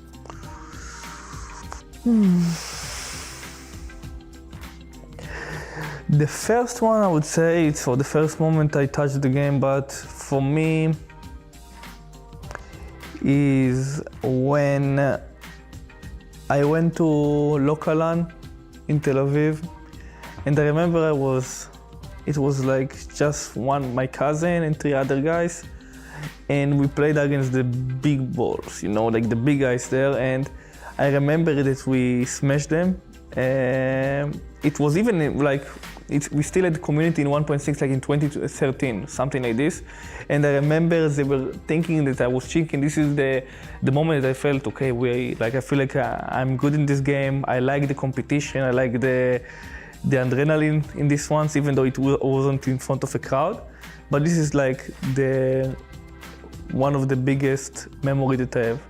That's awesome, dude. Yeah. It's fun to think back on. It always is kind of those local LAN vibes. You never hits the same. Listen, the local LAN vibe is like you're shouting to each other, like you're flaming this, like, for me it's like I like it. I was living it. And yeah, sometimes for me, it's better than every LAN that I was playing.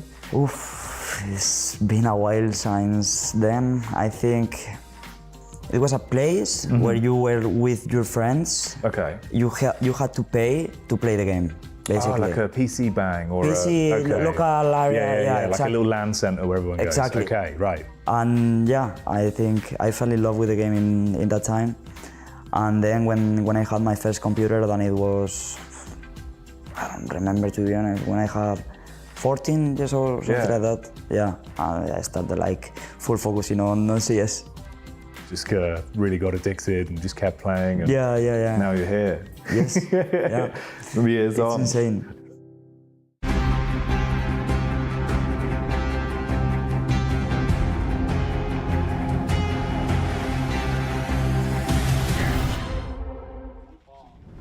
Welcome back to PGL Masters Bucharest 2025. Aurora versus Astralis without device, with Rugged playing, Jason. When we kicked off this series, I walked into this room and I thought I was walking out an hour and a half later. I thought this was going to be a quick 2-0 for Aurora, but we have found ourselves in a third map somehow. And Astralis give us enough fight early on train. There's 5 rounds in a row. They give me a little bit of excitement, a little bit of hope that Mirage could be a very competitive affair. Yeah, they've gotten me to invest some of my emotional energy into this one. So it's been cool to watch them battle. Without him, was it cool to see them have the upset on Nuke? A nice fight on Train, as you said. We have another little mouse situation leading into this. Different player, wasn't Woxic, but that mouse issue was solved so quickly. Well done. Okay, we're rocking and rolling. Third and deciding map. One team goes home, one team moves on to the playoffs.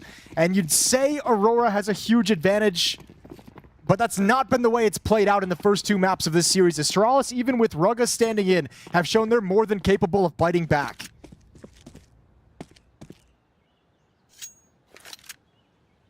Two top mid for Astralis on the T side, 2 coming in through the underpass, gonna take some mid control. Smoke flash to activate wherever they want to go after the fact. Remains to be seen where they want to place that smoke. They're going to challenge mid dry at the start. They got to get past Wakadia, and they do. Ooh, Xantaras gonna get overwhelmed. Star's gonna come out on top of that fight. Astralis, here we go. 2-man advantage. Gonna try and finish on this A bomb site. There's still one player here in Woxic out towards CT.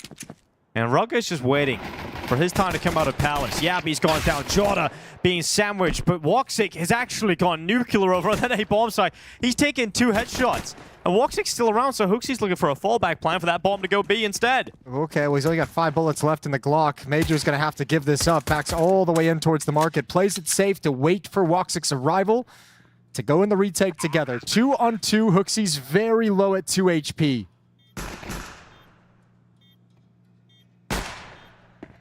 Playing a dangerous game. Magic out of the market. Kid available. And Hooksy, low HP. Still trying to fight on. Still showing us some confidence here as they come towards him. It's Matcher to win the fight out. Stare. A headshot on 2, though. Woxic and Matcher both gone.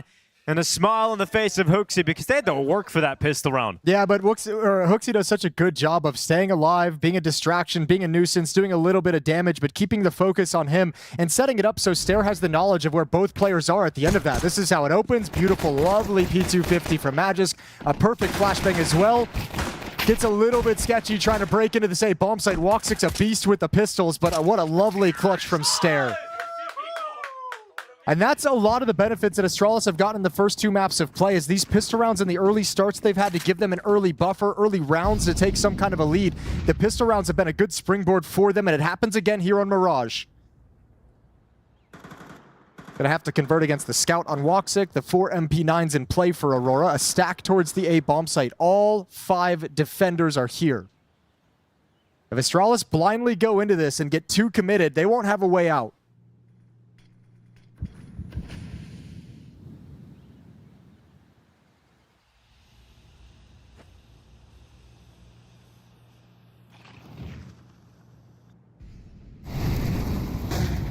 Making their way up mid. Astralis into the connector. And this is the best chance for Aurora to make this round happen. Especially with Xantara. It's getting a first kill. They'll go out again, and Xantara is taking the second this time on Magisk. And a 3v3 with 50 seconds left.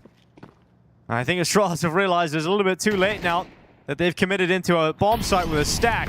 Can Rugga alleviate some of that pressure? No. He gets taken out from Jota and Tetris, who leaps over the top of the stairs. He gets a second kill, this time on Yabi. And because of the damage that Huxi has sustained throughout this round, he's got to try and bail out. It doesn't look like he's even going to be able to do that as Woxic commits to the shot in the scout, and Aurora bounced back with a force buy. And all that benefit I just mentioned off winning those pistols goes away when you can't convert that one. Astralis just committing and taking way too much damage. Stair trying to get cute, trying to throw smoke behind him to show that, you know, they're going to go up catwalk, that the play is going to be elsewhere. They're trying to block the vision. It just sells his position. Mistimes it with the smoke fading at top con, and Xanterra's getting away with way too much with 2 kills. A lovely little stack with all the MP9s from Aurora, and they're right back on top. 1-1, and they've got the stronger buy in this round. Only pistols with no plant for Astralis. Good peek out from Xantaras. Catches Rugger. Trying to get over towards the connector, and Woxic makes sure that it's a follow-up from him as well. Keeping it nice and easy and breezy here for Aurora. And, you know, you were talking about the start that you could get there for Astralis. You just watch it on train. You know, when they win the pistol and the conversion, they went on a run of 5. It's really important for Aurora they actually get a strong start here, because not only just against this Astralis, but throughout this entire competition, Aurora have had slow starts on the CT side of Mirage. How many times have we said, you know, Xantaras hasn't got into the game, he hasn't looked like himself in the first half, only for him to come up a little bit later on towards an overtime or a 13-11 finish. Yeah, their Mirage games so far that we've seen at this event, Xantaras has usually been relatively quiet on the CT side and then kind of blows up and comes back into his own on the T side. We'll see if that holds true. 5-2 at the moment for Xantaras. It's interesting that, you know, with all the Mirages we've casted, the 2 names that we're pointing at that generally have some weak Mirage performances are guys like Xantaras and Elige. 2 incredibly skilled players who have shown some struggles on the map so far. Here at PGL Bucharest, Force Buy is basically swatted aside with no issues from Aurora. So Astralis going to just have unarmored Glocks with no utility. Should be a pretty quick round once contact is made.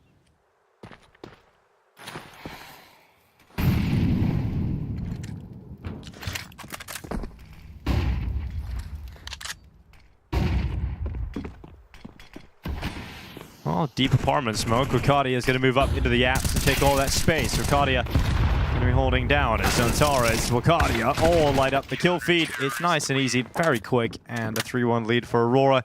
We'll get into the buy rounds now for Astralis. Second burst fire kill for Huxi in this game. That's true. We're keeping track of that one. If anyone's keeping track of that at home, just set 2. Yep, they've got the whiteboard out. Huxi burst fire kills. That's the second tally.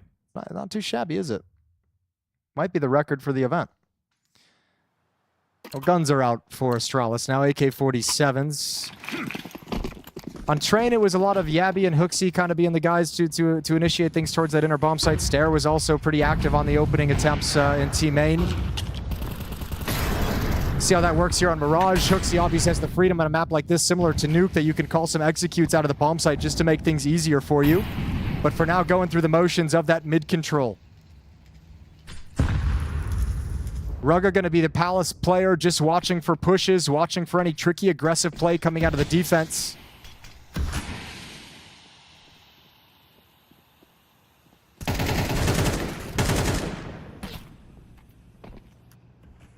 Well, Xantaras going over towards jungle. And he's actually pushed up to the smoke. There's 2 players on the other side of this.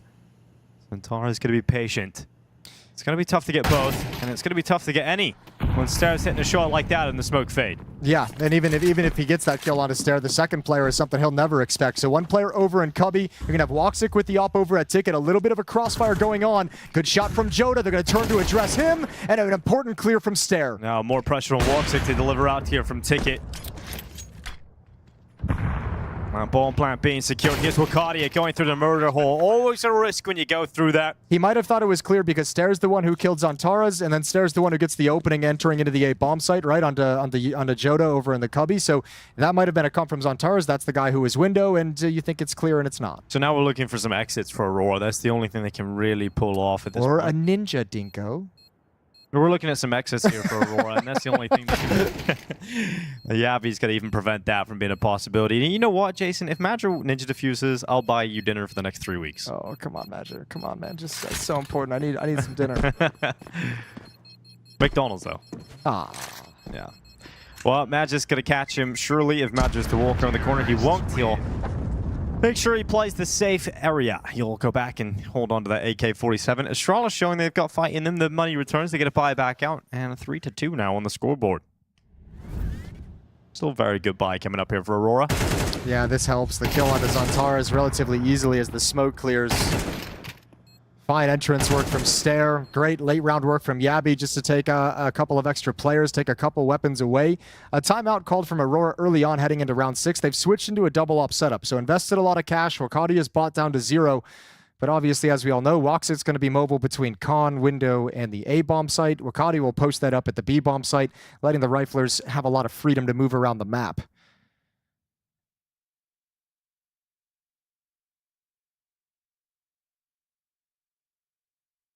I love seeing a double ops come out this early. Yeah? Yeah. Well, I mean, only if it works. You know, like if you bring it out this early and you get reset, it feels terrible. But that's fun. That's the fun of it, isn't it? Okay, it's fun for us, yeah, on the outside. We get to enjoy the risk-reward situation. Exactly. Especially with all the stakes of a 2-2 game, third map, Astralis playing with a coach instead of Device. Your GOAT, by the way. My GOAT.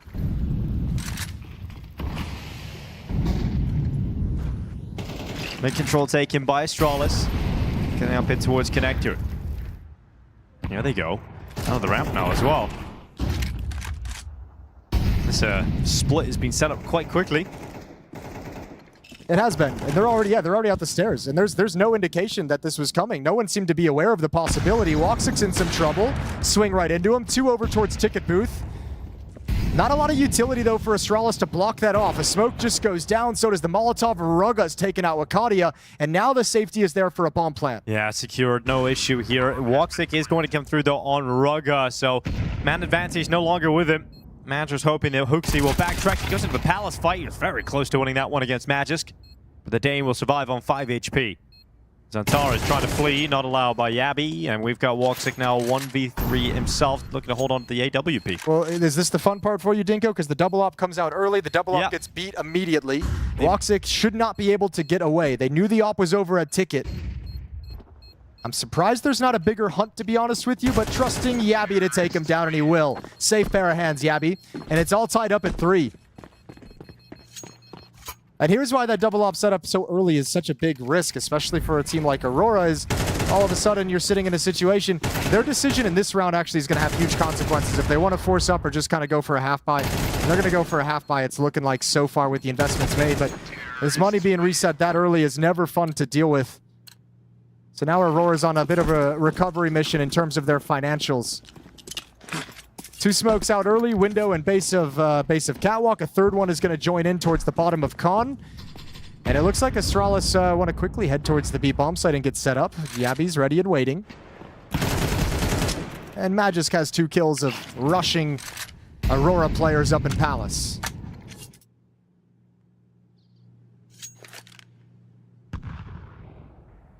Okay. Yep. Little inspect into a free AK. And trying to run away. He's not able to hold on to the AK for long, but Zantaras makes sure that the trade comes in. And look at the health from Magisk. 4 HP. So they may hold a player advantage for the time being on Astralis, but that could go against them rapidly. With the AKs recovered, they can actually go over and flirt with the idea of trying to attempt this retake, right? Just see if you get an early kill. You can still choose to save if it doesn't come fastly or efficiently. Especially with how long that bomb... Wow. That should be a save call now for Zantaras. That's a great shot from Magisk. And if he doesn't hit that, he's got 4 HP. He's going down, and then we have a 2-on-2 on our hands. Yeah. So that will immediately call the save here for Zantaras to have an AK into the next round. Astralis in the lead of Mirage. Yeah, okay. See, this is what we're talking about. They gave us enough hope to feel like this was possible, and now they're delivering on that here in the 3rd map. Yeah, you got the coach and the in-game leader playing on the same team, allowed to talk all the time, Jason. True, it's like a cheat code. Why doesn't everybody just do this?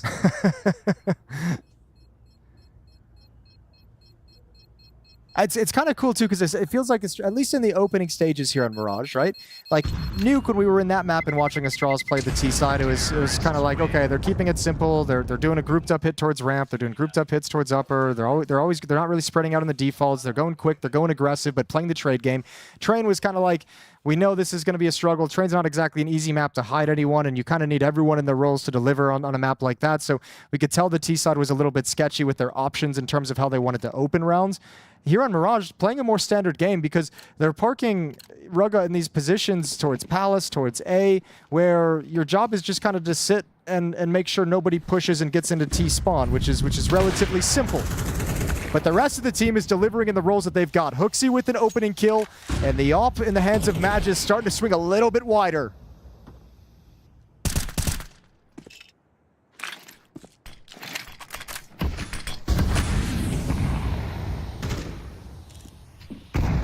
Woxic.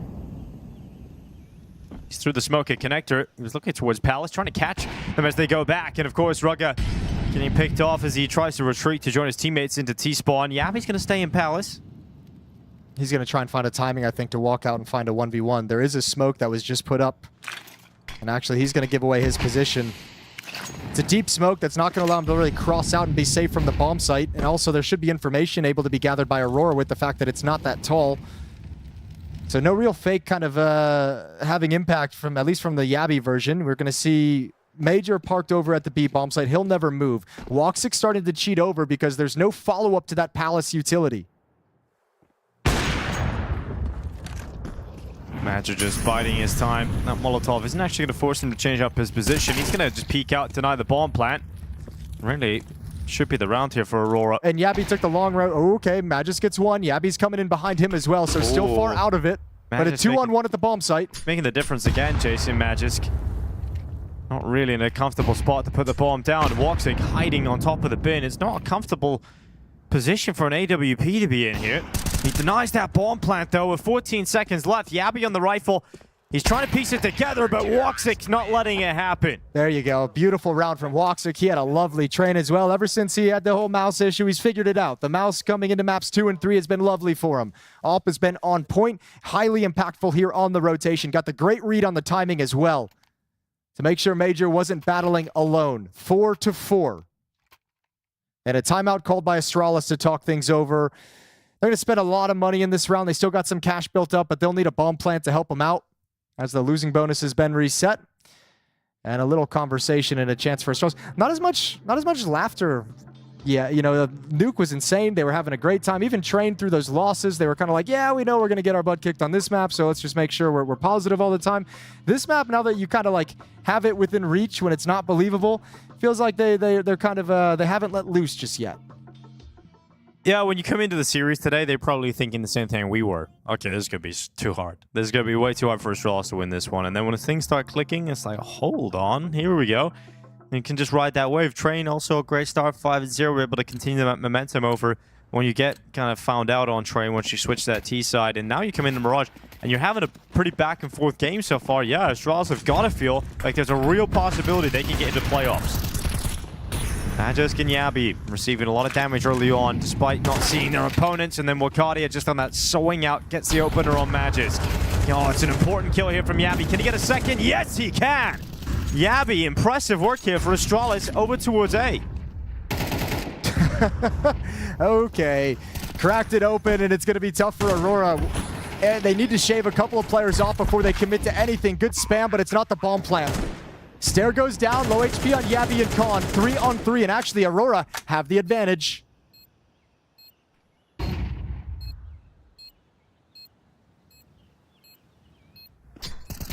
Nate goes in, Rugga.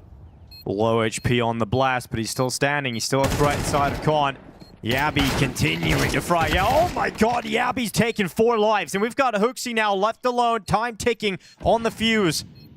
Wukadia tossed the utility out. He spotted out Hooksy. He knows exactly where he is. Gets onto that defuse. Hooksy will deny the defusal from happening. And Yabi with the 4K has put Astralis back into the lead again. This is how you upset a team. You're going to win a few rounds just off the tactics, off of just normal Counter-Strike, but every once in a while, if you're Astralis today, you need a player to step up and deliver you something special, something unique. This round, it's Yabi. The opening kills are incredible, but the ones in the post plant might actually even be the best ones. That shot there on low HP, and obviously this follow-up just before going down, so close to the ace. A quad kill to annihilate Aurora's defense and send them back into the doldrums with very little money to work with. A single M4 picked up. The rest debating whether they want to buy like half invest around it. A scout was grabbed, an MP9 was grabbed, but those are sold back. So a little bit of indecision on the Aurora side through this timeout. But they want something to battle back in this round, so the M4 is all they're going to have.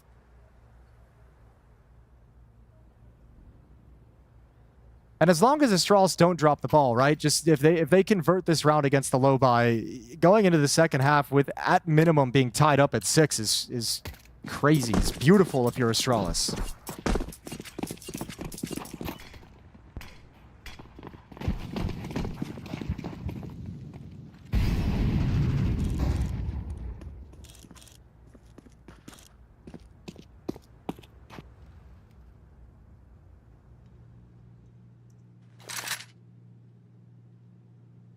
Stare. Not alone in the underpass. He's got Yabi right beside him. And they've got full mid-control here, Astralis. Back to the site where Yabi devastated the Aurora defense in the previous round inside of Connector. This time, no one home. No smokes.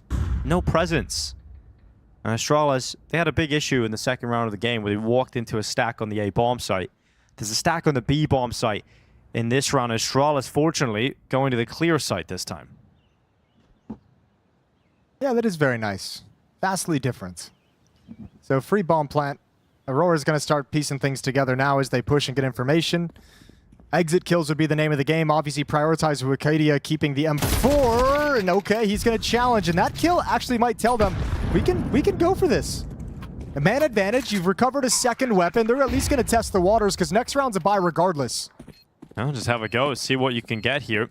The entire post-plant defense is over in mid. There is a smoke on Joda, though, if that's put in the right place. Could be panic mode for Astralis, especially missed shots like that, allowing players to cross into the bomb side. Joda's got the kill. Maj is missing more. And now the defuse is happening. The defuse is being stuck. Can anyone stop it? It has to be Rugga, and it's denied. Astralis walk into an empty bomb site, and they get one kill. It's Joda with a 4K, that can't and Aurora to tie it up. That cannot be real life. That is a ridiculous round to win for Aurora. They're going to be so happy about that. I mean, everyone vacates the bomb site and is like, dude, we can't lose this round. We're all positioned in middle. We have the bomb. It's planted for us. Misses. And then 2 misses from the AWP. Oh my god, that kind of a shot. Immediate headshots. Joda, what a monster. Yeah, he was farming. Look at that. All over the place. Yeah, he's hyped about that. He loves a good sequence, Joda. Yeah, just when Aurora needed to get fired up again, Joda delivers. Okay. Tied up at 5. Astralis don't manage to get up to that 6th round. And if you are going to pull off an upset today, you can't be losing rounds like that. No, that's a horrific round to lose, even with a stand-in. All grouping up. Again, Magisk there making their way through lower tunnels. Astralis pause with numbers outside of B this time. Not going to be going towards that A bomb site with anybody. No one really challenging at all. That'll be a mid-take. And then Yabi actually pushing out through the window. He's just going out solo. Yabi, he's here for a while. Madger finally catches him. He actually went down to 1 HP in that engagement. Look at the wraparound out of the murder hole. Magisk has 1. B bomb site is exposed. One player on short doesn't know where to look. Major feels the pressure. There goes your short teammate. He's got to get aggressive, and he goes down as well. Astralis have a rebuttal in their back pocket. You said it was horrendous to lose the round for Astralis. This is horrendous for Aurora. It's just a horrific game of Counter-Strike right now. This is absolutely insane. Astralis back in the lead of the game. What is happening? I think part of it is like the struggle for Aurora in some sense is going to be like Astralis, since they're playing so loose, there's going to be a little bit less things in the textbook, right? So if you're Aurora trying to imagine how this play works on a team level, Astralis is like, well, we've kind of told everyone they get to do whatever they want, you know? And Woxic's going to try and save over in Palace, but Astralis have the right idea. Rugga going to lead the way, the sacrificial lamb. Good shot from Woxic. Does a good chance for Stare to take that space. Wrapping around is Hooksy, dead as well. One more to find, and he's got that. Walks in, can survive with the AWP, and he tucks his head down and can't get away. Oh, no. It's Oh, he deserved it. more pain on Aurora. Well, we've now got Astralis 6-5 up, and let's see if they're able to close out on a 7-5 lead in this first half of Mirage. This is absolutely crazy. Well, we thought it was Aurora based on how the series has gone. That this third map, based on how Aurora have played at this competition on Mirage in particular, that Astralis could give them some issues, that they could give them a real fight here, and we're witnessing it in real time. Yeah, it was one of those things where it's like, all right, based off it feels weird coming into the day, but based off everything we've seen so far, you can't count them out whatsoever. And Astralis living up to that surprise form they've brought in today.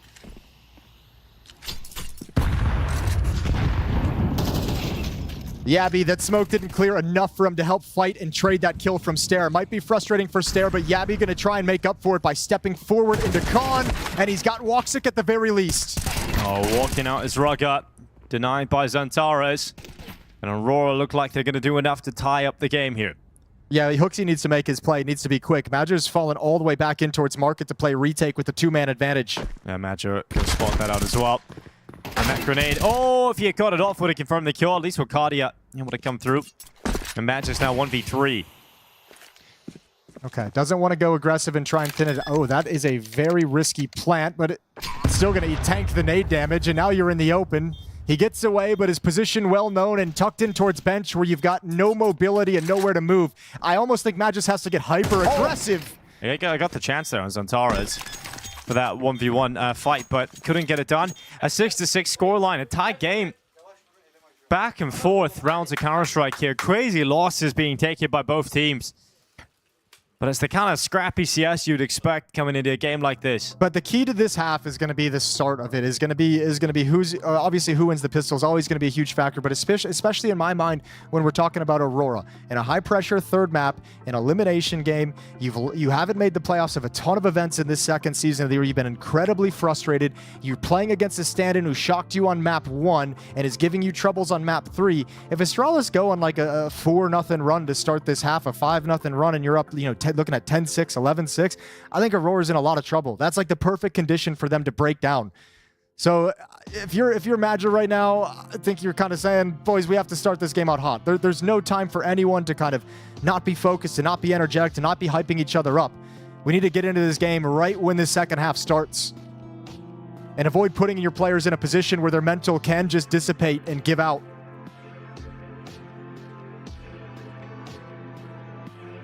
And it's Aurora's offense that at times has looked sketchy throughout this event. It's looked sketchy throughout this second season, but particularly at this event, in my mind, it has been exceptionally woeful. So Major's going to have to call a lovely half. Zantares, you wanted him coming alive on Train. They won without him there. 13-7 to lead the scoreboard here in a third map. That's a great thing for Aurora to have.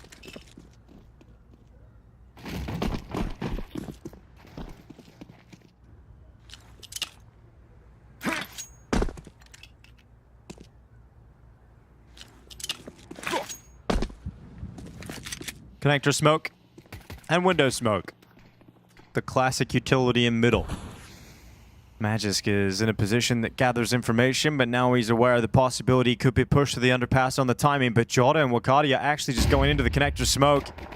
They're going to get up through Khan. Hooksy having to be rotated over because they know they're about to be split on this A bomb site. Stout has done well.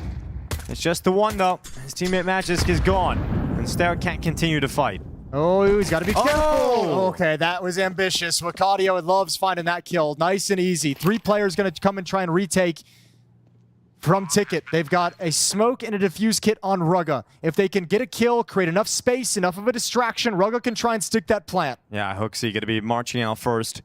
Clearing close triple. Oh, they've got all the room they need. Yeah, they do actually. They can get onto this and create the pressure. Aurora have got strong post-plant positions, but they're not detecting Astralis until this peek from Zantares. Smoke goes on to the defuse. Rugga now making his way out, can get onto that defuse, but he's taking damage. And the kill from Zantares is confirmed, committed to, and a lead taken by Aurora. They only lose 1 player. I was getting concerned when there's absolutely no challenge as Astralis enters that bomb site in the 3 versus 4. So good job from Zantares to hit that timing of, okay, no one's seeing anything. Let me give a quick jiggle, a quick look, and grabs a couple of kills down the stretch, stops the defuse. Yeah, and also, That's the peak from Xantares that comes through that just saves that right at the end. No one has any idea. He peeks out before Astralis really have... A couple of seconds later, or even 1 second later, it felt like they were in a far better position there, Astralis. Xantares coming out the right time. Astralis going to go for a stack over on the B bomb site. 5 players over here with USPs and a P250. Astralis won the pistol in the first half, but they lost the ensuing second round, so they didn't get the benefit. It was actually Aurora who gained the benefit of kind of establishing early economic control. So getting the kind of the effects of winning both pistols without actually doing it. Yeah, so we're going to have also Astralis as a stand-in, with a stand-in, not having good starts in either half of the final map. They got to do it in hard mode, and that's the rough thing here for Astralis. Might need Magus Op to come back online as the gun rounds begin, or one hell of a second round. There's the swing.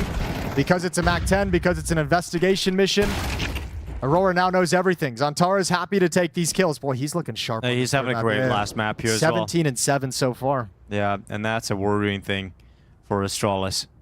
Still going to be playing underneath the booster spot just in front of that van. He's going to die in a second here. Xantares is locked in. He's looking for his 18th kill.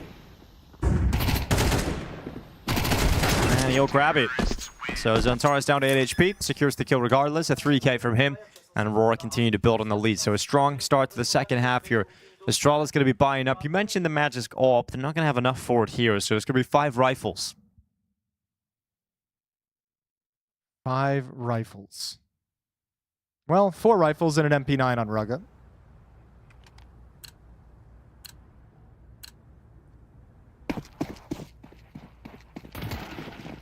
Heading off now, Rugga, as you would imagine on this map, playing towards the B bomb site. 3 players towards window. They want to break the smoke and have a bit of a firing squad, but nobody's home. A little bit early. Second nade doesn't reveal much at all. Third nade, same thing. So that's a ton of resources used early on. No more smoke breaks for Astralis moving forward in a low buy round, or round like this that they're just trying to establish themselves. Wanted to get a cheeky, easy first kill, and it's not available to them.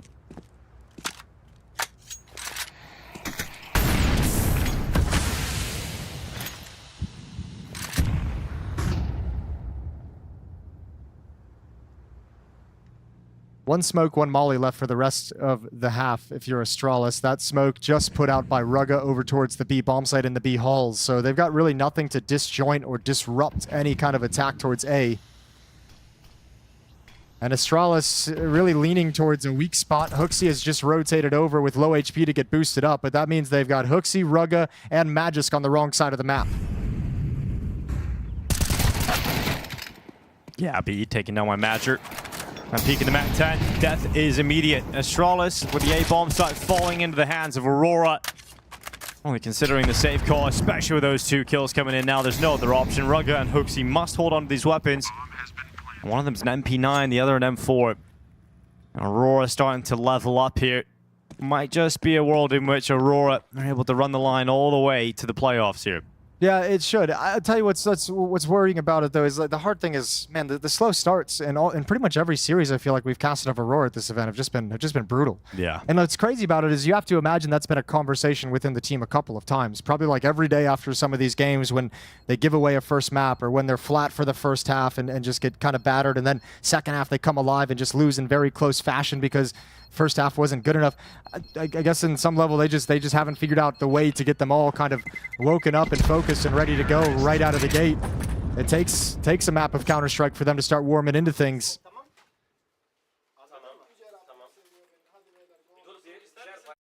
Xantares giving the mouse a bit of a little cleaning. Clean down, a little wipe down. He's been using that mouse for a long time, Jason. So I'd imagine it's lost all of its sort of texture. Okay, sure. It's probably very smooth. I was gonna say anti-perspirant qualities. That too. I wouldn't want to sniff it. All right, here we go. Yeah, let's move along. Into what's going to be an A-bomb site execution. Aurora, there's just one player they have to get through, and it's Yabby with a Deagle. Yeah, well, let's see what Yabby's Deagle has. He got a flashbang from a teammate. That was quite nice. Yeah, well, that's it. That's all he had. Magisk, though, he's got a little bit more. A double make it 3 from Magisk out from triple. It's Woxic all of a sudden required to clutch. Magisk on the rifle, delivering what Astralis need. Woxic goes to the P250, closes down the space, gets rid of Magisk, and now for a plant. Can he win this one? Do you want to swap out to the M4 in this situation? Nope, keeps the AWP. Wait, makes the sound cue, back to the site. This could be wonderful from Woxic. It's down to just a 1v1. Stare out on the opposite side of triple, and Woxic undoes all the hard work there of Magisk. That is a huge clutch from the Turkish sniper, and that is exactly what they needed, Aurora. That might just be the knockout blow. It's been so lackluster this entire tournament long. Man, I mean, ever since Train, Woxic has been leveled up throughout Train, was looking sharp. This map, he showed some great things in the first half. You could just feel in this clutch like he had a great chance at it with the way he's been shooting. That's lovely positioning, lovely decision-making. And the fake out of the footsteps towards CT spawn ruins Astralis. And you're right, that feels like the knockout blow. I don't know how you recover. Astralis have not yet posted around in the second half. I mean, you get Magisk overperforming, putting you in a position where you can even win that round. And Woxic just takes it out of your hands. Incredible showing. You've got Zantares, 20 kills, 8 deaths. Woxic, 16 and 8. The players you need for Aurora coming online at the final stages. Astralis is going to try and respond with a gun round win here. Yabi's pushed through Palace. We'll get that fight against Jota that he's been looking for, and he's going to win it. What do Aurora do with the information that Yabi's pushed Palace?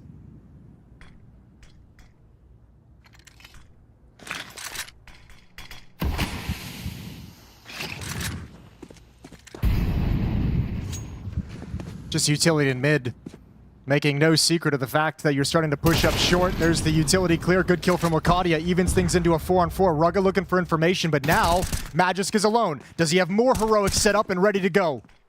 Magisk just on his toes, but Wakadia with a shot to his face. Wakadia continuing to move forward. Tip of the barrel. Around the corner, Wakadia fragging out this time. So much firepower suddenly available here for Aurora. Yabi and Huxi looking for the 2v2 retake of this B bomb site. Wakadia is so low, but Woxic's still alive. And another heart ripped out of Astralis' chest. It's Woxic again, pushing them up to 11. Money is draining from the Danes. And series point surely on the horizon. Yeah, you're not beating this Woxic if you're Astralis right now. Woxic just way, way too strong. 18 kills, 8 deaths. I'll tell you what, he chose the right mouse. Yeah, he did. The gold one, you can just toss it. We don't need that one. Keep whichever one you're playing with right now, Woxic. It was worth the wait. Lovely clutch. 20 kills, 9 deaths for Zantares. Let's not forget about him, but Woxic is surely going to be the one filling up the highlight reel at the end of the day. Rugga racing through lower. Flash to assist him. Jabby to take the kill. He's not alone here, Rugga. Still going forward. Matcher blinded for so long. Does well to get one. Rugga needed to take that, just couldn't, so Yabi will do it instead. Jota spamming back as he comes through Palace. Stara caught away. Magisk not able to do anything with his sniper this time. And Yabi and Huxi have to look on in this 2v3 with the bomb planted on the other side of the map. You need to go for it, though, I think. Like, just the disparity at the moment, it doesn't feel likely, but you have to at least give it a shot. You want to try and prevent Aurora from getting 12 at this point.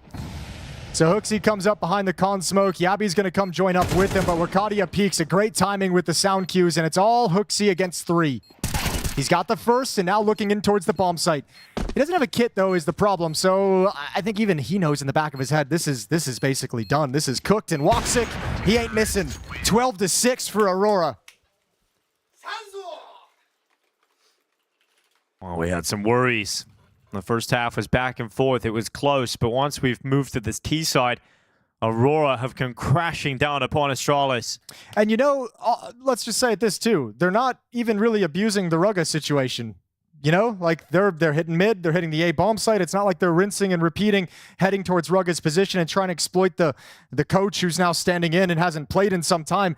They're actually just winning the game of Counter-Strike, now, you know? Aurora are going to go through the playoffs. I think that's fair to say at this point, but it's the fashion in which this final game has gone today and the way they've played in group stages, Jason. What do you think that's going to make Aurora feel going into the playoffs?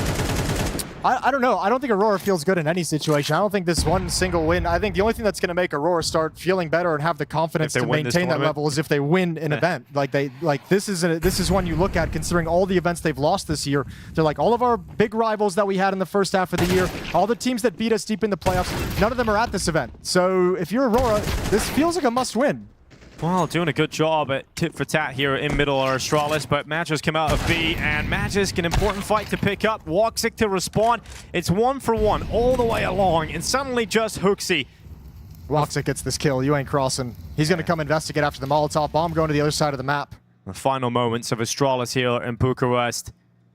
An unfortunate day where they have to wake up on the deciding game and not play with device, but Hooksy has caught out Woxic, and Jota has raced to the A-bomb site for a plant. So it comes down to this 1v1. Hooksy to retake against Jota. He's got a Molotov as well. He still thinks it's B. Oh, it's a disaster. He does pick up a smoke, but he's now realized it's the A-bomb site. Hooksy doesn't have a kit. It's all gone wrong here for Hooksy.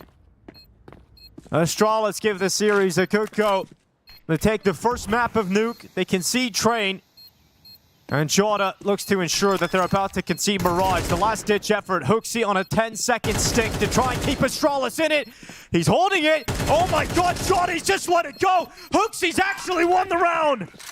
How have you let that one go? Hooksy with a 10-second stick inside of the smoke. It is the only way he can win that round. Yeah, Wakadia just shaking his head. Can't believe it. Can't believe that Hooksy wasn't getting off the bomb. He was so nervous about that kit. Couldn't find the plant or the defuse location. Hooksy was way, way far back.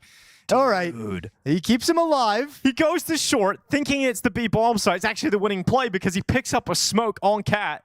That he comes back to the A-bomb site, is able to throw the smoke onto the defuse, holds it for 10 seconds, and maybe even the lack of kit helps him win the round because he thinks he might have come off it for the 5 seconds. You know, that's a great way to extend the play, but there's obviously no winning recipe there, so no reason to get your hopes up if you're an Astralis fan. I'm sorry to be the party pooper here. Yeah, it was fun though, wasn't it? It was fun. We'll always have that moment.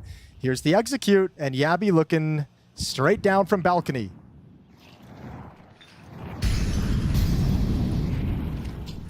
Yabby onto the open. It's going to be one kill from him, and then 3. This is a good way to win a round, though. Very good indeed. This is replicable. Yeah, that is certainly replicable. I mean, Woxic's now left alone 1v5 from Rampant.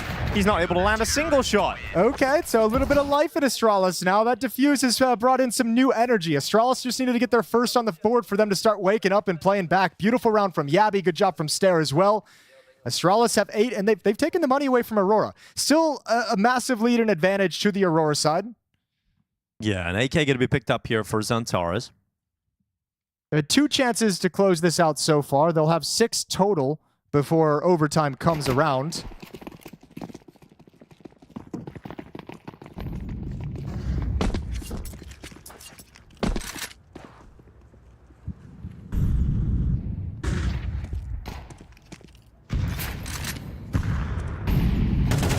Well, there's the bomb.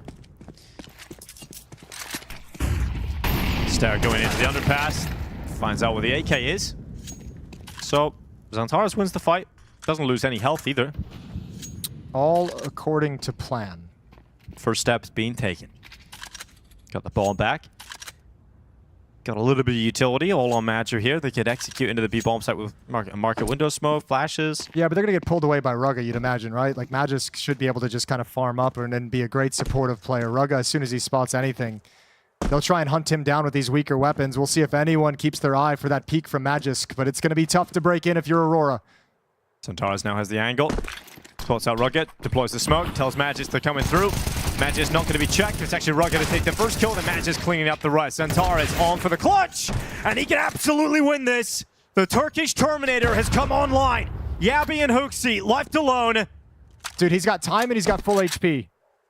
And he is looking to ensure that they are obsolete as Hooksy goes into the peak, and it is immediately a headshot from the Dane to keep this going again. Okay. There's always a little bit of a scare there when Xantares starts to get going. Yeah, that looked very doable, and he obviously was a nice little pathing move to go through the smoke. Unfortunately, his teammates with the unarmored pistols just all get mowed down, but they got that situation into a winnable scenario for Xantares, and that's all you could have asked for at the start of the round. 3 more chances for Aurora. They've used half of them. Astralis fighting back right at the final hurdle. Device back at the hotel watching them try and bring the playoffs to bear so he can rejoin the team.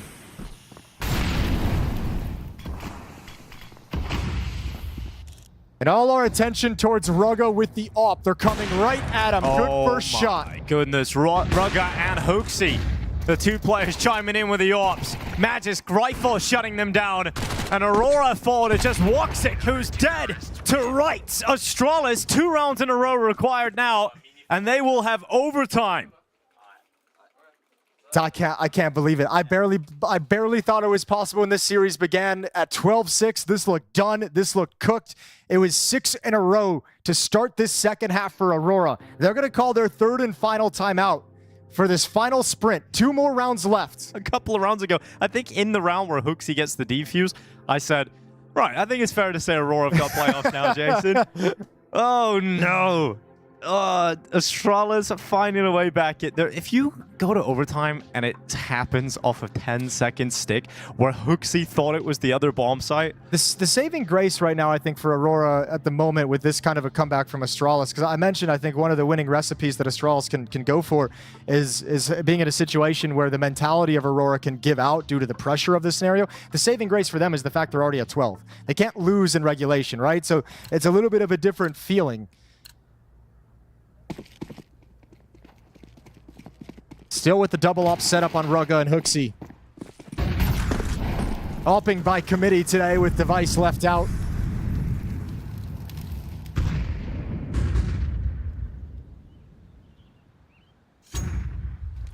Yabby sent forward down the ramp.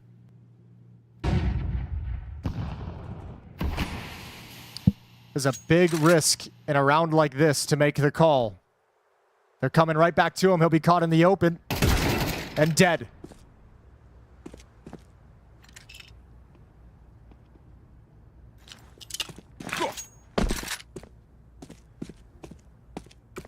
Now you have to get an 11th round via 4v5 for Astralis. A 4v5 that will last a while here. Aurora have all the space to work with. Rugga looking to shut the gap down. You have a good call. Everyone's here in middle. Hooksy's op in the connector. Will Cardia shut him down? Yes, he will. A missed shot from Hooksy. Doesn't net anything. It's now a 5 versus 3. This has got to be the chance. This has got to be the moment for Aurora. Stare is still rattling bullets forward. Has taken Xantaras down. But no one's at the A bomb site. The reload into the open. His gun wasn't ready. Bomb is planted. And like you said, no one there. No one home from Astralis. Looks like the end of the road. They know the ops on short as well. Now they know the footsteps from Magisk. I mean, yeah, there's no way back into this. Major's just playing it safe, making sure they have to try and hunt him down, exposing them to Arcadia. And Aurora's going to get away with it. 13-10. Astralis tested them, came in hot today, gave us a look even with the stand-in that made us hopeful, but Aurora avoid the devastating loss. And that's about the most positive thing you can say, Jason, I think. I mean, talk about limping across the finish line. I really thought we were about to witness the ultimate tilt with that Hooksy full 10-second defuse into losing a bunch of rounds off the back of that. And Astralis can hold their heads up high. This wasn't meant to be a competitive series, which is how it turned out. Thanks for the entertainment, Astralis. Yeah. It was fun. They definitely had their opportunities, man. Even in this game, you know, winning the pistol, losing the second round, then you lose to another half by later on in the first half. You had the Woxic 1v3. I mean, if a couple of these rounds, if Astralis was able to avoid them, look at the scoreline. I mean, they might as well have won it in the end. I think Magisk did everything humanly possible and even more to keep them in this game, right? He was incredible on Nuke. Even here, just multi-kills after multi-kills. He was channeling the prime version of himself. Yeah, basically Magic's boy, or rather Magic's man indeed over here. But yeah, in the end, just wasn't to be a lot of individual misplays coming out. But I'll tell you this, Rich. When I was watching the kill feed light up with Rugga and Hooksy double off in the CT side, I thought I was just like lucid dreaming or something. Thought it was going to happen. You were a believer. I mean, you know, look, obviously it does mean, unfortunately for Astralis, they're not going to make the playoffs. I'm sure when they looked at the field at this event, they felt they could definitely do it.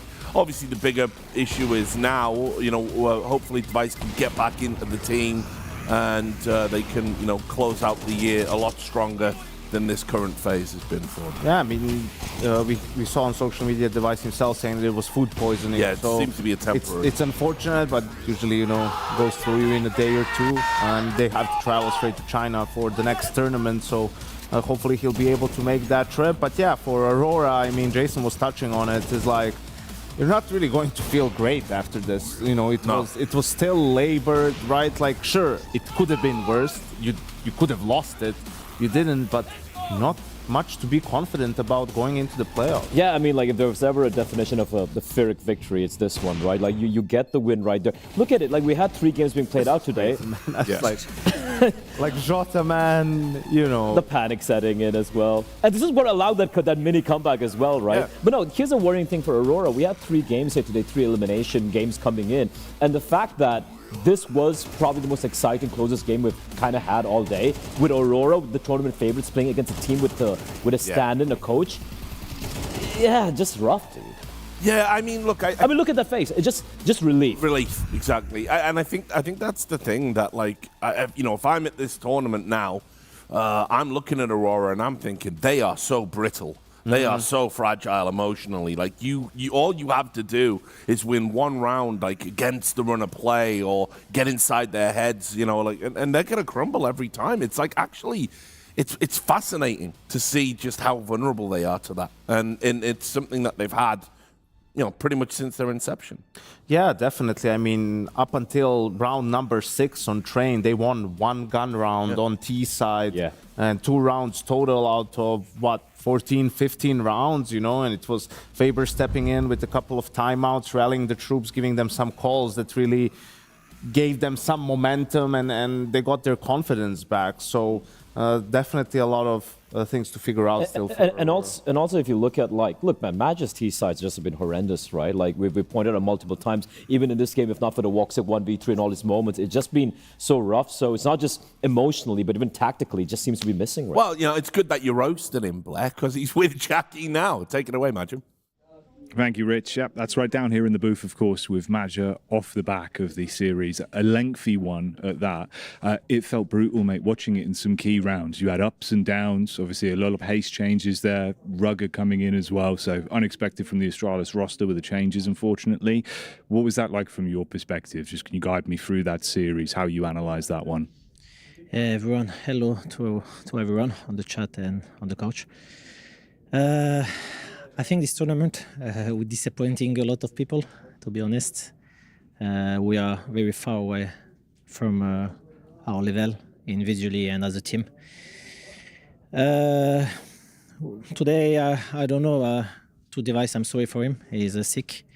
But in the end, I think they play with the coach, and even this game was difficult for us, so a lot of deception in my side. But a win is a win, it is what it is, but yeah, I think the game was very, very difficult. Like Nuke start very bad, and then on T side, like I lost to teammate every round on T side, like 4v5 every round, and it's difficult. Even if they play with the coach, I don't understand like what's happened, to be honest. Like I just want to control default, and we just lost one, etc. So yeah, strange game, and I'm sorry for them because not playing the last match with your best player, maybe.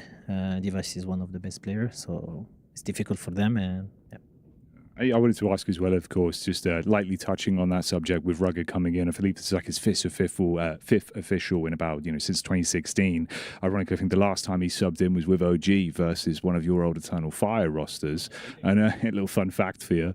I was wondering from your perspective, is that something as an IGL you try to abuse or at least play in with in terms of finding potentially what positions he's playing or ways you can play around that to benefit the teams? That's why the main game start. I think they put Magisk on IVP position on Nuke, and I find that Ruga was playing inside. But I say to myself, instead of playing a lot of inside on Ruga, maybe they will make a lot of free people inside and make people with him, And no, they didn't. I think I don't know. I need to watch the demo. But well, yes, there are a lot of mind games and changing position, etc. I think in Train also he's starting B, and then I saw that they switch. He goes to Ivy, and they put Jabi on B again. So I try obviously to do things to win, but in the end I think we are far away, really far away of our level actually, because mentally, physically, healthily, individually, like everything. We are very in the tough time. I just tweeted recently, like yesterday, that since 2 years, I feel that my team's not the result actually, but we are very in deep situation because we feel very I don't know, it's very strange, and I feel like we're less of confident a lot also individually, and that's Our pearl, you know, our strong, our best strong is individually to be confident and to have some peak and the firepower I had. And I feel that all my teammates, like, we are a little low, but like I say, it is what it is. We are struggling and we fight for comeback and show good construct to our fan. And hopefully it's playoff now. Maybe we can change things and we can show a really good face, because if we show a good face, I'm pretty sure that we have a lot of the chance to win this tournament, and I believe to my teammate, and we will do what we need to. I wanted to ask you on that sort of subject as well, then, in regards to sort of, you know, you said to me before with Aurora, you're a team that individually feels, you know, greater than the sum of your parts. You can all come together, and when you do play great CS, that's what gets you through. We had the mouse issue there, obviously, going into the second game with Woxic. Did that kind of help at least alleviate some of the stress? It felt like individuals were playing a lot better. Woxic was back up to more of his form, hitting some crazy shots. Is that sort of what we're going to be seeing you rely on more, obviously, if there is still these issues underlying, you say, going into playoffs, relying more on that individual firepower and hoping the boys can bring it back up then? Yeah, I think this game is just a momentum game, you know. Woxic had changed his mouse in the second map. Xantares also had the mouse problem in the game of Train. It was disconnecting and he changed his mouse also in Mirage. I don't know. These times, like since 2 months, there is a lot of things, you know, that we struggled. But we need to face that, and we need to show good construct. Like I said, it's just tough moment, and as a man, we need to stand up together. It's not one individually who will make this way better. I think I asked also to the Turkish fan yesterday in Twitter in Turkish, that because also there is a lot of negativity from their side. I understand that, because we don't play in good construct and they're very sad, extra. I told them, like, please support our players, because if you support us when we have the good days, support us when there is a bad days, you know. And this is your team, this is what we fight for, and hopefully we can come back from the L where we are, and only with work and dedication and positivity. Well, hopefully then obviously you've got a little bit of time now before tomorrow's games coming back in. Best of luck that it's able to reset. Is there anything you want to say to those fans watching at home before I let you go, Major? A special mention to Turkish fans. Can I say in Turkish and then I can translate if you want. Beyler, dün tweet attığım dolayı mesajlarınızı gerçekten yani çok etkiledi hepimize. Bugün evet bir daha bence üzgünsünüz. Yani bir galibiyet ama tam bir galibiyet değil. Yani daha çok kağıt üzerinde daha çok güzel şeyler göstermek istiyordum. Ama yani savaşıyoruz. Beraberiz beyler. Yani bir boktayız, beraber çıkacağız. Kelimeden kusura bakmayın. Size seviyorum. Ceren, Defne, Aslan. Sizin için. Thank you very much, Major. Always a pleasure talking to you. Best of luck in playoffs. We'll see how Aurora can do going into tomorrow's games. Back over to the panel with Rich. Yeah, thanks, Jackie. I want to remind everyone at home, that was a winner's interview. Do you know what I mean? Talk about somber mood. It's crazy. I've known Madja years. I mean, a long, long time. And that is the most deflated and kind of defeated I think I've ever seen him. And as I said, he's just won a series, you know? Honestly, that's the problem with Aurora right now. It's like they're making a bit too big of a deal of what's going on. I mean, you said it, like this has been his tone the last 3 tournaments when they lose a game, or even sometimes when they win a game, as you might see. And that's not the way to go about this, right? Like, just say, hey, we know we're not playing our best. We're working on it. Like, we're you know, trying to figure it out. That's it. You need to stay positive, stay optimistic. Also, this stuff with the fans, what the hell do you care about what fans say? What fans write to you? Tell you them, know? That's the problem when you're like riding the high of playing well and people are praising you and you're going through the comments and you're like, yeah, we're so sick. We're right there, you know? And then obviously, sooner or later, you hit a brick wall, you get into a slump, and now you're still reading those messages and it's all, you know, the worst. Let's not get into the details, but it's all negativity out there. And then it starts bringing you down, and then you get into your head, man. Don't read the damn comments on the internet. I remember. Don't go on X. Don't go on Reddit. Don't do anything. If your org is asking you, you need to put out a tweet after every game. Hey, guys, lost 2-1 to this team. You know, see you at the next one. Thanks for cheering. Bye-bye. You know, like have the same temp. Tweet the same exact thing every time, win or lose. You know, what Magic should do is he should have a chat to Fallen about that, because I'll never forget, it was kind of it must have been about 2017 when they started taper off a little bit as a top-tier team. And I said to him, I said, man, your fan base is crazy. They say some crazy things to me. And he goes, we get it way worse from them, like, because we're losing I right now. can tell you, man. Yeah. Like, when I was on MIBR or even later on FaZe Clan, like, people send you all kinds of stuff. It's just, why would you care what some random on the internet has to say, right? Like, it's what you and your teammates, like people who know all the details about what's going on, is whose opinions matter, and you know best what the problem is. And hopefully you also know best what the solution is so you can get to it. And as someone who never argues on Twitter, I couldn't agree more, Yanko. What do you make of Aurora right now, Blair? I want to pick your brain, because we've talked a lot about it. I know these are like intangibles. We're not a fly on the wall. We don't know what's going on. Sure. But I've seen Xantares seems to be like super quick to flare up now. I've seen like Woxit kind of be emotional. I don't know if there's like maybe, you know, some thoughts about a change in leadership going on there. It just doesn't look like a cohesive unit. It's look, it's a double-edged sword, right? When they were talking about how they're infamous for being super, you know, like emotional, and when things are going great, it's going great. Like, you're steamrolling everyone, the mood's great, everything's nice. But like I said, a bad mood is infectious, and Counter-Strike is a confidence game. And not just individually speaking, you're talking about, oh, you're taking fights and being confident, but also as a leader, as an IGL, as a coach or whatever, you need to have the confidence to go for this place. We've been complaining about the T sides from them. It's like they have ideas, you're just scared to make a mistake, you're scared to make a misstep. Screw it, just go for it. It has to be said, though, I think Aurora was more one-dimensional before. I think they were trying to play more versatile this season, play some more default perhaps. That involves players to be involved in rounds and take initiative and communicate, right? Like, we don't know what their team speak sounds like.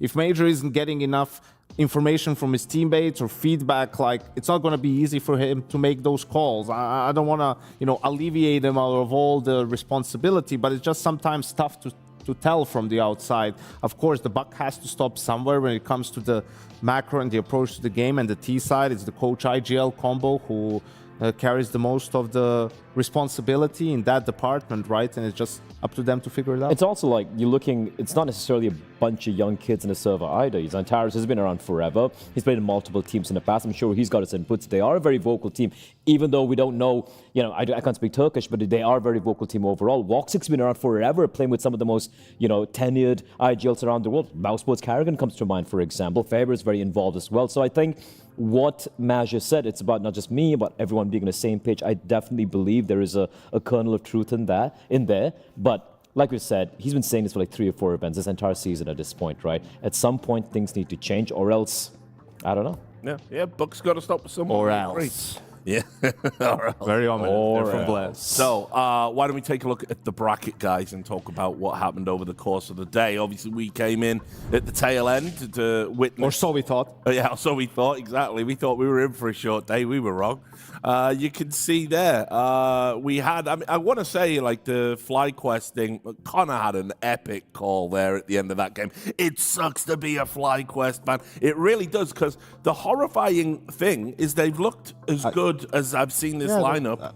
I was going to say, Richard, sorry, I tend to disagree with that. I think it's a good time to be a FlyQuest fan. I know the result today wasn't what they would have liked, and they end up not making the playoffs. But, you know, if we zoom out and if somehow you guys can look at all the different FlyQuest opponents, I mean, have Team Liquid in there, 3D Max. It started off with GamerLegion, Fnatic, right? Like, these are beating 3D Max. These are all good teams, good opponents. They got a couple of strong wins in there. They were competitive in all of their losses. It was a matter of details in those games, and this is the best they've looked with this lineup. So I think they get also a lot of data from these games, and it's going to be things that are not that difficult to iron out, and they'll be doing a boot camp, an extended one, going into the major. So I think you can be optimistic as a FlyQuest. It's also the fact that they came in as the lowest rated team, the lowest ranked team in the tournament, right? And you got to remember that there have been a lot of positional switches on the T side, the CT side, with Inns and Vex and all these guys in the team, and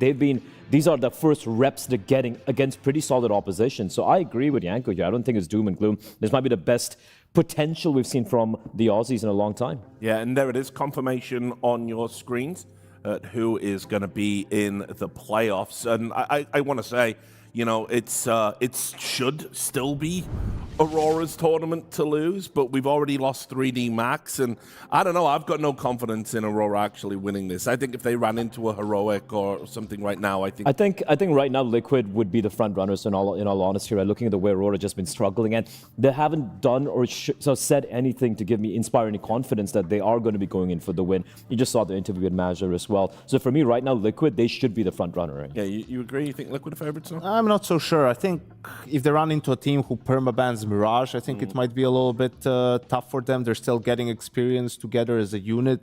Heroic has looked great in groups, but now it's the playoffs, and we'll have to see how they do. Pain has looked really strong, being the other 3-0 team, right? But Legacy, who are the champions over at CAC a week ago, are still in it. I think it's pretty wide open, but Aurora, from the way they've been playing, it's hard to call them a favorite. And it's kind of crazy that we're talking about Aurora like this when you're mentioning these other teams, where a few months ago you should have been like, yeah, Aurora should just completely destroy all of them. So yeah, kind of wild. I'm hoping for a few upsets, at least in the playoffs. Why don't we take a look at the games? This is what we've got coming up for the rest of the tournament. The bracket has been decided. And you can see Heroic have been served up a side portion of GamerLegion there, who've had some insane capitulations at this tournament. So I'm sure they'll be rubbing their hands. We got the Pain versus Legacy. That's a little Brazilian derby going on down there. And of course, Team Liquid versus Saw. Saw might be the biggest surprise for me. Yes. Yeah. I like it. Kind of feels crazy they were able to make it. It's also, as you know, we mentioned this on day one itself, like they've been switching out these two. They've not been able to quite finalize who the 4th and 5th has been, and crazy with the K and Aragon coming in. It was rough for them, and it did look like they were going to go 0-3 or 1-3, but they seem to have kind of ascended as the days have gone by. So yeah, biggest surprise for me as well. I think actually now when you look at the brackets, maybe Aurora will be in the final. I mean, that's sort of a great or will they bracket for them on the other side of things, and it's looking good for Team Liquid in the sense of they're playing Saw in the first round, and then winner of Legacy Pain. I mean, they beat Legacy already two times. That's a good matchup for them. So that provides a good opportunity. GamerLegion, one of the teams that through a couple of games, it feels like allowed massive comebacks, the Pain game, and then it happened the day after against, I can't remember who exactly, but they still managed to, despite that 1-2 hole, to get back into it, qualify for the playoffs, which is huge. And they're a team that we also had some expectations coming into this one, so it will be interesting to see them. They'll keep raising their level coming into the playoffs because they go up against Heroic, who was pretty good so far in Bucharest. Very much so. Let's take a look at the schedule. This is what we've got for you tomorrow. Remember, it's a PGL event, so it's got 2 streams. This is the B stream. You can see that you'll be able to see Bait versus Aurora and Team Liquid versus Saw over on that one. And then on the A stream, because we're doing the quarterfinals and the semifinals, you've got the first 2 quarterfinals there, Heroic versus GamerLegion, Pain Gaming versus Legacy. And then the B stream will end. We'll all be on the A stream. One big happy family of Counter-Strike, watching all the action here with all the TBDs being D'd.